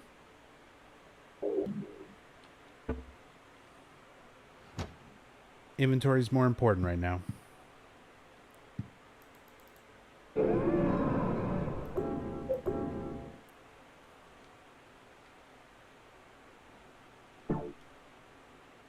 What happens if you don't do anything about the hauntings? It depends. So the two factors in the endings that you can get in this game are if you clear the hauntings or don't, and if you save Eileen or don't. So if you clear the hauntings but Eileen dies, you get one ending. If you save Eileen and leave the hauntings, you get a kind of good ending, you know. There's a red paper stuck in here. More notes from Joseph. My theory is that Walter never died at the prison. It may have been someone else who committed suicide. Either that or the person the police arrested was not the real Walter Sullivan. I'm in no position to investigate what really happened at the prison, but in any case, Walter didn't die at the prison. The man with the coat that showed up here was the real Walter. So as far as Joseph knows at this point, like, he has no explanation. He wouldn't suspect Walter having the type of power that he does at this point. 7 years ago, he did something in that apartment. I'm certain there's a link between that and the bizarre things that have been happening here. Just a little bit more and I'll have this whole thing figured out. I may even find that the real Walter is somewhere nearby.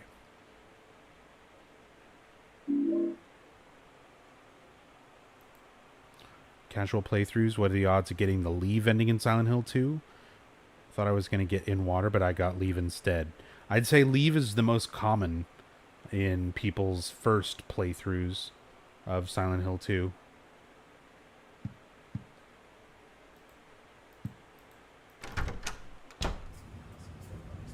You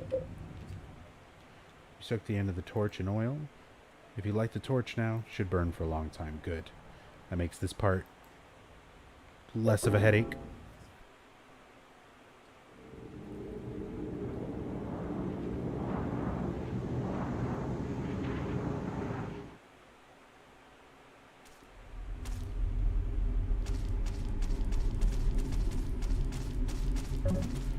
Go ahead and equip this.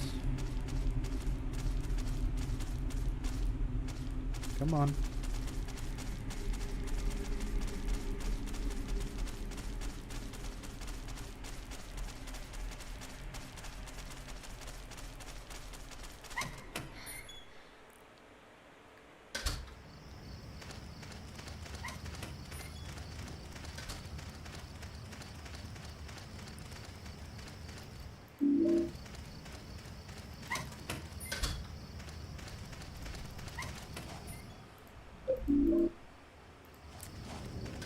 It kind of sucks. At least these are areas that I've already gone through. So at this point, there's less for me to kind of stop and talk about that I hadn't already talked about when we went through these areas the first time. With the exception of the things that Eileen can read now. But with Walter chasing us, and enemies the way they are in this spot, it's going to be a bit of a challenge. Let's see. Let's start getting some of these read. I can read this writing. It looks like some kind of a diary. Here goes. October 15th. Bob is gone. Nobody will tell me what happened. I bet... I can't read any more than that. Hey everyone, I take it Nubs is near the end. What's up, Respect? We're at Return to Forest. We've still got Return to Water Prison. We got the rest of Return to Forest, Return to Water Prison, Return to... What's after that? Building?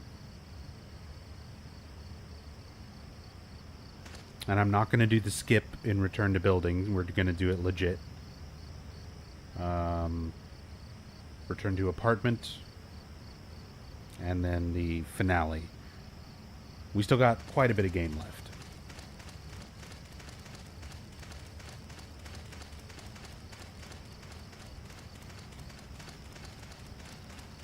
Alright, let's just hand stuff off here while I get it. Can also read a note on the doll itself. A charred doll's body is sitting in the wheelchair. Somewhat resembles Jasper when it's assembled. And we actually do encounter Jasper's ghost here for the first time. What skip? You can skip a majority of Building World the second time by bumping Eileen and making her stay in a particular place. And then going to another part of the area, and Eileen will essentially go through a fence that she's not supposed to go through, and will catch up with you, and you don't have to do like any of the puzzles in Building World second time. You don't have to pick up the cue ball and the volleyball and put everything where it needs to go. You skip all that.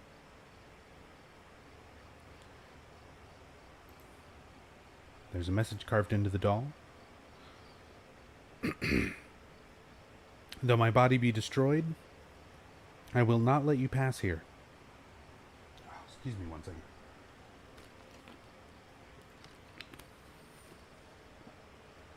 To prepare for the receiver of wisdom, I cut my body into 5 pieces and hid them in darkness. When my body is once again whole, the path to below will be opened. If you are the receiver of wisdom, you will understand my words. The ritual has begun.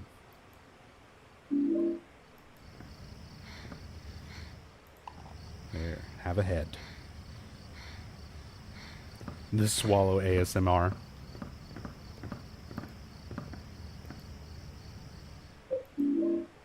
Sorry, I probably shouldn't do that. I know that kind of thing bothers some people.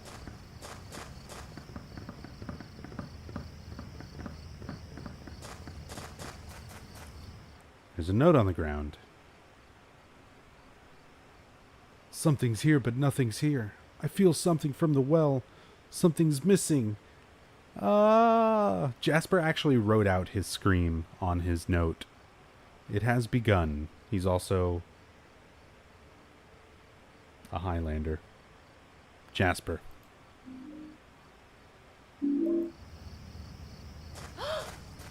Oops.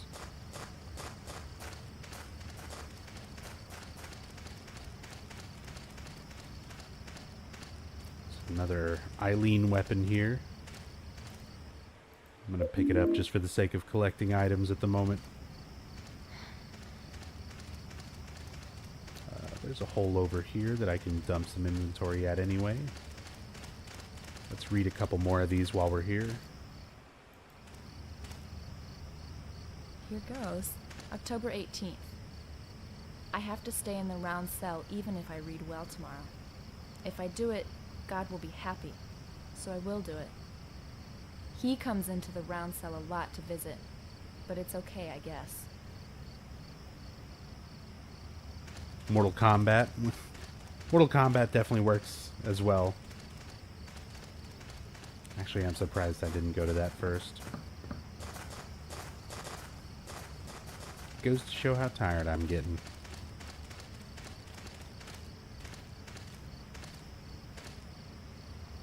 Here goes. March 17th. I went to Ashfield again. It was my 4th time. Thanks, Psylocke. Just like last Glad you're time, enjoying my it. mother... Something... The city is scary and the apartment where my mother is has... I can't read any more than that.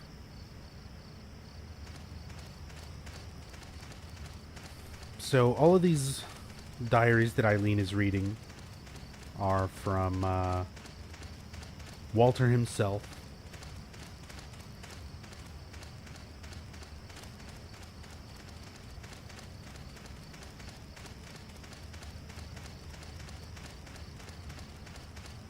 if I can leave Eileen. Go do this area without her. Good. At least that center area, there's no enemies. She's relatively safe.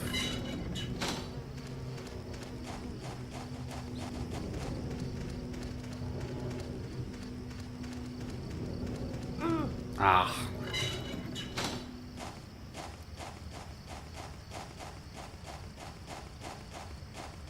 Oh, don't want to miss this. I'm going to need this bullet.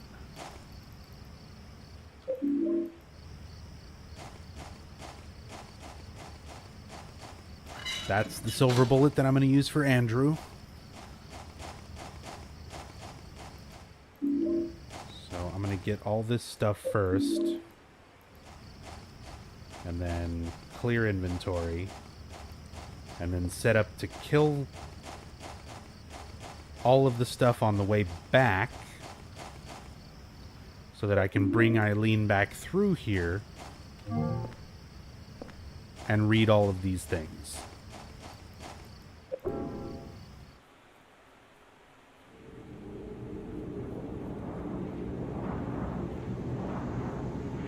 Why was Walter given the nickname the Red Devil? He wasn't.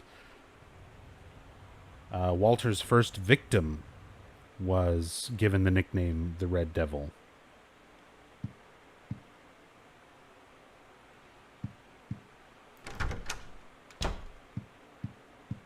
If you're referring to the Silent Hill 2 note, that's not what it says at all.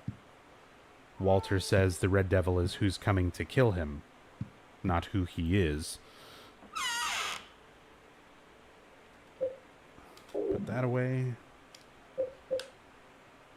Technically, when I get to the center part, I can go through the hole there and recollect these. The wiki is full of misinformation, just as a heads up. Put that away until I fight Andrew. Keep some bullets. Actually, now I want to clear everything out. There's no other limb to pick up here. On this side, right? I think that's it.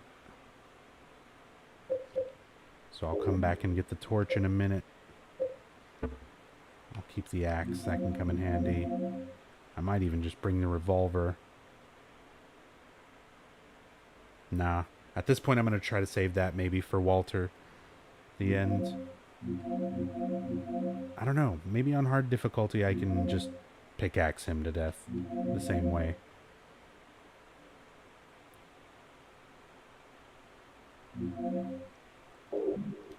Either way, I need to clear out as much of this as I can. So let's just do this.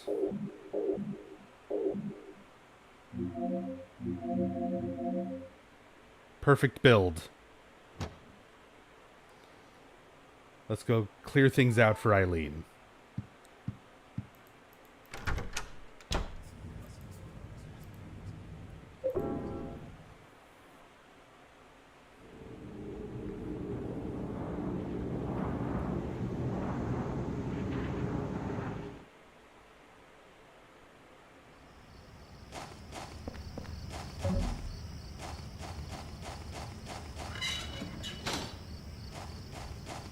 Someone tell me what stopping power means? Just how much damage a gunshot inflicts?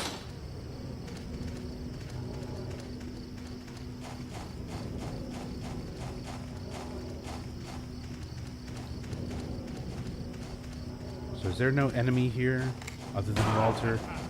No, there is bugs and stuff. Need to get rid of them.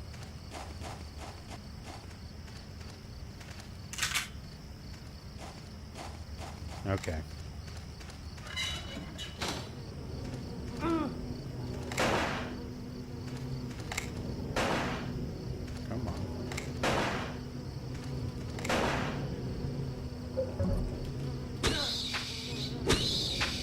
Much easier than trying to shoot these stupid things.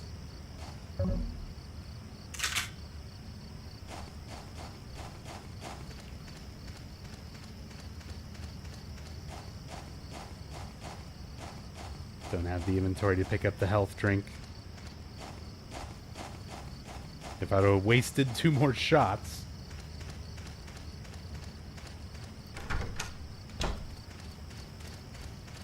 Alright. So let's go clear this area up here first. I'm just going to leave Eileen in the middle. Go kill all these enemies so that I can come back through unchallenged.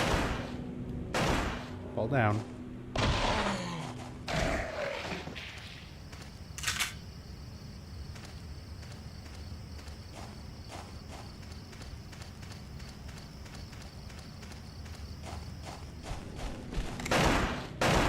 Game doesn't intelligently use up pistol ammo stacks? No.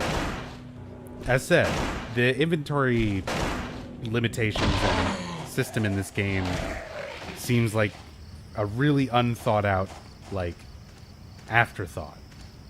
It just seems tacked on.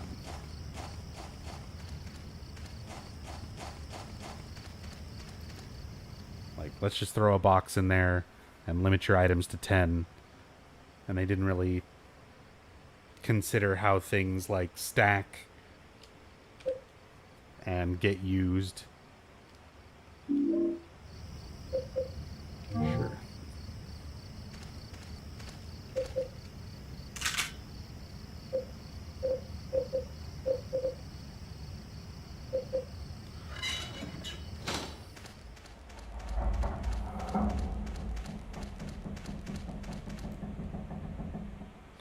Every time I look at it, it creeps me out more. Pickaxe of Despair. A very good weapon. I'm hoping I can pretty much kill Walter with that. Do some more inventory juggling here after this.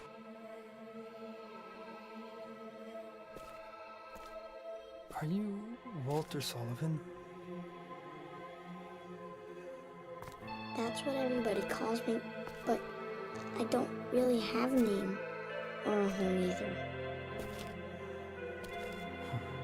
Well, what about a mom or dad? Yeah, but I never met them. They left South Ashfield Heights right after I was born. But soon I'll get to see my mom. Do you know where she is now? Yeah, of course. Right where I was born. Lots of people tried to stop me, but it's fine now. It says in the scriptures that I'll be with her. I gotta hurry. Mom's waiting.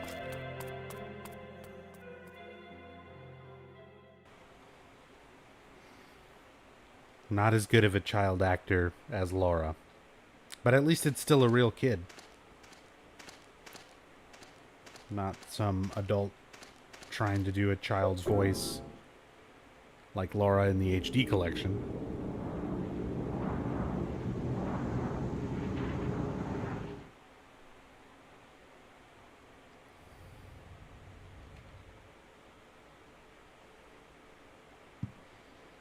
See if we get any new hauntings. AZPL, welcome back from the nap. Uh-oh.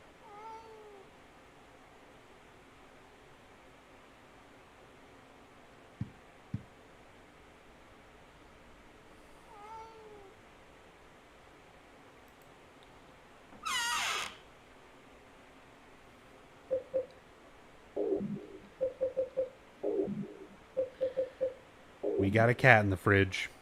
Repeat. Cat in the fridge.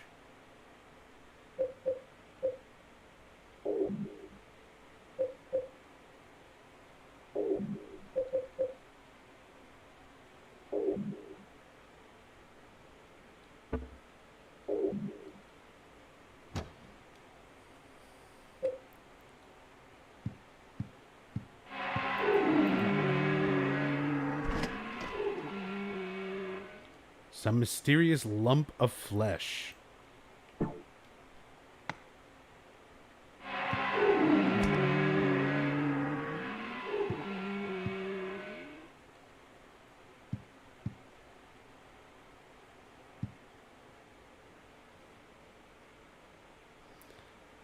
that'll clear that right up.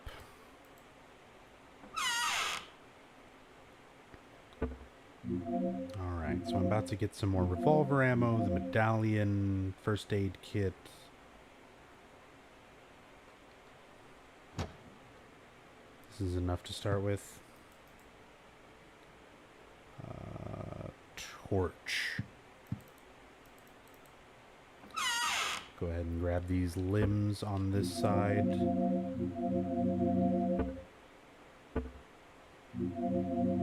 There it is. Nope.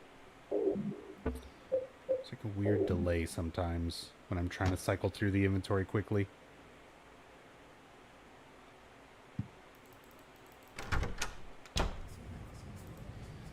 No, I don't think Henry gets his deposit back. Maybe it depends on the ending.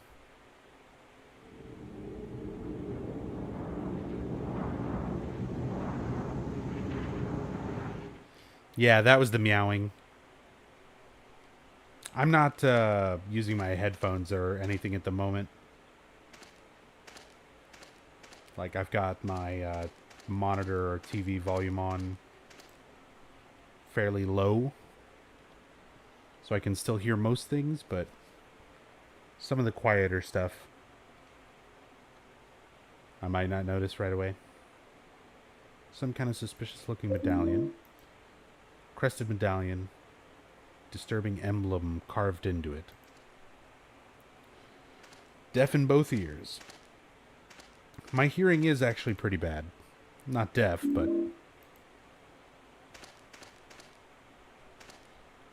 years of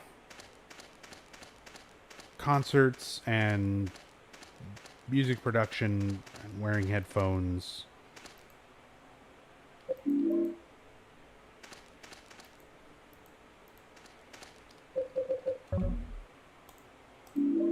Definitely did a number on my ears.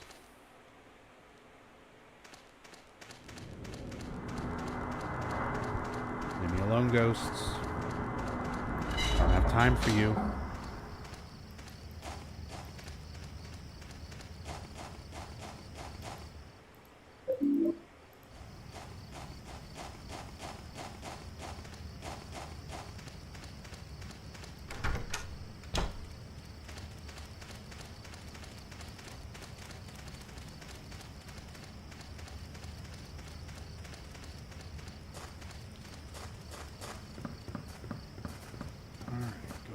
That there.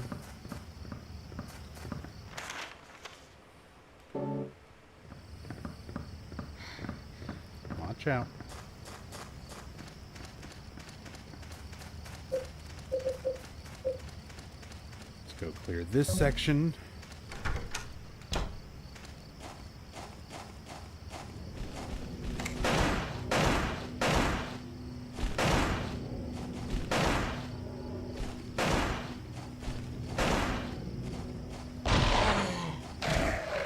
Are all of his maps doodles in this game? Yes, you never pick up a map in this game.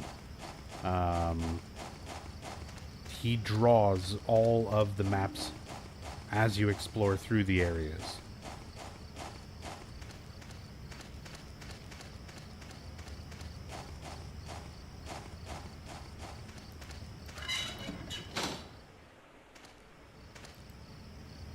Holy candle.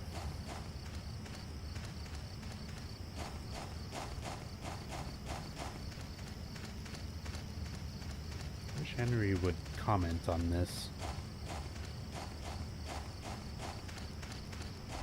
There's a lot of creepy stuff out here in general.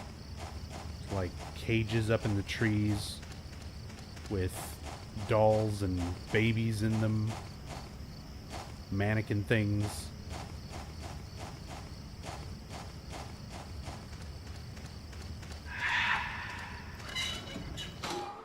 Oh, Jasper.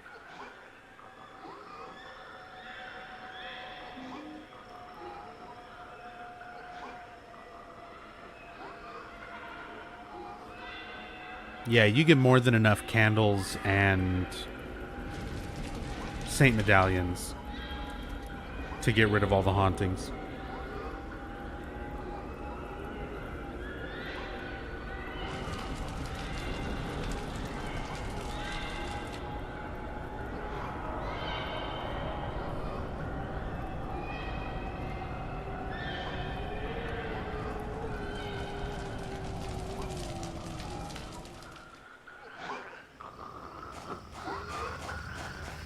Jasper's on fire.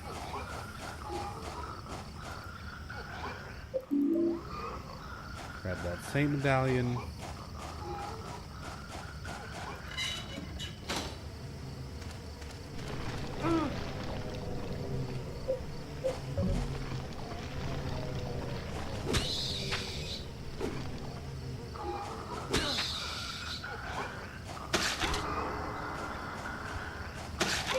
I'm gonna go ahead and equip the saint medallion so that Jasper won't harm me.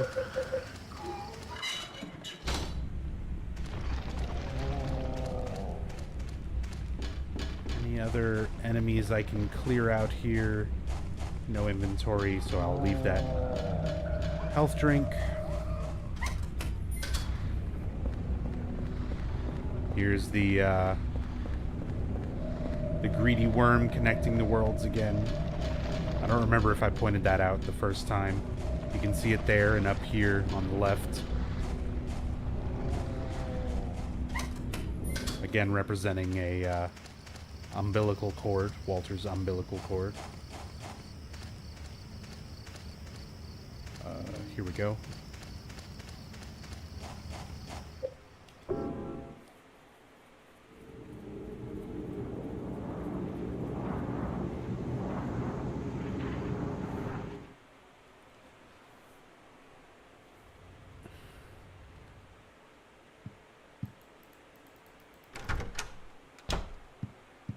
Oh, another haunting.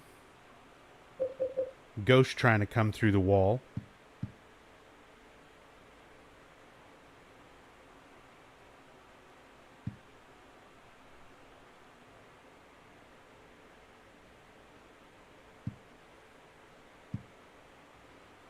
Bad feeling is getting weaker. Must be this medallion. I don't want to waste the medallion on it. There we go. Ghost glory holes. Why greedy? I'm not sure. That's just part of the nickname for what that creature is called.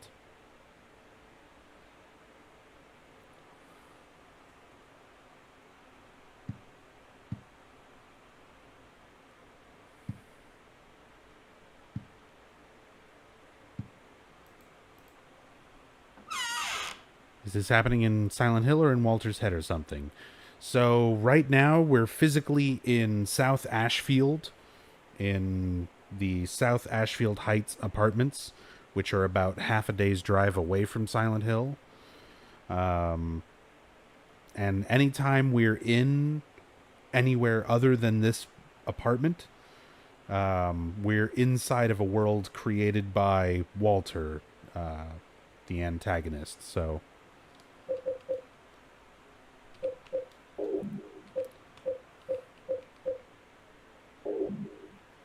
physically, we never go to Silent Hill in this game, technically.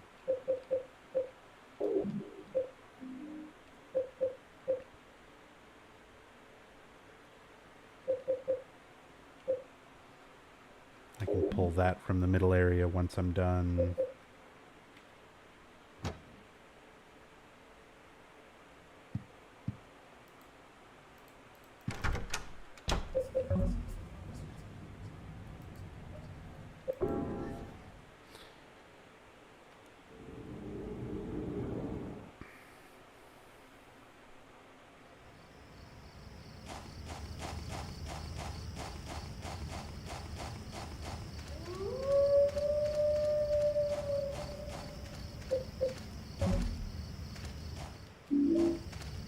Go.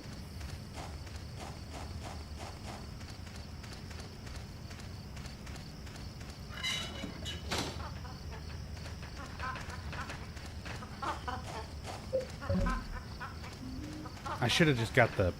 Now I've got to go relight the torch. Oh well, whatever. I'll just kill these first.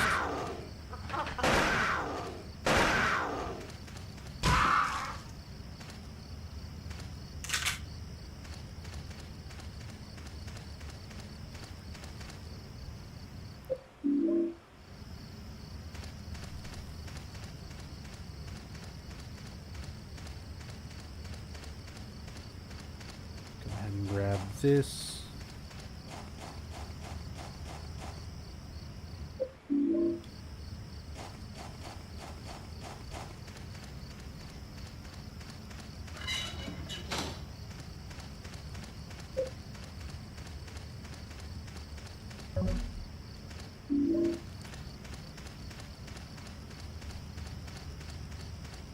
Got one more mannequin part here to grab. And another one on the way back.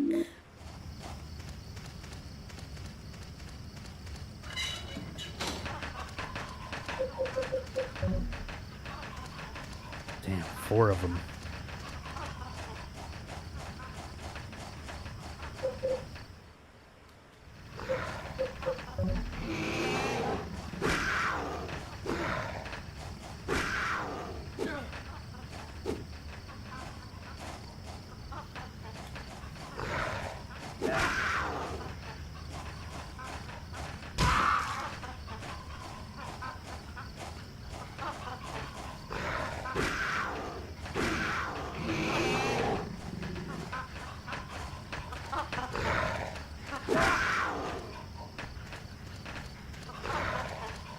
Oh wow, it got up so quick.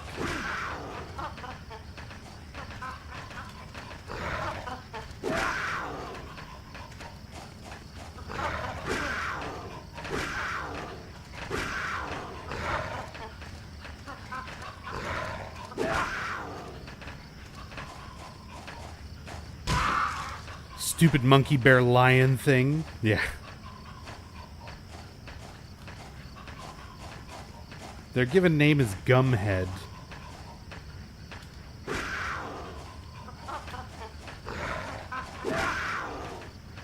And they're actually really similar to a creature in Silent Hill 1 called the Romper, which is also very much kind of gorilla-like.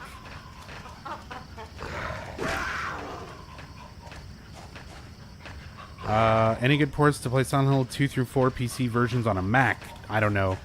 I don't use Macs for gaming or anything. I use Macs for like music production, but I don't have one myself, and I wouldn't know. I'm sorry, I so can't help you there. Not something I've ever had to work with or mess with.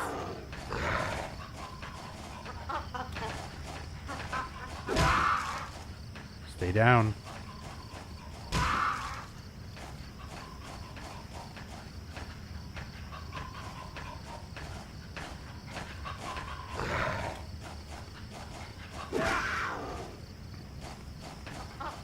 Still up.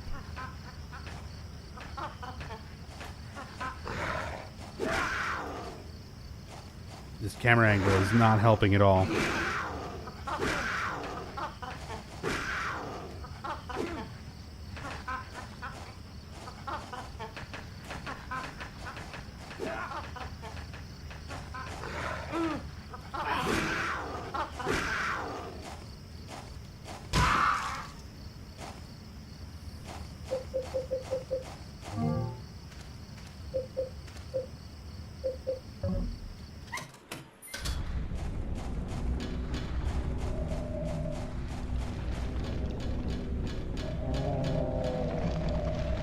Get out of the way.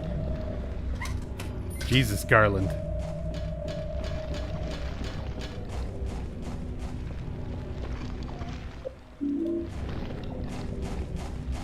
Still got room to grab this other body part. No other killable enemies here, just these ghosts.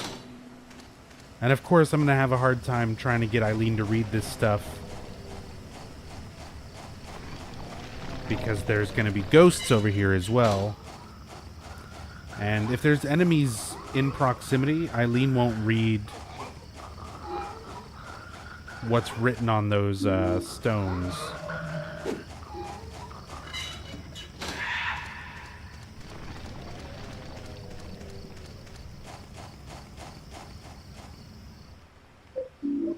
Well, at least part of it is cleared out.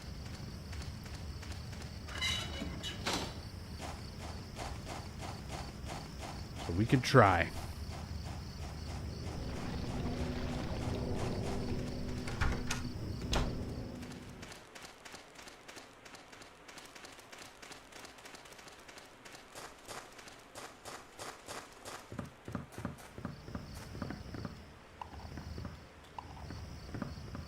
go.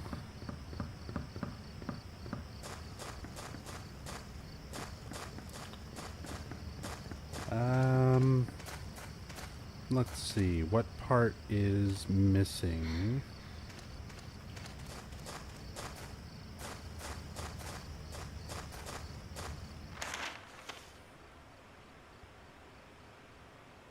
Which part did I forget to pick up?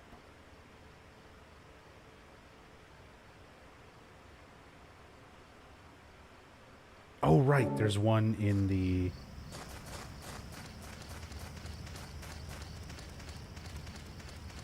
There's one in here.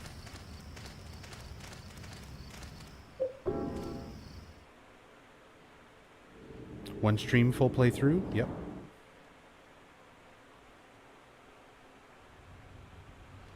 I will be finishing this game. Even if I need to start kind of speedrunning through it. And as said, at this point, I want to get these things read here, but there's also other parts where I've already kind of talked about these areas, and it's just a matter of getting Eileen through them. So I can kind of start speeding through the revisits on these worlds.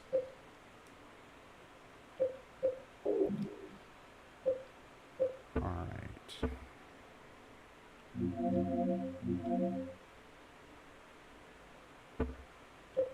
Put that up.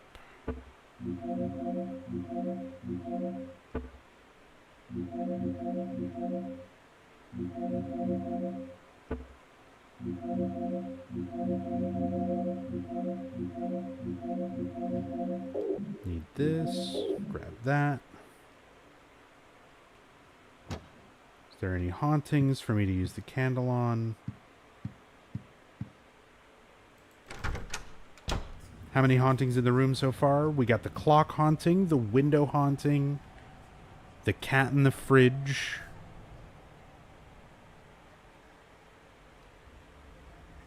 I think that might be it so far.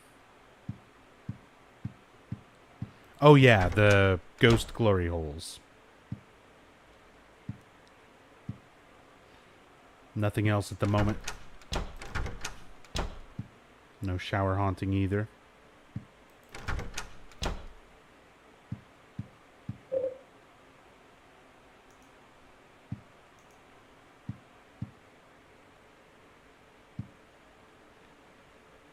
Let's see. I'm trying to figure out inventory. Let's just go ahead and put this on the mannequin. And then start going and reading stuff with Eileen.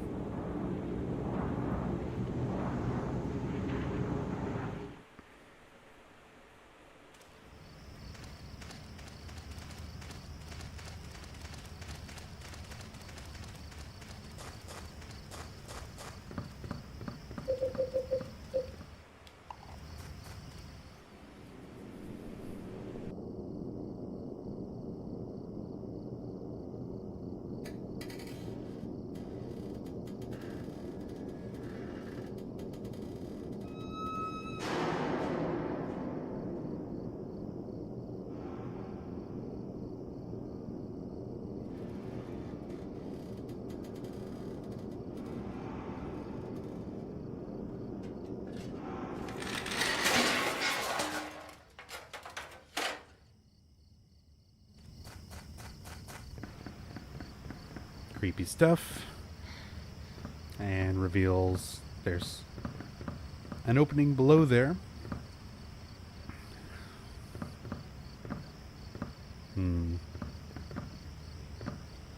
But we'll be back. I want to go read up on the rest of Walter's diaries here. Trying to think what order I want to do this in. Walter's in this direction. And I don't think I cleared this area, did I? I know I did this side, so let's bring her over here first. D. Marty, there is a haunting where Walter shows up in the bedroom.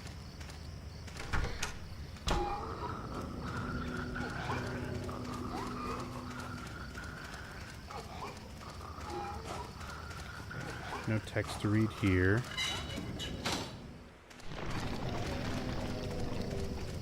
No text to read here.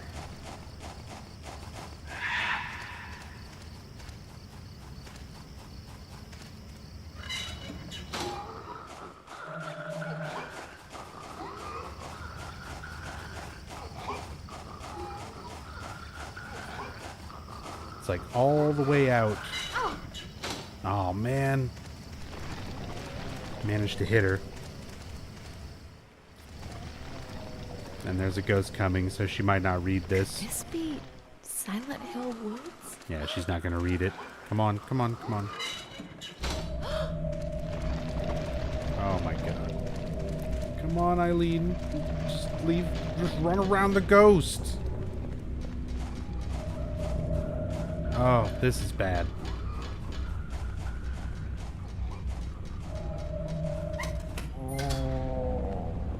Oh no, she stayed behind.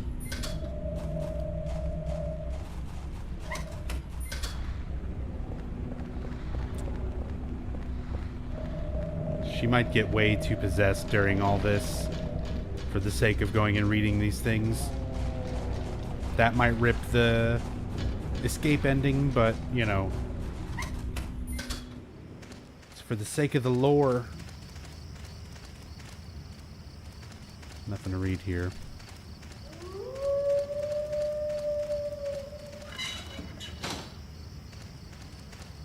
Here we go. Hurry up, read.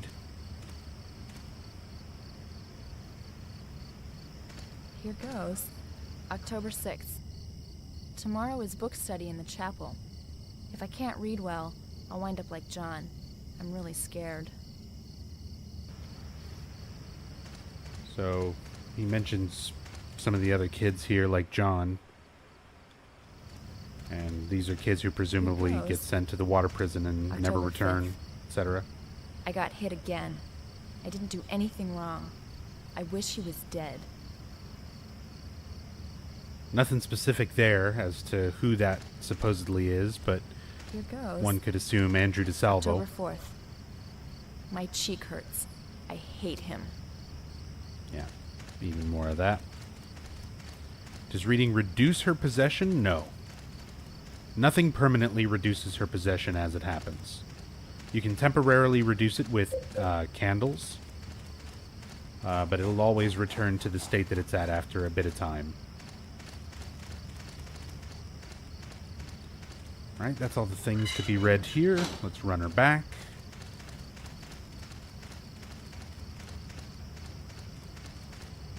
We'll go up the Toluca side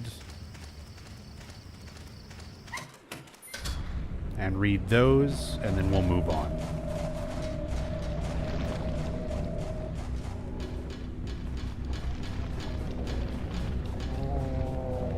Yeah, there we go. Come over here.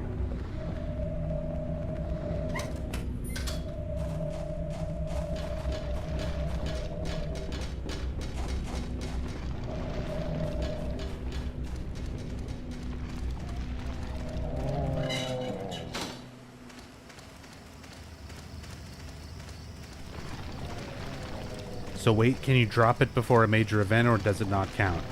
No, it usually doesn't count. The only major event you can drop it for is the ending, the last fight with Walter. And no, the last moment where you have with Eileen to use a candle on her, like,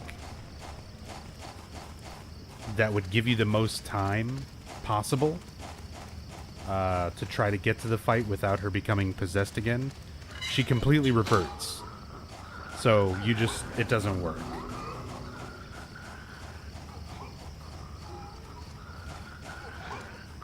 It's only good for temporarily lowering her possession. Yeah, speedrunning this game, it really can be a really big pain in the ass.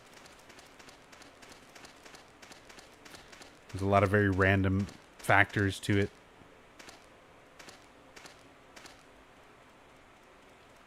Eileen? What'd you get stuck on? Come on.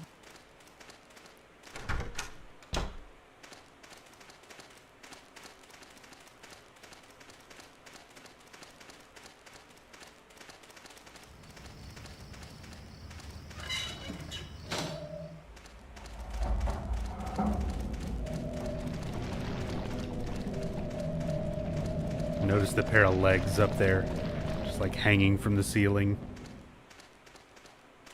Here we go. Stuff to read. Here goes. October 21st.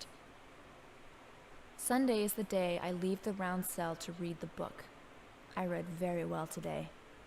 If I can do a good job reading the 21 Sacraments for the descent of the Holy Mother, I can meet my mother. The important lady told me that. Dahlia Gillespie. But tomorrow I'm going to the round cell again. I'm pretty sure that somewhere in these woods is an orphanage called a Wish House. You're very smart, Eileen, and you are correct. But yeah, that gives a lot of crucial information there to Walter's kind of motivations. He was convinced by Dahlia Gillespie that by reading and performing this ritual, the 21 Sacraments and the descent of the Holy Mother, that he would be reunited with his mother. That's all he's ever wanted. He was abandoned by his parents as a baby, raised as an orphan in this crazy cult, and all he's ever wanted is to be with his mother.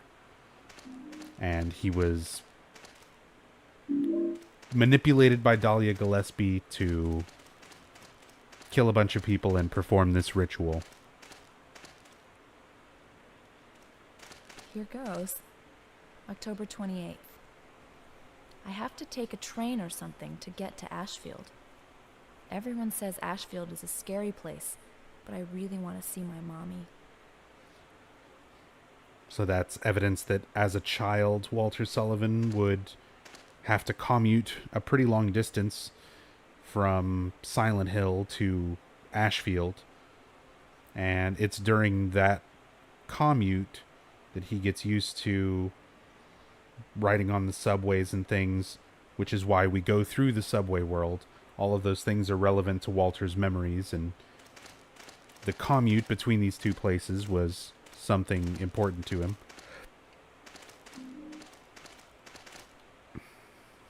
Here goes. February 10th. I went to visit Ashfield again. Again, something, mommy. Some of it's blurred and I can't read past there. I think she might read more of this one if she's more possessed. But I'm definitely not going to intentionally get her more possessed. Again, I really want to try and maintain a low possession rate to try to get the escape ending. Because the Walter fight's going to be pretty rough no matter what. On hard difficulty. I'm going to need Eileen to be pretty slow. Give myself some room for error. Alright, so we got a lot of good info there. Insight into Walter's childhood. And a lot of his motivations as to why he's doing all this. Kind of where it all started.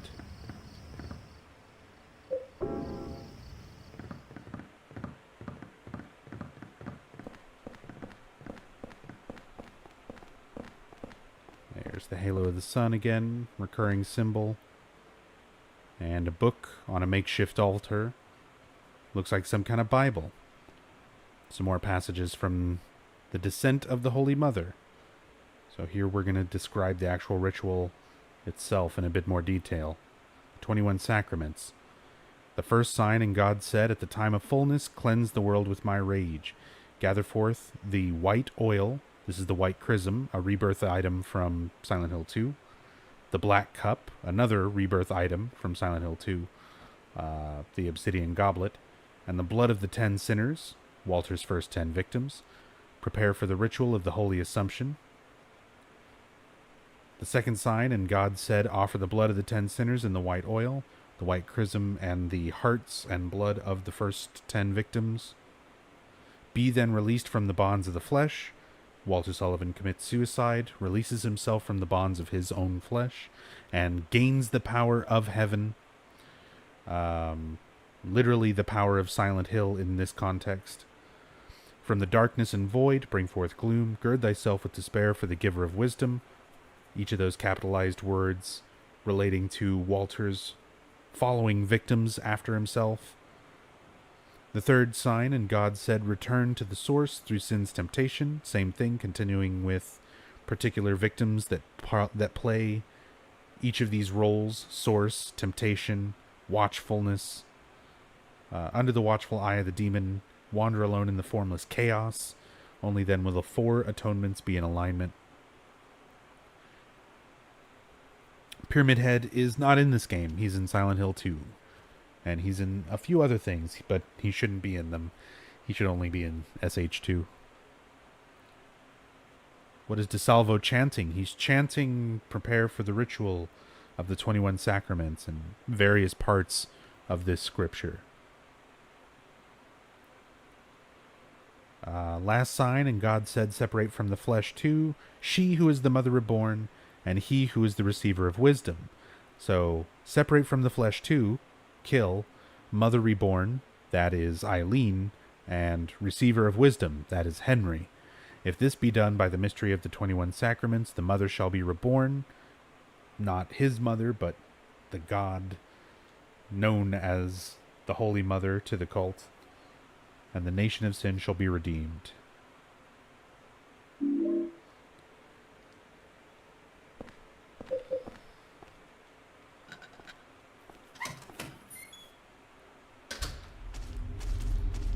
Alright, so that's Forest World. Next up, Water Prison. I'm going to make another stop at the room here. Eileen's still in good shape.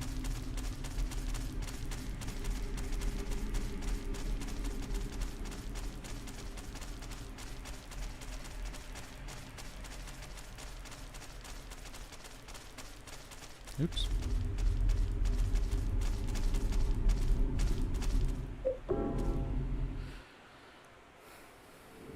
Can't believe I've been here for almost 11 hours. I said at the very beginning this was going to be a long stream. This game takes a long time to kind of get into proper. And it's mostly reading, which kind of pads out how long it takes to read something and explain it.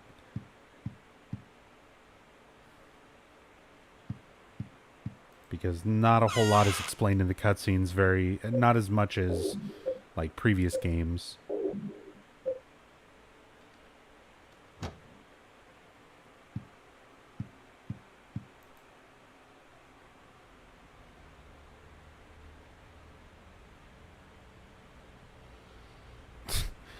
If you were to kill a man, I don't know, Panda. I'm too tired for your weird internet psycho questions. It's a little too off for me right now. Super lucid for this. I mean, I'm trying to be, but I am starting to lose it. I'm pretty tired at this point. As said, it gets a little bit harder for me to maintain kind of my thoughts at this point and keep everything cohesive. But I'll do my best to finish this out either way.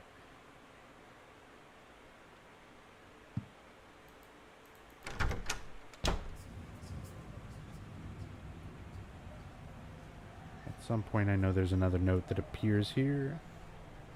Don't see it. It's not until later.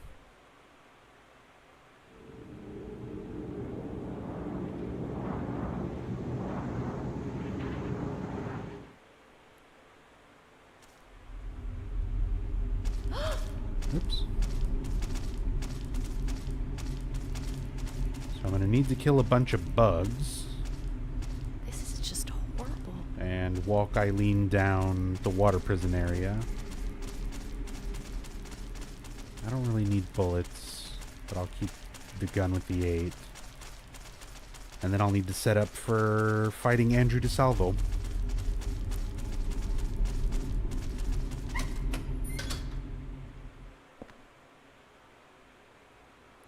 Hey, Bob. Thank you.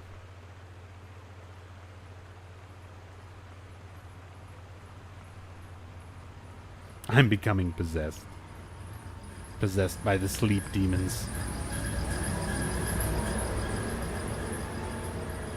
Don't know if I agree that Pyramid Head is exclusive to James. That's fine. And there's actually a lot of evidence around that, but I feel that he is in the way that people perceive him. I think to different people it wouldn't appear the same way. They would have different representations and different things that would affect the appearance of manifestations of guilt, and it depends on who it's personal to and a lot of other factors.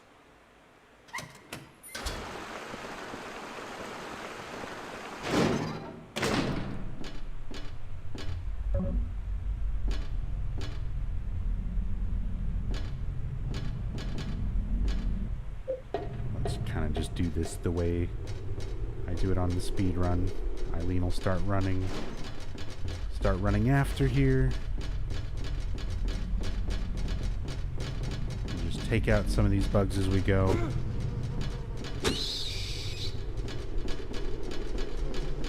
Too in depth.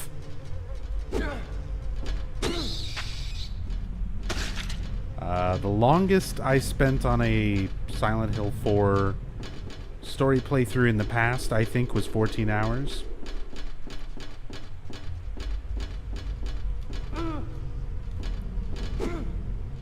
So we still have a few more hours before we hit that point. And I'll probably finish before that. Just because I'm going to start getting through some of these places a bit faster. Just because there's less to talk about and go over. Watch out, Eileen. Oh, I'm trying to get the bug without smacking Eileen in the face. There we go. Come on, let's get out of here before Walter gets up.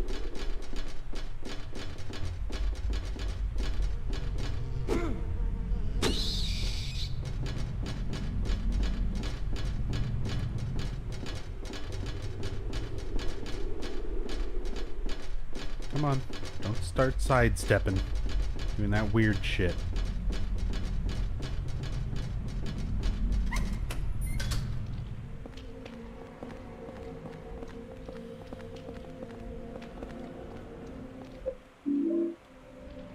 Let's just So damn hop off. gross here.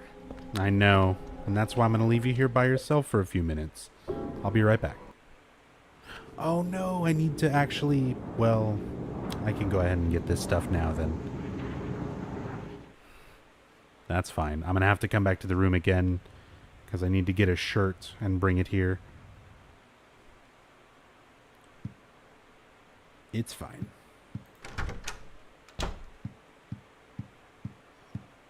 Any new haunting? Another red page. I'm going to summarize everything I've learned about Walter Sullivan so far.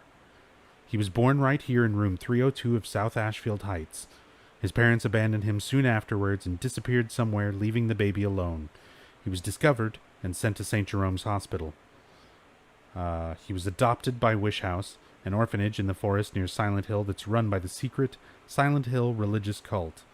When he was 6 years old, someone from the cult showed him where he was born, that being Dahlia. Since then, he started to believe that room 302 itself, in other words, this room, was his mother. Every week he traveled from the orphanage to South Ashfield Heights, a pretty long trip for a kid his age. Sometimes he took the subway and sometimes the bus. I'm tired. My headache is already killing me. I'll write more tomorrow. July 28th.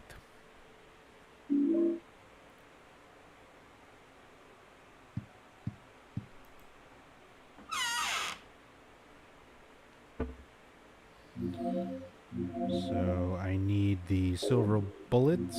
I've already got the pistol. Grab the sword. Bring a med kit. Actually, there's a med kit I can pick up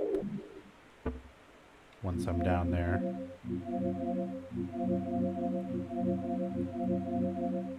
What would be the best thing to deal with these twin victims? Might just bring a bunch of pistol bullets.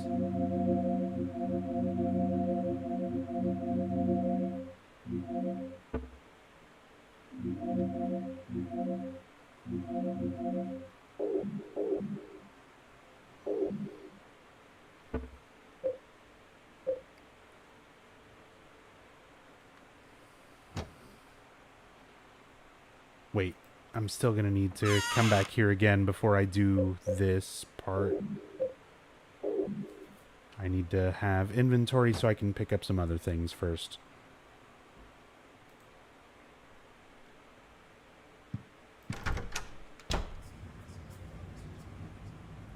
No notes spawn in here yet.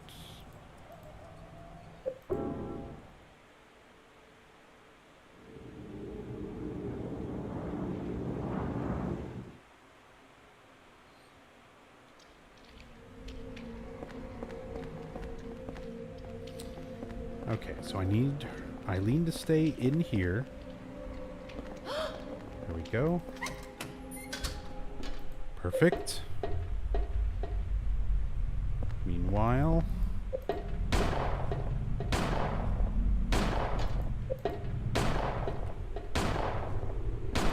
this way I can jump down.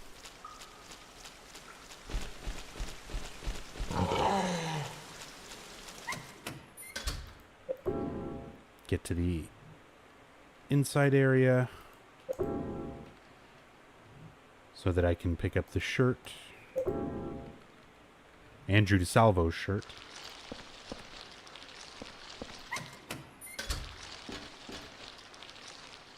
Don't the doll lock you out of the leave ending? What? No, it doesn't. Ouch! You just have to clear the hauntings and save Eileen. Where the hell am I? Yo, Jurassic John, thank you for the 6 months in a row. Much appreciated.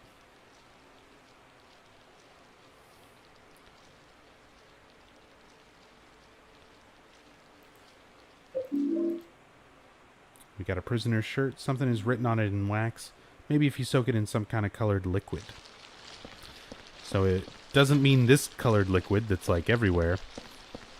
We got to take it back to...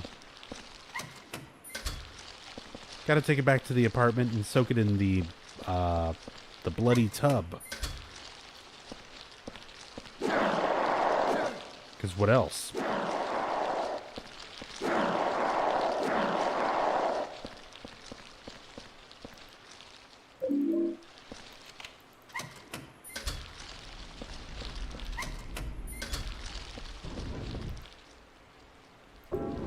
Actually, can I kill these right now?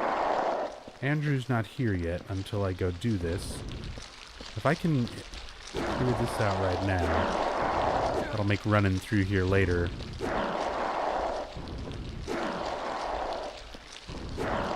one less thing to do.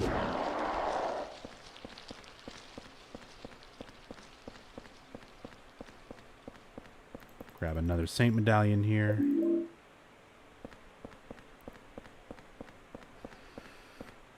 I think that's it for the toadstools as far as that goes. There's a few more on the way up, though.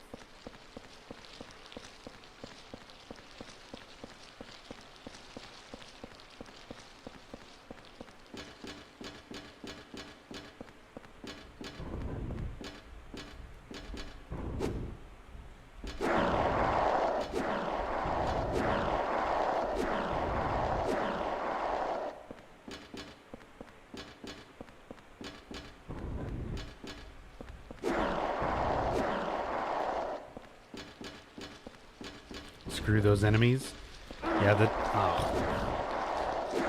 I stopped in time. Yeah, the toadstools, they're just annoying more than anything.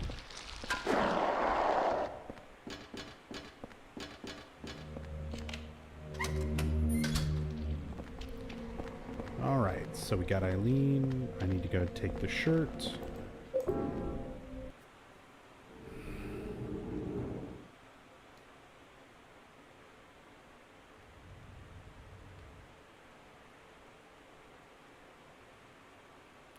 No hauntings.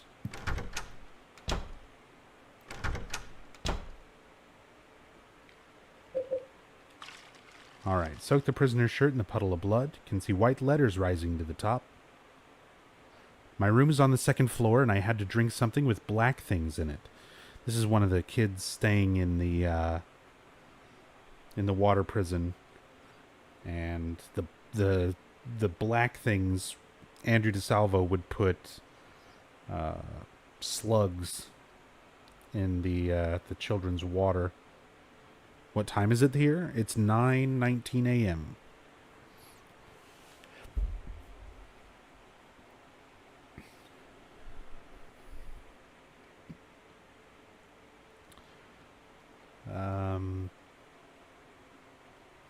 Let's see, black things in it. I hid the sword with the triangle handle under my bed. That guy, the fat one, took the basement key. Next time I'll stick this triangle sword into that pig and take the key.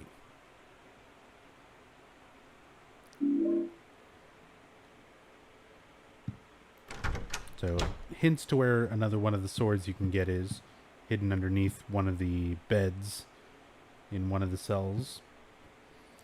But at this point, I don't really plan on really bothering to pin any of the other ghosts. Just to salvo. I guess I could grab it for the sake of pinning maybe Braintree for doing return to building with a little less problem. One less ghost to worry about.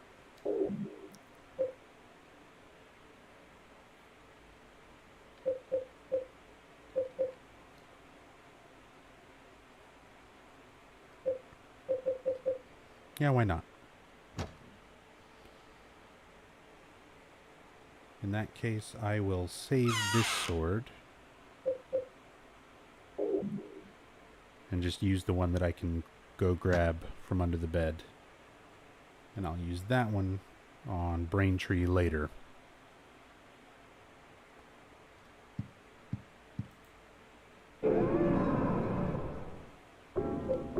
Started watching this at the start of Forest World, first time through Forest World, or Forest World second time? Entire workday, really want to see the ending. Oh, so must be at the very beginning then.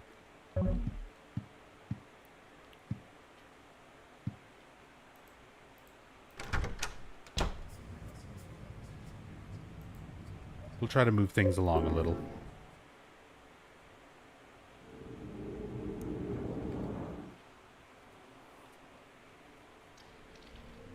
Again, we're kind of getting to a point where not only am I tired and it's kind of hard to explain certain things, but we're in rehashed areas where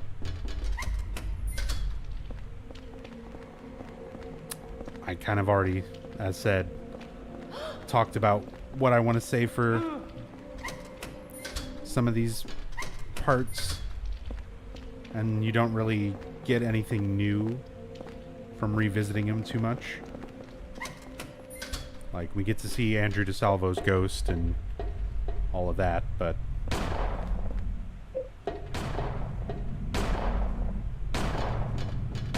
second floor. I'm not sure which room it is.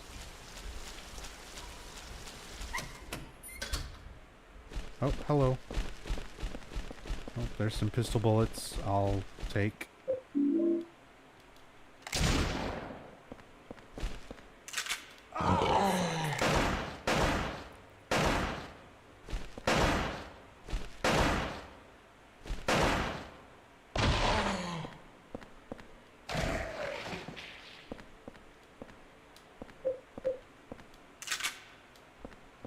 So it's not in here. Been watching the surveillance room. Okay, that's all going to be the same as it was the first time through. Let's just circle around and check all these.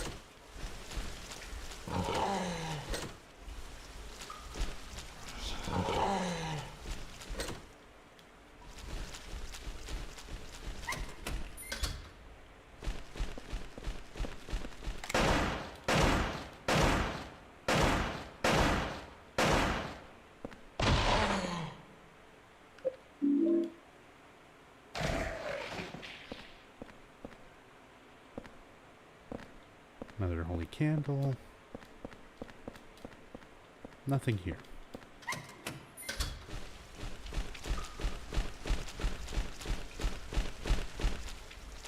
Oh, I used the silver bullet. Oh, I'm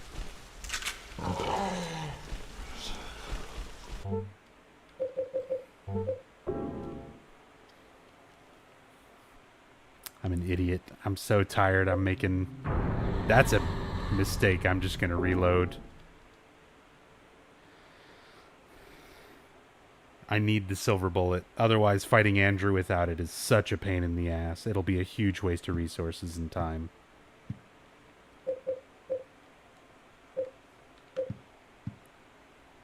Screw it. I don't need the other sword. Let's just go pin Andrew.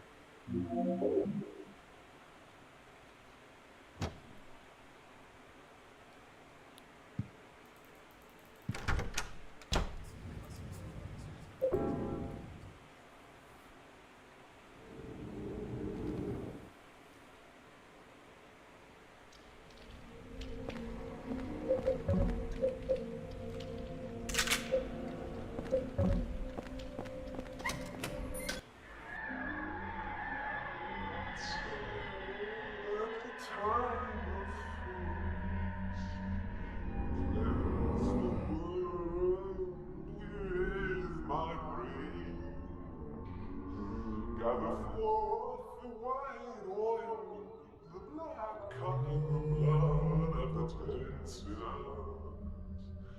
Prepare for the ritual of the holy assumption.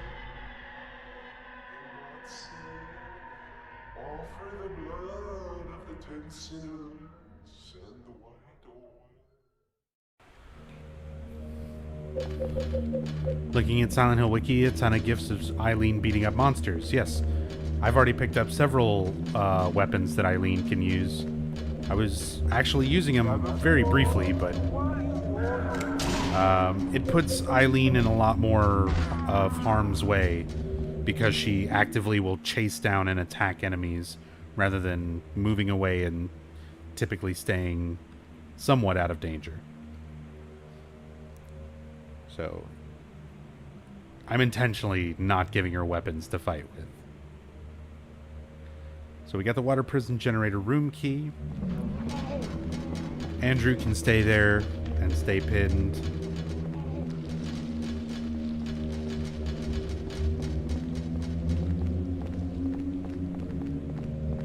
Don't want to leave Eileen behind too much. Morning, Red Dragon.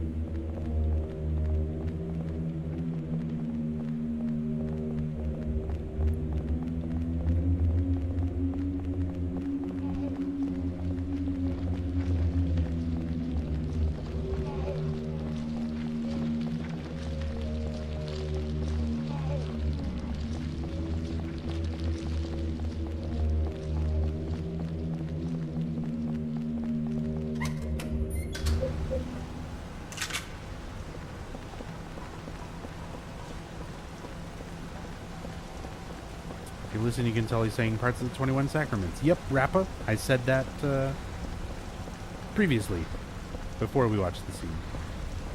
Welcome to the channel. You must have got here after that part.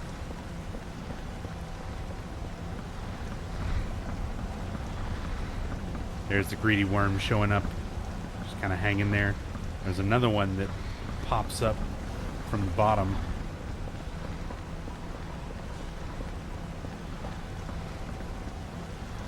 There it is.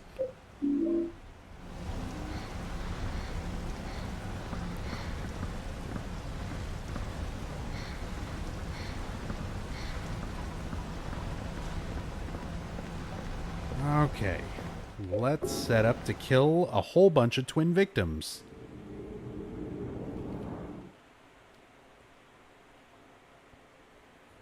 Just lots of bullets. I'm just going to bring all the bullets. I think I might try to leave Eileen, maybe. And just clear out the twin victim hallway and then bring her through. Rather than do anything risky. Because I'd hate to get this far and then Eileen just gets wrecked and super possessed.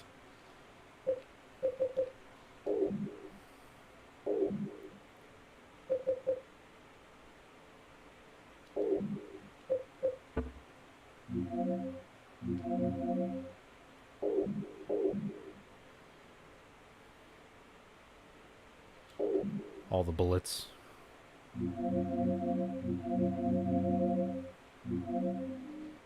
Bring the pickaxe at this point. It's a little bit slow, but does good damage.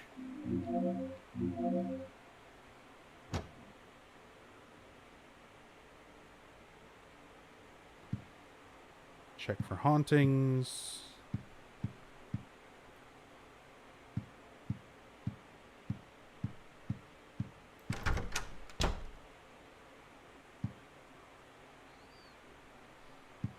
Don't look like anything yet. Nope, nothing new yet.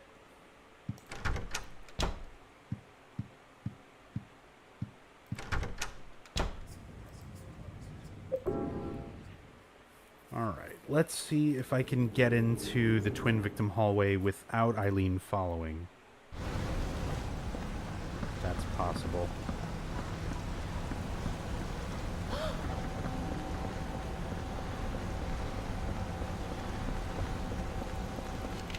That should work.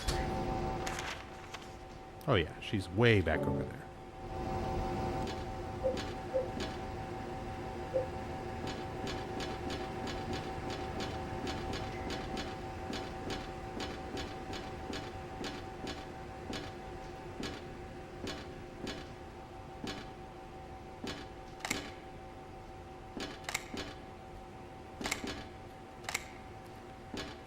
Try not to pull all of them.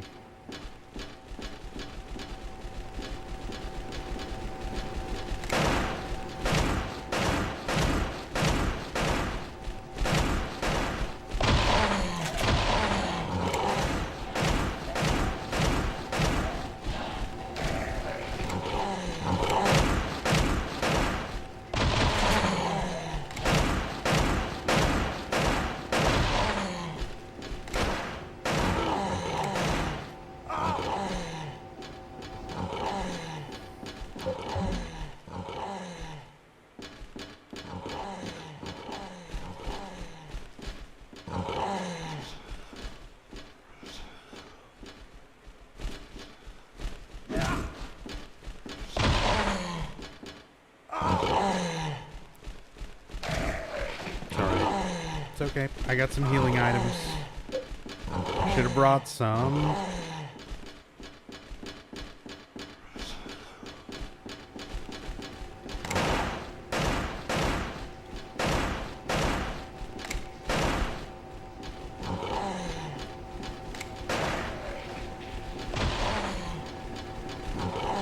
No. Stomp it dead. Okay, great. I don't remember if these actually respawn anymore. Now that I've killed some, let's see what happens.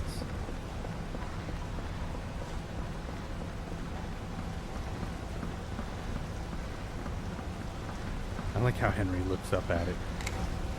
We target it. Okay. Oh! I don't think I ever did that. I don't recall ever doing that. Well, apparently that's a thing you can do.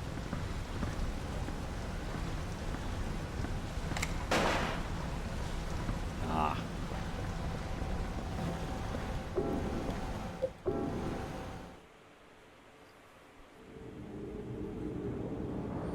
Thought that was a penis. It does. It's very phallic. It looks like it. It's supposed to be an umbilical cord. Okay. We got some hauntings to take care of.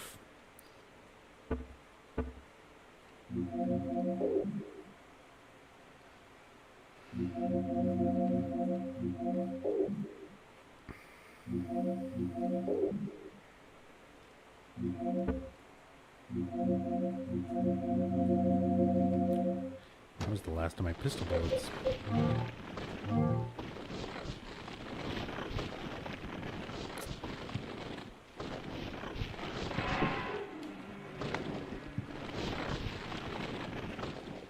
Get out of here.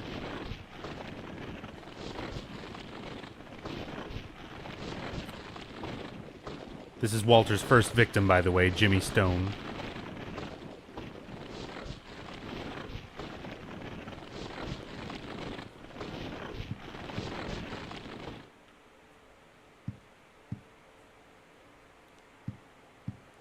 Let me see if that gets rid of the one in here, too. Yep.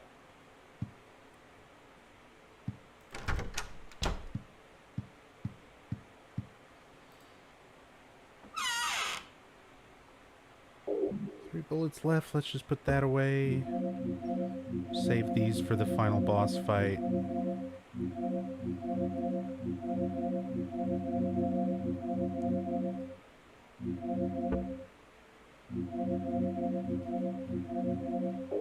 Just bring some healing items.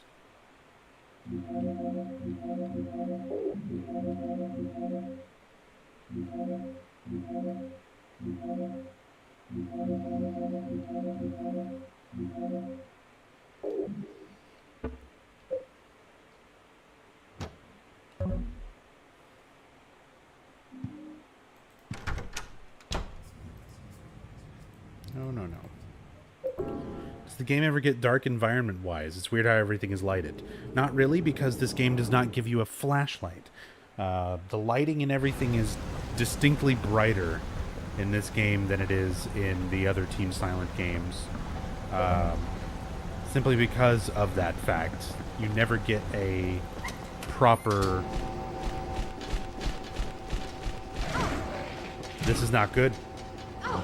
This is not good. She got hit. Please come back through. Okay.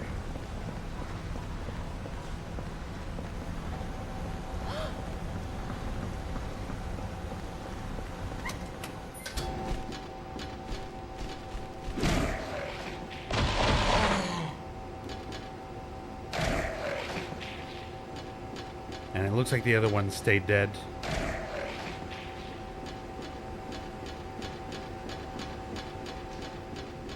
Make sure that's it. Great. Let's get Eileen and go. The golf club, yeah. I've got most of the golf clubs at this point, I think. Pickaxe is brutal. Pickaxe of Despair does some work. It's slow, but it's powerful.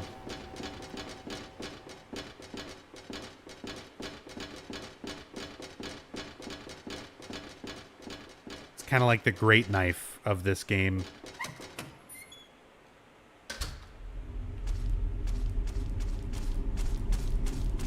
Eileen's still in really good shape.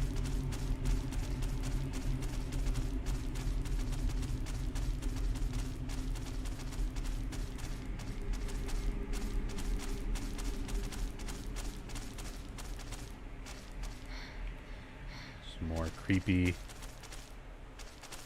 imagery as we go in between Walter's created worlds. Down there. Wonder what could be down there. Look at what the fuck's going on here. It's like a creepy gyrating sex mannequin. Crucified upside down. What is wrong with Walter's head that this is what's in here?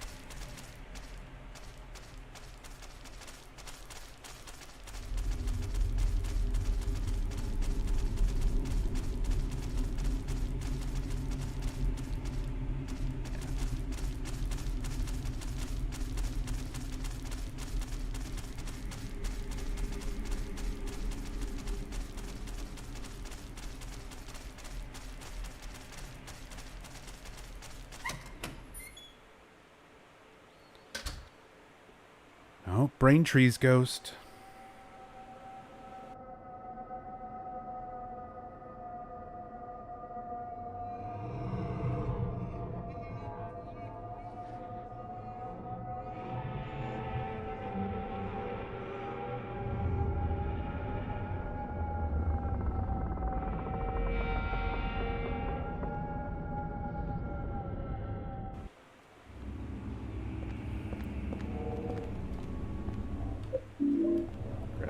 nutrition drink. Read this. A diary. It's a hint for everything you need to do here. Some of the puzzles. You have to, like, find items and take them to where they need to be. Want to go back to that time? Things were so good then, the day of my birthday. The cute cat in the pet store. So there's a stuffed cat we need to take to the pet store. All those balls in the basket. There's a volleyball that needs to go to the basket. Playing pool was fun too. There's a billiard ball that needs to be taken to the pool table. The door of time was wide open, so that'll open up the door that we need to go through. When I see 4 things, I can't help but remember that time.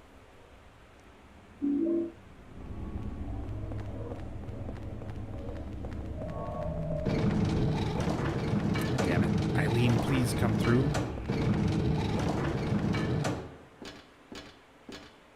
Okay. And actually, since it's been a long time since I've done this without doing the building world skip, I remember this my place. guide here.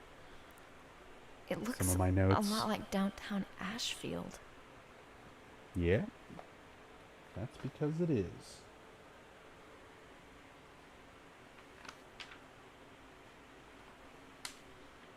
But this is easily, I would say, one of the more confusing... Ooh, excuse me. Almost in mutant time. Sneezed pretty fucking loud there. But,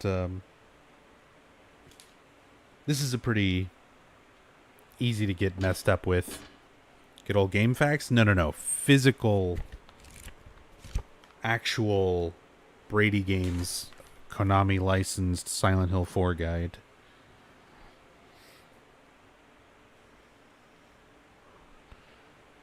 Poster included.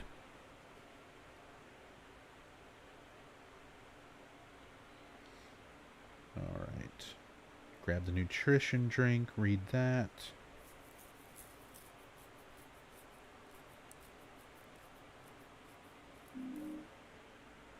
By the direction. Most efficient route is to hit the bottom button.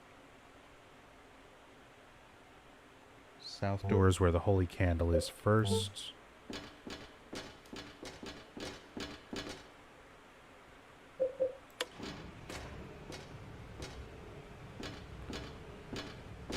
Favorite Silent Hill game story? Silent Hill 2. Faves, plural, is the command.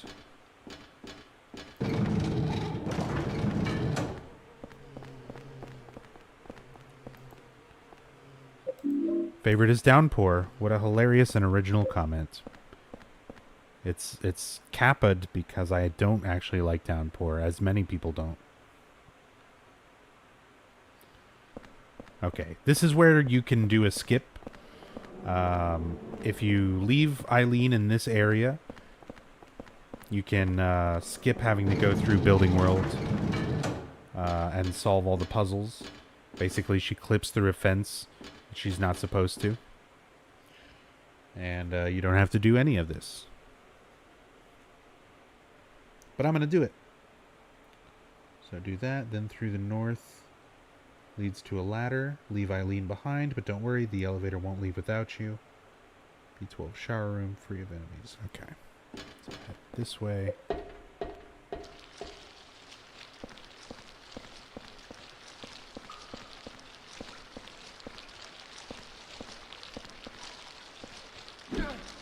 Oh, God. I'm tempted to just run through and take the damage. And just heal up. Oh well, it's fine.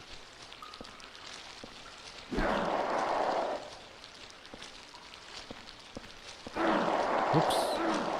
Well, it's happening anyway. See if I can get all 3 here.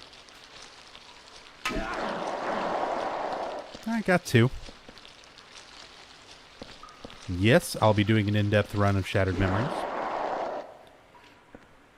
I'm doing all the games in release order. So after 4 is Origins, then Homecoming, then Shattered Memories, then Downpour. Not all back-to-back, obviously. Like, When I'm done playing this, I'm going to bed. Next time I stream will be Origins. Let's grab that. Don't you spin attack if heavy attack? If you charge it completely, yes. That's what I just did. I don't know if you're reacting on Twitch delay or referring to something else. That's locked. That'll open up when I get through the other way. Oh.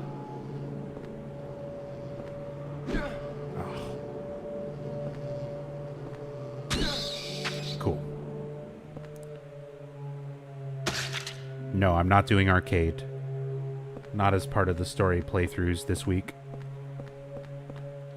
I was going to, but then other stuff happened, and I don't have enough time before I'm going to be out of town.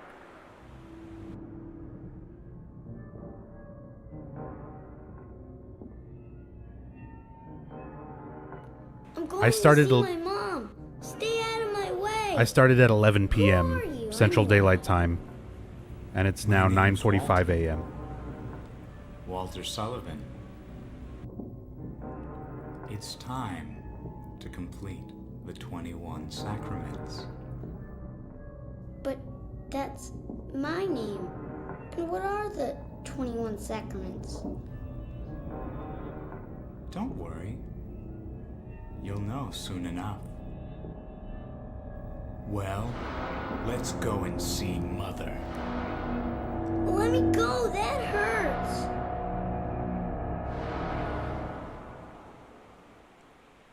Damn.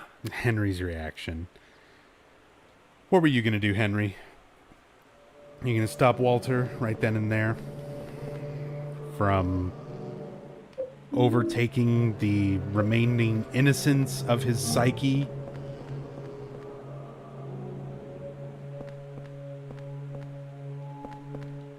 I sleep when I can find the time. I have a very flexible schedule, so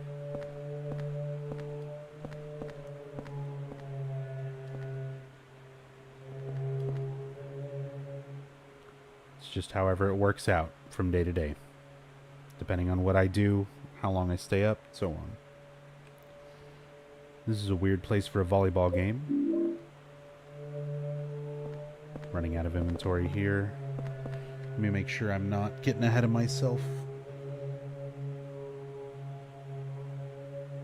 Billiard ball, climb the ladder.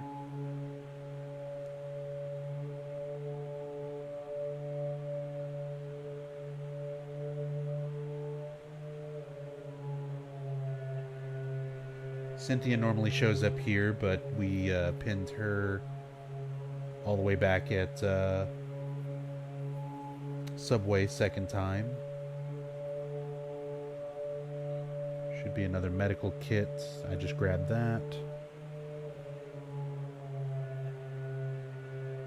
Okay.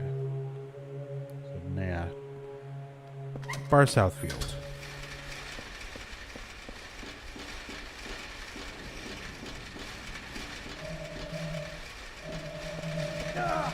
God damn it.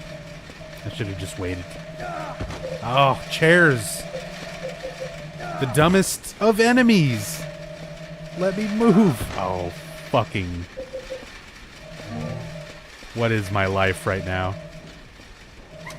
This shit is so stupid. And they're so fast on hard mode.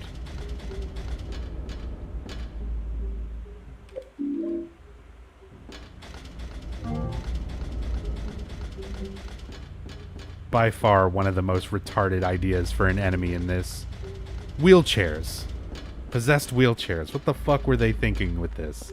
Just stick a bunch of wheelchairs rolling around in a room and they knock your ass down. It'll be terrifying. Like, I feel like they were trying really hard on the first half of this game and it was coming along pretty good. And then after you get to the second half of this game, everything just kind of starts falling apart. It's where this game starts losing a lot of quality. Memo here. Boss said we had to change our phone number because of all the complaints about the weird noises. Now we have to change the store sign on the roof. What a pain. By the way, the number is the last 4 digits of the new phone number. Not too smart if you ask me.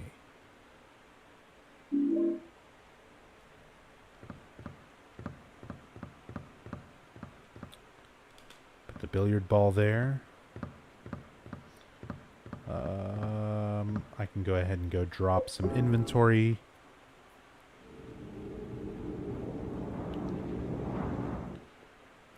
And I'll call the bar so that we can figure out what the new number is. It's always the same, but for the sake of showing how you get the number, rather than just running up to the keypad and punching it in. So 3750 is the number for the bar. God dang it. The misclick on the last digit, too.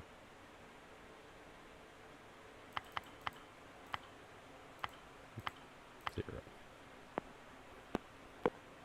The phone number you are trying to reach is no longer in service. The new number is 555-4890. So 4890 is the new code.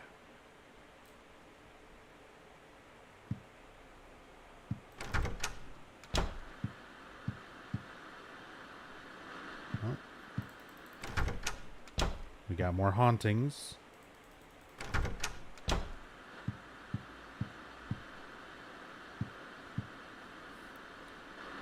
Oh, let's actually look at this one for a little bit. You'll see Andrew DeSalvo's face appear on the TV every once in a while. There it is.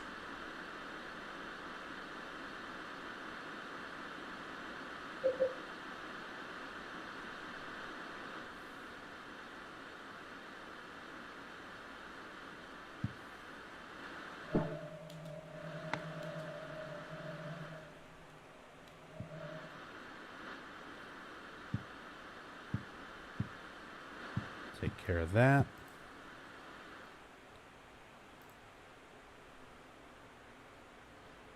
Continuing from yesterday, I'm going to summarize everything I've learned about Walter Sullivan so far. So, that last note, continuing off of that last note, naturally would be a long way for the kid his age to travel, but he made the trip every week by subway or bus. Unfortunately, someone else was living in the apartment, and so he couldn't be reunited with his mother, room 302. For years, he continued to come here, almost like he was possessed, just to peek into the apartment.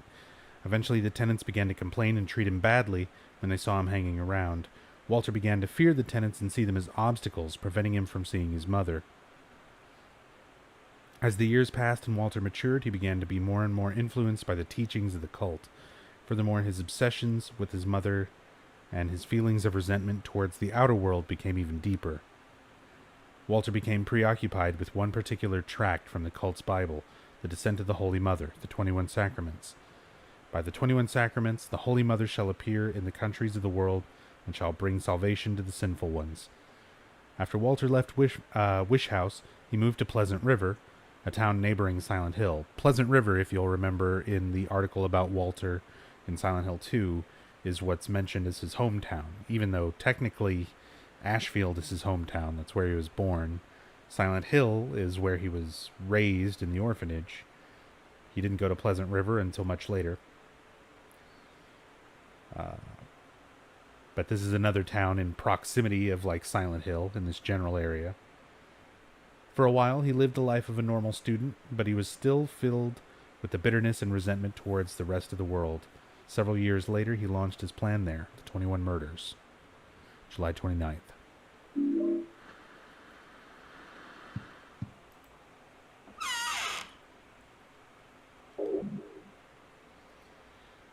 Put that away. Still got some healing items.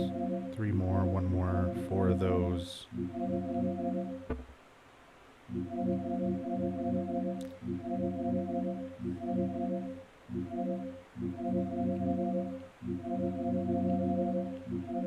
Let's bring the trusty axe. The hand axe. I need something faster for dealing with some of those enemies. Go ahead and save again. Standing up. Kind of getting the blood flowing again. myself a nice cold water.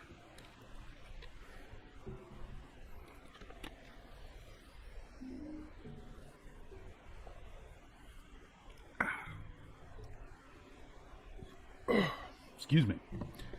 Was worried about me? Well, I'm not quite at the point where I'm like falling asleep at the wheel, but I can definitely tell that is gonna happen. So it's time to start moving through this. Oh my god, I'm gonna hit the thing. Time to start picking up speed a little bit. Moving through, making progress. We're almost at the end anyway. There's pretty much just building world and apartment world, second time after this.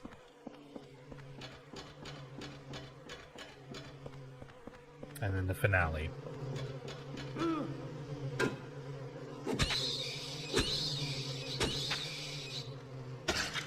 We're about 80% done.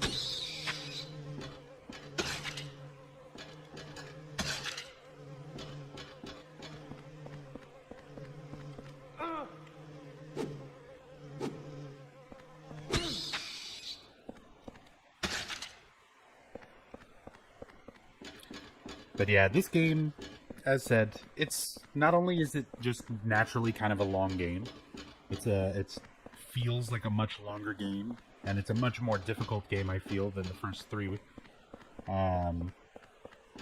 But it's also a lot more reading and going back to the room and checking on things, and it kind of extends out a lot of the time you spend trying to really explore everything.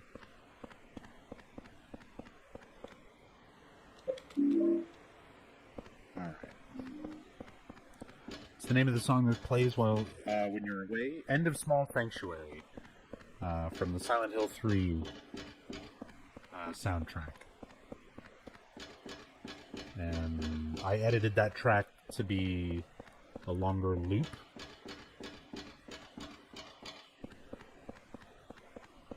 But otherwise, it is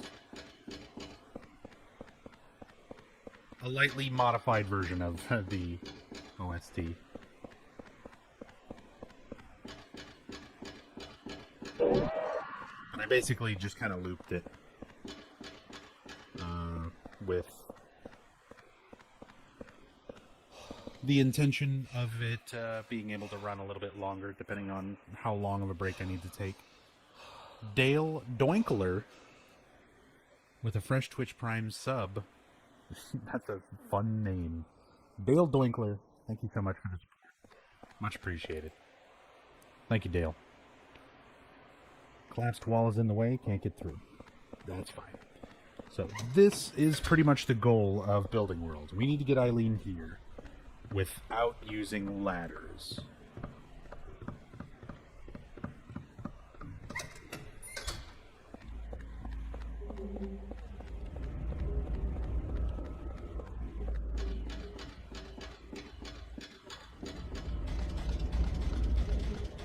So we gotta go do a whole bunch of convoluted stuff to open up that pathway that lets us do that.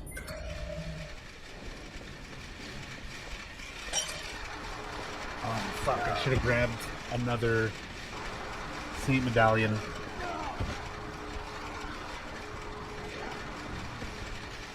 Alright, that's why I brought all this shit.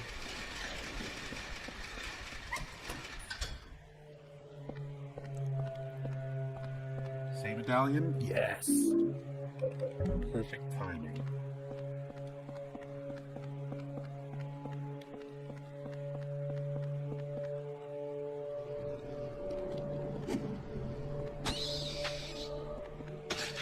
Go ahead and clear all this while I go.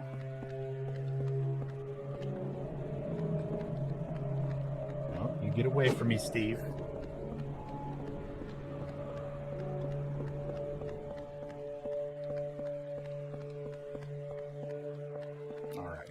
Back to the elevator.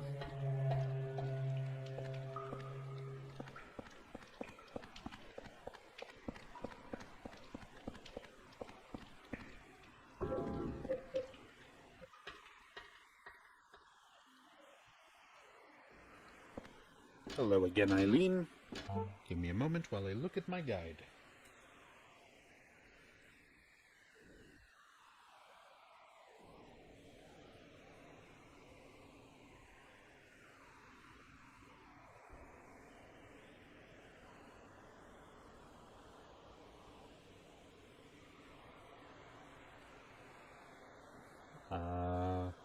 Revolver bullets and a holy candle.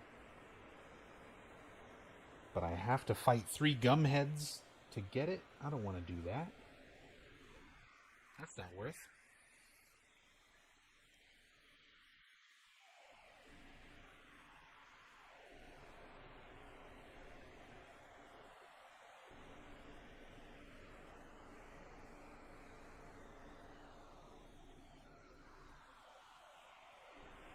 Okay.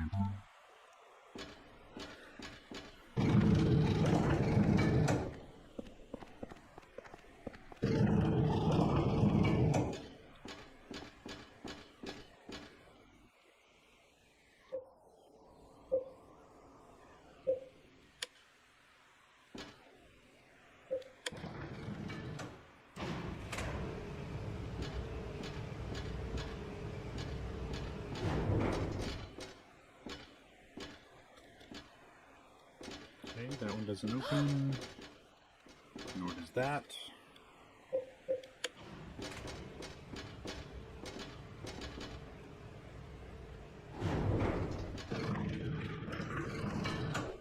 Puts us up here. Richard is actually, yeah, there he is.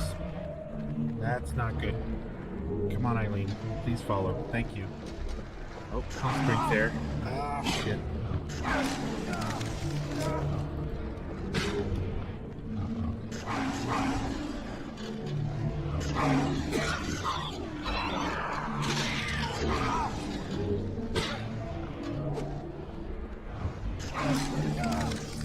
Eileen, get out of the way so I can see what I'm doing.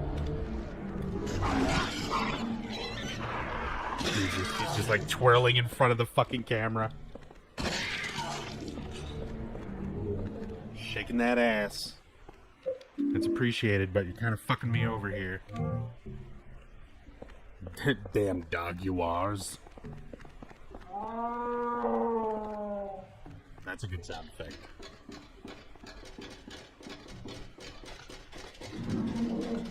Yeah, they gave the sniffer dogs like a jungle cat effect. I don't know why.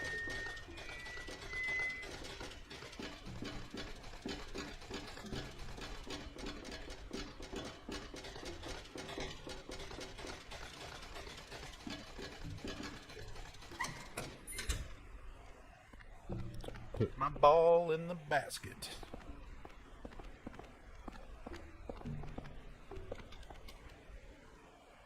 The 3 wood. The golf club collection is getting sizable now. Cake candles. Okay. Gonna need these. Are you okay? I'm fine. Are you okay? I'm doing good.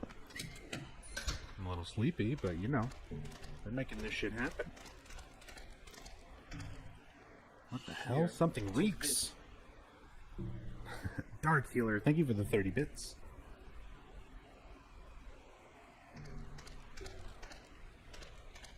There's nothing there. Oh, holy candle.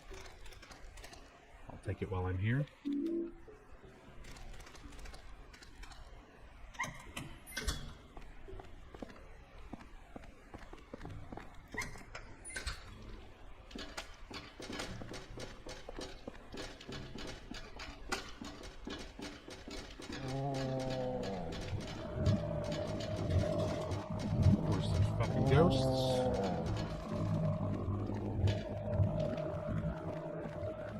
Okay, here. I've got medallion, I've got candle, axe.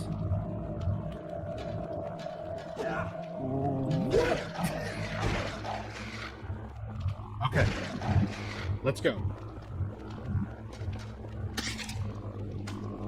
Pro strategies. Come on. Alternative use for the candle. Stun the ghosts. Alright, gonna need this. This is a weird place for a stuffed animal. Stuffed cat with droopy ears. It's Minmo. Here we go. Birthday cake and champagne here. Use the cake candles. Now I need to take the cat to the ass camera. To the pet store. God damn it.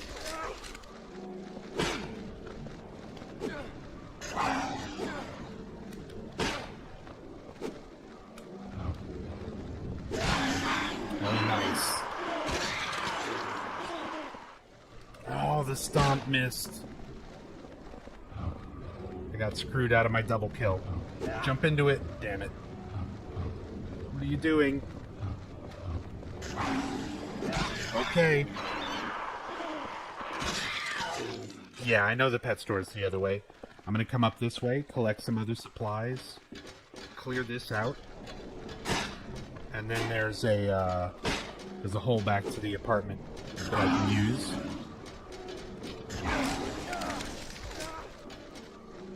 Cue secret cat ending.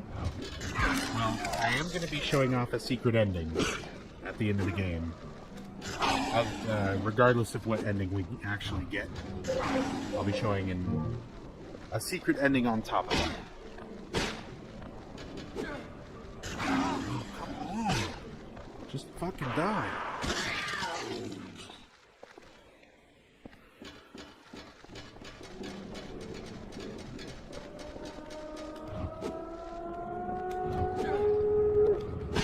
Good sound effects. The Minmo ending.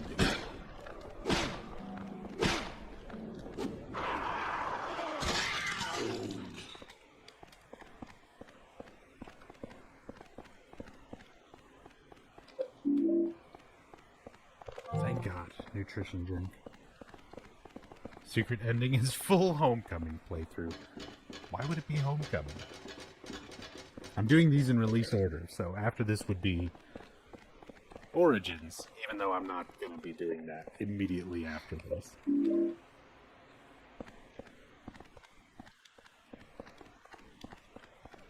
Nothing else over here? Okay.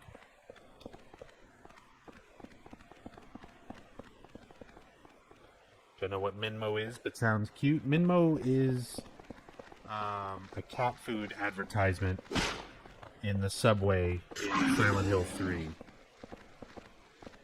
And it's just like one of the best posters ever. With like probably a picture of one of the developers' cats.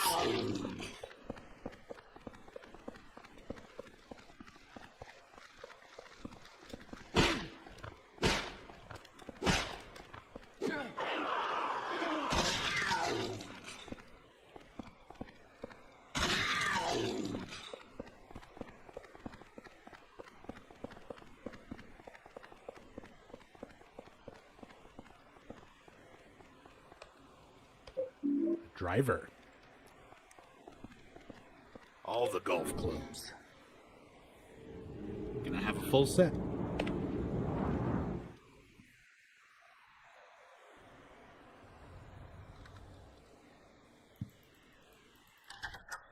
I think half my donations to Nev have been in the name of Minmo.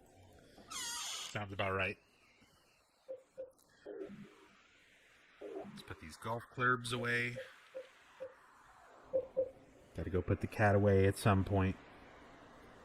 I just like having it with me. Those there. I've still got a medallion. Got 3 of those, 4 of those. Just bring one of these first aids. Aids? How many golf clubs am I up to? 7.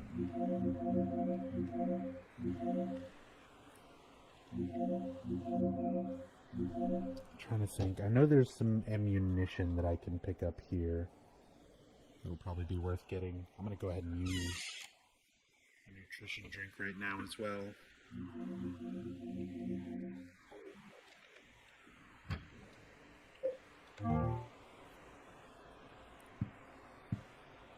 No hauntings at the moment.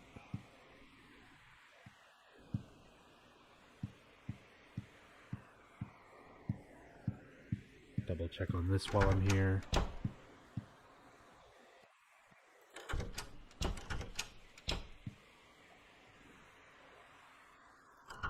Alright.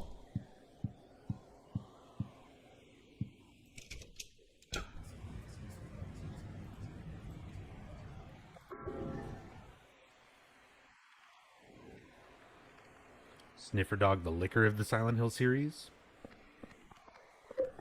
Somewhat. In Silent Hill 3, there's a creature called a slurper.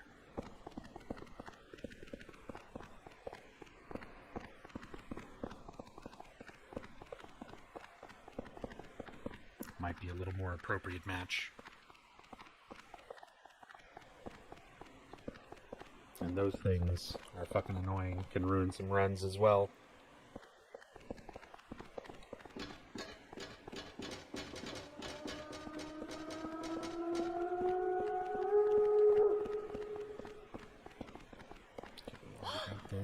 Sorry, Eileen.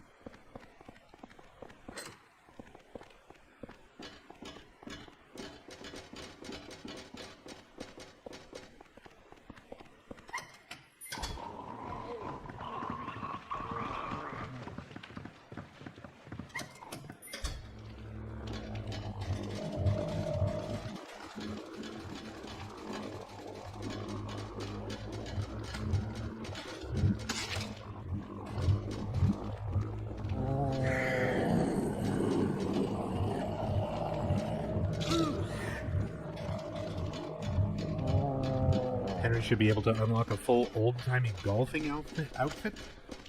That would be pretty good.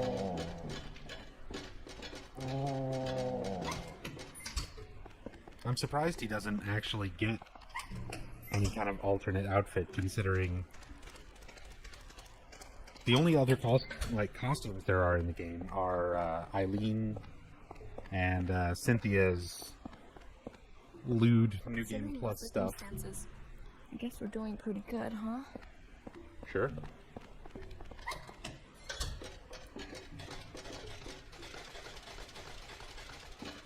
Doing pretty good.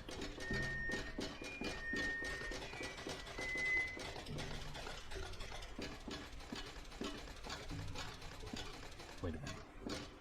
Is the other way the pet shop or the... Check this.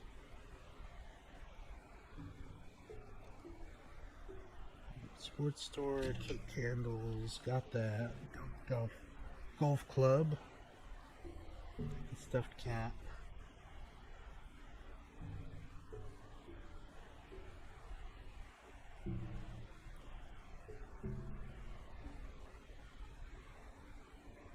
Sporting goods shop. Move through the door to the north. 2 floors down is pet shop. So this leads back to the elevator, so it's the other way.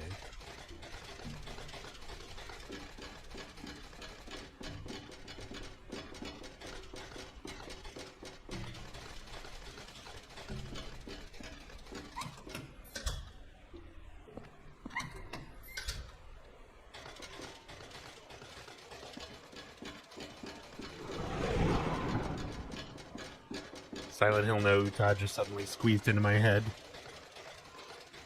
Oh, it's fine. That pops into my head randomly too. It's a catchy song. It's a real earworm. It stays in there once you've heard it. Come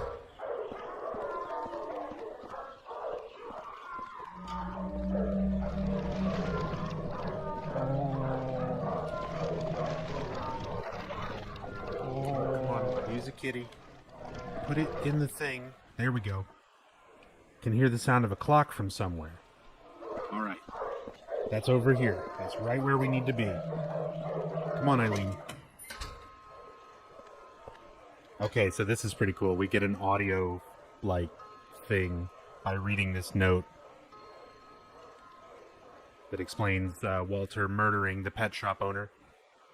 Newspaper on the ground. According to the Ashfield police, at approximately 8:30 in the evening, witnesses near the pet store, Garland's. So this has been Steve Garland, the guy who's been chasing us around. No idea if he's supposed to be related to Lisa Garland in any way. It's never explained one way or the other. But reported the sound of multiple gunshots, possibly from an automatic weapon. By the time the police arrived, the perpetrator already fled the shop, and the shop owner, Steve Garland, was found dead with a probable submachine gun gunshot wound to the head. All the store's animals were brutally slaughtered, and the store left in extreme disarray. In addition, inside sources say that Garland's heart had been removed, and on his back 5 numbers were carved.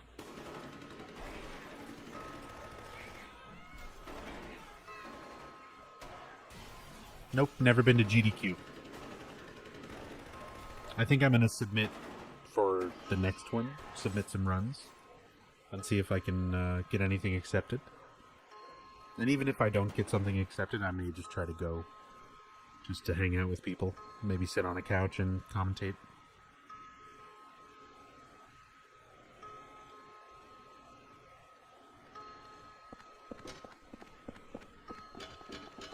So we get an audio cue. How are the Sunderlands related? Is it not explained either? That is explained. Frank Sunderland is James Sunderland's father.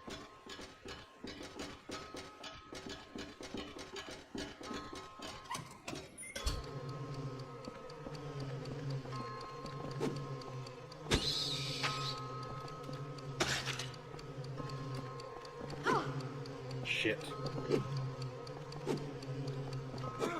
Come on.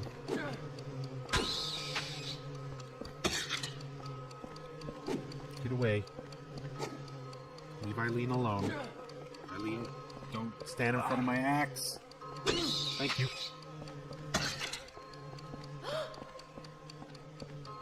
You fucking stupid bug. Stop going for Eileen. Where even is it? Oh. The hitbox. Managed to swing and hit the bug, and somehow not hit Eileen.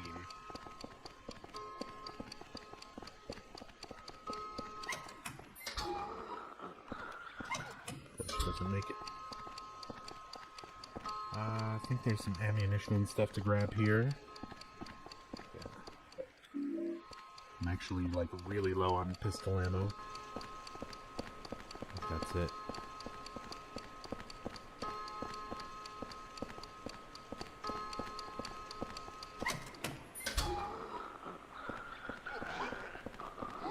All of these doors going along this way are like fakes. It's like the ultimate Silent Hill troll. Is just put a whole fuck ton of doors and none of them open. That's kind of always Silent Hill's gimmick, but never quite this many in this situation.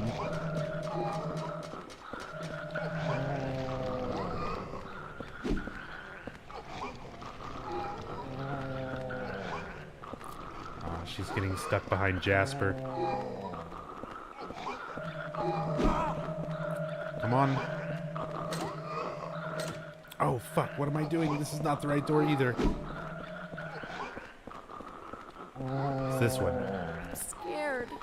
I'm scared too. There's a monkey with a golf club. I'm terrified.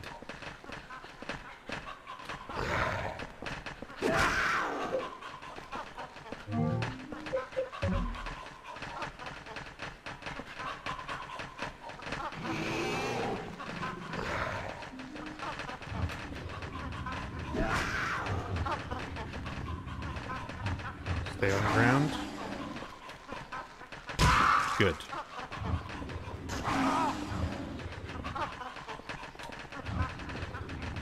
Oh, god damn it. Just hit it.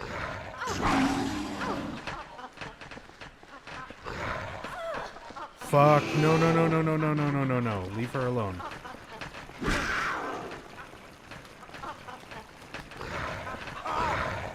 is bad.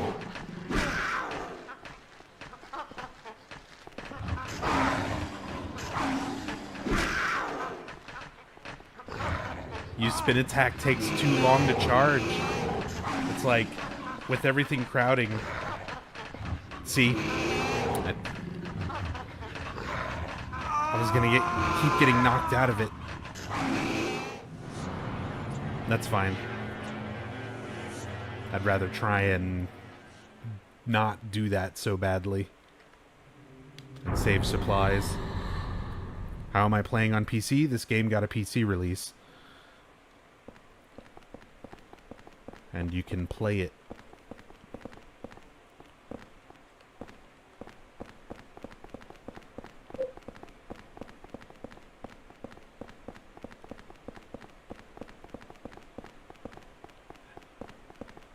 Hopefully they're alright at Donna.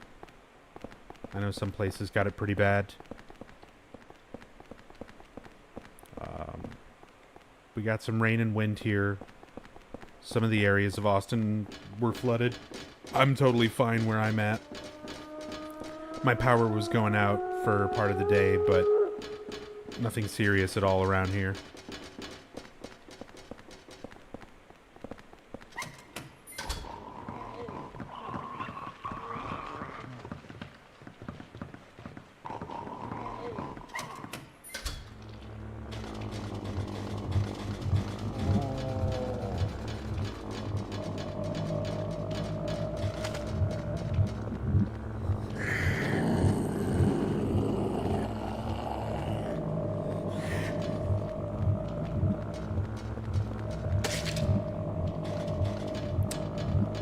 When the ghost gets between Eileen and me,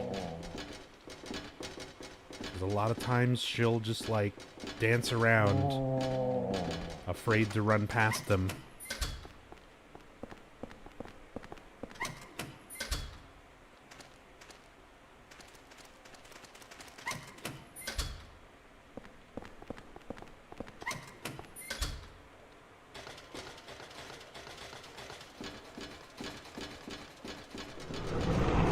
Impressed by how not fucked up Eileen is. Mostly I'm just taking my time and staying with her, which usually helps quite a bit. But like, if I would have continued on there where she took a whole bunch of damage, she definitely would have been showing signs of serious possession after that. Alright.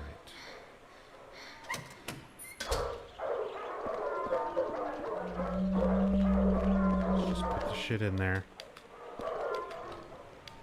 Let's go.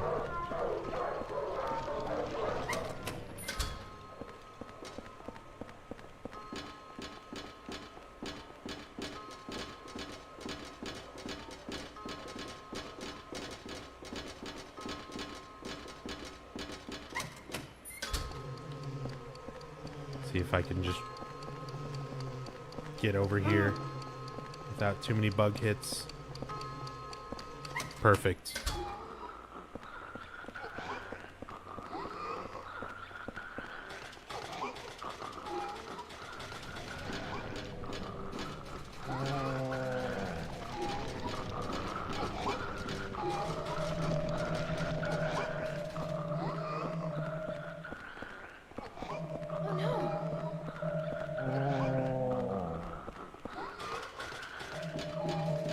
Panicking. The ghost is by her. And this one might block her on the stairs. Oh, come on.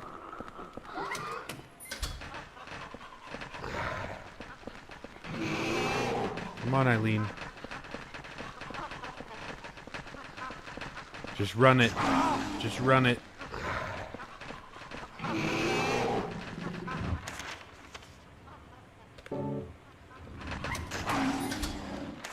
Yes.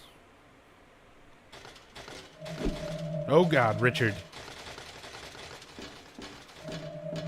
Come on, come on. Come on. Oh, Richard, you're so spooky. Richard is probably like my favorite ghost, just because he is super creepy. The way they made his movements and stuff work.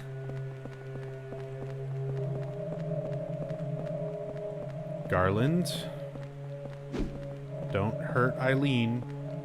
Eileen, just run around him, please. No, what are you doing? Thank you.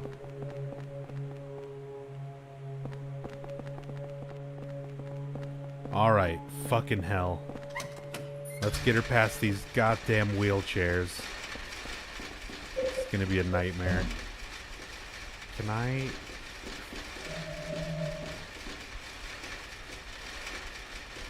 I don't know if this will work or do anything worthwhile.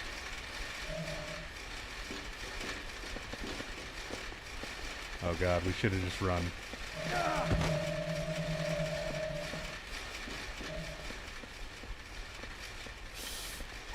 Okay, please come through. No! Eileen, please, just like a step this way. Perfect. Great. Doing wonderful.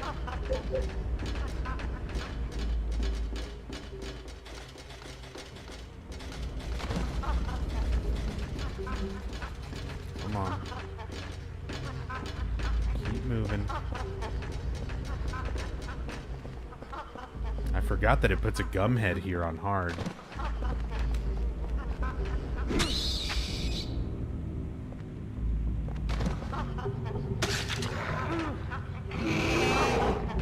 Oh, of course. You would just jump backwards. Oop!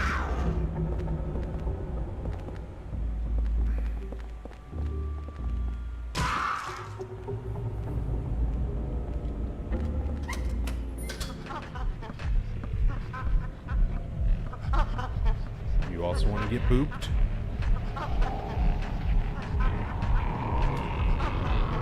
Poop.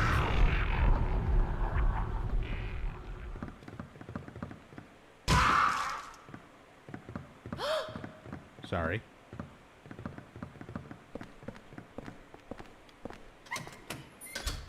Alright, does this all stay cleared out? It does. Alright. Considering the circumstances, I guess we're doing pretty good, huh? I guess so. That's a good sign. She's like optimistic. And she's still not showing signs of possession. I'm gonna be right back, Eileen, and go prepare for the One Truth, aka the One Troll. Don't have a whole lot of bullets for this, so how do I want to go about this?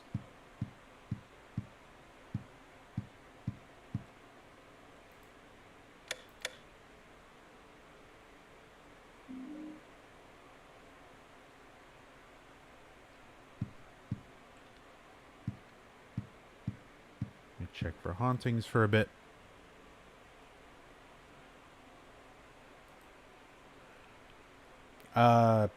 Reversing her possession with candles is temporary. And it does not affect her in the final boss fight with Walter. Okay. So we got nothing going on there.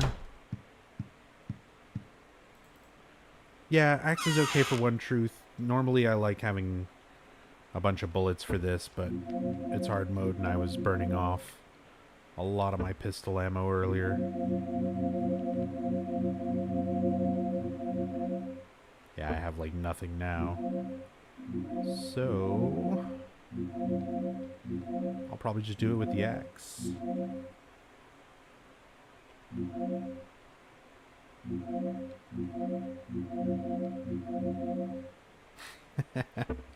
Here, we'll do We'll do all golf clubs to defeat the one truth.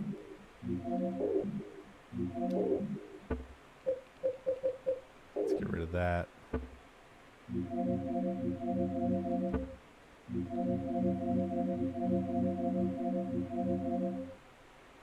And when these break, they're permanently broken.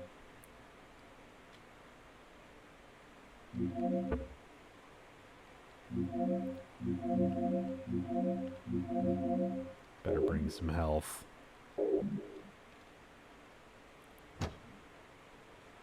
We are prepared. We are prepared for battle.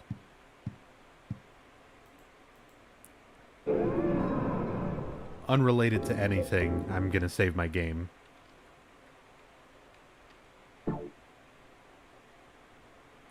See, it's only been 7 hours and 20 minutes in-game time.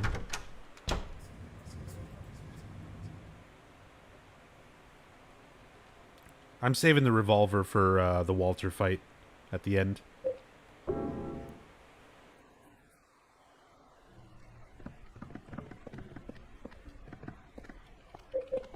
There you go. Have a chain. Let's go Streets of Rage on him.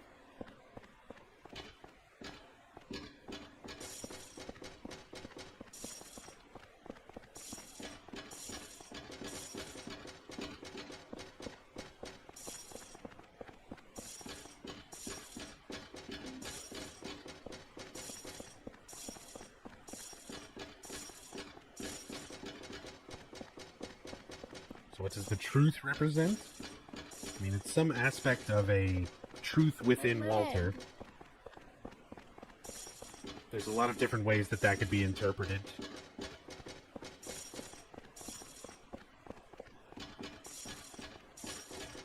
Design-wise, it's just wallmen, but big.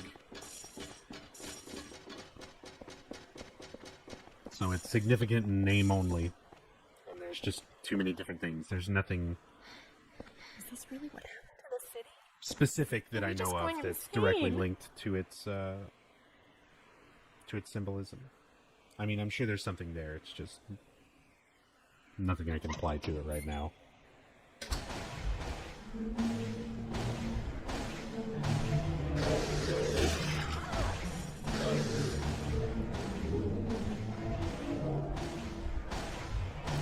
I honestly just kind of hate this boss.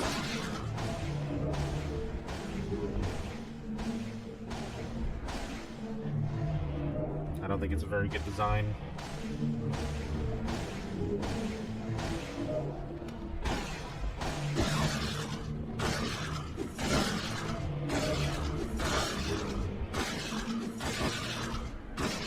Get those chain hits in, keeping it unlocked.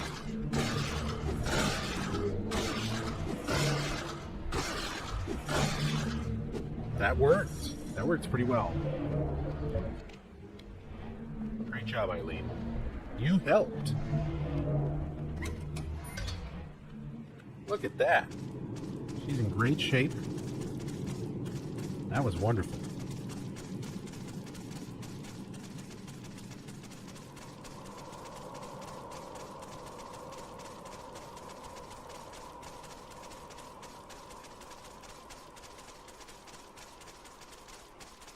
Find it neat when monsters are able to be interpreted by the person playing or watching.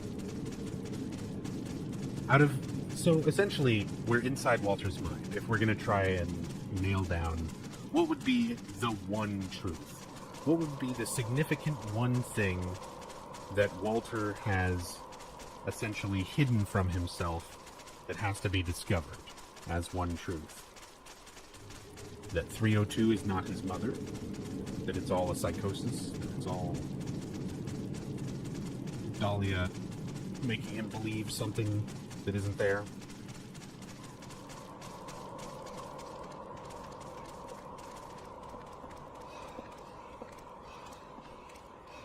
But there's nothing in the design of the boss itself that seems significant to that idea.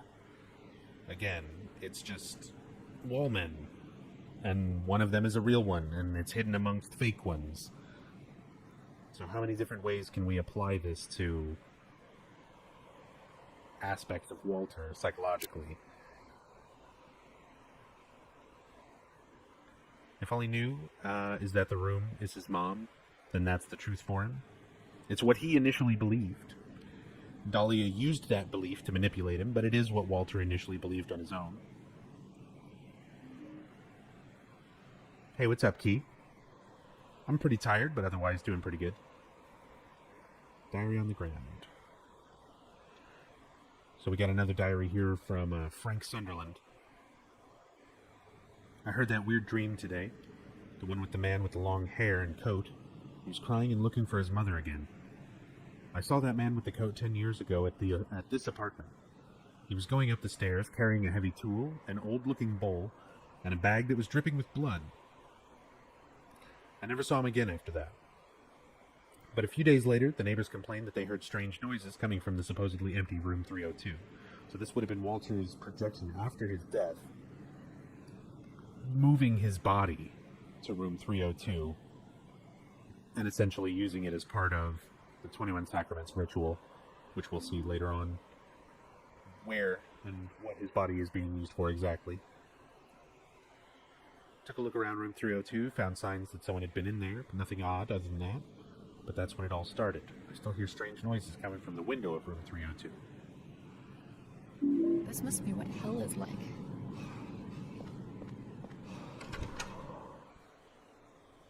Must be. So, I've been talking about Joseph Schreiber quite a bit all throughout this playthrough.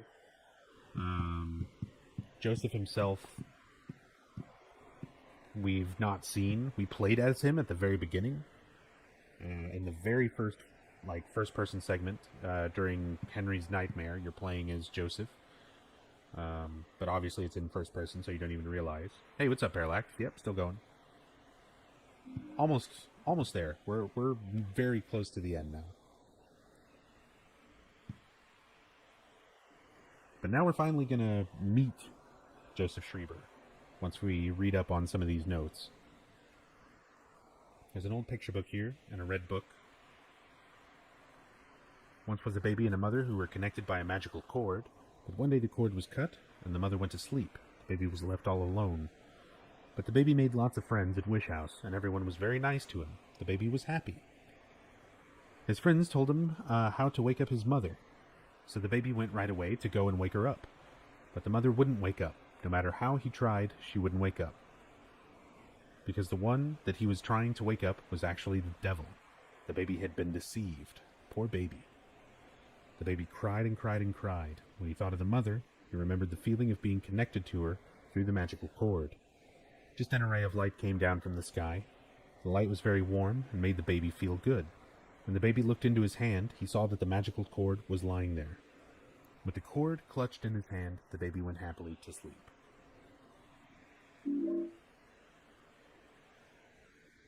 So just kind of a general idea in storybook form, kind of explaining how Walter was deceived, and also a little bit of a hint of using, kind of the significance of using the umbilical cord to stop him. So why didn't he become a malicious ghost? Because of his role in the ritual. Him and only Joseph Schreiber is playing the role of the giver of wisdom, and Henry the role of the receiver of wisdom. So Joseph has to, as part of the ritual, as part of his role in it, explain things to Henry. Alright, Crimson Tome. She who is called the Holy Mother be not holy one whit. The descent of the Holy Mother is not but the descent of the devil. So, this Holy Mother that the cult's talking about, yeah, it's a demon. Go figure. Those that be called the 21 Sacraments be not sacramental one whit. The 21 Sacraments be not but the 21 heresies. To give birth to a realm of wickedness within the blessed realm of our Lord be blasphemy and the work of the devil. If thou would stop the descent of the devil, you must bury part of the conjurer's mother's flesh within the conjurer's true body. So we need to find Walter's true body. He's the conjurer. And we need some of his mother's flesh, which we have, thankfully, since Frank Sunderland kept the umbilical cord when Walter was abandoned. So we can get that. Thou must also pierce the conjurer's flesh with the 8 spears of void, darkness, gloom, despair, temptation, source, watchfulness, and chaos. Each of those represent Walter's victims. And piercing his body with those spears that represent those victims and their roles in the overall ritual is kind of a like a final act of vengeance on their part. Do so and the conjurer's unholy flesh will become that which once it was, by the grace of our Lord.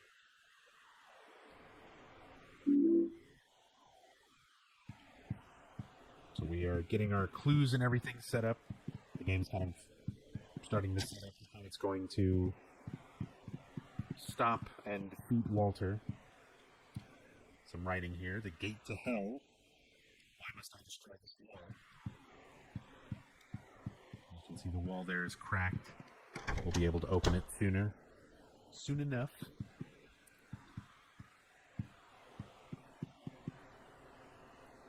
No, the god that is born through the ritual in Silent Hill 3 is not the same Holy Mother.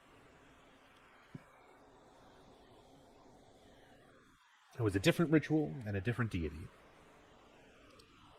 It's a piece of red paper. So we've got some more notes here. So I mentioned way back for those who were here to like 12 hours ago, at the very, very beginning, the first scene that you play in first-person mode is a nightmare that Henry wakes up from, where you're not actually Henry in the nightmare. You're Joseph Schreiber. And these are the first things that you say during that segment when you're playing as Joseph in first person in the apartment. What's with this room? It's covered in blood and rust. This is my room, but what the hell has happened to it? This room, is it really my room? It's in terrible shape. The air is so heavy, my head hurts. Creepy, it looks like a face. What the hell am I writing? August 2nd, Joseph. So there's our connection that you're not actually playing as Henry in the intro segment. Piece of paper. Can't break down the wall. August 3rd. Piece of paper. When the bell rings, Eileen equals mother's body. Blood. August 4th.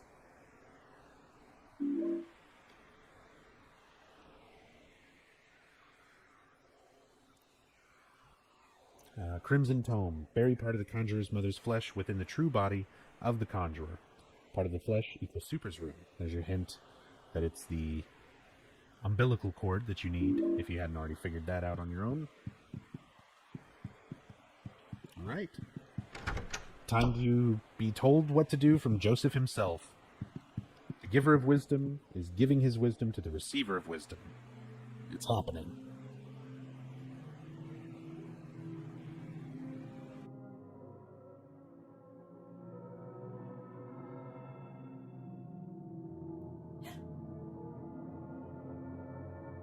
It's him. You've done well to make it this far. Let me tell you something about him, Walter Sullivan. When he was a little boy, he began to believe that my apartment was actually his birth mother. He decided to free her from the stains and corruption of this world. At the orphanage, he learned of the 21 Sacraments, the only way to purify her. He then performed the ceremony of the Holy Assumption and created this twisted world. Now, he's become nothing more than an inhuman killing machine. Well, he's dead now, but he's still trying to complete the 21 Sacraments. His boyhood desire to return to the bosom of his birth has divided him. Now his child self has manifested itself in this world. And soon he's planning to finish his work the 21 Sacraments. Number 20, the Mother Reborn, Eileen Galvin. Number 21, the Receiver of Wisdom, Henry Townsend. Even now, it may not be too late. Follow the crimson tone. Stop him. If not, wherever you run, he will catch you. Find him. His true location. It must be nearby. You must kill him. You must kill him. Kill. Kill. Kill. Kill. Hurry. She's taken over. She's number 20. The Mother Reborn.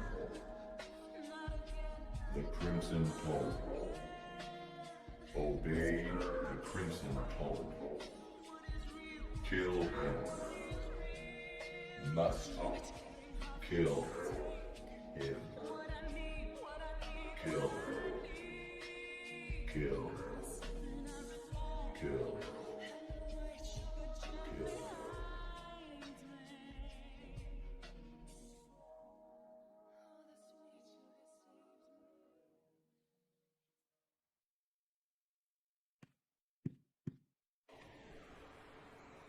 So there, and I saw people asking, who is this? That is Joseph Schreiber. He's the journalist who lived in the apartment before Henry, who researched the cult, who found out what Walter was doing, initially tried to stop him, failed, died, turned into a ghost in the ceiling, with no textures. And he just explained to us what we need to do is kill Walter Sullivan. It's all so simple. So let's take the pickaxe of hope.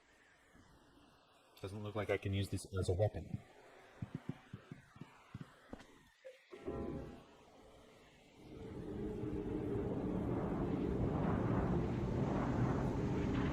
Never seen this game at all? It's a good game. I've been playing it for the last 12 hours. And I've already played this game hundreds of times before, kind of. Not really much of an exaggeration.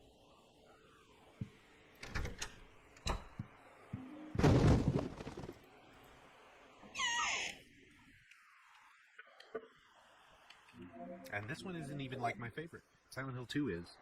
But this is still a really solid game. We're coming up on the very end of it right now. I'm delusional at this point. That's how Silent Hill 4 gets you. Just drives you insane. So I think it's good.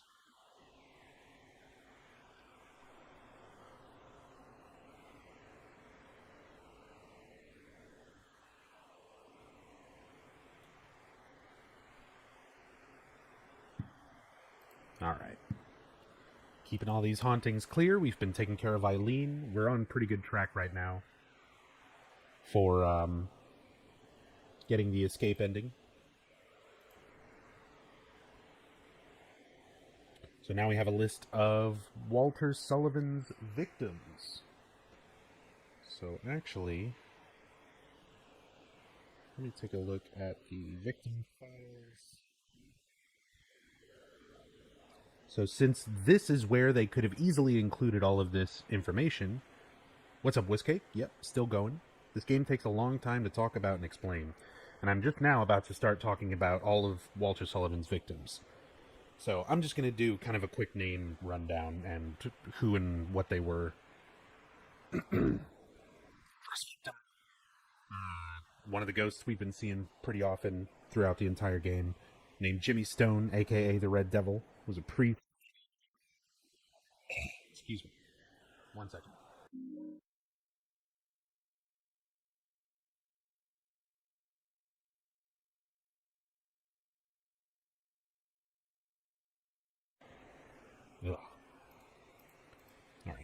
want me to just bring that back up?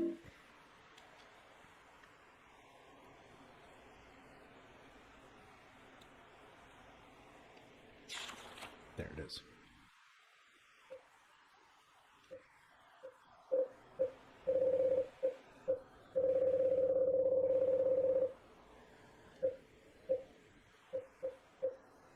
Is it this one? Fuck. Well, whatever. I can just go through it here since I'm using the victim files anyway. First victim was Jimmy Stone, priest of Altiel. Second victim was Bobby Randolph, one of Jasper's friends. Third victim was Sane Martin, another one of Jasper's friends. So them, along with Jasper, were just kind of like the fanboys who knew about the cult, but they weren't like a part of it. They were just interested in it, and they went to like go and examine and poke around, and wound up getting involved with Walter and murdered and part of this ritual. Fourth victim was Steve Garland. He's the guy in the overalls with the shovel, the ghost that's been around. Fifth victim was Rick Albert, was the manager of the sports store in the building world. Sixth victim was George Ralston, another priest of the order. Seventh victim was Billy Locane, and eighth victim was Miriam Locane, the two kids that are talked about that he got caught and arrested for these two murders in particular. And these are the two brother and sister victims that are represented in Walter's world as the twin victim enemies. And their death is mentioned in Silent Hill 2 as well, in the original Walter Sullivan articles. Victim 9 was William Gregory, the owner of the Watch and Clock store, another guy from the building world. Victim 10 was Eric Walsh. He was the bartender, and you could actually see the bar was all shot up when we were there. I pointed that out. The 11th victim was Walter himself when he committed suicide, and that's when he was able to ascend basically beyond the bonds of his flesh. He got the power of Silent Hill, essentially, in exchange for being a ghost, more or less. And that's how he's able to continue killing people afterwards and continuing this ritual. Peter Walls was a high school student and like a random junkie. Sharon Blake was the 13th victim. She's the old grandma ghost who we've seen since like the very first area in the subway. 14th victim was Toby Archbold. That's the old black ghost in the ugly sweater that I usually call Bill Cosby. Joseph Schreiber was victim 15. We just saw him poking out of the ceiling. And then that catches us up to where the game began. The 16th victim was Cynthia in the subway. So that was when we were involved in like seeing the rest of that happen. 17th was Jasper. 18th was Andrew. 19th was Richard Braintree. 20th was Eileen. Well, 20th is meant to be Eileen, and 21st is meant to be Henry.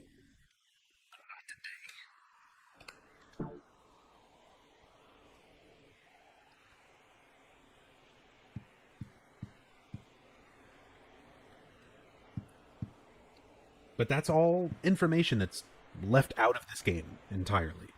They could have just had a few more slips of paper under the door that included the names and maybe a quick little bit about these people.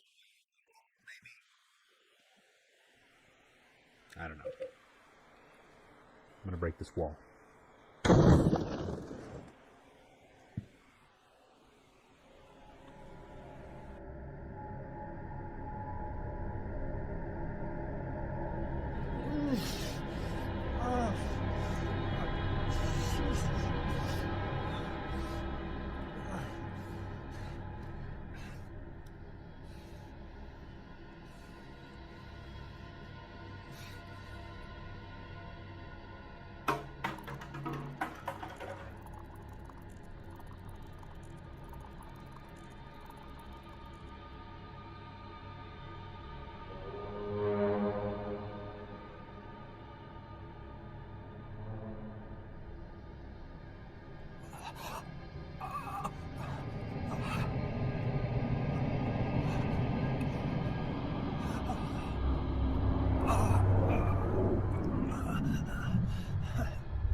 That doesn't smell great.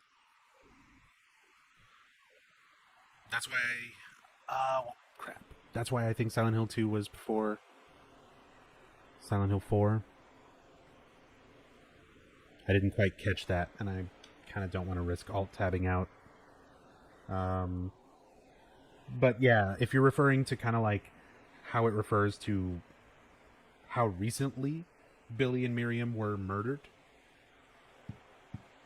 in the article in Silent Hill 2, the only issue is we don't know exactly from when that article is being manifested. Because in Silent Hill 2, things are being pulled from many different time periods and brought into the present reality for James to interact with, which is how he's able to go through like a prison from the 1800s and several other things that are not supposed to exist in his time but do. So things like newspaper articles and stuff like that kind of don't have a whole lot of weight. Because they can literally be pulled from any time, essentially, and just plopped in just for the sake of giving information.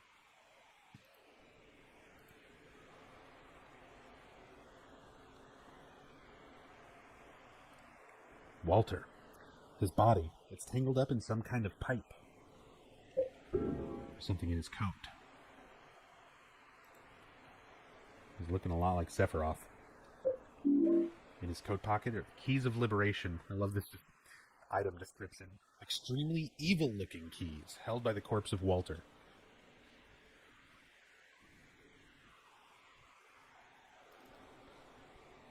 This must be the cult's Bible. So here, we know about the ritual that was being performed. It mentioned a couple of specific items, such as the white chrism and obsidian goblet, references to the rebirth ending items in Silent Hill 2, which you can see here, are the same items, along with some other familiar things like a copy of the cult's Bible. It's got a hacksaw. What the hell is Walter doing in here?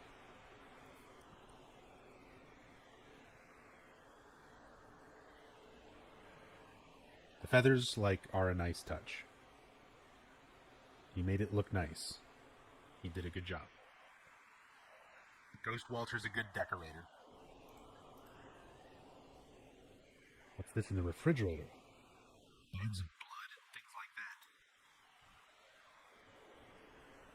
So it looks like he's essentially moved his body here and drained it of fluids to preserve it.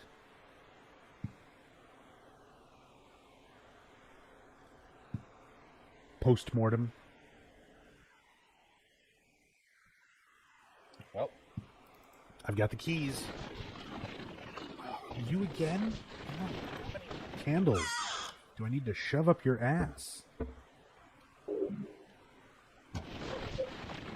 Get out of my house.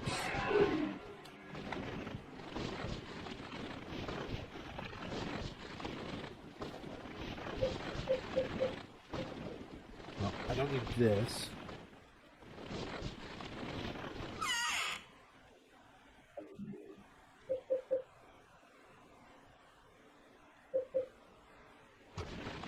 Game ain't over yet. We are on the very last leg. We are about 95% done. And we are on track for the ending that everyone voted for. Or the majority voted for.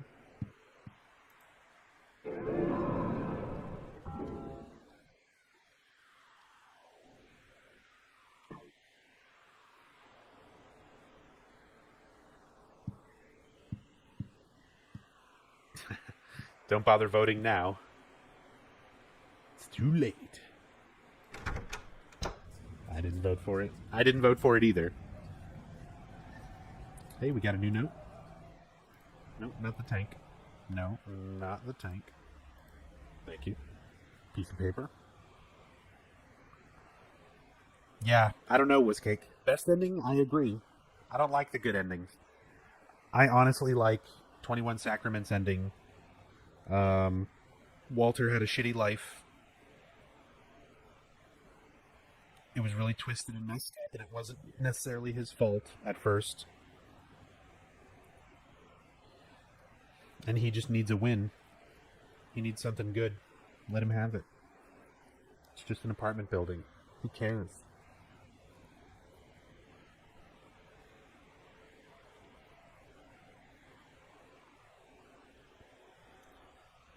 He used this place as the locus for the creation of the world. I'm certain he must have performed the ritual of the Holy Assumption near here, but I'm just not strong enough to stop him anymore. He locked me up in this room and played with me just like a toy. My eyes are starting to go blind. The pain, I can feel my body starting to die, but things are taken care of. Joseph Schreiber's last moments. Whoever lives here after me, you'll be the 21st, the last of the sacrifices. I'll leave it up to you. And there's Henry's involvement. He's that whoever. That's literally it. Everybody, all the other characters have had so much more like personal involvement in this. Like some sort of relationship to Walter in some way throughout his life. Henry's the guy who moved in after Joseph. When the bell tolls, the ritual begins. Eileen equals mother's body, blood. Part of the mother's flesh equals the super's room. We gotta get the umbilical cord. This is all that I've been able to figure out. I hope this letter gets to you in time. Joseph Schrader. Will I do Resident Evil series? No, I don't know the Resident Evil games the way I know Silent Hill. Like, I'm familiar with them. I can, like, do a competent playthrough of most of the Resident Evil games, the older ones, at least. The newer ones I haven't played as much, like 5 onward. I haven't played 7 at all.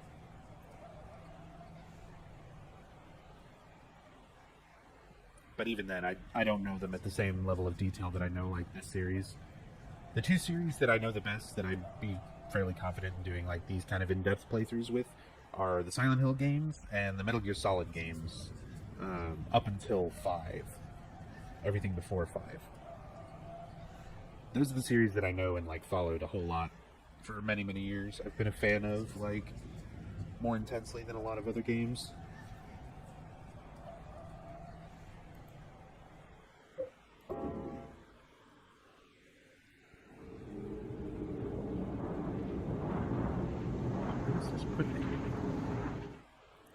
Now that I've got the keys... Oh, it brings me back to Eileen.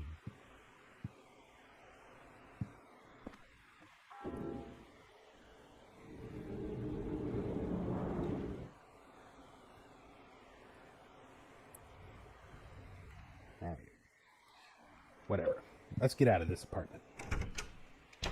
With these evil-looking keys.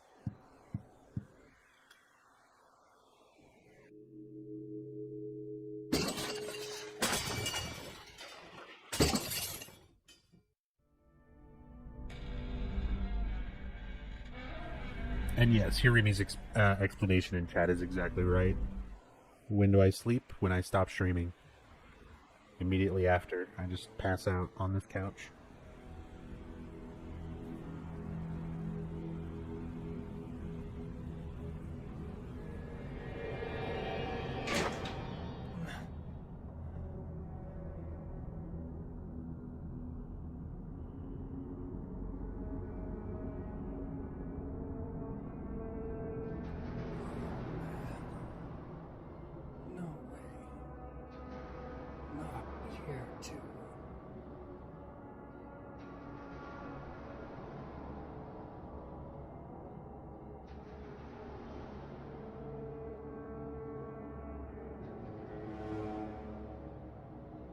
Eileen? Eileen? This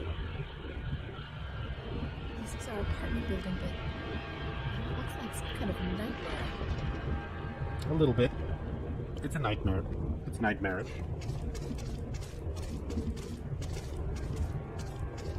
But somehow it's not as good as Silent Hill 3's animated textures. Like, these don't look nearly as good. It's a shame. Like, after doing all of 3's art and effects, there's a lot of elements like this in 4 where it just kind of feels like a step back.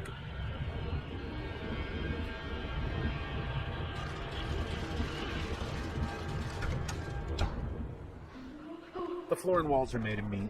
It is fine. Everyone loves meat. Eileen, are you done following me here? You're just acting weird. St. Medallion, I'll take it. But this may have been a mistake.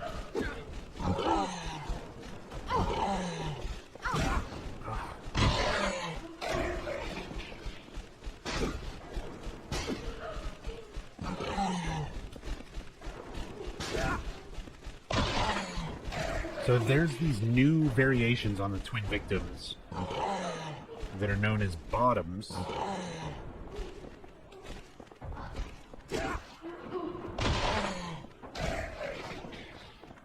I'm not too sure what they're exactly supposed to represent. Hold on. I have the guide here, and it has like a bestiary type thing.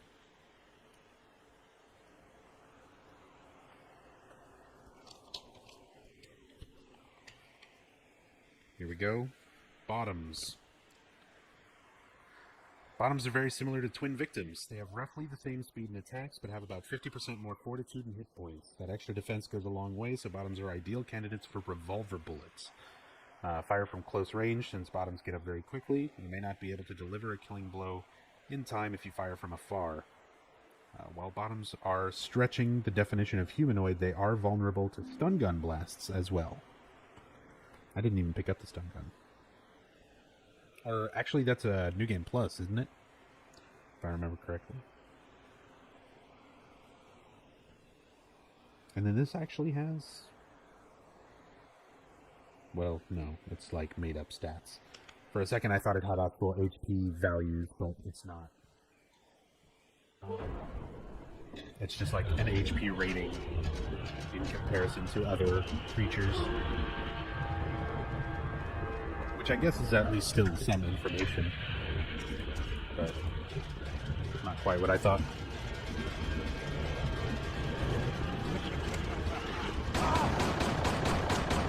Walter's being a dick.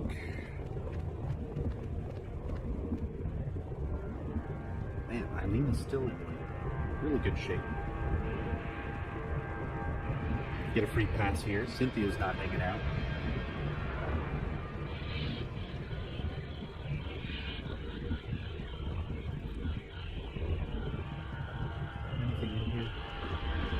A lot of times I don't even explore this area, really. Because I don't usually pin Cynthia in the subway. Giggity.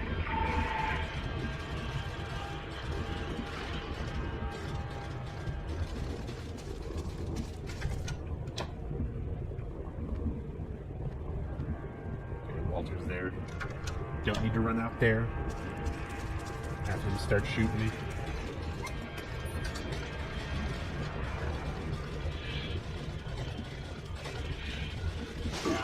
Oh, look at Eileen charging past him. Did you follow? Awesome. I've never seen Eileen run forward past me. Whoa! Don't point that at me.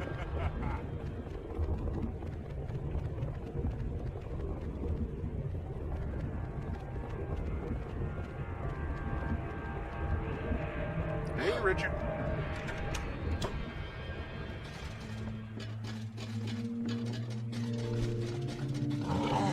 Nice hitbox.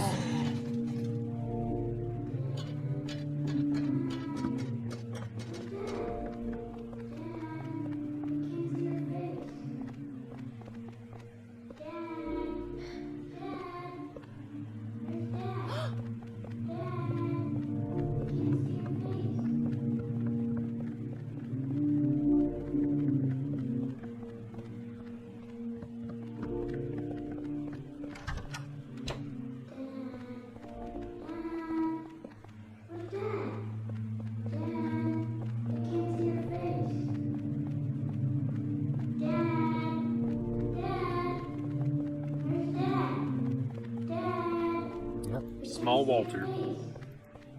Smolter.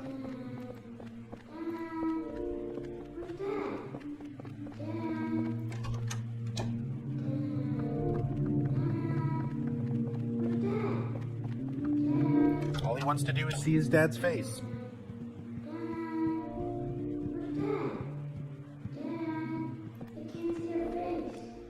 What are you looking at? Oh, it's a candle. I don't think I need that.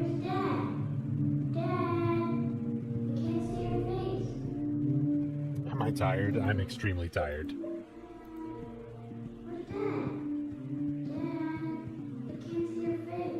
Understatement. But we're also at the very end of the game. Another ampule, nice.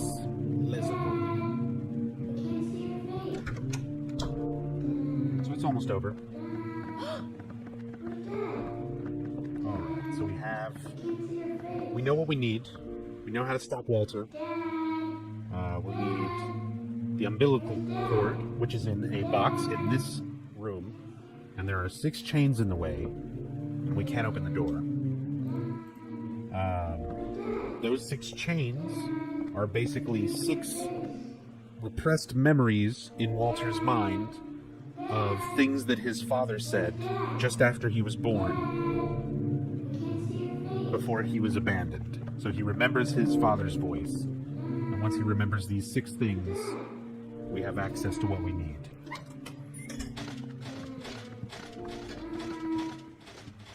At this point, Eileen wanders off on her own. She should be fine. Oh yeah, at this point. Is this closed? Yeah, that's what I thought.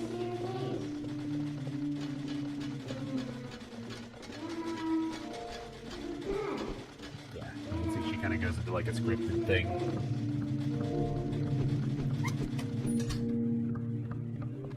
So there are these representations of Walter, or Walter's father, and we have to go around through this hallway and just kind of examine each one, and each one removes a chain, one of those repressed bits of his father's voice. Shut the hell up. You can't blame it all on me.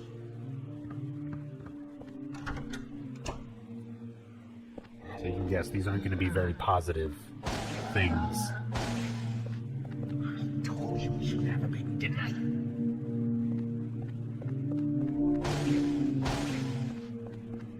What's a prison? Still at it. It's almost over. We're at the very end of the game, actually.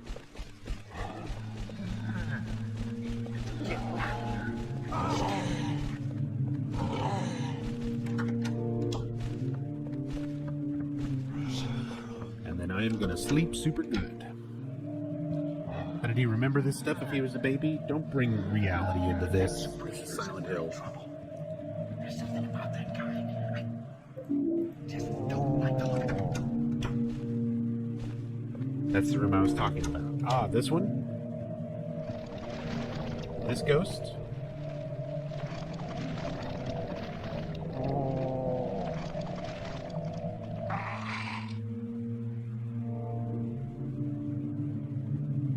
Oh, yeah. I forgot about this.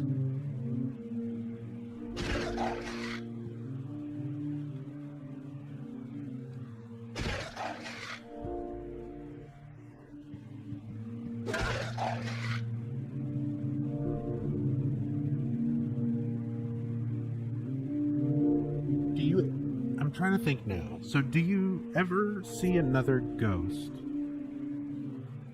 from this point forward? Or is this the last time that you see a ghost interfering? I think this is the last time that you do. Yeah, because it's only twin victims and bottoms on the way up to the final boss fight, and there's not another ghost at that point. So maybe it's kind of showing that as these memories are being unlocked within Walter, it's like a weakening of the power. He's not able to control these spirits anymore.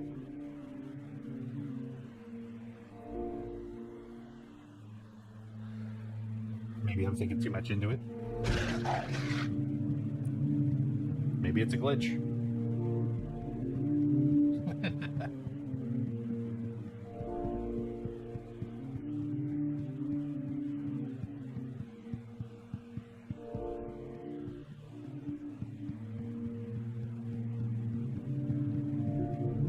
This is definitely intentional and super symbolic. Absolutely.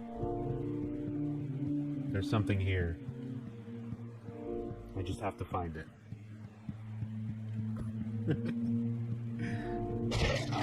What if you could, like, clip through a wall? If I can find a new speedrun skip this way.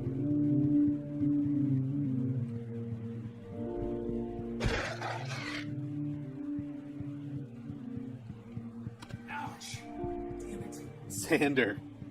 Thank you for the 6 months in a row. Appreciate it, my friend.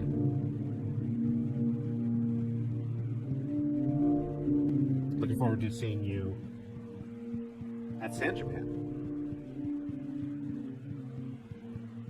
in like days. Very few days. This is the secret ending. No. We're just setting up for the secret ending. There's some requirements. Little crybaby.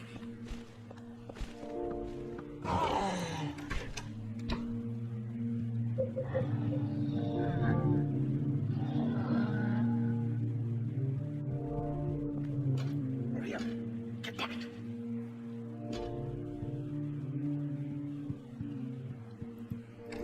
That's it.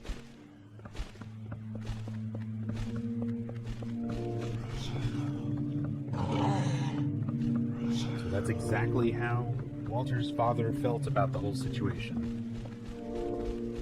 He didn't want him in the first place. He felt like it was placing blame. Eileen? And then finally came down to the point of just abandonment. Hurry up, get packed, just get the fuck out. That poor little boy.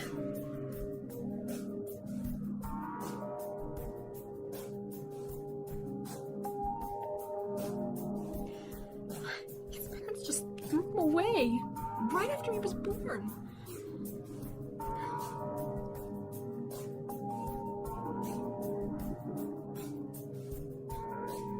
Poor thing. He really thinks that room 302 is his mother. I've gotta help him.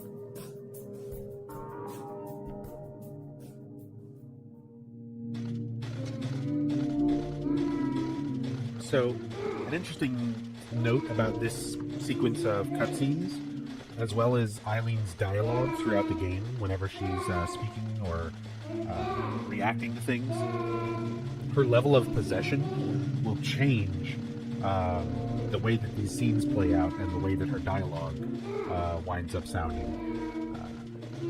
To where, like, if you do this scene again and she's completely possessed, she's like sobbing and crying, and you know, she sounds like a little kid. She sounds like child Walter. But here, she's still maintaining who she is. She's barely possessed at all. I'm kind of surprised she's in this good a shape on a hard difficulty playthrough.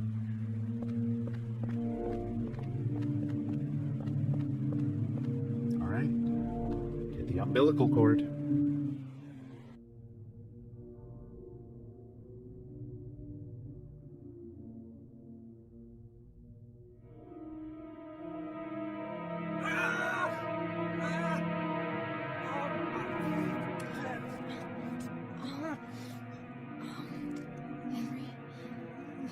Are you okay? It's Walter. He's crying. Even finishing the 21 Sacraments? Don't help that boy. I'm going back, Henry. To the room where he is.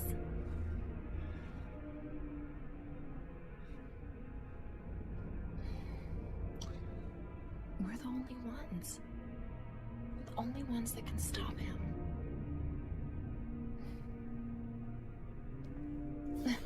Can we just become best friends?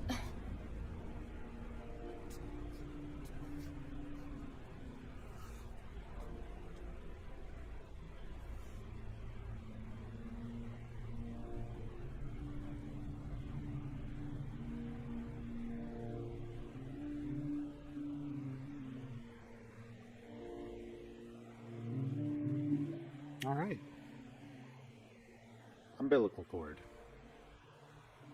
Walter Sullivan's umbilical cord. The superintendent has kept it for years. Don't know why. It's weird as fuck, but I'm glad he did it.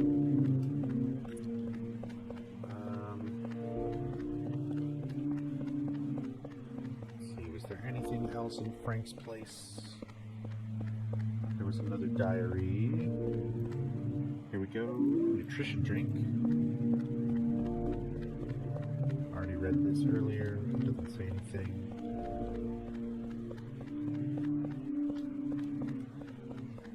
Who the hell keeps an umbilical cord? Frank Sunderland, the main character of Silent Hill 2's father.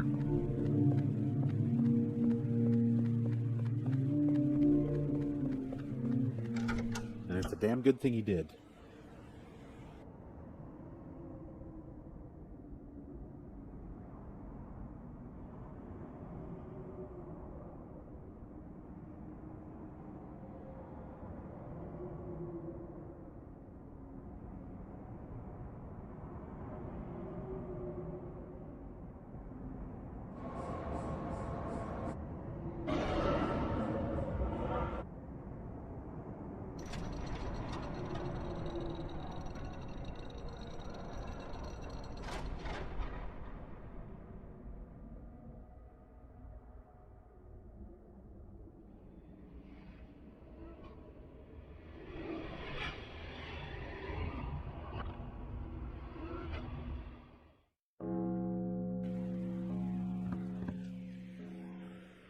Child's drawing.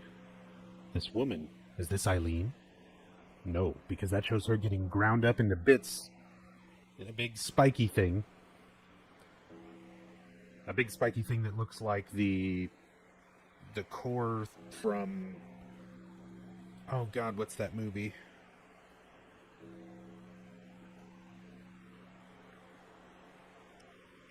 If I wasn't so tired, I would remember. I usually bring it up. Event Horizon, thank you.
Fuel the wiki.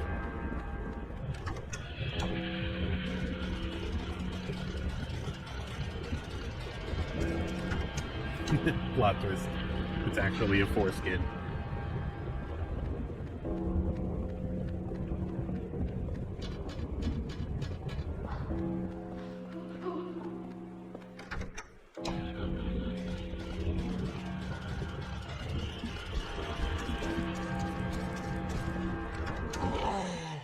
Walter there, knocking on the door.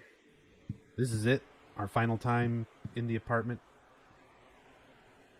Are you still here? Are you fucking serious? Here. I got Saint Medallion. Get out of here.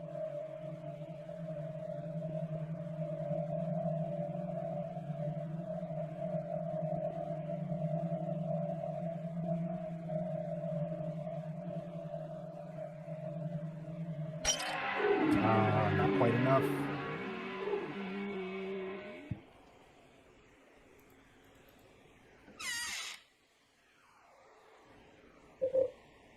Okay. Time to set up for the final battle with Walter.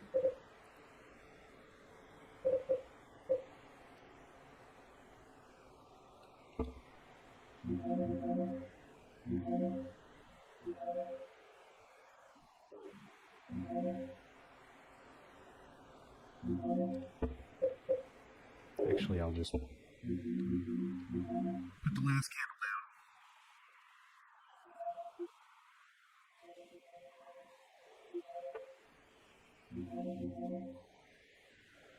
I'm just gonna bring the Magnum as like a backup.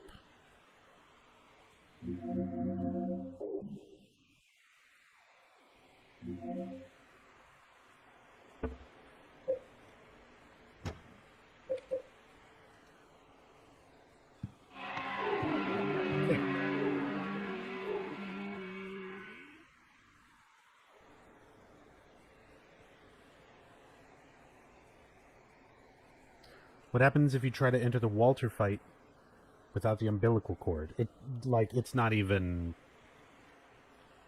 a triggered event yet until you actually pick up the umbilical cord and watch that cutscene with Eileen.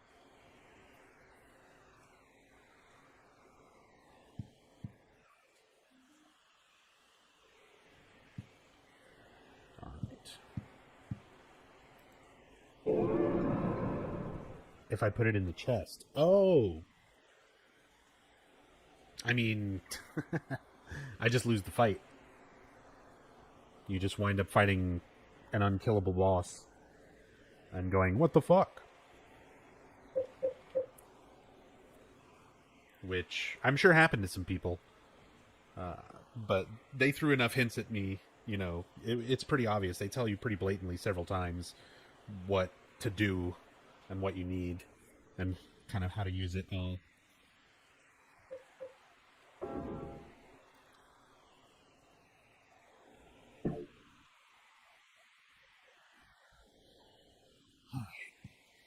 Might as well grab a health drink, top off, and then I'll have ampules to heal during the fight. Pickaxe of Despair, I can try the speedrun strat on Walter. Magnum in case things don't work out. And I think I've still got enough inventory space to pick up all the spears I need. Let's go. Sleep until Twin Peaks is on. I'm fine with that. I can work around that. My schedule is flexible. And the depression. Wait a minute. This is no normal depression. When I stare into it, I feel like I could be sucked in. It's like it's connected to some other dimension. Or maybe it's like a hole that once you enter, you can never leave. No turning back. It's letting you know. Point of no return.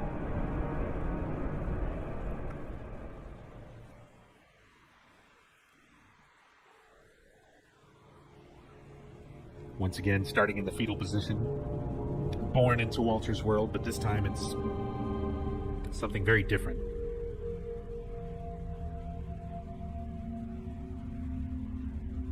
Victims of Walter represented in the bodies surrounding.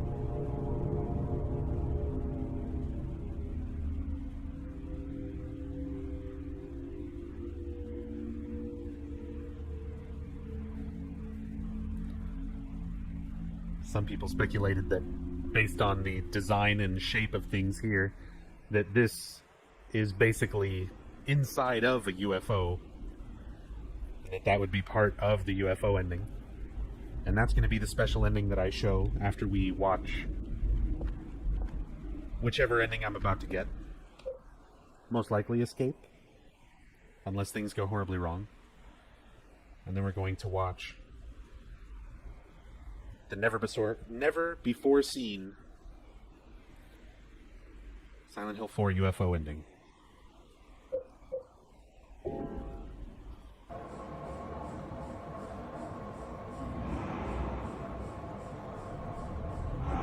Never be sore fiend. I'm gonna go to sleep.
final sign. The receiver of wisdom.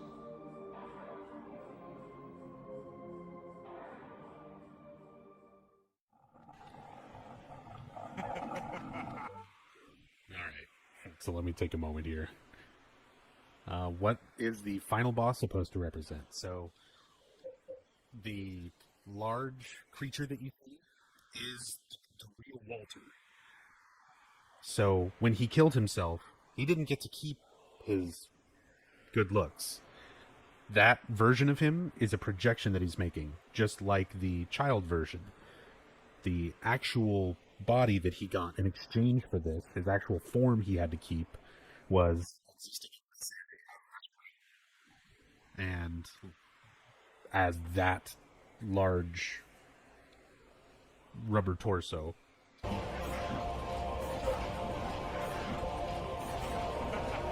This is him. This is Walter.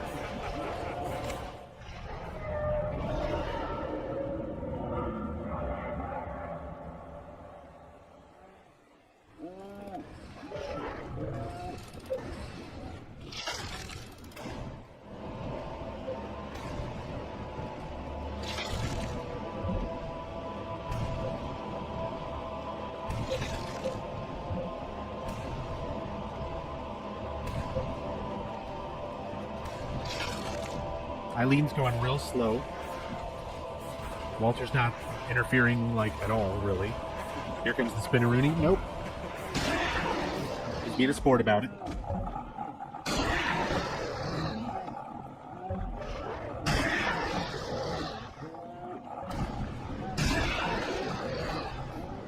I'm going to leave that spear. Try to get Walter to teleport.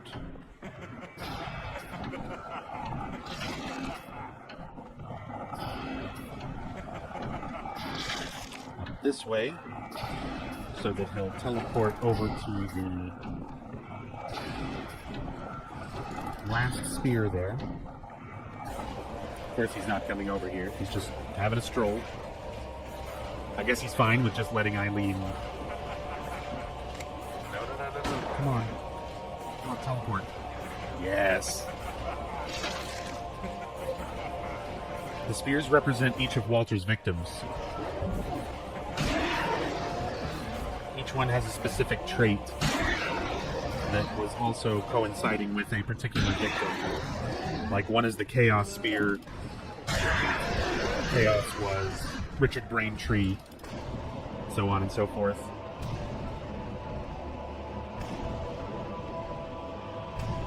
Jump backwards.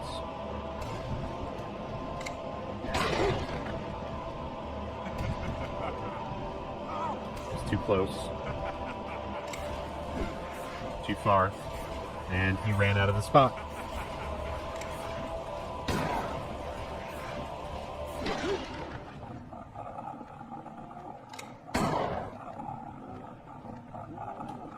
Oh, I thought he was going to spin a Rooney. Oh, he did, but I caught him with mine, and he just counter spinneroonies. All right, Magnum. Got the shootout.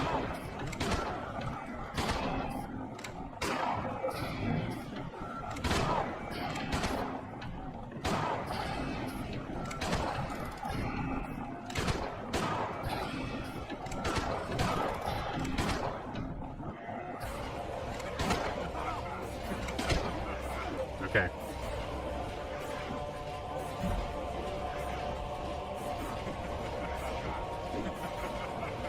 Shit.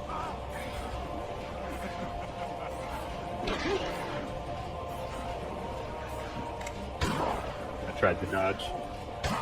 Oh, I didn't think it would shoot again that quick. No.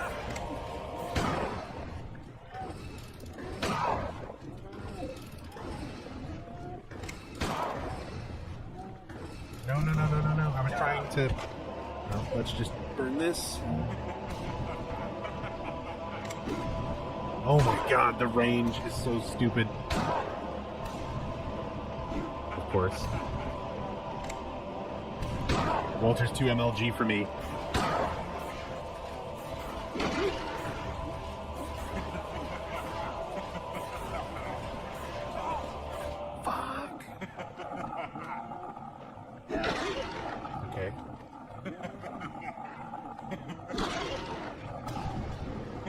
actually have him in the pattern. I got him. We're good. We're out. GG.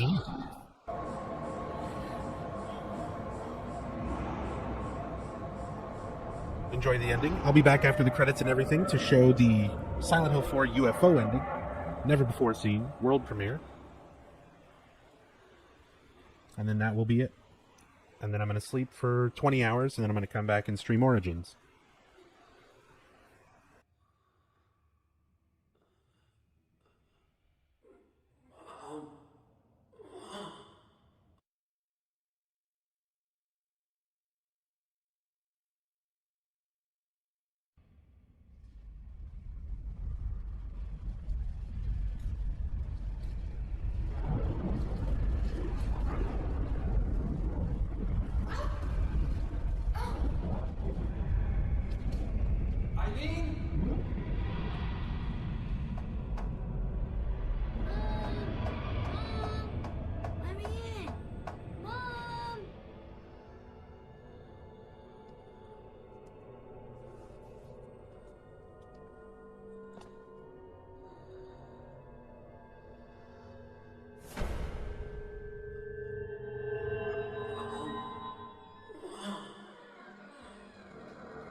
Thanks.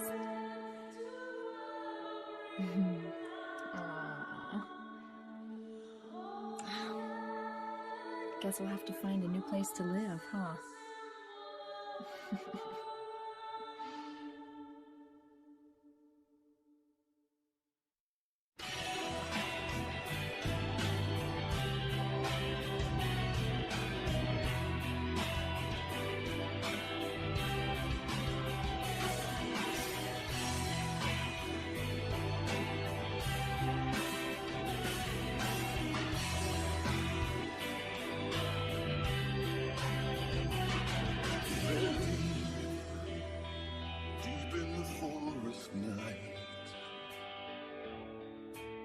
Children dance the waltz, they laugh, whispering hand in hand,